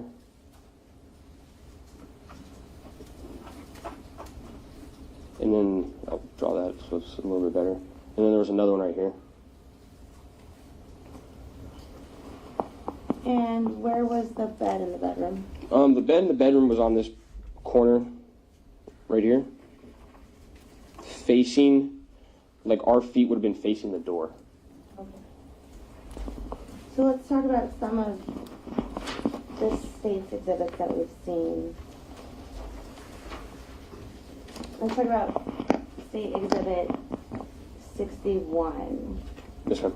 We're going to have it displayed up here too.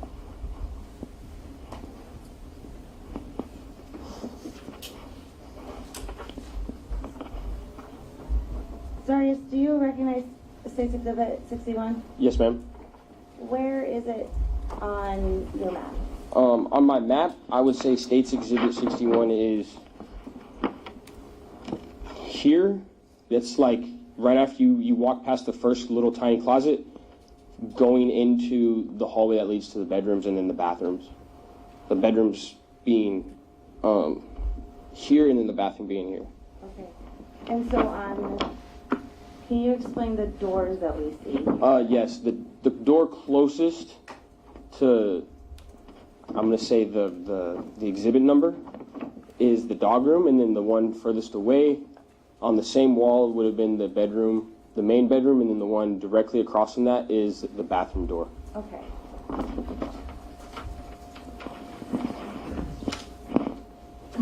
And then State's Exhibit 69, do you recognize that? Yes, ma'am, I do. This is that little accordion style door I was telling everyone about right here that is in the bathroom facing the main bedroom.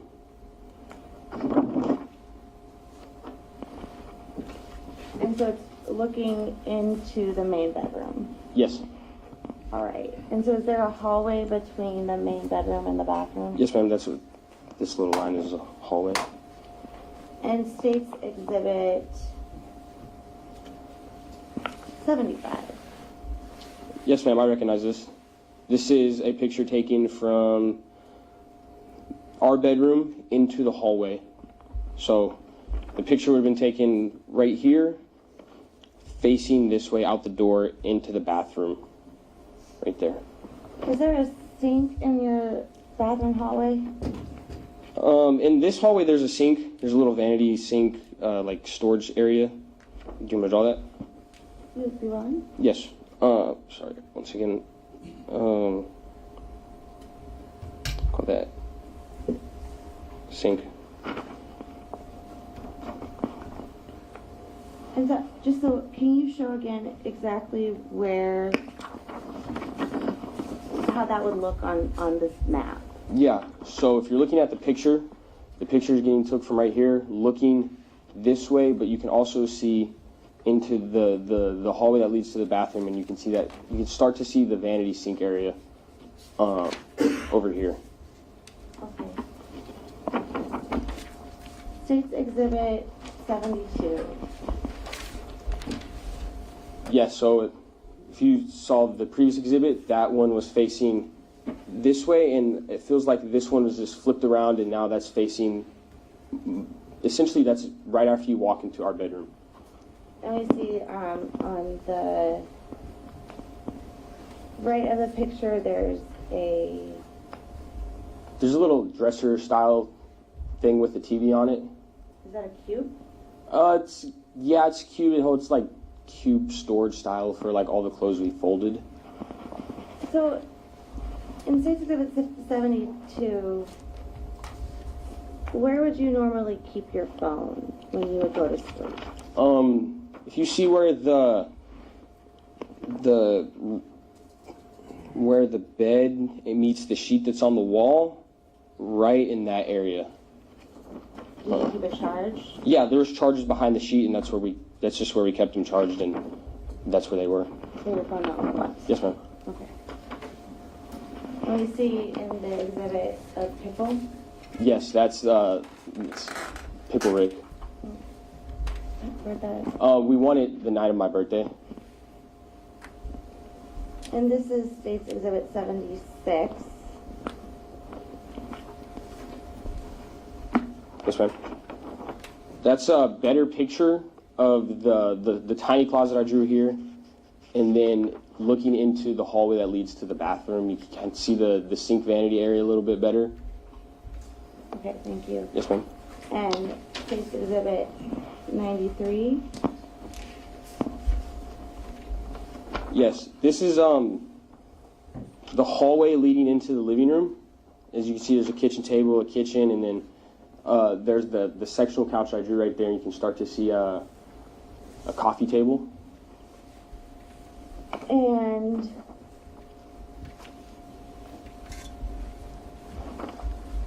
State's Exhibit 92. It's just another picture. It's more centered towards walking into the living room. And where's the hallway on the picture? On the picture, can you hold these real quick? Sorry, this would have been the hallway. I feel like I'm making this worse, but the hallway, and then there's like another hallway right here that leads in. On the picture, can you label the hallway as tile? Yeah, sure. And then the living room is and kitchen area, was that carpet? Yes, carpet. Okay. Yeah. And then the kitchen was also like tiles. The kitchen was also tile. Okay. And is this an accurate depiction of your kitchen? Yes, ma'am. Exhibit number 103. 103. And we see a fridge. Can you point out the fridge in the kitchen on that? Yeah, the fridge would have been like right at the edge of the kitchen. So this would have been the fridge. And we also see that there's kind of a island wrap around. Yeah. Yeah. And on the other side of the kitchen, is this carpet? Yes, ma'am. Okay. Thank you. I'm going to leave that there and we can come back to it later. Yes, ma'am. If you want to take a seat.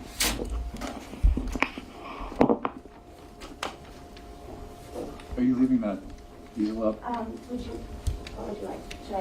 Are you needing it? I'll take it. I'll set it down for now. Thank you.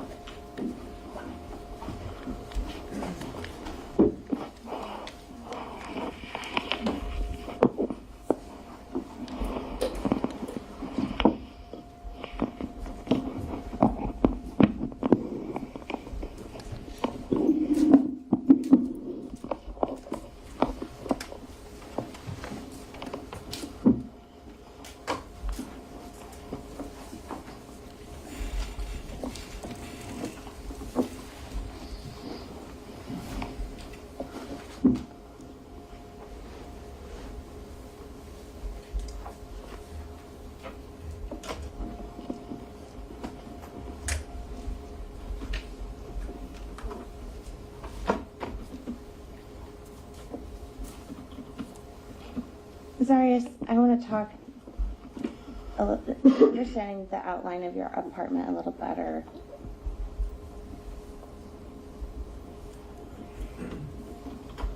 What was the last thing you remember on your 21st birthday? I remember, like, I wanted to call it a night. I remember, like, leaning on my wife and probably yelling into her ear that I wanted to go home. Like, let's leave, let's go. Do you remember what time that was? I do not. Where were you? We were still at Willow at that point. Okay.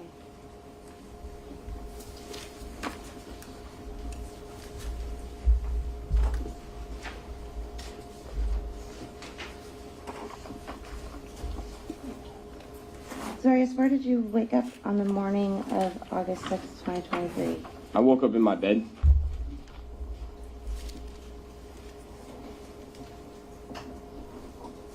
And the bed in your apartment? Yes, ma'am. Okay. Do you recall where your phone was? No. Do you recall where Soraya was? She was lying next to me. Do you recall what you were wearing? I knew I was wearing boxers, but no.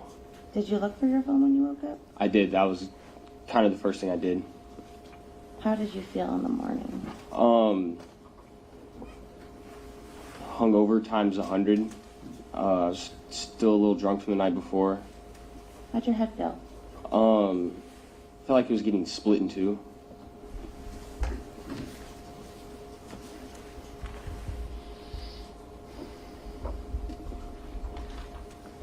Where did you look for your phone? Yes, ma'am.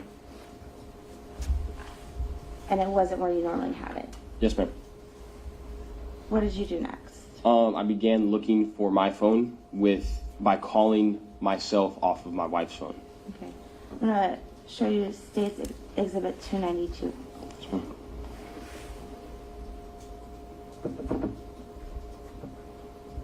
If I can approach. Yes.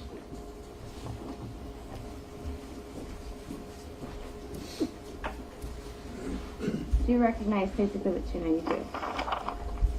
Yes, ma'am, I do. What is that a screenshot of? That's a screenshot of the 2 calls I placed to my phone off of Soraya's phone. And where did you go? Did you hear your phone? I heard it buzzing, but the ringer wasn't on. Okay, so it was on vibrate? Yes, ma'am. And could you hear where it was coming from? Vaguely. Did you start looking around the apartment for it? Yes, ma'am.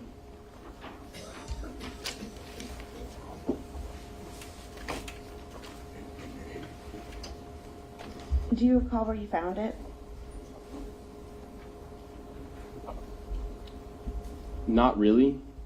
It was either in the little hallway that led into our bathroom or on our kitchen table. I don't remember which one exactly.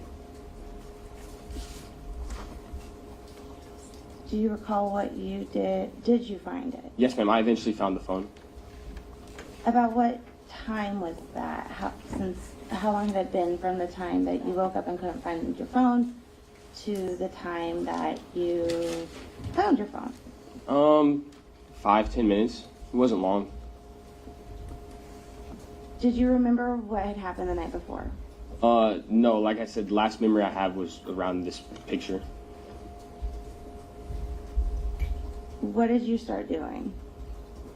Typically after I go out and either pass out or forget what happens, I go through social medias to try to like re-jog my memory. I check my bank account to see how much damage was done the night before.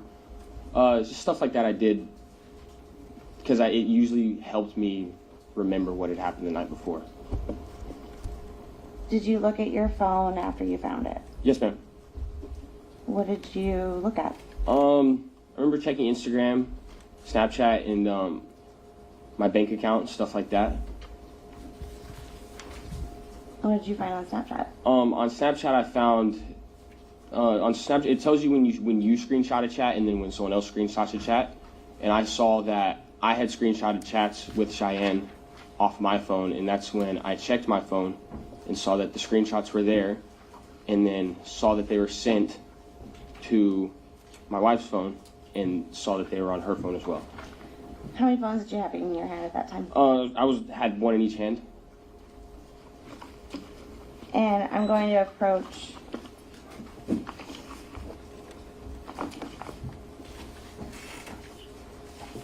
with what's been marked as States Exhibit 301 through States Exhibit 310.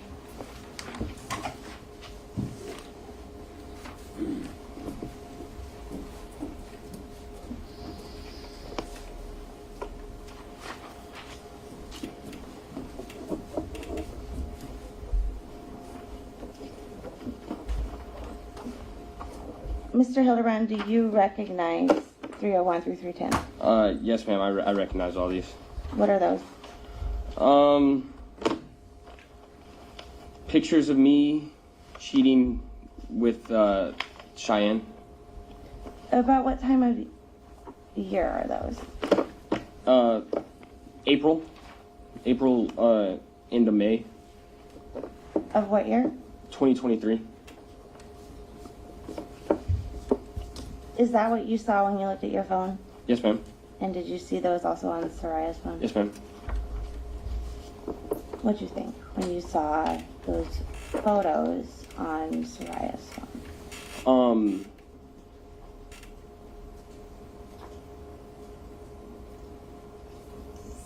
Thought in oh crap, but in a much more vulgar way. Okay. What was going through your head?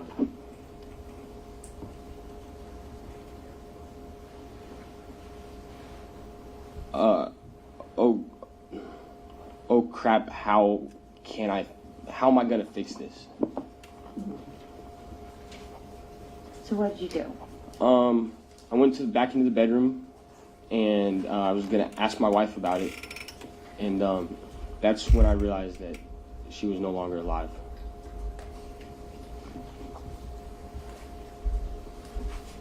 Were both of your phones in your hand? I had two phones in one hand, and she was like partially covered. I went to uncover her, and essentially the first thing I saw was the gunshot wound to the to my wife's head. Did you do CPR? I did not, just because I checked for a pulse once I saw the gunshot wound and didn't feel a pulse.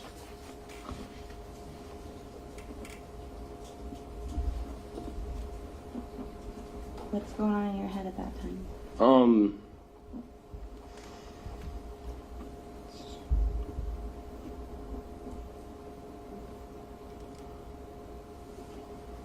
A lot. I just was confused. This is where the fear started to set in.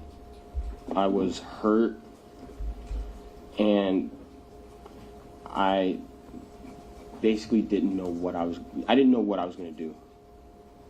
You used the word fear. Yes, ma'am. And hurt. Yes, ma'am.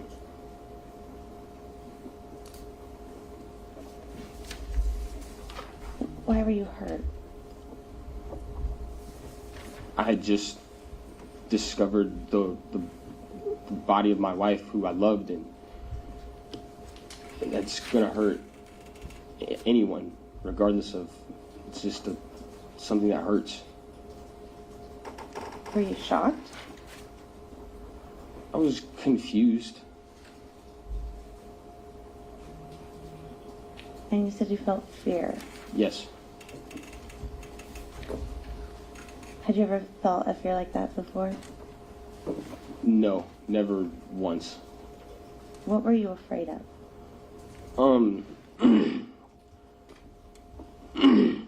The first thing I was afraid of is having no recollection of the night before and just not knowing what happened. And then after that is when the fear of just letting everyone that I love down.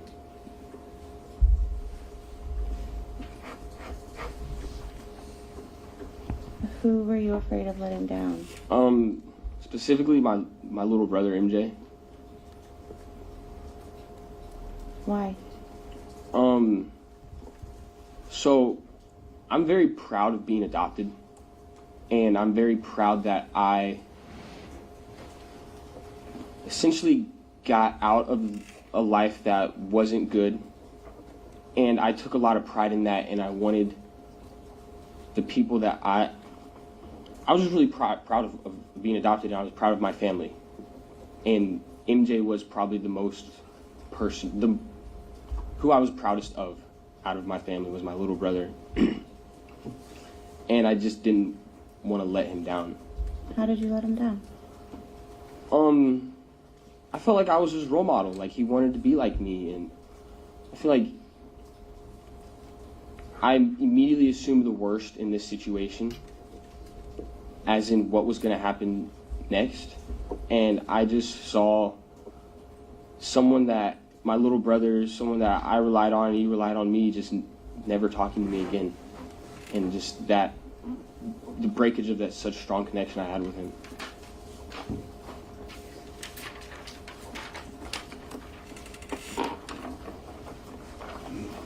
What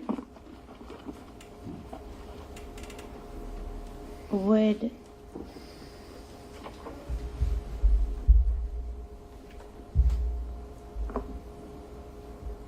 you found your wife deceased and you're afraid.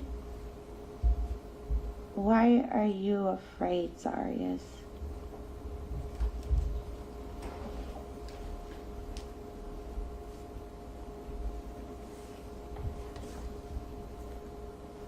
I was afraid. Why? Yes. Because of what was going to happen. What were you afraid was going to happen? I was afraid I was going to lose my family. I was afraid that I was going to go to jail for something that I had no recollection of. There's so many unknowns, and I immediately assumed the worst and thought that I just assumed the worst.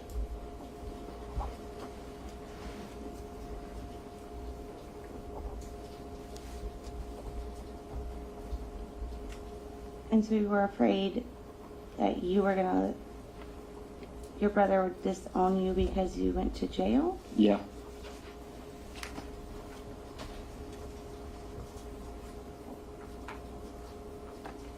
Were you afraid of what he would think? What I would think? What MJ would think? Yeah. Were you afraid of what the police would think? Yes. Were you afraid of what your mom would think? Yeah. Were you afraid of what Meredith would think? Yeah. Were you afraid that people would presume the worst? Yeah.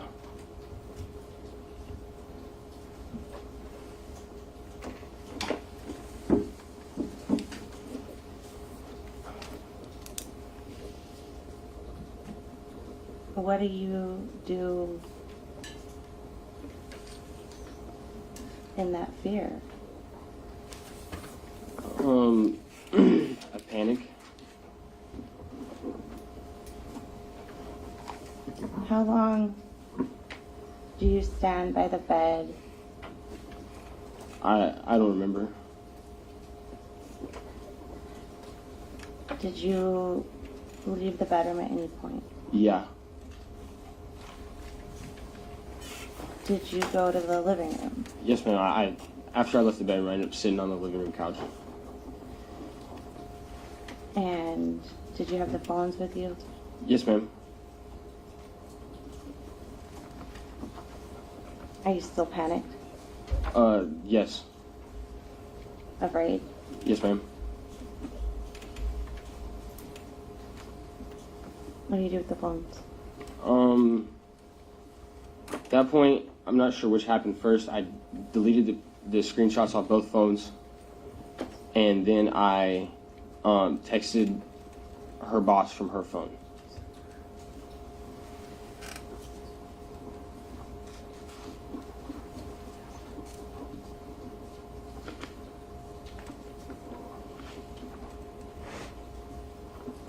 Why did you delete the pictures? They're just shameful and embarrassing, and it just seemed like the appropriate thing to do. It just. Were you afraid of what people would see if they saw them? Think if they saw them? Yes, ma'am.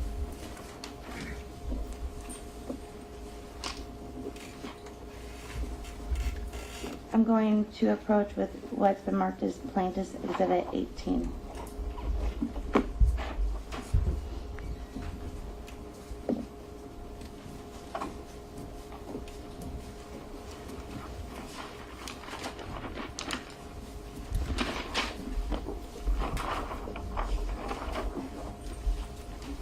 Sorry, do you recall what is marked Plaintiff's Exhibit 18? Yes, ma'am.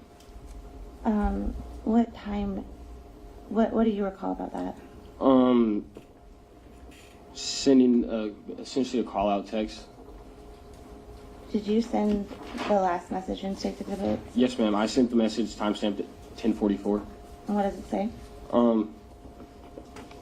It says, "Hey, this is Soraya. I can't make it into work today. I went to Jimmy's last night and pretty sure I got food poisoning from it, so I'm sorry. I would have called Craig, but I do not have his number saved. Sorry." When you sent that? Yes, ma'am. Where were you sitting when you sent that? I was sitting on the couch. What are you thinking when you sent that? Shame, dishonesty, guilt. What are you guilty of when you're sending that? Guilty of lying to her boss. Did you have any idea what to do in that moment besides stall? No, at this point I was just stalling was the only thing I could think to do.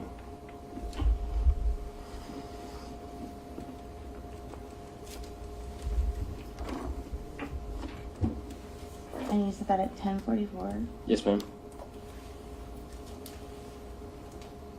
How long have you been awake at this point? 2 hours.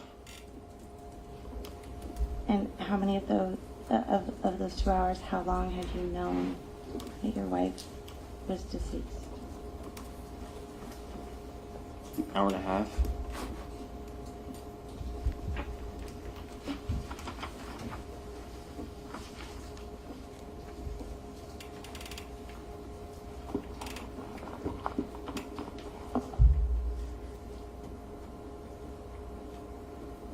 And you didn't call the police? No.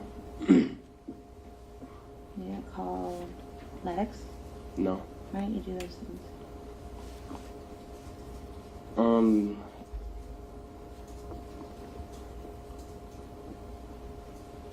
Goes back to the initial fear of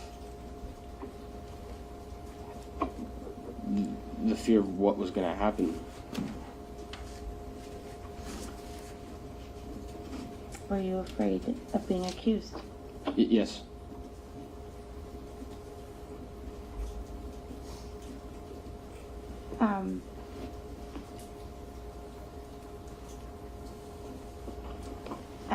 I intend to go a little longer. I don't know if we need a break. This could be a good breaking point. All right, this might be a good breaking point. Is that what you're saying? Okay. I anticipate this is going to go for a while, so let's take a break here. Please not discuss the case yet. I'll have you back here in about 15 minutes. Sorry, before our break, you were talking about the text message that you sent. What time did you send that message? I sent that text message at 10:44 on Sunday. On Sunday, August 6th? Yes, ma'am. And to kind of recap, what's going on through your mind when you're sending this message? Like I said previously, just a lot of deception and shame, guilt, dishonesty.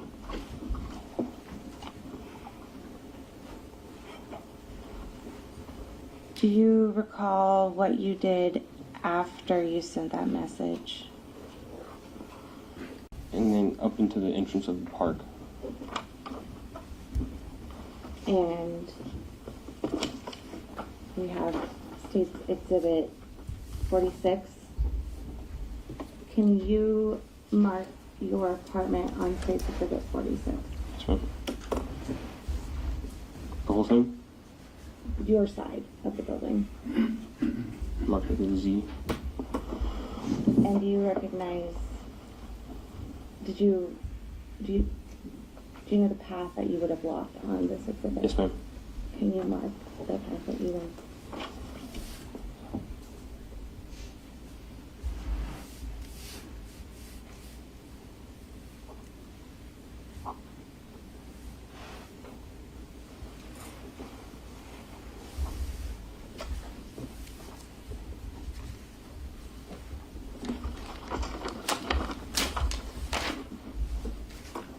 Goes in between, through the park line, but Blaise, had you been there before? yes, ma'am. Earlier that day? Yes, ma'am. And Judge, I will mark these as Defense Exhibit D and Defense Exhibit E. All right. Thank you. Move to that. Any objection? They're admitted.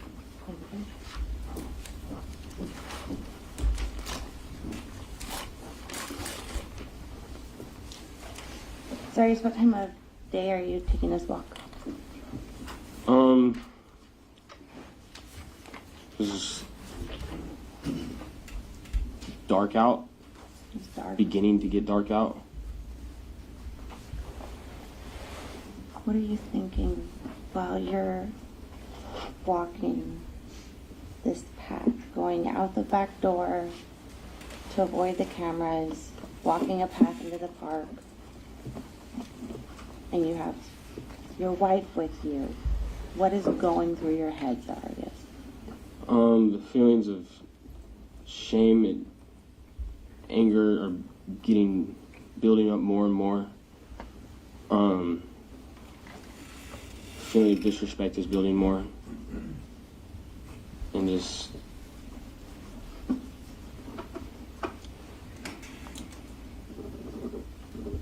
feeling so awful about myself for what was going on. Did you feel like you were in a bad dream? Yeah, yeah. Did you wish someone could help you? I still felt like there was no one to help me.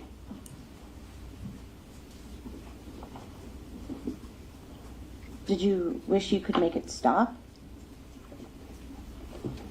Yeah. I just wish it was, I don't want to say over, but I think wish I could make it stop was a better way to put it.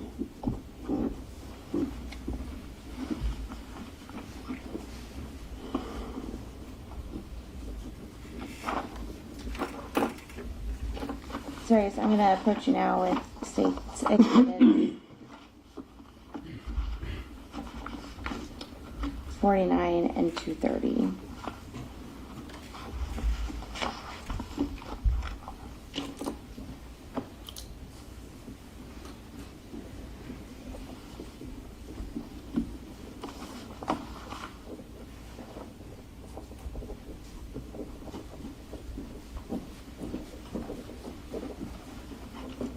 Do you recognize State's Exhibit 49 and 230? Yes, ma'am, I do. On State's Exhibit 49, what is that? That's the access road that led to the cistern or drainage pipe. Is that the road you walked on? No, ma'am. Okay. It was different? Yes, ma'am. Okay. And what is State's Exhibit 230? It's, State's Exhibit 230 is the cistern. Do you recognize that place? Yes, ma'am. Do you remember going to that place? Yes, ma'am. Do you remember how many times you've been to that place? Yes, ma'am. How many times have you been there? 2 that day. On August 6th? Yes, ma'am. Do you remember what you did there? Yes, ma'am. What did you do there? I remember lifting off the cover of the storm drain.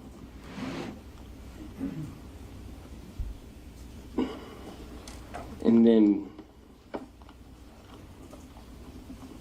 putting my wife's body down the storm drain.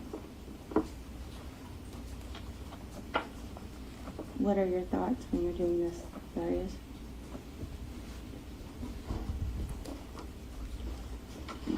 More disrespect, more self-hatred. I remember I just felt so hollow and empty and just disgusted and just hating what I was doing and hating myself for doing it. Did you do anything else there, Darius? I put the manhole cover back on and then I just left.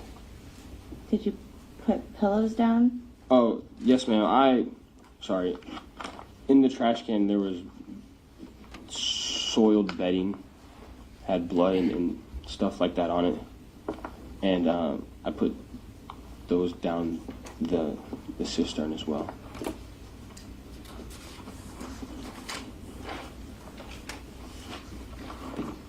And when you went there, you had a plan. Do you remember what else was in your plan?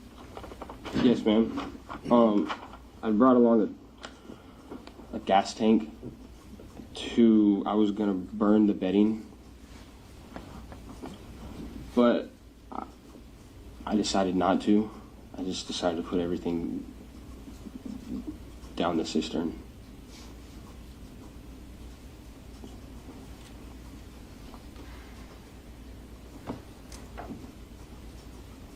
And then what did you do next? After I put everything down the cistern, I put the manhole cover back on, I dropped the trash can off a little further into the woods, and at that point it was pretty early into the morning.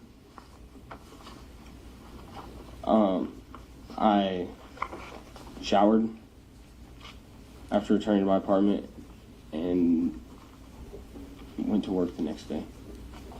This is the 6th leading into the 7th. Did you sleep that night? No. I didn't sleep.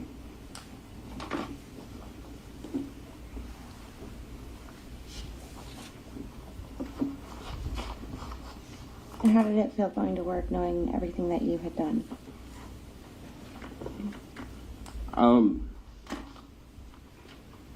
I was so overwhelmed that I don't remember anything from work that day.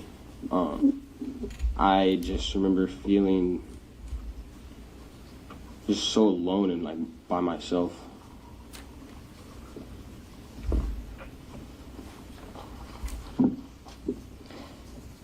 I want to take you back a little bit to earlier in August 6th when you were cleaning the bedroom.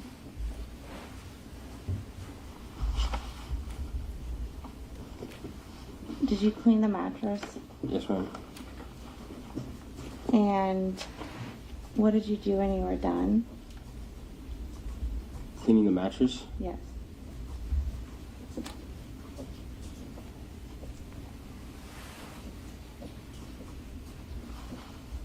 At this point, I started drinking, started getting drunk. I'm going to approach with State's Exhibit 166.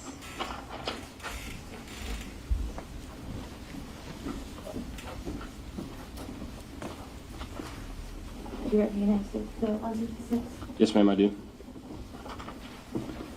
What is State's Exhibit 166?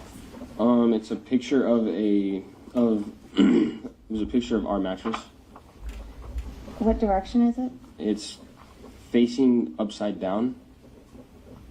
Did you turn the mattress over? I did. When did you do that? I did that after I cleaned everything up.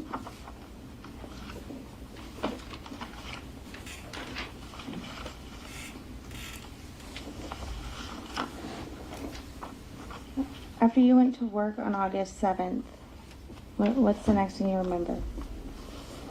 I remember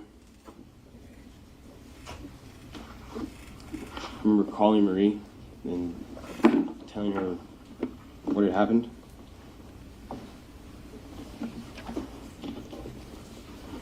Did you call Marie or did Marie call you? I think I used Soraya's phone to call Marie, but Okay. Why would you do that? I didn't have Marie's information.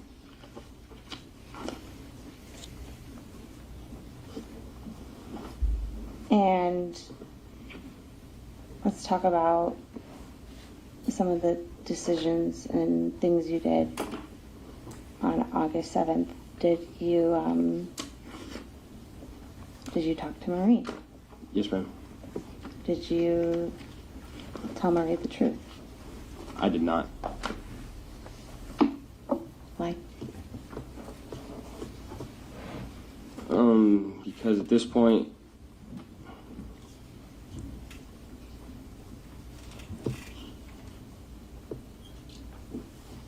I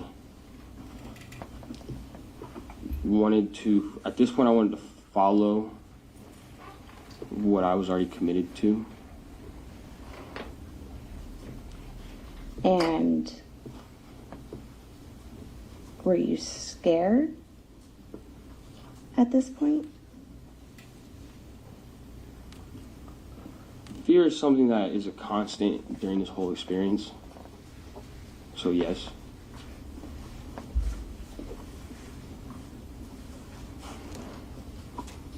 Do you recall if you called a missing persons report?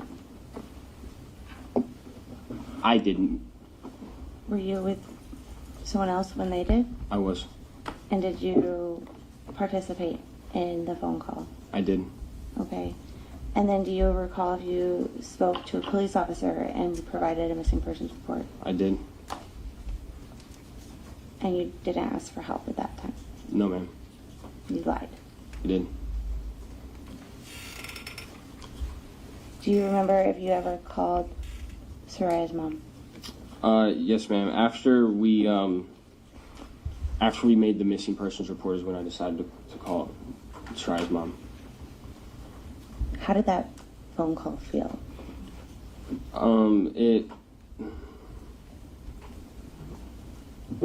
Once again, it felt disrespectful.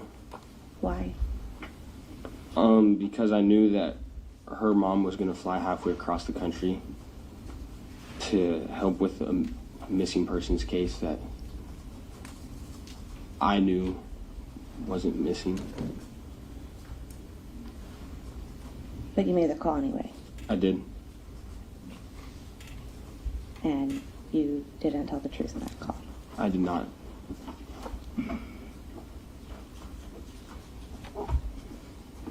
Did you call hospitals? Eventually, Did you call jails? yes, ma'am. Did you call anywhere else? No, ma'am. And how did it feel making those phone calls, Darius?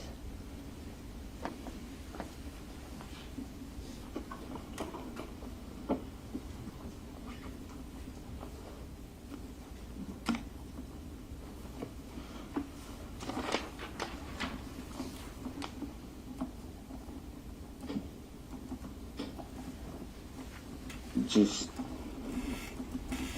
the same feelings, that more dishonesty, more disrespect, more shame. Felt shame? Yeah.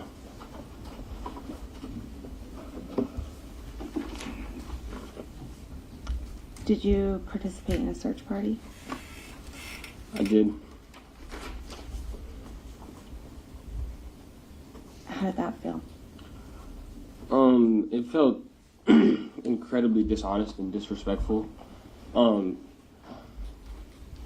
Essentially, my family away from my family, and then everyone else involved in my battery showed up, and it just felt just incredibly dishonest. Like, people I consider family were there helping a search party. Someone that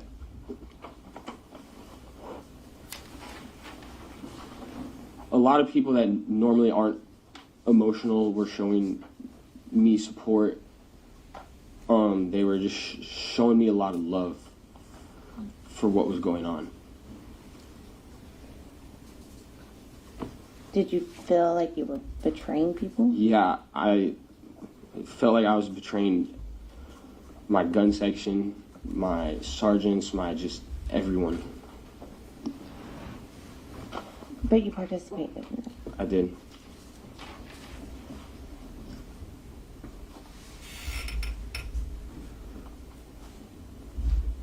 Do you remember when you spoke with Detective Clark and let him in your apartment? Vaguely.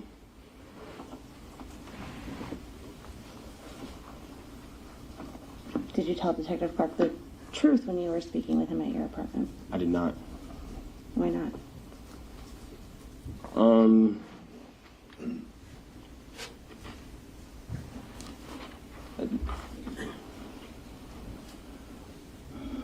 For one, I felt like I still had to stick to what I was committed to, and then two,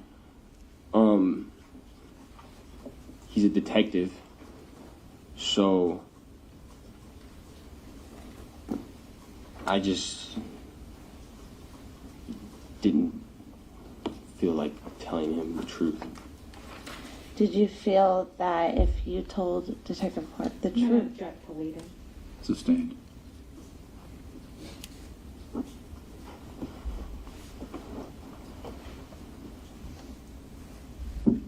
Were you afraid of being a suspect? Yes. Is that why you were honest with Detective Clark? It is.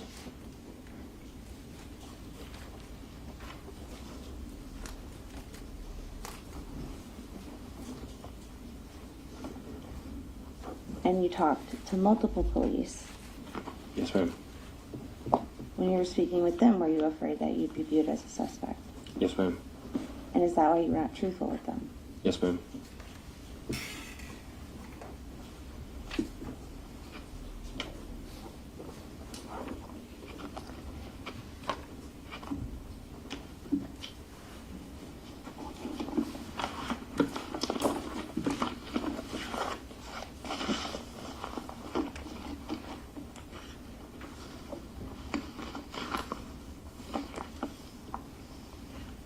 Do you recall going on your social media during this time? Yes, ma'am. Did you post anything about Soraya? Yes, ma'am. I made a Facebook post of a flyer that either her family made or that I made. I don't remember which one, but I remember essentially just posting it on my Facebook and telling everyone to repost it and share it. How did that feel?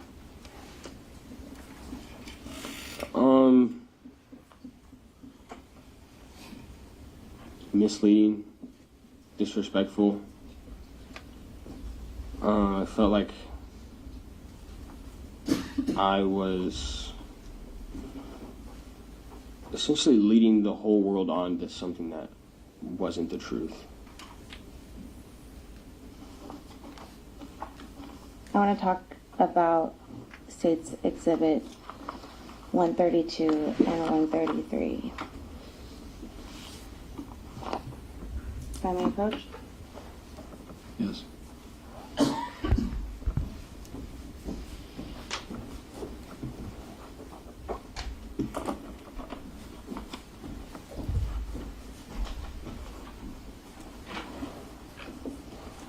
Do you recognize State's Exhibit 132 and 133? Yes, ma'am. What are they?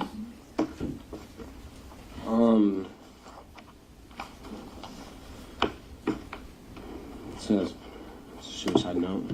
It's a suicide note. Yeah, Did you write that? I did. Do you recall when you wrote that? I want to say it was on the 8th, but I don't remember.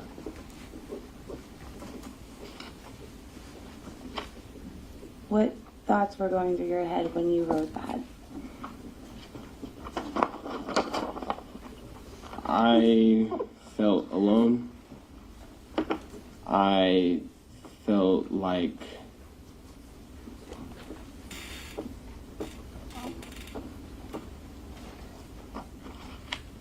I just felt really alone, and I just had nowhere else to go. I felt backed into a corner.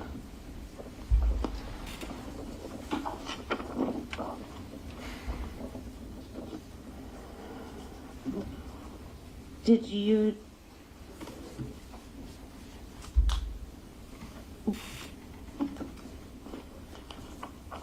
Is every fact in that note true, Zarius?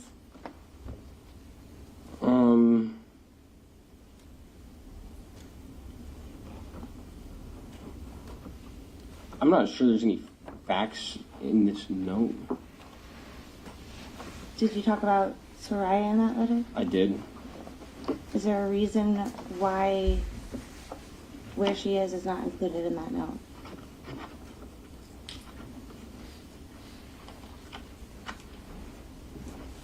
Yeah. Part of me was in denial.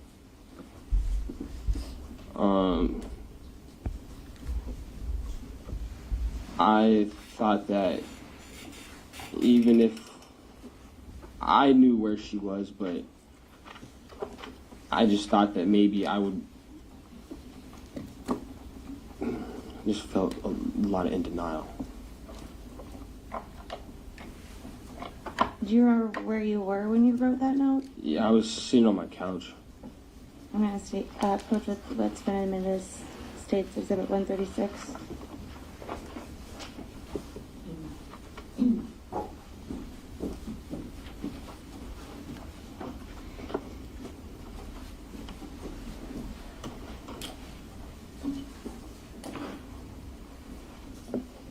Do you recognize State's Exhibit 136? Yes, ma'am. Is that the couch you were sitting on when you wrote that note? Yes, ma'am.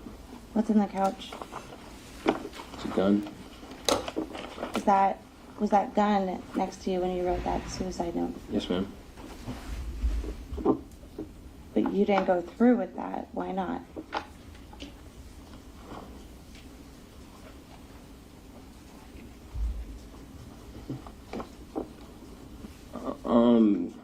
I didn't want to kill myself in my apartment.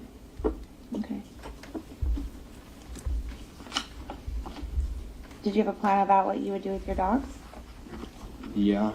What was your plan? I'm gonna drop them off at a vet clinic.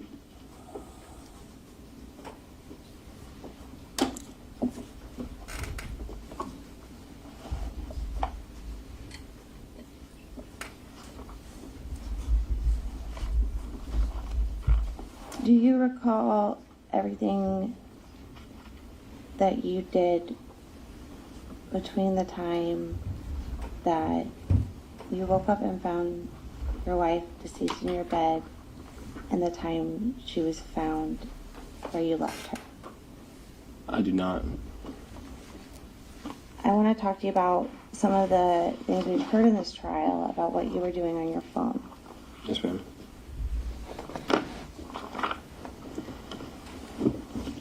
Were you at any point in this time looking at pornography on your phone? Yes, ma'am. Why were you doing that? I was attempting to find comfort in things that previously provided it for me. And is pornography something that you had found comfort in the past? Yes, ma'am.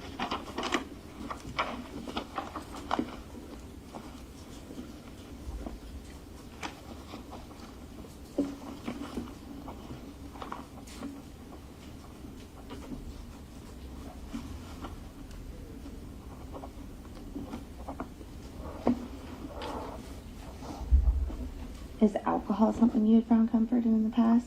Yes, ma'am. Were you drinking in this time period? Yes, ma'am. Why were you drinking?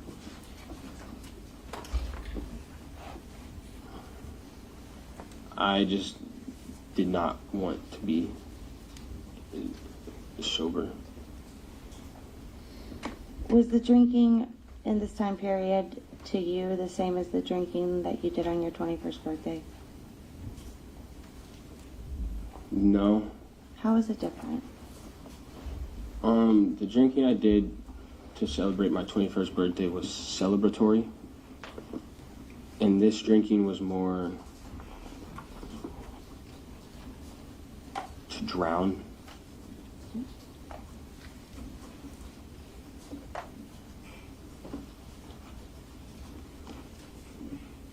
Sorry, where was Soraya's wedding ring on when you found her in the morning? It was not. Where was it? She took all of her rings off before she went to bed. They were found. They would have been in our bathroom, the main bathroom with the toilet and the sink and the bathtub in it. Did you move it or? Yes. Why'd you do that?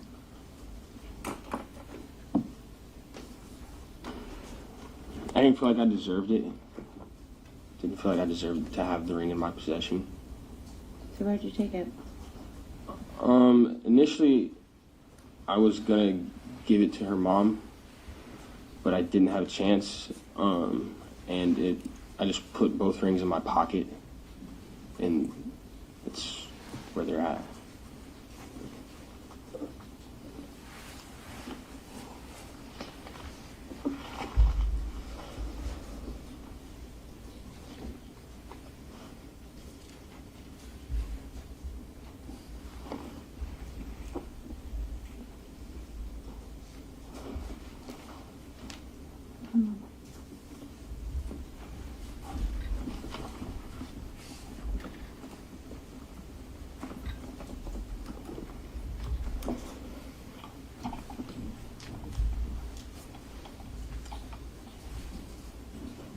Sorry, that's all the questions I have for you now.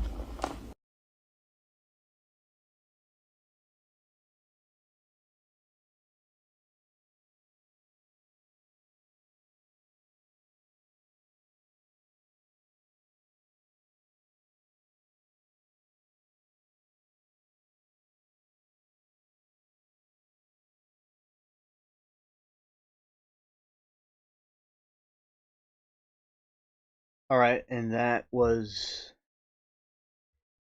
his testimony on the stand. He certainly is very creepy, and he looks unnatural too.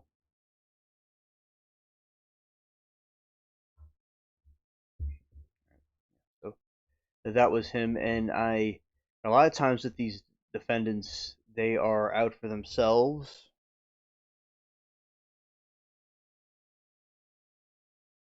Passion said Court TV called it the Poison Playbook trial. Yeah. And yeah, come up with some silly names. And the in these situations, I would say that a lot of times they're looking out for their own selves. They're not really trying to help the victims or help anybody, but trying to get appear more innocent looking. Yeah, I mean, he especially we commented earlier about him and how he looks like he's wearing makeup or just when I first saw him saw it was saw girl I thought he looked real weird looking like what you thought, and I was about to play it before it was during a break or something, and I'm like, no, I'm gonna do this later, and everybody kept talking about it, and I'm like, okay, we're gonna go bring it up and rewatch it. Very disturbing, just the way he looks, the way he acts, his vibes to him is, and that's why when they give off something like that, there's something not right about them. So I definitely think he was a disturbed person. He had no reason to delete her. Like it just they come up with the weirdest excuses. So yeah, uh, that is that one chat. Appreciate your all's thoughts on that one.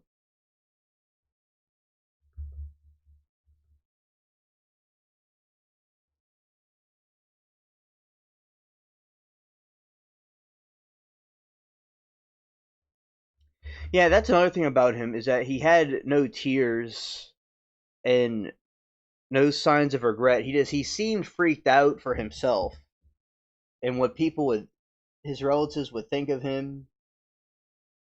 You know how that would go. He seemed only concerned about stuff like that.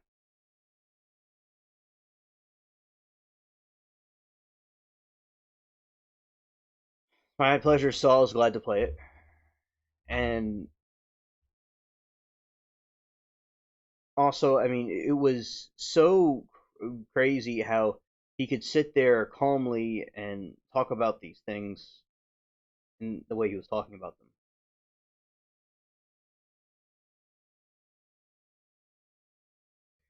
Well, Passion, I will see if there's another clip of him of cross examination. See.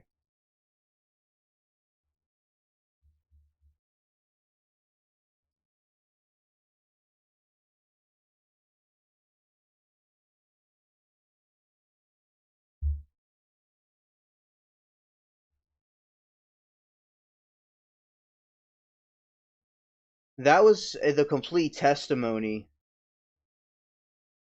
but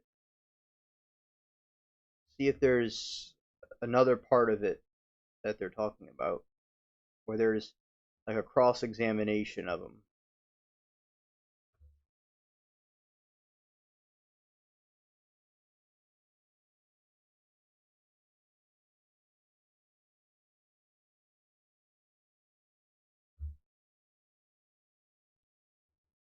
Oh, yes.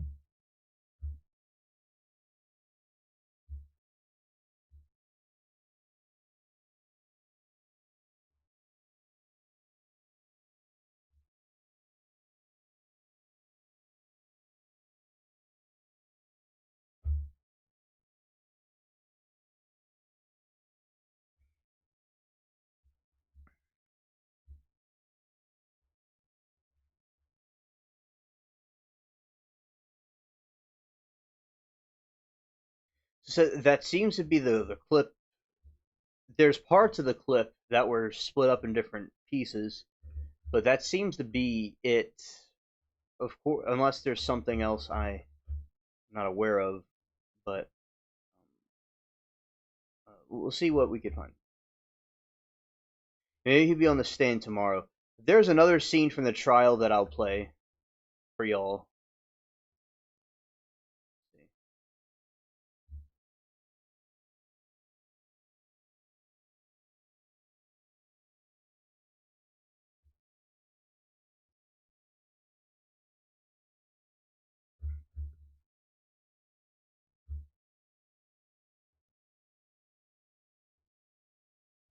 This is another scene from the trial. Paula Hildebrand, P.A. All right, this part is accused. Let's see. This is a mom.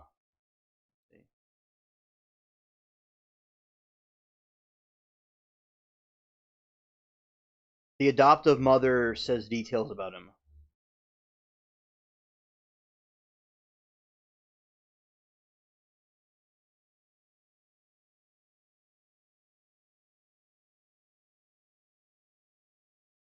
Oh yeah, saw the playing the boat guy getting acquitted.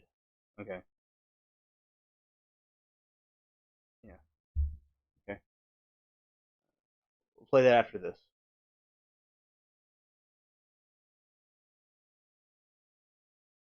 ULAHILDABRAND. Good morning, Mrs. Hildebrand. Good morning.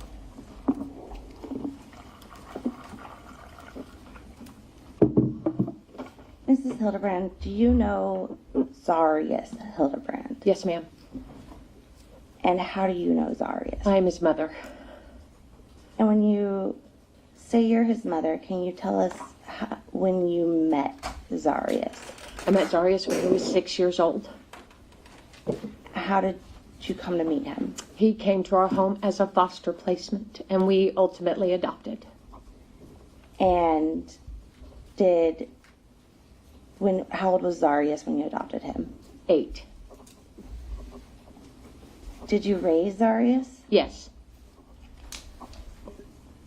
Did he live with you when he went to high school? Yes. Do you recall where he went to high school? Yes, Central Hardin High School.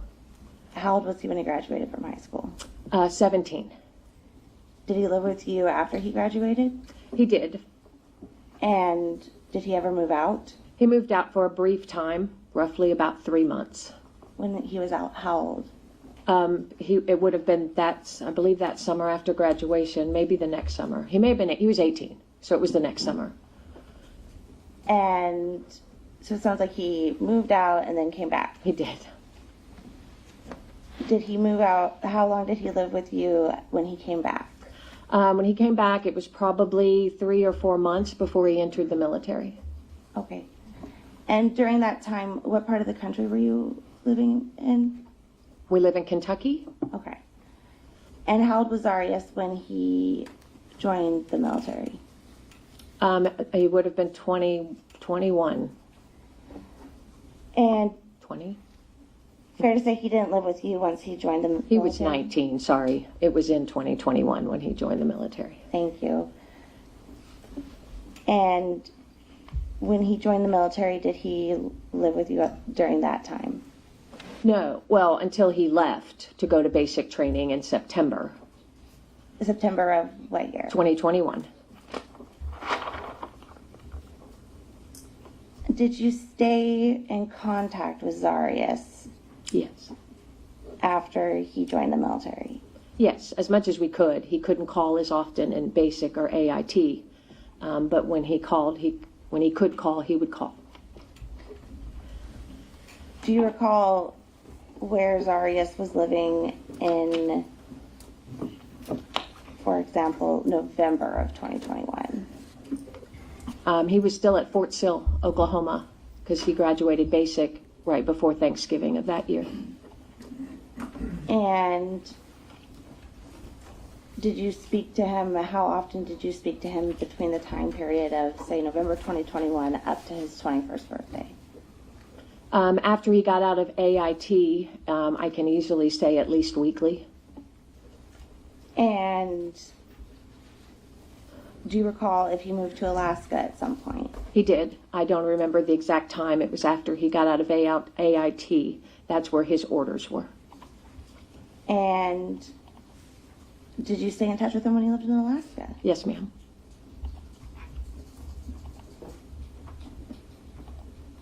From the time that you met Zarius when he was 6 years old to his 21st birthday, and when is Zarius' 21st birthday? August 5th, 2023. From the time you met him, in foster care to his 21st birthday, have you ever known him to be a violent person? No. I want to talk a little more about Zarius's, well, when you met Zarius, did he have any siblings? He did. He had 3.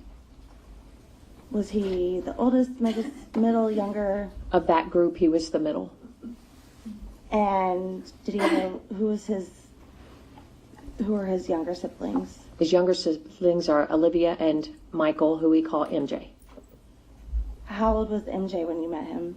22 months. And how old was Zarius again?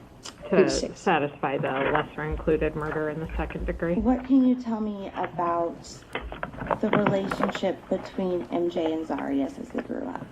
Of course, at the beginning, MJ followed him around everywhere, and he didn't like it. You know, in middle school, you don't like your little brother tagging along all the time, so, you know, it wasn't as close. But as they got older, they became closer. They were both athletes. The other kids in our home didn't do sports as much. They were the athletes, and MJ idolized his brother, and Zarius grew to be a role model for him.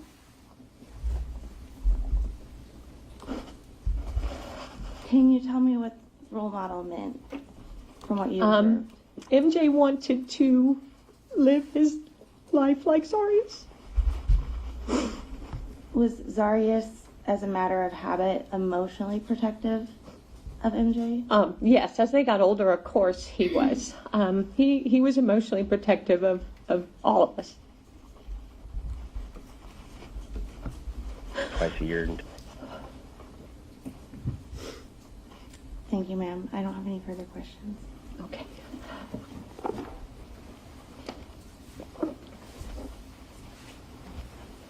Good morning, Mrs. Hildebrand. Good morning.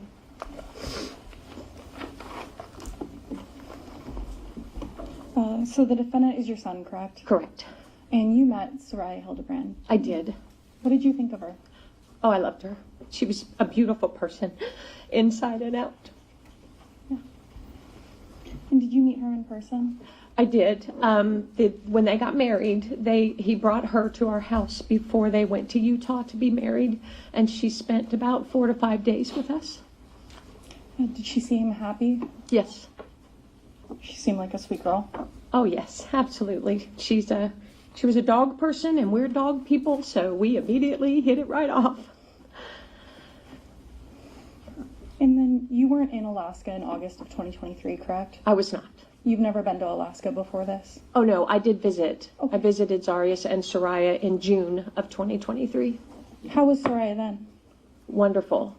She cooked dinner for us, they did, and she hung out with us when she wasn't at work. They had both dogs, right? They had the puppy? Lily and Cope. How was she with the dogs then? Oh, she loved those dogs. And you didn't personally witness anything relevant to this case, right, around that time? You weren't here? No, ma'am. Thank you. And you've been emotionally supporting your son, the defendant, since his arrest, correct? Yes. You've been calling him? I can't call him. He calls me. How you doing, Joseph? You've been aware that those calls have been recorded? Yes, ma'am. Judge, may we approach? Yes.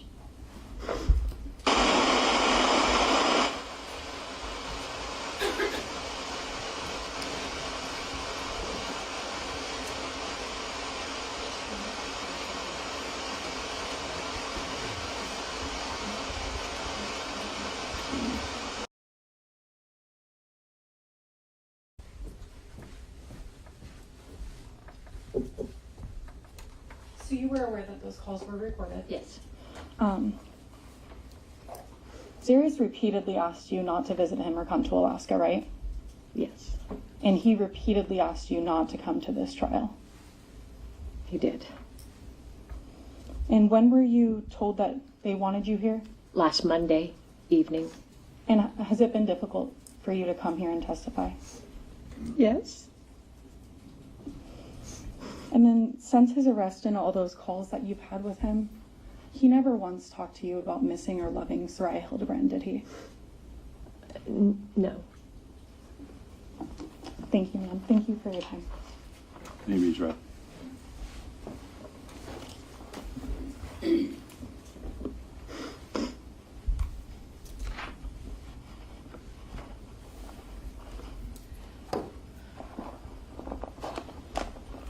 No, Judge, thank you. Thank you for your testimony. Thank you.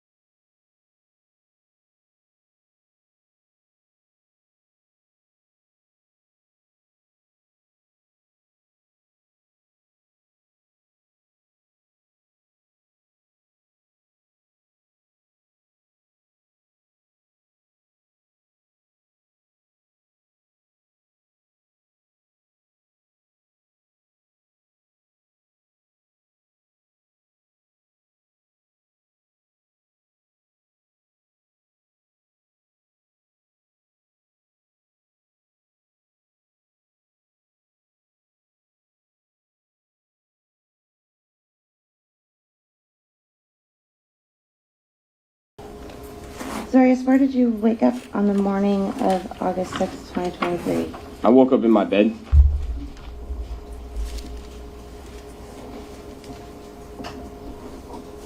And the bed in your apartment? Yes, ma'am.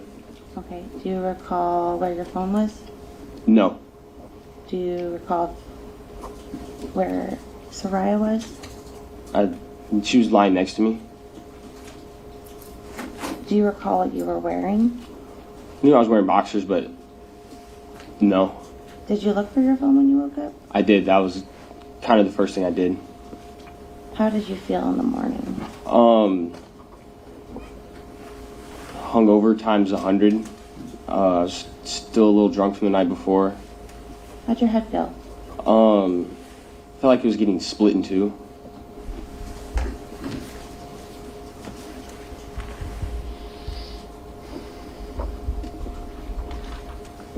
Where did you look for your phone? Yes, ma'am.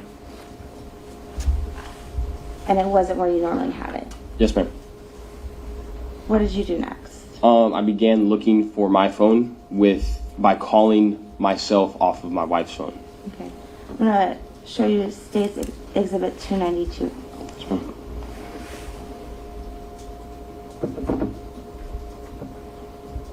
So I can approach. Yes.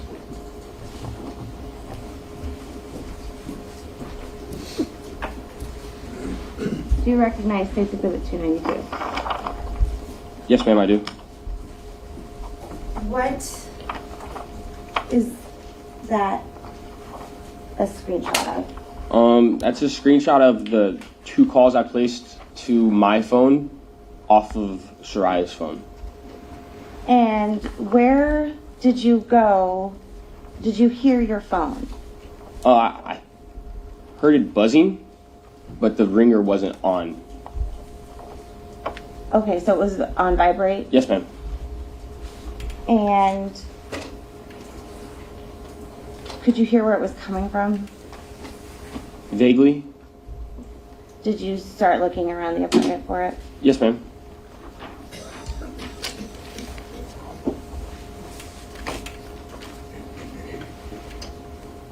Do you recall where you found it? Not really. It was either in the little hallway that led into our bathroom or on our kitchen table. I don't remember which one exactly. Do you recall what you did? Did you find it? Yes, ma'am. I eventually found the phone. About what time was that? How long had it been from the time that you woke up and couldn't find your phone to the time that you found your phone? 5-10 minutes. It wasn't long. Did you remember what had happened the night before? No. Like I said, the last memory I have was around this picture. What did you start doing? Typically after I go out and either pass out or forget what happens, I go through social medias to try to like re-jog my memory. I check my bank account to see how much damage was done the night before. Just stuff like that I did Because it usually helped me remember what had happened the night before. Did you look at your phone after you found it? Yes, ma'am. What did you look at? I remember checking Instagram, Snapchat, and ZARR, my bank account, stuff like that. What did you find on Snapchat? On Snapchat, I found on Snapchat it tells you when you screenshot a chat and then when someone else screenshots a chat. And I saw that I had screenshotted chats with Cheyenne off my phone, and that's when I checked my phone and saw that the screenshots were there, and then saw that they were sent to my wife's phone, and saw that they were on her phone as well. How many phones did you have in your hand at that time? I had one in each hand. And I'm going to approach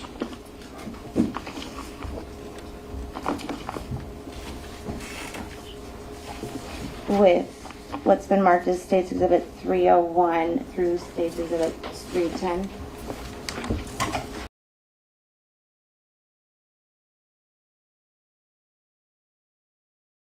Yes. My name is Zarius Hildebrand, ZARRIUS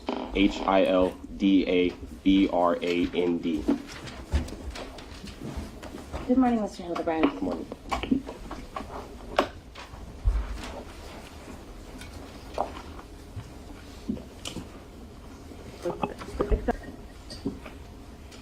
Mr. Hildebrand, what is your birthday? My birthday is August 5th, 2002. How old are you today? I'm currently 23. And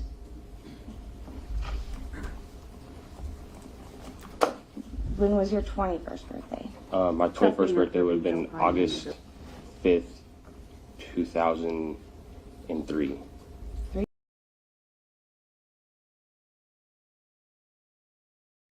All right, so the part where the cross-examination and direct, I'll play the part from the trial itself. So everything should be there, while he's in the stand. So we would see both parts.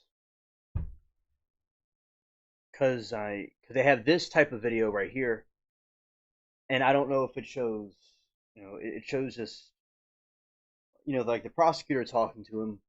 Then there's like another part, and when you watch the trial part, everything is all there. Okay. So it has not rained here at all today.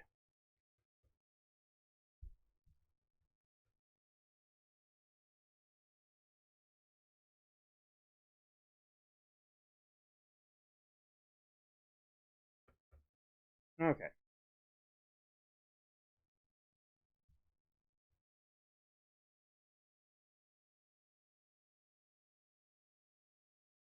Negotiation. Those are present in the jail cells. State. I have to hear And this what, is just some- point I don't know, it may go to consciousness. Ordained by the state repeatedly going to its post-arrest.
Thank you. Please be seated.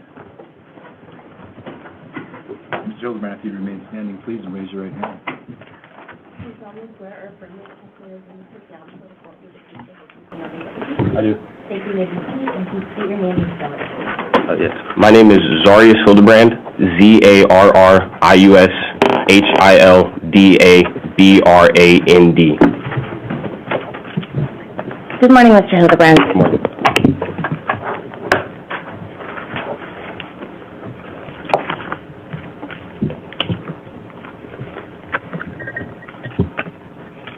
Mr. Hildebrand, what is your birthday? My birthday is August 5th, 2002. How old are you today? I'm currently 23. And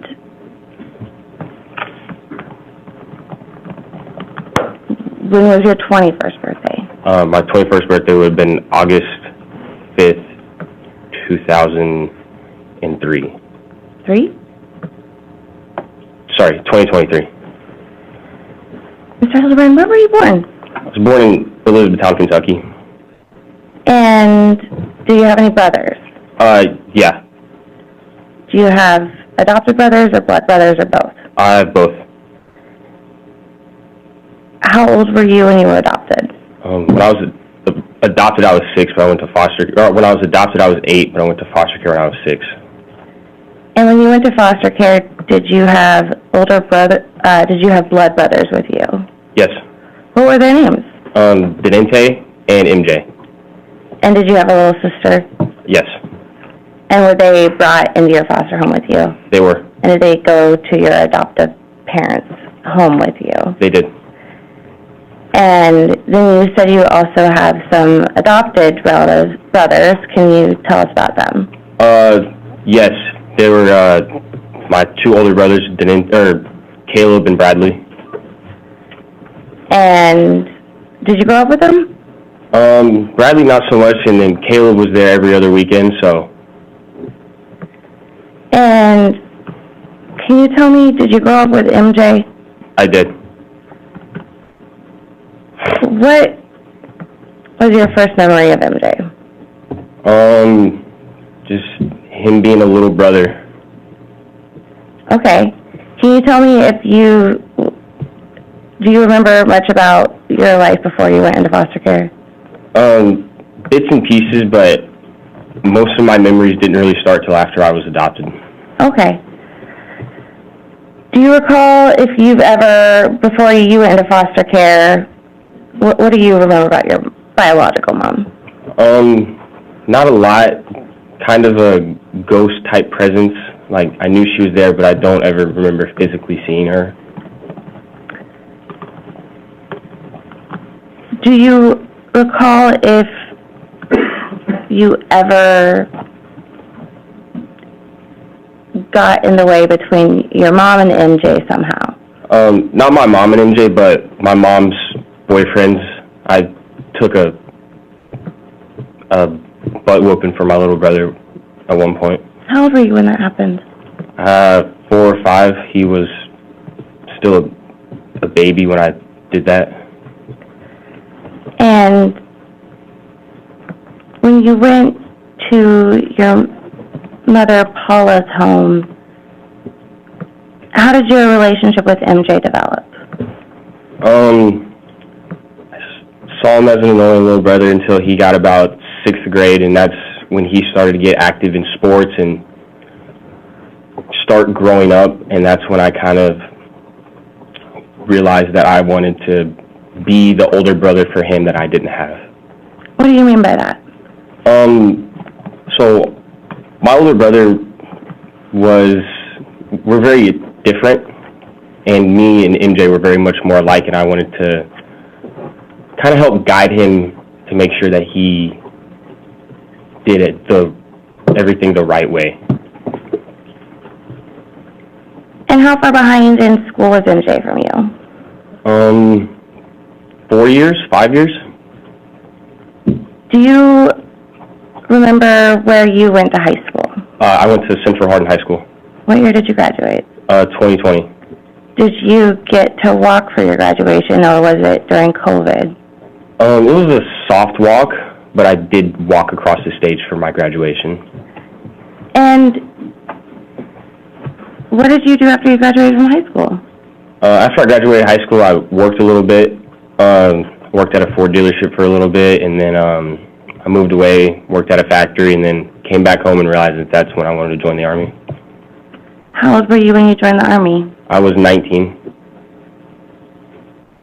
Why did you join the Army? I needed a sense of direction in life. At one point, my mom found a bunch of beer cans and was like, "You need to do something with your life," and the Army was the direction I wanted to go. So tell me about basic training. How old were you when you went to basic training? I was 19 when I went through basic training. What time of year and month was that? It would have been September of 21 is when I started going through basic training. What is basic training like? It's one of the most stressful environments you'll go through. They try to take you from a civilian and form you into a soldier, essentially. Did you meet anyone that you would go to be friends with at basic training? Yeah. Did you meet Soraya at basic training? I did, yes. Tell me about the first time you saw her. The first time I saw her, we were in formation. I was in 2nd platoon and she was in 4th platoon, and so my platoon was in front of hers, and I remember someone yelling my name or like whispering like Hildebrand, and I looked back and that's when I saw Soraya. That's the first time I saw her. What'd you think? I found her attractive, but I didn't really pursue it at the point. And you were in basic training at that time? Yes, ma'am. Did you ever go on a date with her? Yes, we went on a date in AIT. And can you tell the jury what AIT is? It's essentially Advanced Individual Training is what it stands for, and it's job training.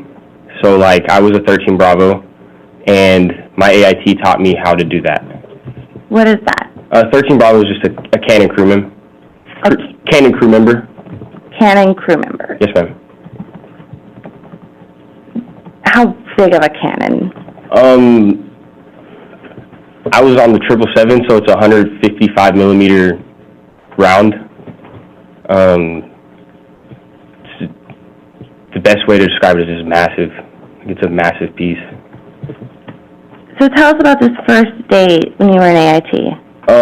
So when you're in a training environment, which is what AIT is considered, it's considered TRADOC, and there's what's called a battle buddy system, and it can be two guys can go out by themselves or two girls can go out by themselves, but it can never be just a guy and a girl that go out by themselves. So one of my friends said, "Hey, let's go to the PX." It was a Saturday, I didn't have anything else to do. I figured, why not? And I get to the PX and we sit at a table, and then Soraya's friends kind of drop her off and run away and leave me with me and my friend. He's sitting like 2 tables down, and it's me and Soraya. And to give us a little bit of background, what state were you in at that time? I was still at Fort Sill, Oklahoma. And what is a PX? It stands for Post Exchange, but it's like a big store that sells everything that you could ever need, essentially. Does it have any fast food restaurants or? It's kind of like a mall. There's restaurants, there's little stations, and then there's the big store attached to it. And who was the friend that set this up? Zach Farrar.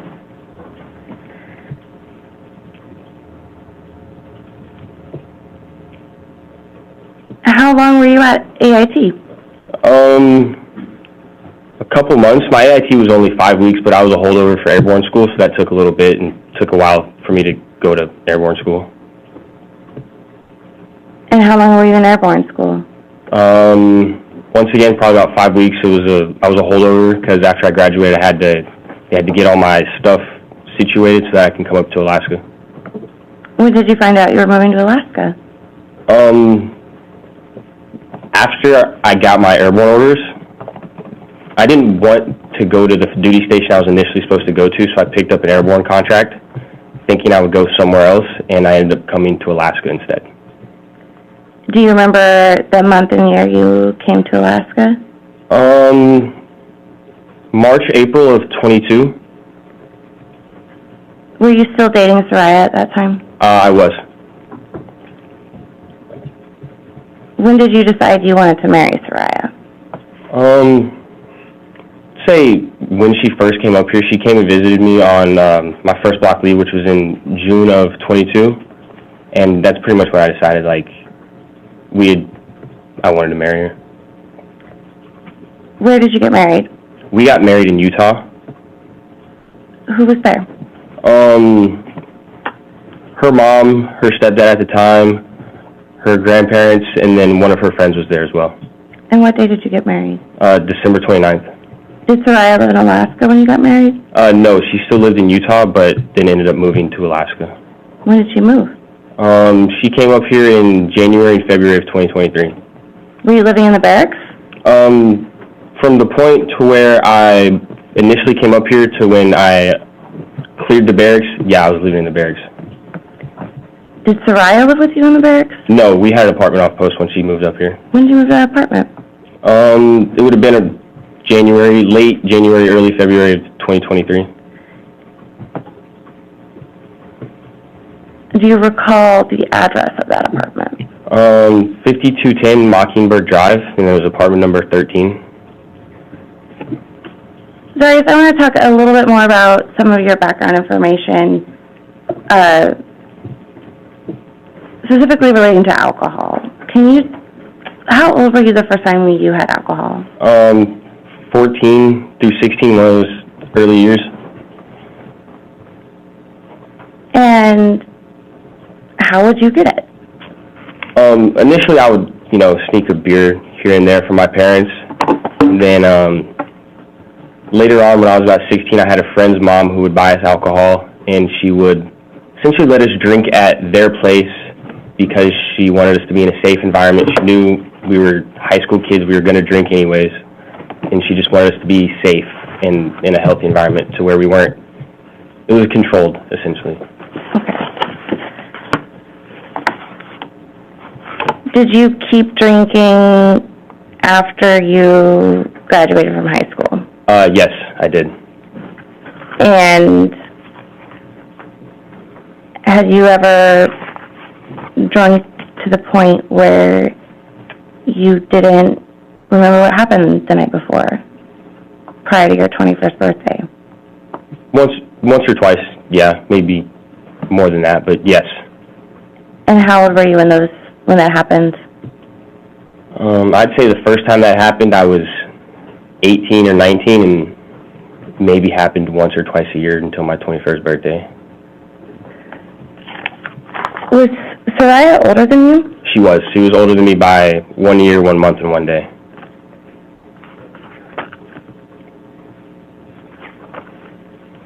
Did she ever buy you alcohol? Of course. Did your friends buy you alcohol? Of course.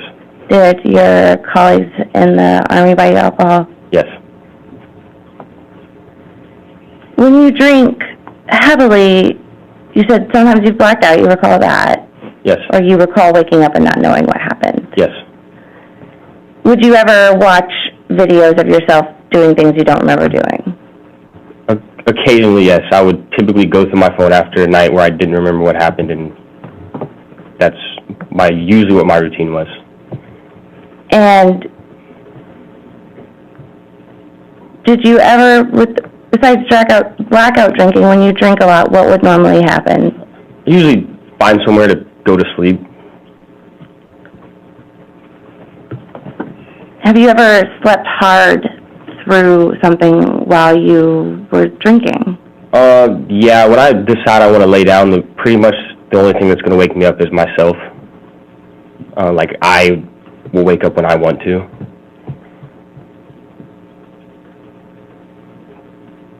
When you were 17, were you drinking at the point when you were 17 where you would just fall asleep? Yeah. And that was in Kentucky? Yes, ma'am. Did you ever drink at a bonfire? Many times.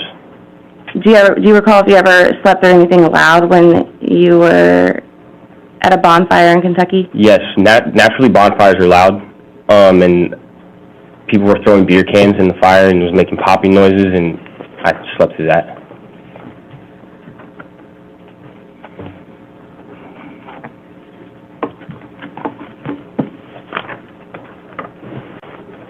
I want to talk a little bit more about your relationship with Soraya. I specifically want to talk about a girl named Cheyenne. Okay. Sorry, who is Cheyenne? She was a woman I was having an affair with. She lived back in Kentucky. How did you meet her? We met when I was younger, before I'd left for the Army. How did you communicate with Cheyenne? We communicated on Snapchat. When did you start talking to Cheyenne on Snapchat?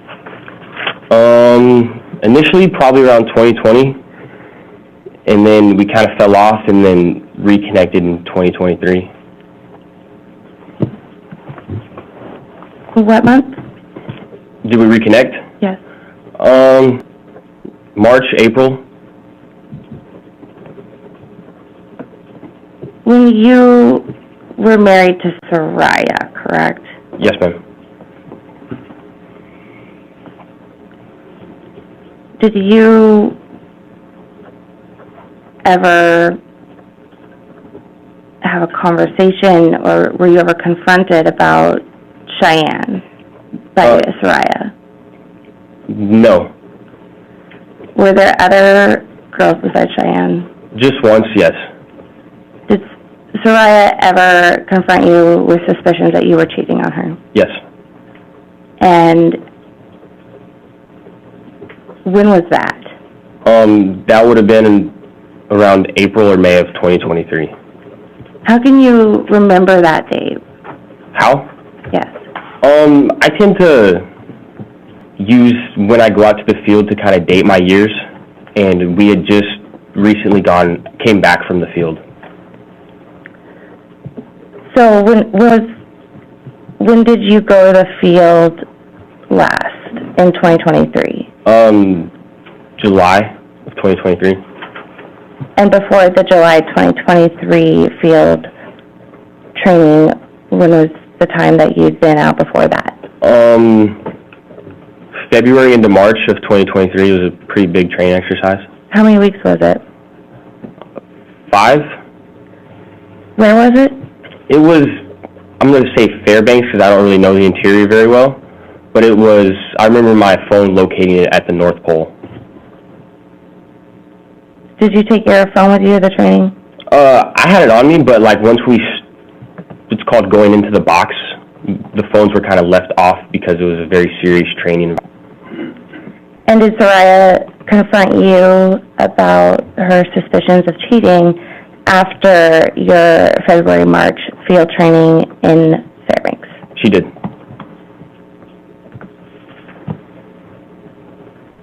How did that conversation go? She basically just wanted to know what was going on and why, and just normal, why are you cheating on me questions. Did you feel guilty? Yes. But you kept talking to Cheyenne. I did. Why would you do that? Because I felt it would have been suspicious if I just stopped talking to her in general. So I tried to wind it down slowly, that way it looked less suspicious on Cheyenne's end. Did Cheyenne know you were married? I don't believe so, no. Okay. We're going to talk more about your Snapchat conversations later.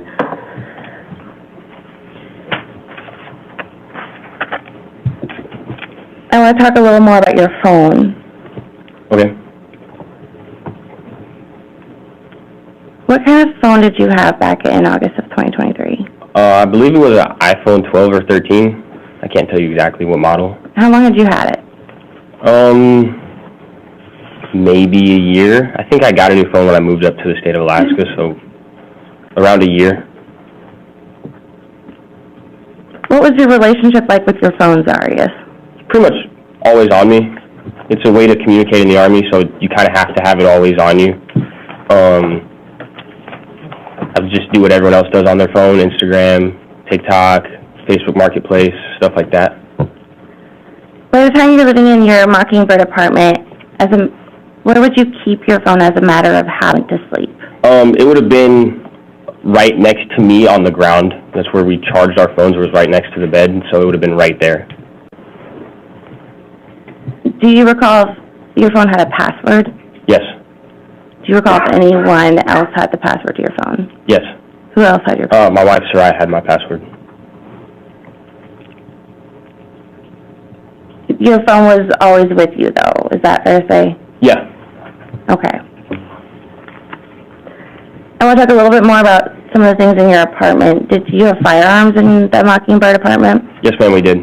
What type of guns did you have? There was a Sig Sauer handgun and then a Glock handgun in there. Who owned the Glock? It was a friend. He lived in the barracks, so I told him he could register the Glock to my apartment. That way he didn't have to go through the long process of checking his gun in and out of the arms room when he wanted to take it out. Who bought the SIG? I did. Who used the SIG? Mainly me, but Soraya was familiar with it. She had shot a very similar gun in the National Guard, and she was comfortable shooting it and carrying it as well. Where would the SIG normally be in your home? It would have normally been like slightly under my bed by me. Did Soraya know where the SIG was kept? Yes.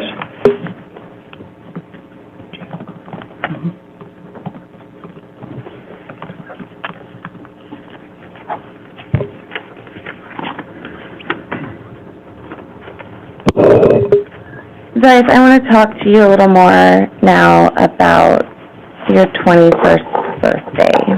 Yes, ma'am.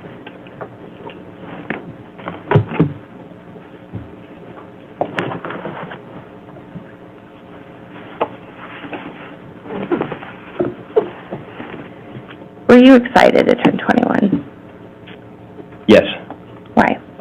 I could finally stop relying on people to buy alcohol. I could finally go into a liquor store and buy my own beer, buy my own liquor, and I could also buy my own tobacco products.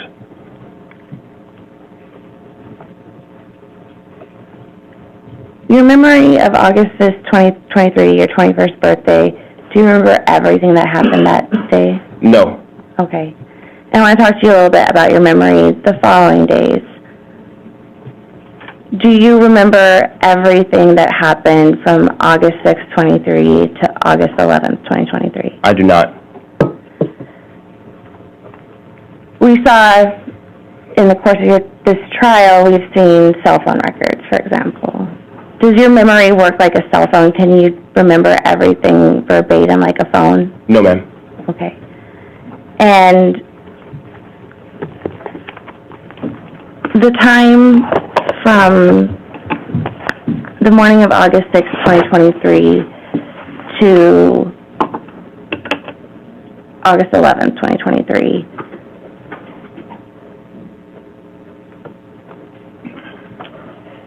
you said your memory is not the best at that time. Why is that?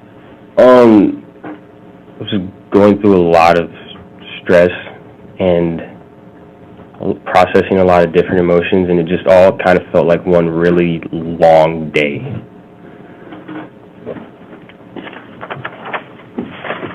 When you look back on those days, do they feel real? No, it kind of felt like I was watching myself, like third person almost. Has it been difficult to see what you've seen throughout the course of this trial about those days? Yeah. Okay. So let's go back to your 21st birthday on August 5th, 2023. What's the first thing you remember on that day? The first thing I remember was Soraya came home. She had got a bunch of decorations and stuff, and I was a little upset because I didn't want my 21st birthday to be that big of a deal. I didn't really want to decorate for it. And I was a little upset, but we moved past it. It was nothing it was nothing after that. After we moved past it, it was irrelevant. Did anybody that you're friends with come over to your apartment? Yes, Marie came over later that evening after we went out to eat, because of Dave and Buster's together. What did you go out to eat? We went to Naruto's. It's a ramen/sushi place in town. And do you remember if you drank there? Yeah, I did have a beer there. It was my first official beer, being 21. Do you remember what that beer was? I don't know how to pronounce it, but it was Sapporo's, I believe is how it's pronounced. And so you left dinner and went home, and Emily was there. Was anyone else there? At that point, no, it was just me, Marie, and Soraya, my wife. And then you said you went to Dave & Buster's. Yes, ma'am. What was Dave & Buster's like? It was fun. We met a couple more people that were going out with us. We really wanted this Pickle Rick, like, it was about a 3-foot tall stuffed animal that we really wanted, so, like, it was my main objective that night to get the Pickle Rick. Did you drink at Dave & Buster's? I don't remember. Buzzed at Dave & Buster's? At that point, yeah, I had a buzz. How much had you drank before you went to Dave & Buster's?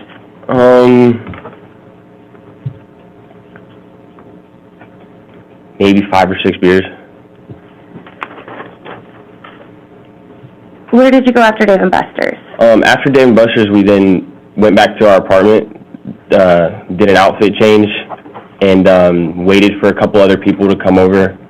At that point, there was 3 guys there. We shotgunned a beer together, and then one of the guys left, and then me, Marie, Isaac, and my wife went to Ubered to Willowa. Had you ever been to the Willowa before? I had not. Do you recall what you were drinking at the Willowa? Yeah, initially we were taking shots, and then started drinking trash cans and AMFs. And AMF, that has a name. Yeah, AMF is an abbreviation. Without saying the last word of it, what are the first 2 words? Adios, mother effer is what the AMF stands for. Are those strong? Yes. How many of those did you have? At least 2, and then I also had at least 2 trash cans, which the trash can and the AMF are essentially the same drink, except for the trash can has a Red Bull, like, on top of it.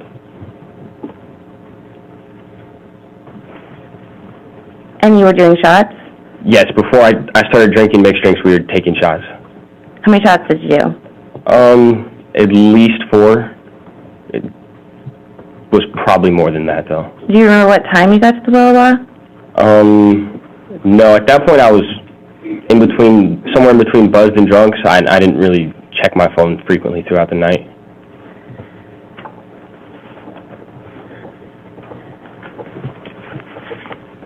Do you remember leaving the Willowa? I do not. Okay.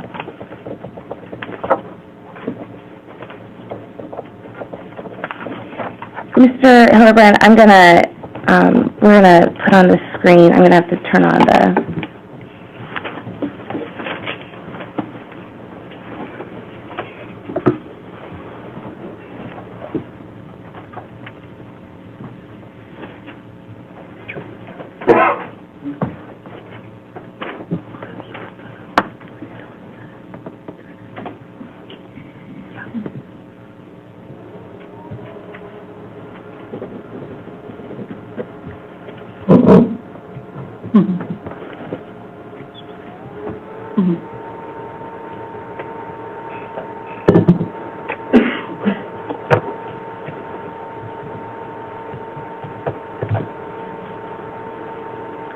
Mr. Hildebrand, I'm going to approach you with what has been previously admitted as Plaintiff's Exhibit 297.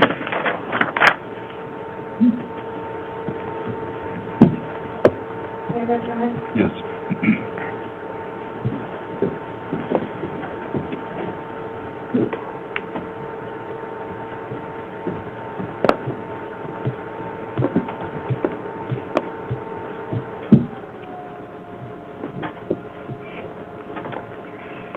Madam Clerk, may we dim the lights a little? And if you look behind you, do you see Plaintiff's Exhibit 297? Yes, ma'am. Mr. Hildebrand, do you recognize that Plaintiff Exhibit's 297? Vaguely. Do you recognize the people in that picture? I do. Yeah, that's Soraya, my wife. And who is she with? She's with me. And where is that picture taken? I believe that's in the smoking area of Willowall. Do you remember taking this picture with Soraya?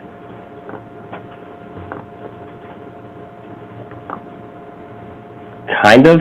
This is one of my last memories of the night. This is when the night starts getting spotty. Zargus, have you seen pictures of yourself when you're intoxicated before? Yes. Can you tell, how do you look in this picture? Well, my eyes are kind of lower. I'm smiling, I'm always smiling when I'm drunk. And then, throughout the process of me drinking, my hat tends to make its way backwards. And that's how I know that I'm drunk in this picture. And next I want to talk to you about State's Exhibit 298. If you look to the screen, do you recognize Plaintiff's Exhibit 298? I recognize the people in the picture, yes. Who's in that picture? That would be me leaning on my wife's shoulder. And do you remember this picture? I do not. Do you remember, do you know, based on your memory, do you have any idea where this was taken? No. But you've seen it in the trial? Yes. Okay. How would you describe yourself in this photo? Passed out drunk.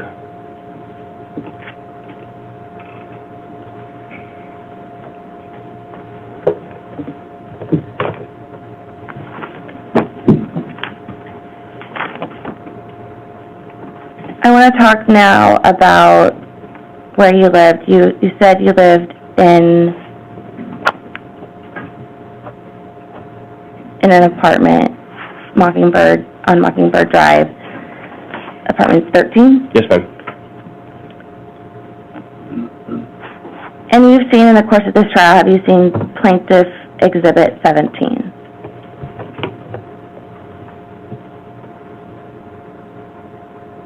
I have. And I don't know if we could get the laser. Do you have one?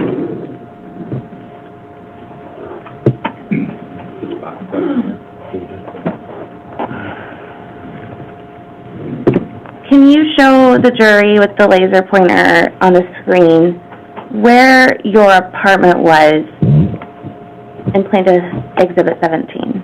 Yes, ma'am. It was right about there. And where would you walk the dogs? This area right here, usually from here, and then there's a park over here. We would sometimes walk them as well. And how many exits are there on your side of the building? From the building, can you show us? On the whole building, or just? On your side of the building. I think technically two. There's an exit right here, and then there's another exit right here as well. And where's your apartment relative to that? I would say my apartment's right here, and the exit's at this corner. Okay. Thank you.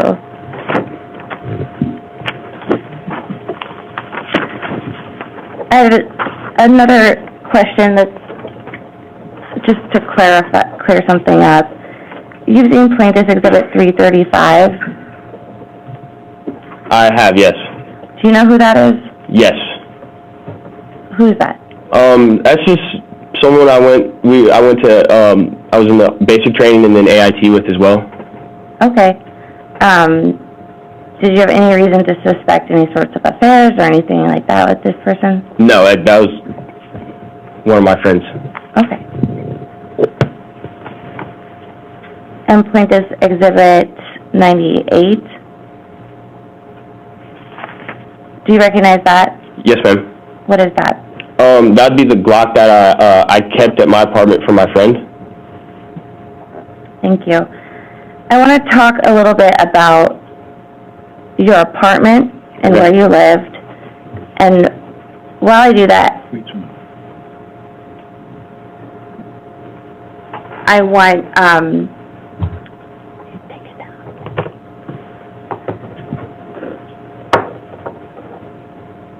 so I want to talk about the apartment you live, specifically the apartment complex. Yes, ma'am. And your apartment building.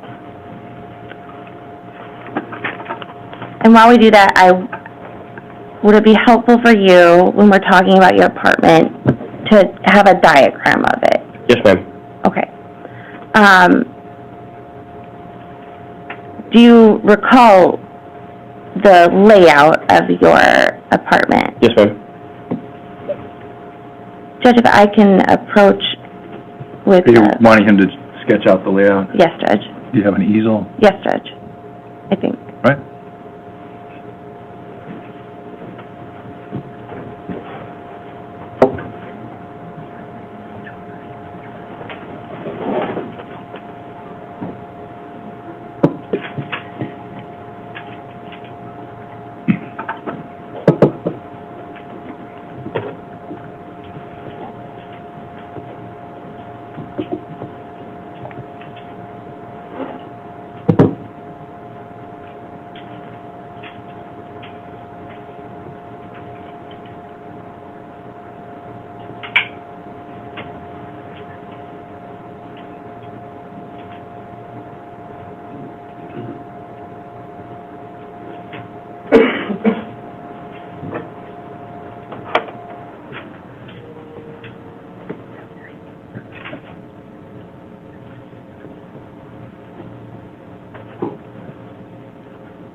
And while I'm working on this... Do we have the easel that we use for the, it might be easier than wrestling with that. Yes. Let's get you the other easel. Thank you, Your Honor.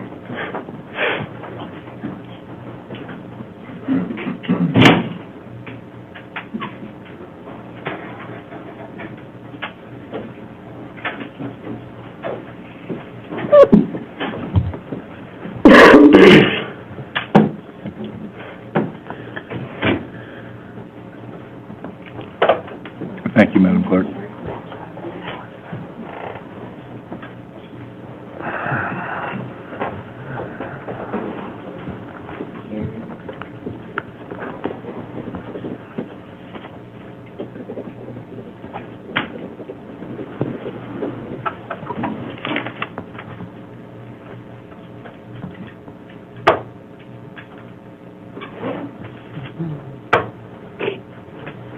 I'm sorry, so I'm working on this. If you could take your microphone and come into the well. Walk around? Yes. Yes, ma'am.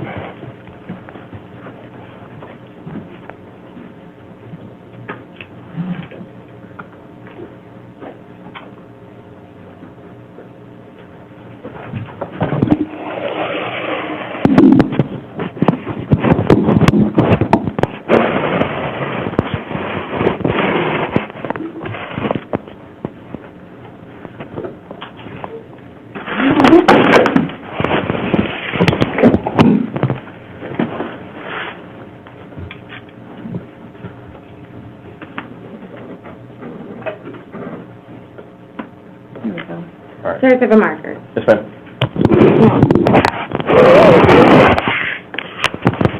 Can you folks all see? So can you draw the outline of your apartment? 13. Yes, ma'am. Starting with the walls. Just the outside, like the box. Okay.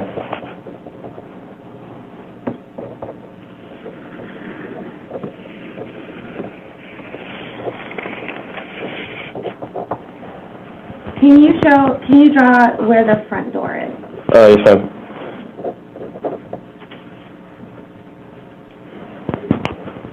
And what is to your immediate left when you come in the front door? After you come in the front door, there's a closet right here.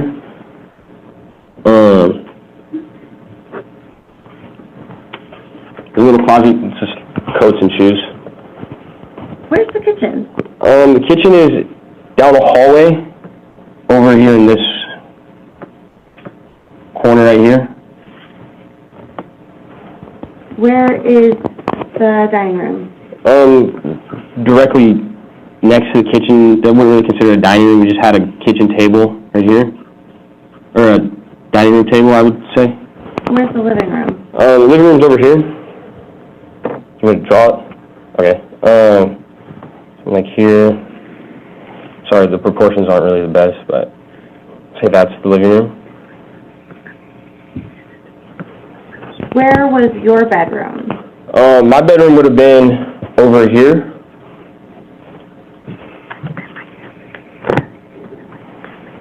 I'll put NB. And you have dogs? Yes, ma'am. Where was the dog room? It would have been the second bedroom in the apartment. Oh. Where was the bathroom? The bathroom was kind of right here.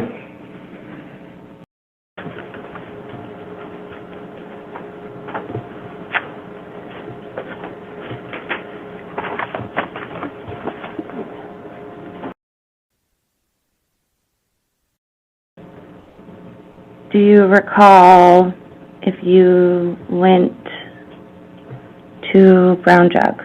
Yes, ma'am. Do you remember that? Vaguely. Okay. And do you remember what time of day that was? Afternoon, midday. Was it around 4 p.m., between 4 and 5 p.m.? Yeah, yes, ma'am. Midday. So tell me what you're thinking at Brown Jug.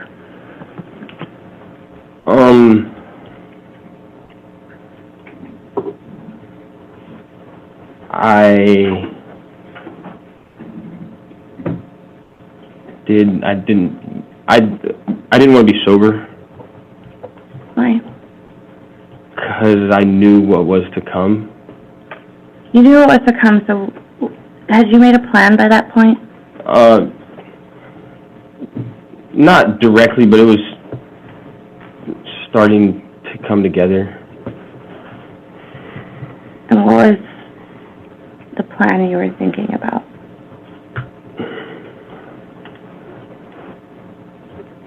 I was gonna clean up and get rid of my wife's body. Had you been to a park before you went to Brown Jug? Yes, ma'am. Did you find anything at that park?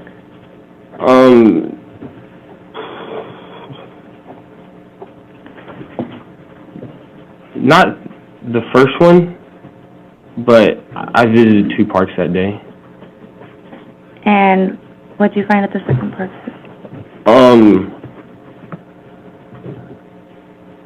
I found a cistern, a drain pipe. And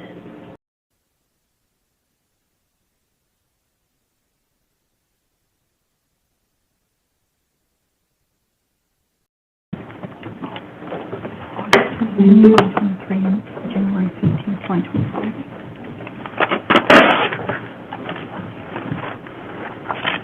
If I could please be seated.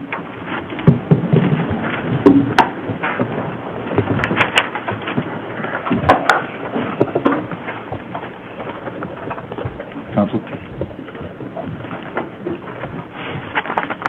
Thank you. Good afternoon, Mr. Hildebrand.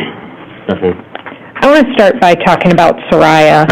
You referred to her as your wife regularly. Do you mind if I call her by her name? Yeah. Okay. Soraya enjoyed being in the Guard? I'd say she was indifferent to it. Okay. She liked her job at Bread and Brew? Indifferent to it. She liked some days, didn't like some days. Okay. She had close friends? Yeah. Okay. Marie was one of them? Yes, ma'am. She had friends that were close at work? Yes, ma'am. Okay. Her and Marie went out together regularly? Yes, ma'am. They went to the gym together? Yes, ma'am. They talked every day? Yes, ma'am. They went paddleboarding, kayaking, had bonfires? Yes, ma'am. Okay. Soraya was planning for her future? Starting to. Yeah. She'd enrolled in school? Yes, ma'am. She wanted to be a combat medic? I don't think she wanted to be a combat medic, but it was a stepping stone towards what she wanted to do. Which was what? An anesthesiologist. Okay. Big dreams. Essentially. Okay. She was generally a happy person? Yes, ma'am. Okay. She was close with her mom? Yes, ma'am. Talked to her daily or every other day? Yes, ma'am. Okay. Her family had a trip that was planned to come up and visit in just a couple of weeks? Yes, ma'am. She was excited about that? She was. She was planning for things to do with them? Yes. Okay. And on the night of your birthday and her death, your relationship was okay? It's good. Good. She got decorations for your birthday party? Mm-hmm. She made you a cake out of beer? Yeah. Okay. You were angry with her about that? No, I wasn't angry. I was upset. Okay. So she did something nice for you and you were upset about it? I think you're taking that out of context. I think I already told her that I didn't want a big deal, and she made it a bigger deal than I wanted it to be. Okay. So you were upset that she got you some decorations? Yes. Okay. But y'all worked through that? Yes, ma'am. And you went out and you were happy Yes, that ma'am. night? Okay. To put the relationship in context, you were newlyweds? We were married for 8 months, so Okay. Less than a year? yes, ma'am. Okay. And you didn't live together before you were married? No, ma'am. Okay. And you met at basic training? Yes, ma'am. And you lived separately after basic training? Yes, ma'am. Long distance relationship? Yes, ma'am. And the first time you lived together was when she moved up in February? Yes, ma'am. Okay. And you were already engaged in this online relationship with Charlotte by February? I don't know. Well, you talked about it starting when you went to the field in February or March? Yes, ma'am. Okay. Charlotte? Or I'm sorry, Cheyenne. Cheyenne, you were already engaged in this relationship when you went to the field in February? Yes, ma'am. After your brand new bride had just moved with you? Yes, ma'am. Okay. And you continued that through March and April, Yes, ma'am. and Soraya found out about it, She did. and she forgave you? Yes. You gave each other your passwords to your phone? Already had those. She already had those before this, but yeah, Okay. But you didn't stop talking to Cheyenne? I did not. Okay. But she didn't bring it up again until the evening of your birthday? I don't know. Did she bring it up prior to the evening of your birthday? No, ma'am. Okay. So as far as you're concerned, everything in your relationship with Soraya was good? Yes, ma'am. Okay. I want to talk about the guns in question. The Sig Sauer belonged to you? Yes. Okay. And had you gotten that gun recently? Had it 3 or 4 months previously. Okay. You were searching the features of that gun before you went out that day, right? Yes, ma'am. Okay, you spent some time online about 3:50 in the afternoon looking at that gun? Yes, ma'am. Okay, you were looking at other guns that day too? I was. Springfield XDs? Yes, ma'am. You were looking at different armories? I was. Okay. And then the Glock was a gun you were holding for who? Just someone I was in the Army with. You don't know their name? Not anymore. Okay. Neither of those guns belong to Soraya? No. Okay. You both went through basic training, Yes, ma'am. so you have some familiarity with guns. With rifles. Primarily in basic, you deal with rifles, right? Yes, ma'am. But you said Soraya had shot the Sig Sauer? Shot a similar Sig Sauer in the National Guard. Okay. So she had familiarity with handguns? Yes, ma'am. Okay, as did you? Yes. Okay. And did you have specialized training with handguns? I did not. Did she? I don't know what you consider specialized training, but I never qualified with a handgun, and she did. Okay. She did? Yes. Okay. So I want to talk to you a little bit about some of your testimony. You were asked probably no fewer than 15 times the emotions you were feeling after you found your wife dead and dumped her body. You described deception, right? Yes, ma'am. You described guilt. Yes, ma'am. You described disgust. Yes, ma'am. You described shame. Yes, ma'am. You described anger at yourself. Yes, ma'am. You described betrayal. Yes, ma'am. You described fear, Yes, ma'am. substantial fear. Yes, ma'am. You described stress. Yes, ma'am. You described exhaustion. Yes, ma'am. In all of the times you were asked, you never once said grief, did you? I did not, but I did say loss. Okay. You never said sadness, did you? I said emptiness. Okay. You testified that you went through this elaborate lie of your wife being missing and telling everybody that she was missing because otherwise people would assume the worst. Yes, ma'am. What's the worst? The situation I'm in now, What is the worst? going to jail.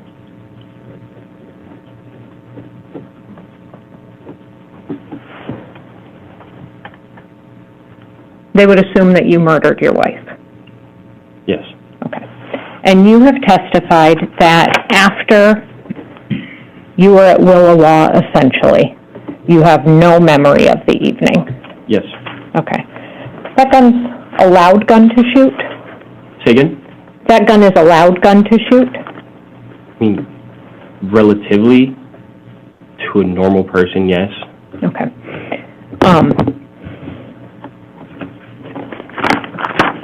What do you mean to a normal person? To someone who didn't shoot artillery, say the sound of a 9mm is loud, but... And you went to bed next to your wife? I can't tell you for sure because I don't remember. Okay.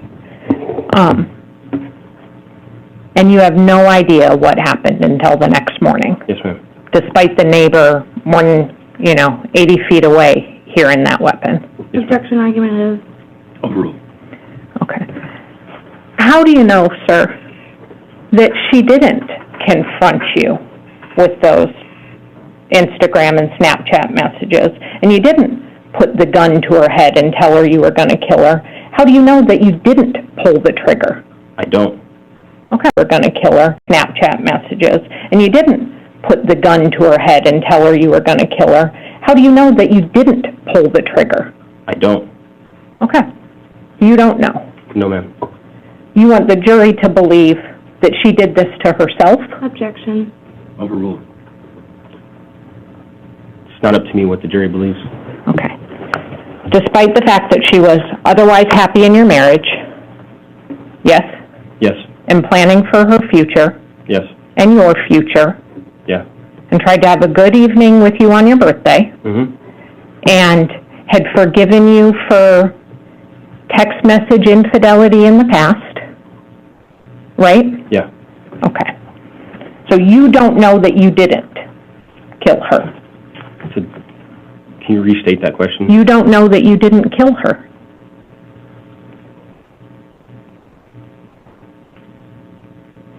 I'm not sure how to answer that. There's a lot of do's and don'ts.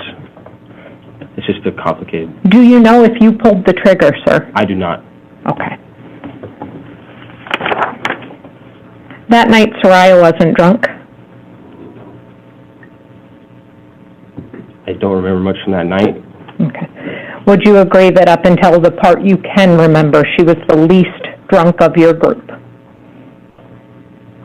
Her or someone else that was with us, yeah. Who's someone else? Let's be specific. One of my friends, Zach. Okay. So her, Zach, were the most sober? Yes, ma'am. Okay. And was Soraya taking care of you? From what I've been told, yeah. Okay. Do you recall her helping you to the gas light? I do not. Do you recall her helping you into the Uber I do not. and into the house? I do not. Okay.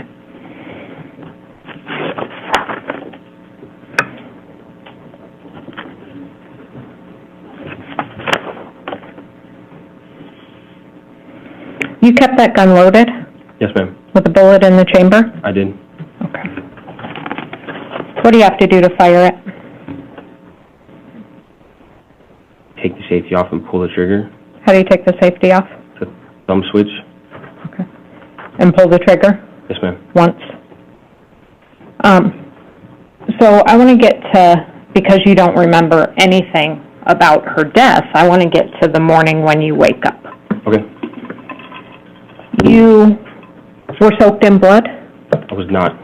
Okay. You've seen the photographs of the mattress? I have.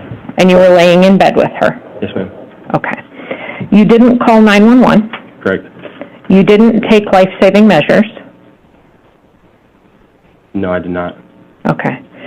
You didn't run outside and ask for help? No. You didn't call her mom? I did not. You didn't call her best friend? No. You didn't call her command? No. You started planning how to protect yourself?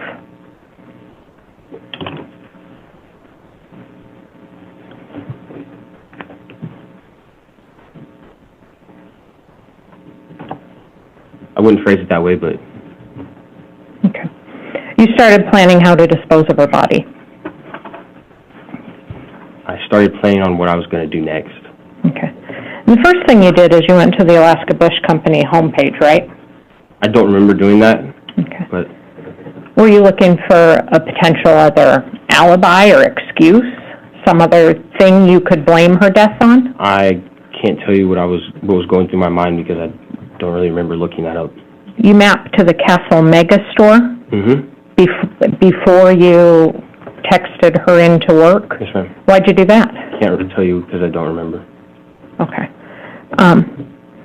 Again, were you planning some other potential excuse for what had happened for her? At that point, I hadn't had a plan together. Okay. But you started getting the plan together when you texted her work.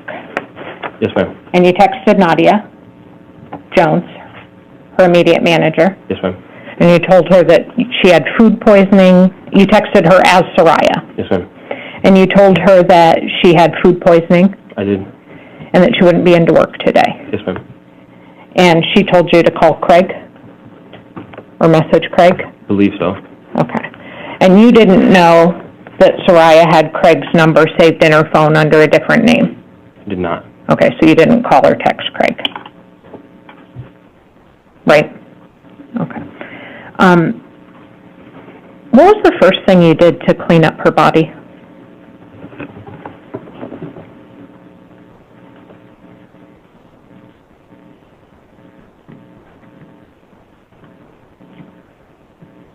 Clean the surrounding areas. Does that mean the floor? Clean the surrounding areas in the bedroom, the floor. When did you discover the gun? That would have been after I saw that my wife was dead with a gunshot wound. You didn't say on direct examination, where was it? Do you remember? I do not. Okay, so you can't even tell the jury that it was near her? Cannot. Was it in the bathroom? I don't know. Was it on the floor? I don't know. Was it on the dining room table? I don't know. You remember finding her deceased, but don't remember where you found the gun? Yes. Okay. Did you clean the gun? I don't know. Well, would you have done it right away that morning? You just said I don't know, so I... So the first thing you did was clean the surrounding areas. That means the floor? That wasn't the first thing I did, but when I started cleaning up around the surrounding areas was the first place I cleaned. You moved her body at least twice on the bed, right? Twice, yes, ma'am. Okay. But you did the floors first. What did you use to do the floors? A carpet cleaner. Okay. And was this before or after you went to Fred Meyer's? During, because I took multiple trips. Okay. After the first time? In between the second and third time, I believe. Okay, so after you'd been to Brown Jug? Yes. Okay. So after you've been to Brown Jug, you don't start cleaning until then? Yes. Okay. But you deleted the photos on her phone before you went to Fred Meyer's at all? Yes, ma'am. Okay. You deleted the photos on her phone at 11:30? Yes, ma'am. Okay. And why did you delete those? They were embarrassing. Is it because they show motive? Because they were embarrassing. Okay. Could they also be a reason that somebody would suspect you for murder?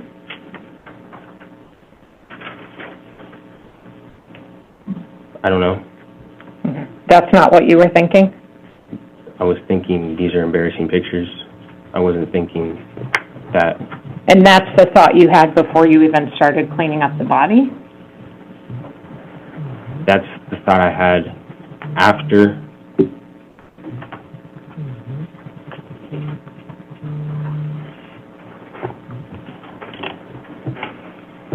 It's the thought I had after I found her body. You thought these photos are embarrassing. And they're also something somebody could look at and would say was a motive to kill her. Right? I don't. I'm sorry. I objected. Overruled. I don't see it as a motive. Well, you testified that, you had to get rid of the body and you couldn't tell anybody because people would assume the worst. And the worst is what you said that you might be in trouble for this. Yes. Okay. So you delete the photos at 11:30. You go to Fred Meyer's at 12:26, right? Right. You go to Brown Jug. Correct. You text your dad. And we didn't talk, Miss Brewster talked about, the photo of the alcohol. But you told your dad that maybe you had a little too much fun? Yeah.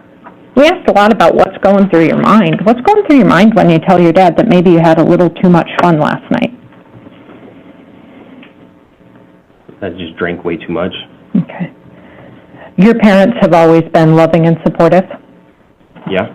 You're proud of being adopted? Yes. Proud of how they raised you? Yes. You were connected to them? Yes. Your mother has supported you throughout this? She has. Okay. You didn't ask your dad for help? Of course not. You told him you had a little too much fun last night? Yes.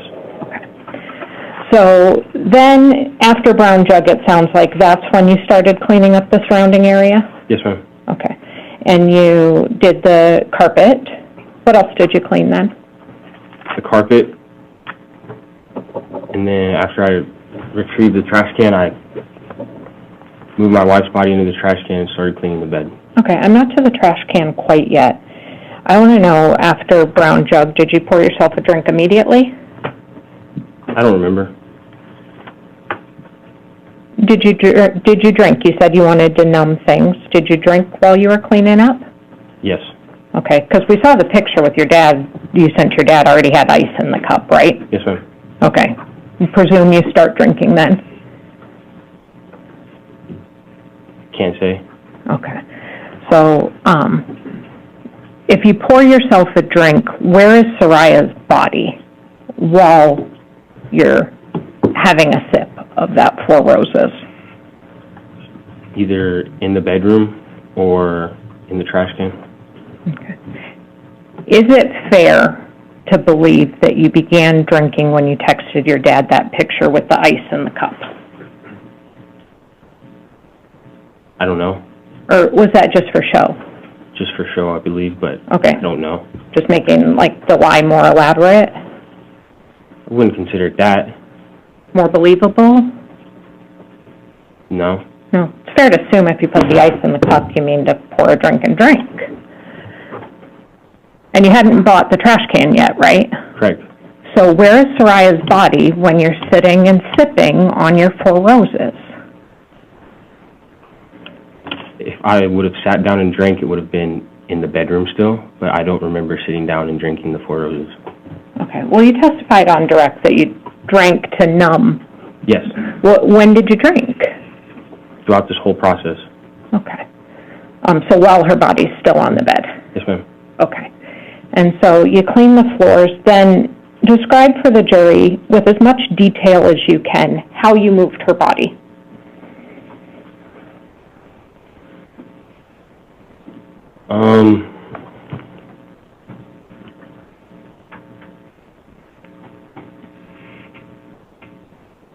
I remember I twisted her body around, and then started to manage to get her into the trash can feet first. Okay. How do you get her in feet first? Did you wheel the trash can all the way into the bedroom, or did you carry her out? Wheeled it into the bedroom. Okay. How do you get her in feet first? Where do you grab her? Dragged her into the trash can. Well, the trash can's this high, right? Yeah. And the bed's 2 or 3 feet lower. So you pull her by the legs? Yes, ma'am. Okay. And put her into the trash can. Yes, ma'am. Do you have to lift the weight of her body? Not directly. Just dragging. Be specific. Do you lay the trash can The trash can was at down? the end of the bed. Okay. And I dragged her once I flipped her around, I dragged her into the trash can. Okay. Did you partially lay the trash can down to do that? Yes. Okay. And then you threw the bloody sheets and pillows on top of her? Yes, ma'am. Okay. And then you go to buy a mattress topper. Yes, ma'am. Okay. So you put her body in the trash can immediately after you bought the trash can, or do you buy the mattress topper first? I wouldn't say it was immediately after I bought the trash can, but in between the purchase of the trash can and the purchase of the mattress topper. Okay, so then do you leave her in the trash can in the bedroom while you go to buy the mattress topper? Yes, ma'am. Okay. So at 10 o'clock, you go and you buy the mattress topper. You've got no second thoughts about telling anybody at this point. Second thoughts, but I couldn't react to them. Okay. And you purchase the mattress topper. Do you go immediately home after purchasing the mattress topper? I believe so. Okay, so it's 10 p.m. And the jury can see the steps that you took that night. Fair to say you are up moving from 11 p.m. all the way till 5 a.m. Yes, ma'am. Okay. Do you put the new sheets, do you flip the mattress first, or do you take her body to the storm drain first? Flip the mattress first. Okay. So you flip the mattress, and then you take her body to the storm drain. A storm drain that you picked out earlier in the day, Yes, ma'am. that you physically went to and saw. Yes, ma'am. You knew it would be a good place to dump her. Wouldn't say good, but yes, ma'am. What time did you pick that place out? It would have been when I visited Bancroft Park. About between 1 and 2 in the afternoon? I don't remember the time exactly, but Okay. After your first trip to Fred Meyer's? yes, ma'am. Before you went to Brown Jug? Yes, ma'am. You looked at Waldron Park, right? Yes, ma'am. You looked at Bancroft Park? Yes, ma'am. You also went to a barber shop? Or mapped to a barber shop? Yes, ma'am. Why'd you do that? My mind was frantic and everywhere, and I just came back from the field and needed a haircut. Okay. So kind of like you were thinking about like Q-tips, you were just thinking about your personal hygiene in the middle of taking care of this problem? Okay. Did you get a haircut that day? I did not. Okay, but you went to the barber shop? Did I go to the barber shop? Yeah. When? When you were looking at the storm, or around the time you looked at the storm drain? I don't think I did. Okay, you just did a map search there? Yes, ma'am. Okay. And then you described how you wheeled her out. Yes, ma'am. Is there a ramp leading outside of your apartment, right? Yes, ma'am. Okay. Was that difficult? It wasn't easy. Okay. Well, on the access road, it's gravel, right? Right. How long did it take you? A long time. Okay. What time in the night was it? You said it was getting dark? It was dark at the time, and it took pretty much all night. Okay. And when you got her to the storm drain, you said you put her in there, but you dumped her in there, right? I think those are similar verbiage. Okay. Well, it's 15 feet down. Right. You didn't place her gently. No, ma'am. Okay. Did you have to pick her up? Yes, ma'am. Okay, so you picked her up out of the trash can and put her in the storm drain? No, ma'am. How did you do it? From what I remember, I wheeled the trash can as close to the storm drain as I possibly could, and then lifted from the bottom of the trash can to lever her into the storm drain. Okay. And she fell down there? Yes, ma'am. Okay, 15 feet at least? However far it was. Okay. And was anything left in the trash can?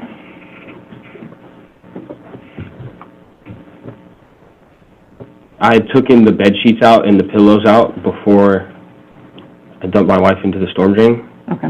So.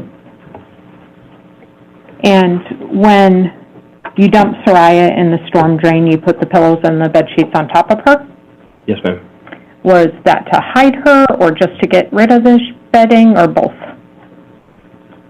Initially, I was going to burn the bedding, which is where the smell from gasoline came from. Yep. But I decided to just put everything down the storm drain. Okay. And you decided not to burn it because fire means smoke, right? Yes, ma'am. And smoke attracts attention. Yes, ma'am. Okay. So you're conscious enough to be thinking about those kind of things. And you dump them down into the storm drain. There was a pair of gloves. Yes, did ma'am. you wear those? I did. Okay. Those were your gloves? One of the pairs I had. Yeah. When did you make the conscious decision to put those on? I wore them throughout the whole process. Okay. And you said you picked the exit that you did because there was no cameras? Yes, ma'am. Okay. You also talked about being like in a state of emotional numbness during that time, right? Yes, ma'am. Okay. But you weren't numb enough to not notice the placement of cameras? I'd lived in the apartment complex long enough to know where cameras were. Okay. And you actively chose a place that didn't have cameras? Yes, ma'am. Okay, that was conscious thought that's going through your head when you did this? Yes, ma'am. Okay. And you wore the gloves Yes, ma'am. to conceal your identity? No. Because you didn't want to touch it because it was disgusting? Yes. Okay. Do you get a better grip with gloves? Not necessarily.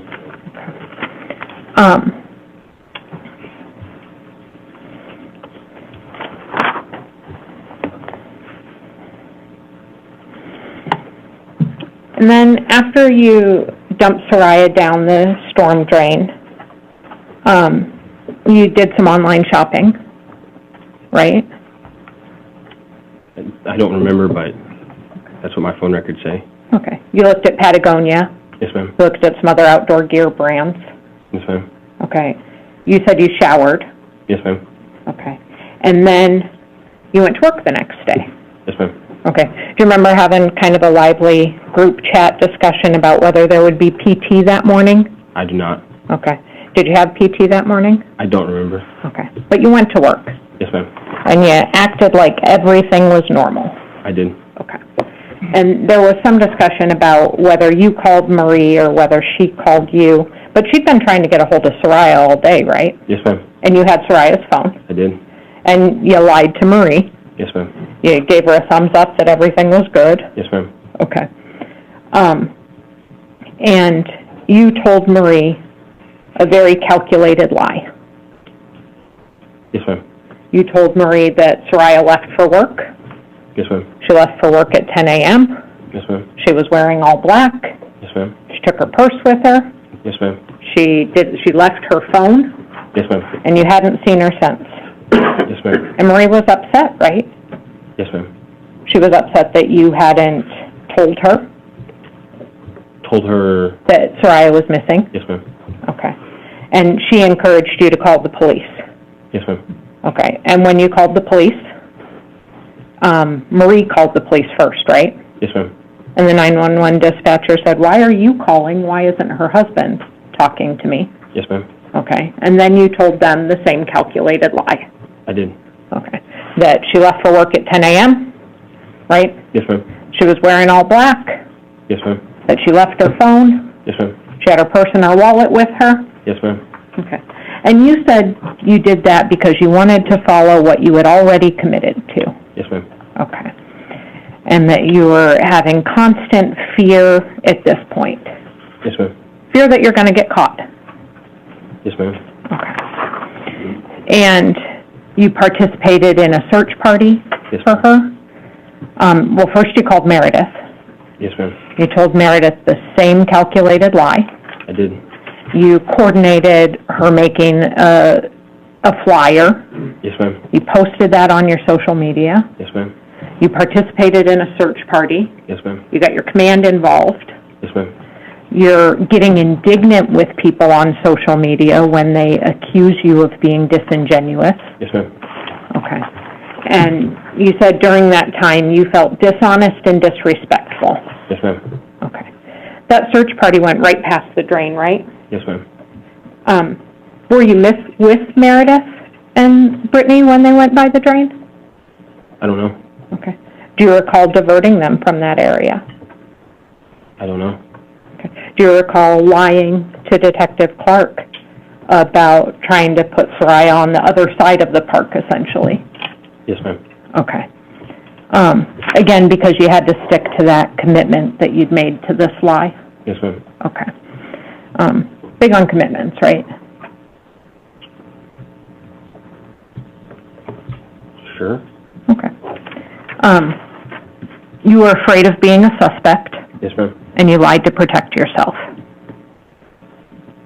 And then you talked about writing that suicide note. Yes, ma'am. Okay. And you're calling it a suicide note now? I am, yes, ma'am. Okay. Have you told other people that it's not? Yes, ma'am. In fact, you told your mom that it wasn't. I did. Okay. And that call was recorded? It was. And you know that your jail calls are recorded? I do. Okay, I'm going to move at this point to play your discussion with your mom about that note. We're going to play from 328. Are we marking this? What is the state?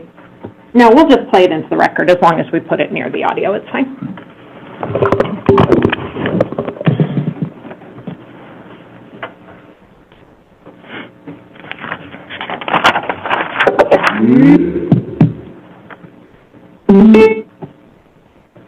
While she's setting that up, what day did you write that note? Somewhere between the 7th and the 9th. Okay. When you'd been asked to move on to the barracks or onto base, right? Yes, ma'am. Okay. And you knew that Detective Clark didn't believe you because of the cell phone? Didn't believe me for what? Didn't believe you that Soraya had gone missing? Or did you think he believed you? I don't know. I can't tell you what I thought he thought. Okay. But you knew the police were investigating? I did. And you knew they were asking you hard questions? I did. And those hard questions are things like, how did she text into work if you had her phone? Yes, ma'am. In fact, you even Googled on the 8th how to make a shortcut text from an iPhone, right? Yes, ma'am. So that you could, again, perpetuate that lie with Detective Lee and Detective Elby? Yes, ma'am. Okay. So sometime between the 7th and 8th you wrote that note? Yes, ma'am. Okay. And you were holding the Sig Sauer while you did it? It was on my thigh. Okay. And then you tucked it into the couch cushions? Yes, ma'am. Okay. Go ahead, Em. Just went through my apartment. They found a note that said, like, if I did the best, and I just said that if I end up here, so that like someone takes care of the dogs. And when I said here, I meant jail, not dead. Oh, so it looked like a suicide note. Yeah.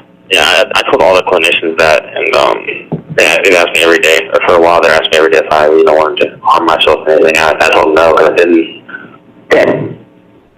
But I'm moving through here pretty fast. That's good. So you told the clinicians in custody that it wasn't a suicide note, Yes, ma'am. right? Because suicide protocols in jail are tough. They suck. Yeah, they keep you separate. Yeah. So out of self-interest, you said it's not a suicide note. Yes, ma'am. But here you're telling the jury that it was a suicide note. I wanted to protect the feelings of my mother. I don't think any mother wants to hear that her son's suicidal. Okay. Well, you also want to manipulate the emotions of the jury, right? Objection. Sustained. Do you want the jury to feel sorry for you? Objection. Overruled.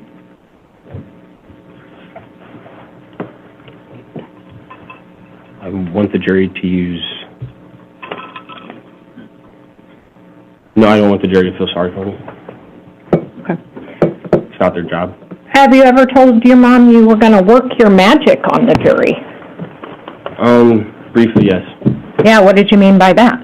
It's just that I was going to testify. Okay. That you were going to testify and they would feel sorry for you. I didn't say that. What did you say? Based off the conversation, said work my magic. Yeah. Which implies that I was just going to testify. Okay. I'd move to go ahead and play. And that conversation with your mom was January 15th?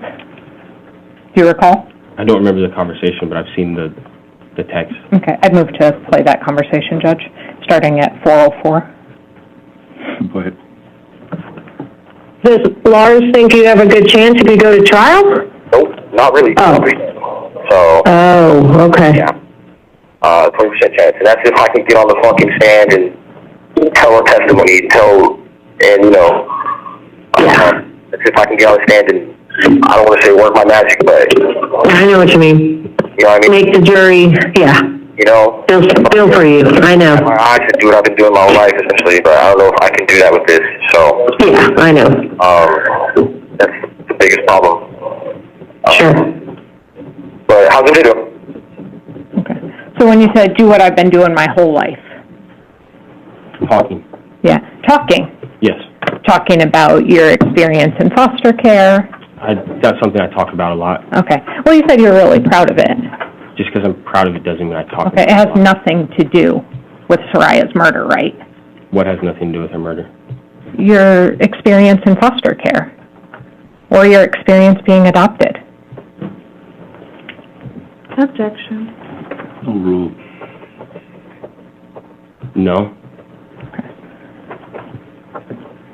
That experience, when you talk about talking to the jury and working your magic, you don't know as you sit here today what happened, or you want them to believe that you don't know what happened. As of then, I didn't even know if I was testifying or going to trial or not. But if you were gonna work your magic. I was going to tell the jury. I was gonna testify.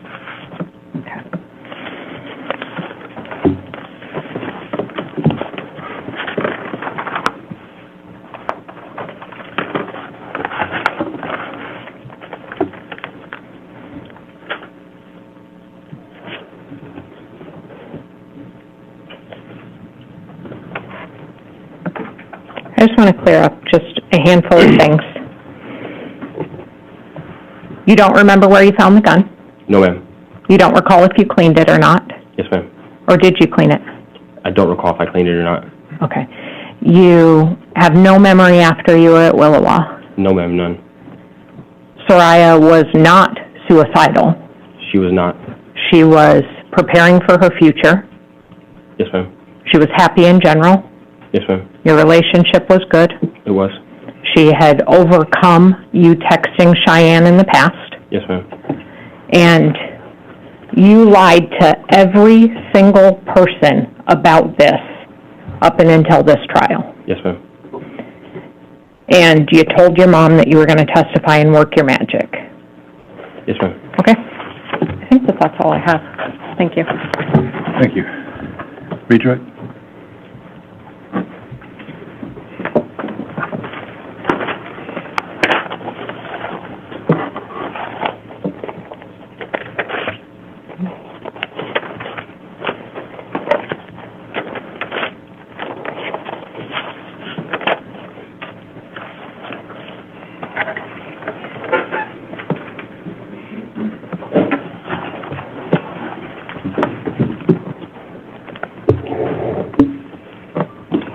Larry, have you ever testified before? I have not, no. And when you said work your magic to your mom, what did you mean by that? Just means I was going to testify. And what does it mean to you to testify? To tell the truth on what happened.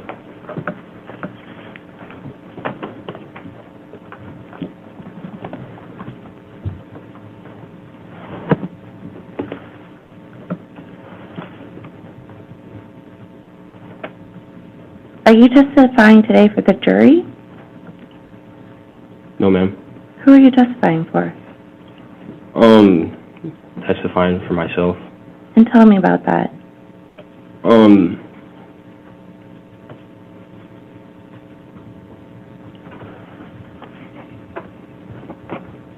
Regardless of the outcome of the trial, I needed to tell the truth. I needed to get the weight off of 3 years of a lie out.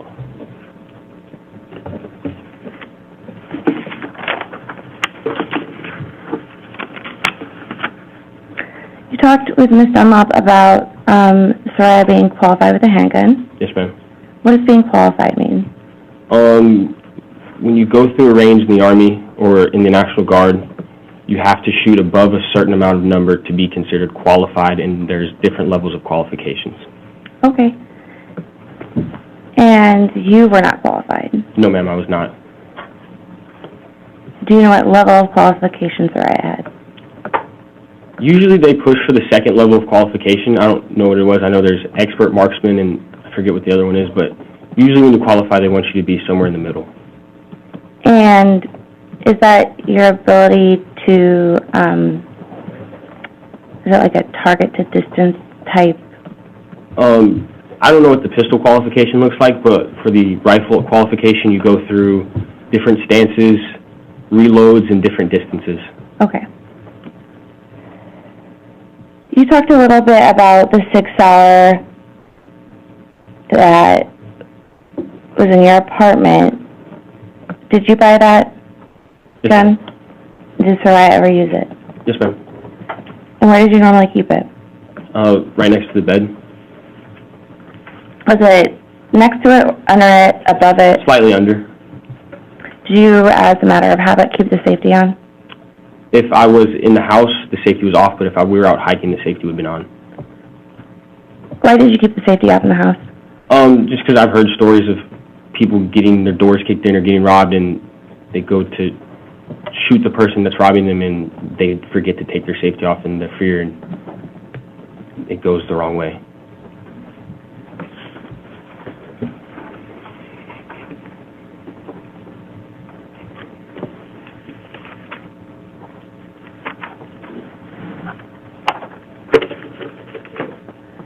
You talked about not being soaked in the morning. I want to talk with Ms. Dunlop. I want to follow up on that.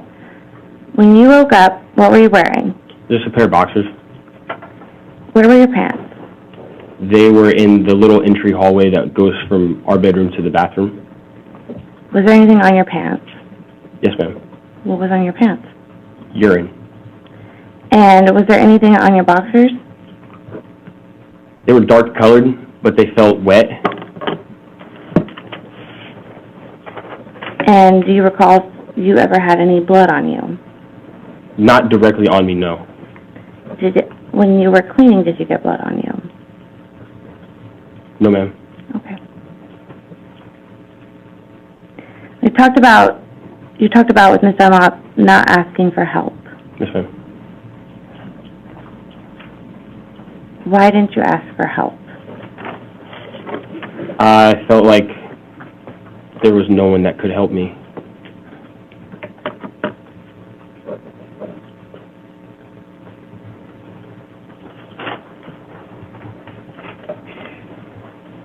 Not even your parents?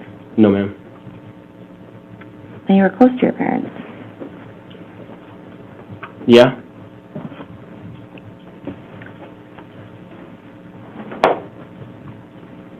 Zarius, have you ever not asked your parents for help before? Yes. Tell me about that.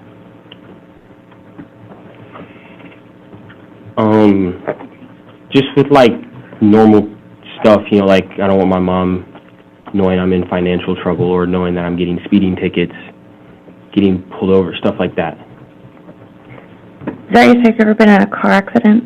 Yes, Can ma'am. I object to be on the scope? Abstain. May we approach? Yes.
Darius, I want to talk to you about when you cleaned the bed.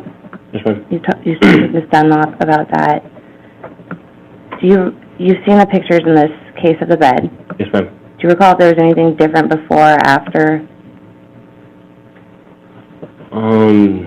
There wasn't the wooden slat imprints on there. Did the bloodstains look the same after you tried to clean them up as they did when you first saw them? No. Tell us about that. They smeared, and actually in the process got bigger.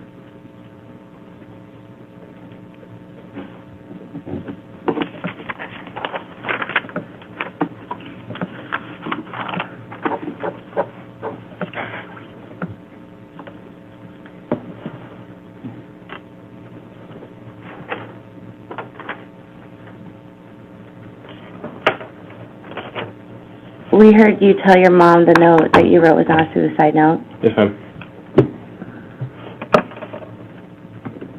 Is that true, what you told your mom? Is not. Why would you lie to your mom? Protect her feelings.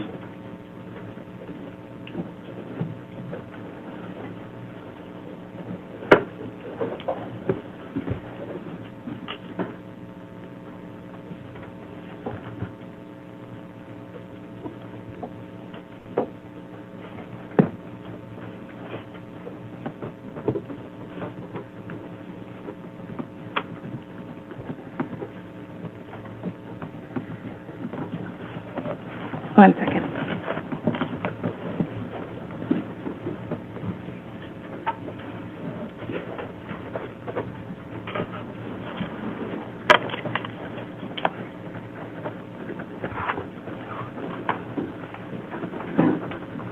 Thank you, sir. I have no further questions. Yes, ma'am. All right, thank you. Give me some. Counsel, you approach, please. Yeah, just leave that there. Thank you.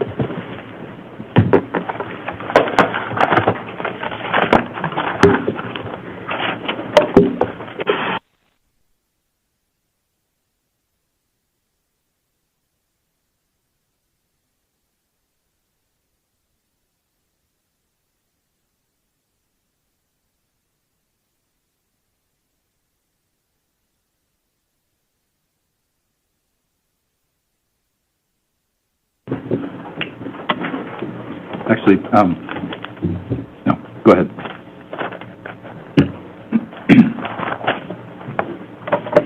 Ms. Brewster, any additional witnesses? No, Your Honor, defense rest. Thank you. All right, thank you. It's too late in the day to do anything further today, so tomorrow morning what will happen is we'll have, when you come in, on each of your seats there'll be a packet of the jury instructions, some of which I will read to you for the first time, some of them you've already had, but you'll have those to reference throughout your deliberations. After I read the majority of jury instructions to you, then the parties will give their closing statements. After that, I have a couple of more instructions, just instructing you on how the deliberation process should proceed. And then you'll start your deliberations. As a reminder, once you start deliberations, we don't stop at 1:30. You deliberate as long as you want to, typically stopping at 4:30, but if you want to deliberate past that, you'll get instructions on how to do that. And then you'll come in day to day from 8:30 forward until you reach a verdict. Tomorrow we will provide lunch for you folks. So please don't discuss the case. Please don't do any research. Do not look at any of the media attention. And we'll see you back here tomorrow morning at 8:30. Thank you.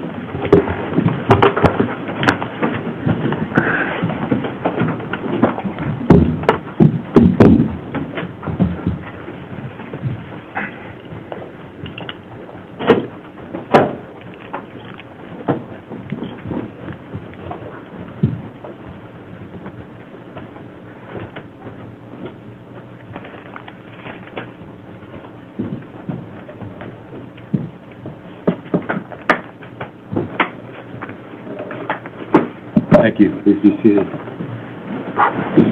Anything to take up? No. All right. See you back here then tomorrow morning at 8:30. Judge, is the court putting a time limit on our closings? I typically haven't in the past. There was only one time that I maybe regretted that when it went over 3 hours. I don't know that anyone's planning on a 3-hour. That case was particularly complicated with multiple victims. As long as you can tell me you're not going to go 3 hours. Are you asking for a limit? No, Judge. Okay. I'm not going to limit your closings then. All right. Thank you. Offer.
All right, now at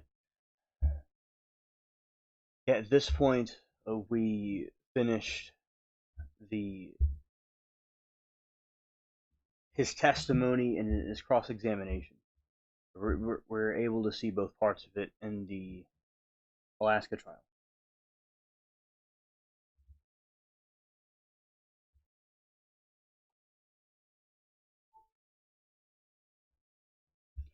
And also, earlier we did the Taylor trial, day one of that one. That was pretty cool.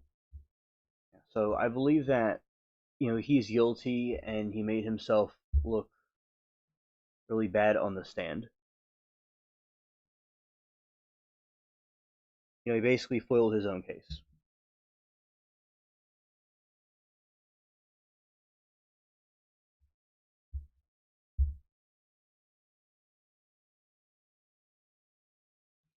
Yes, absolutely.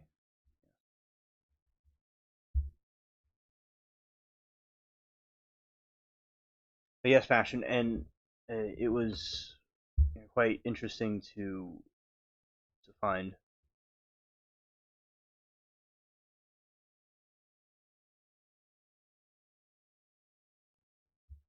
Because it was within the other stream that played earlier, because they never made it a separate clip, as far as I can see, for the cross.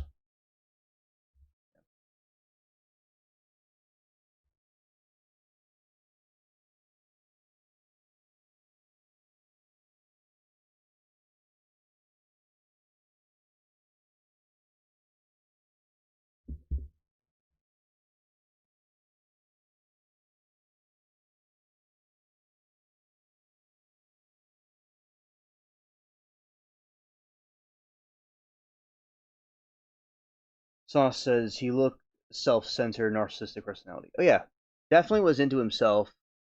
He didn't care about anybody else. That is true.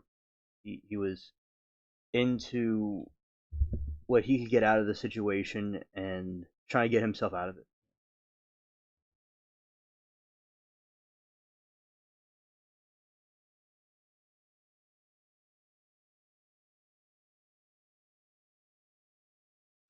Yeah, I completely agree. They didn't show the whole thing. They only showed parts of it.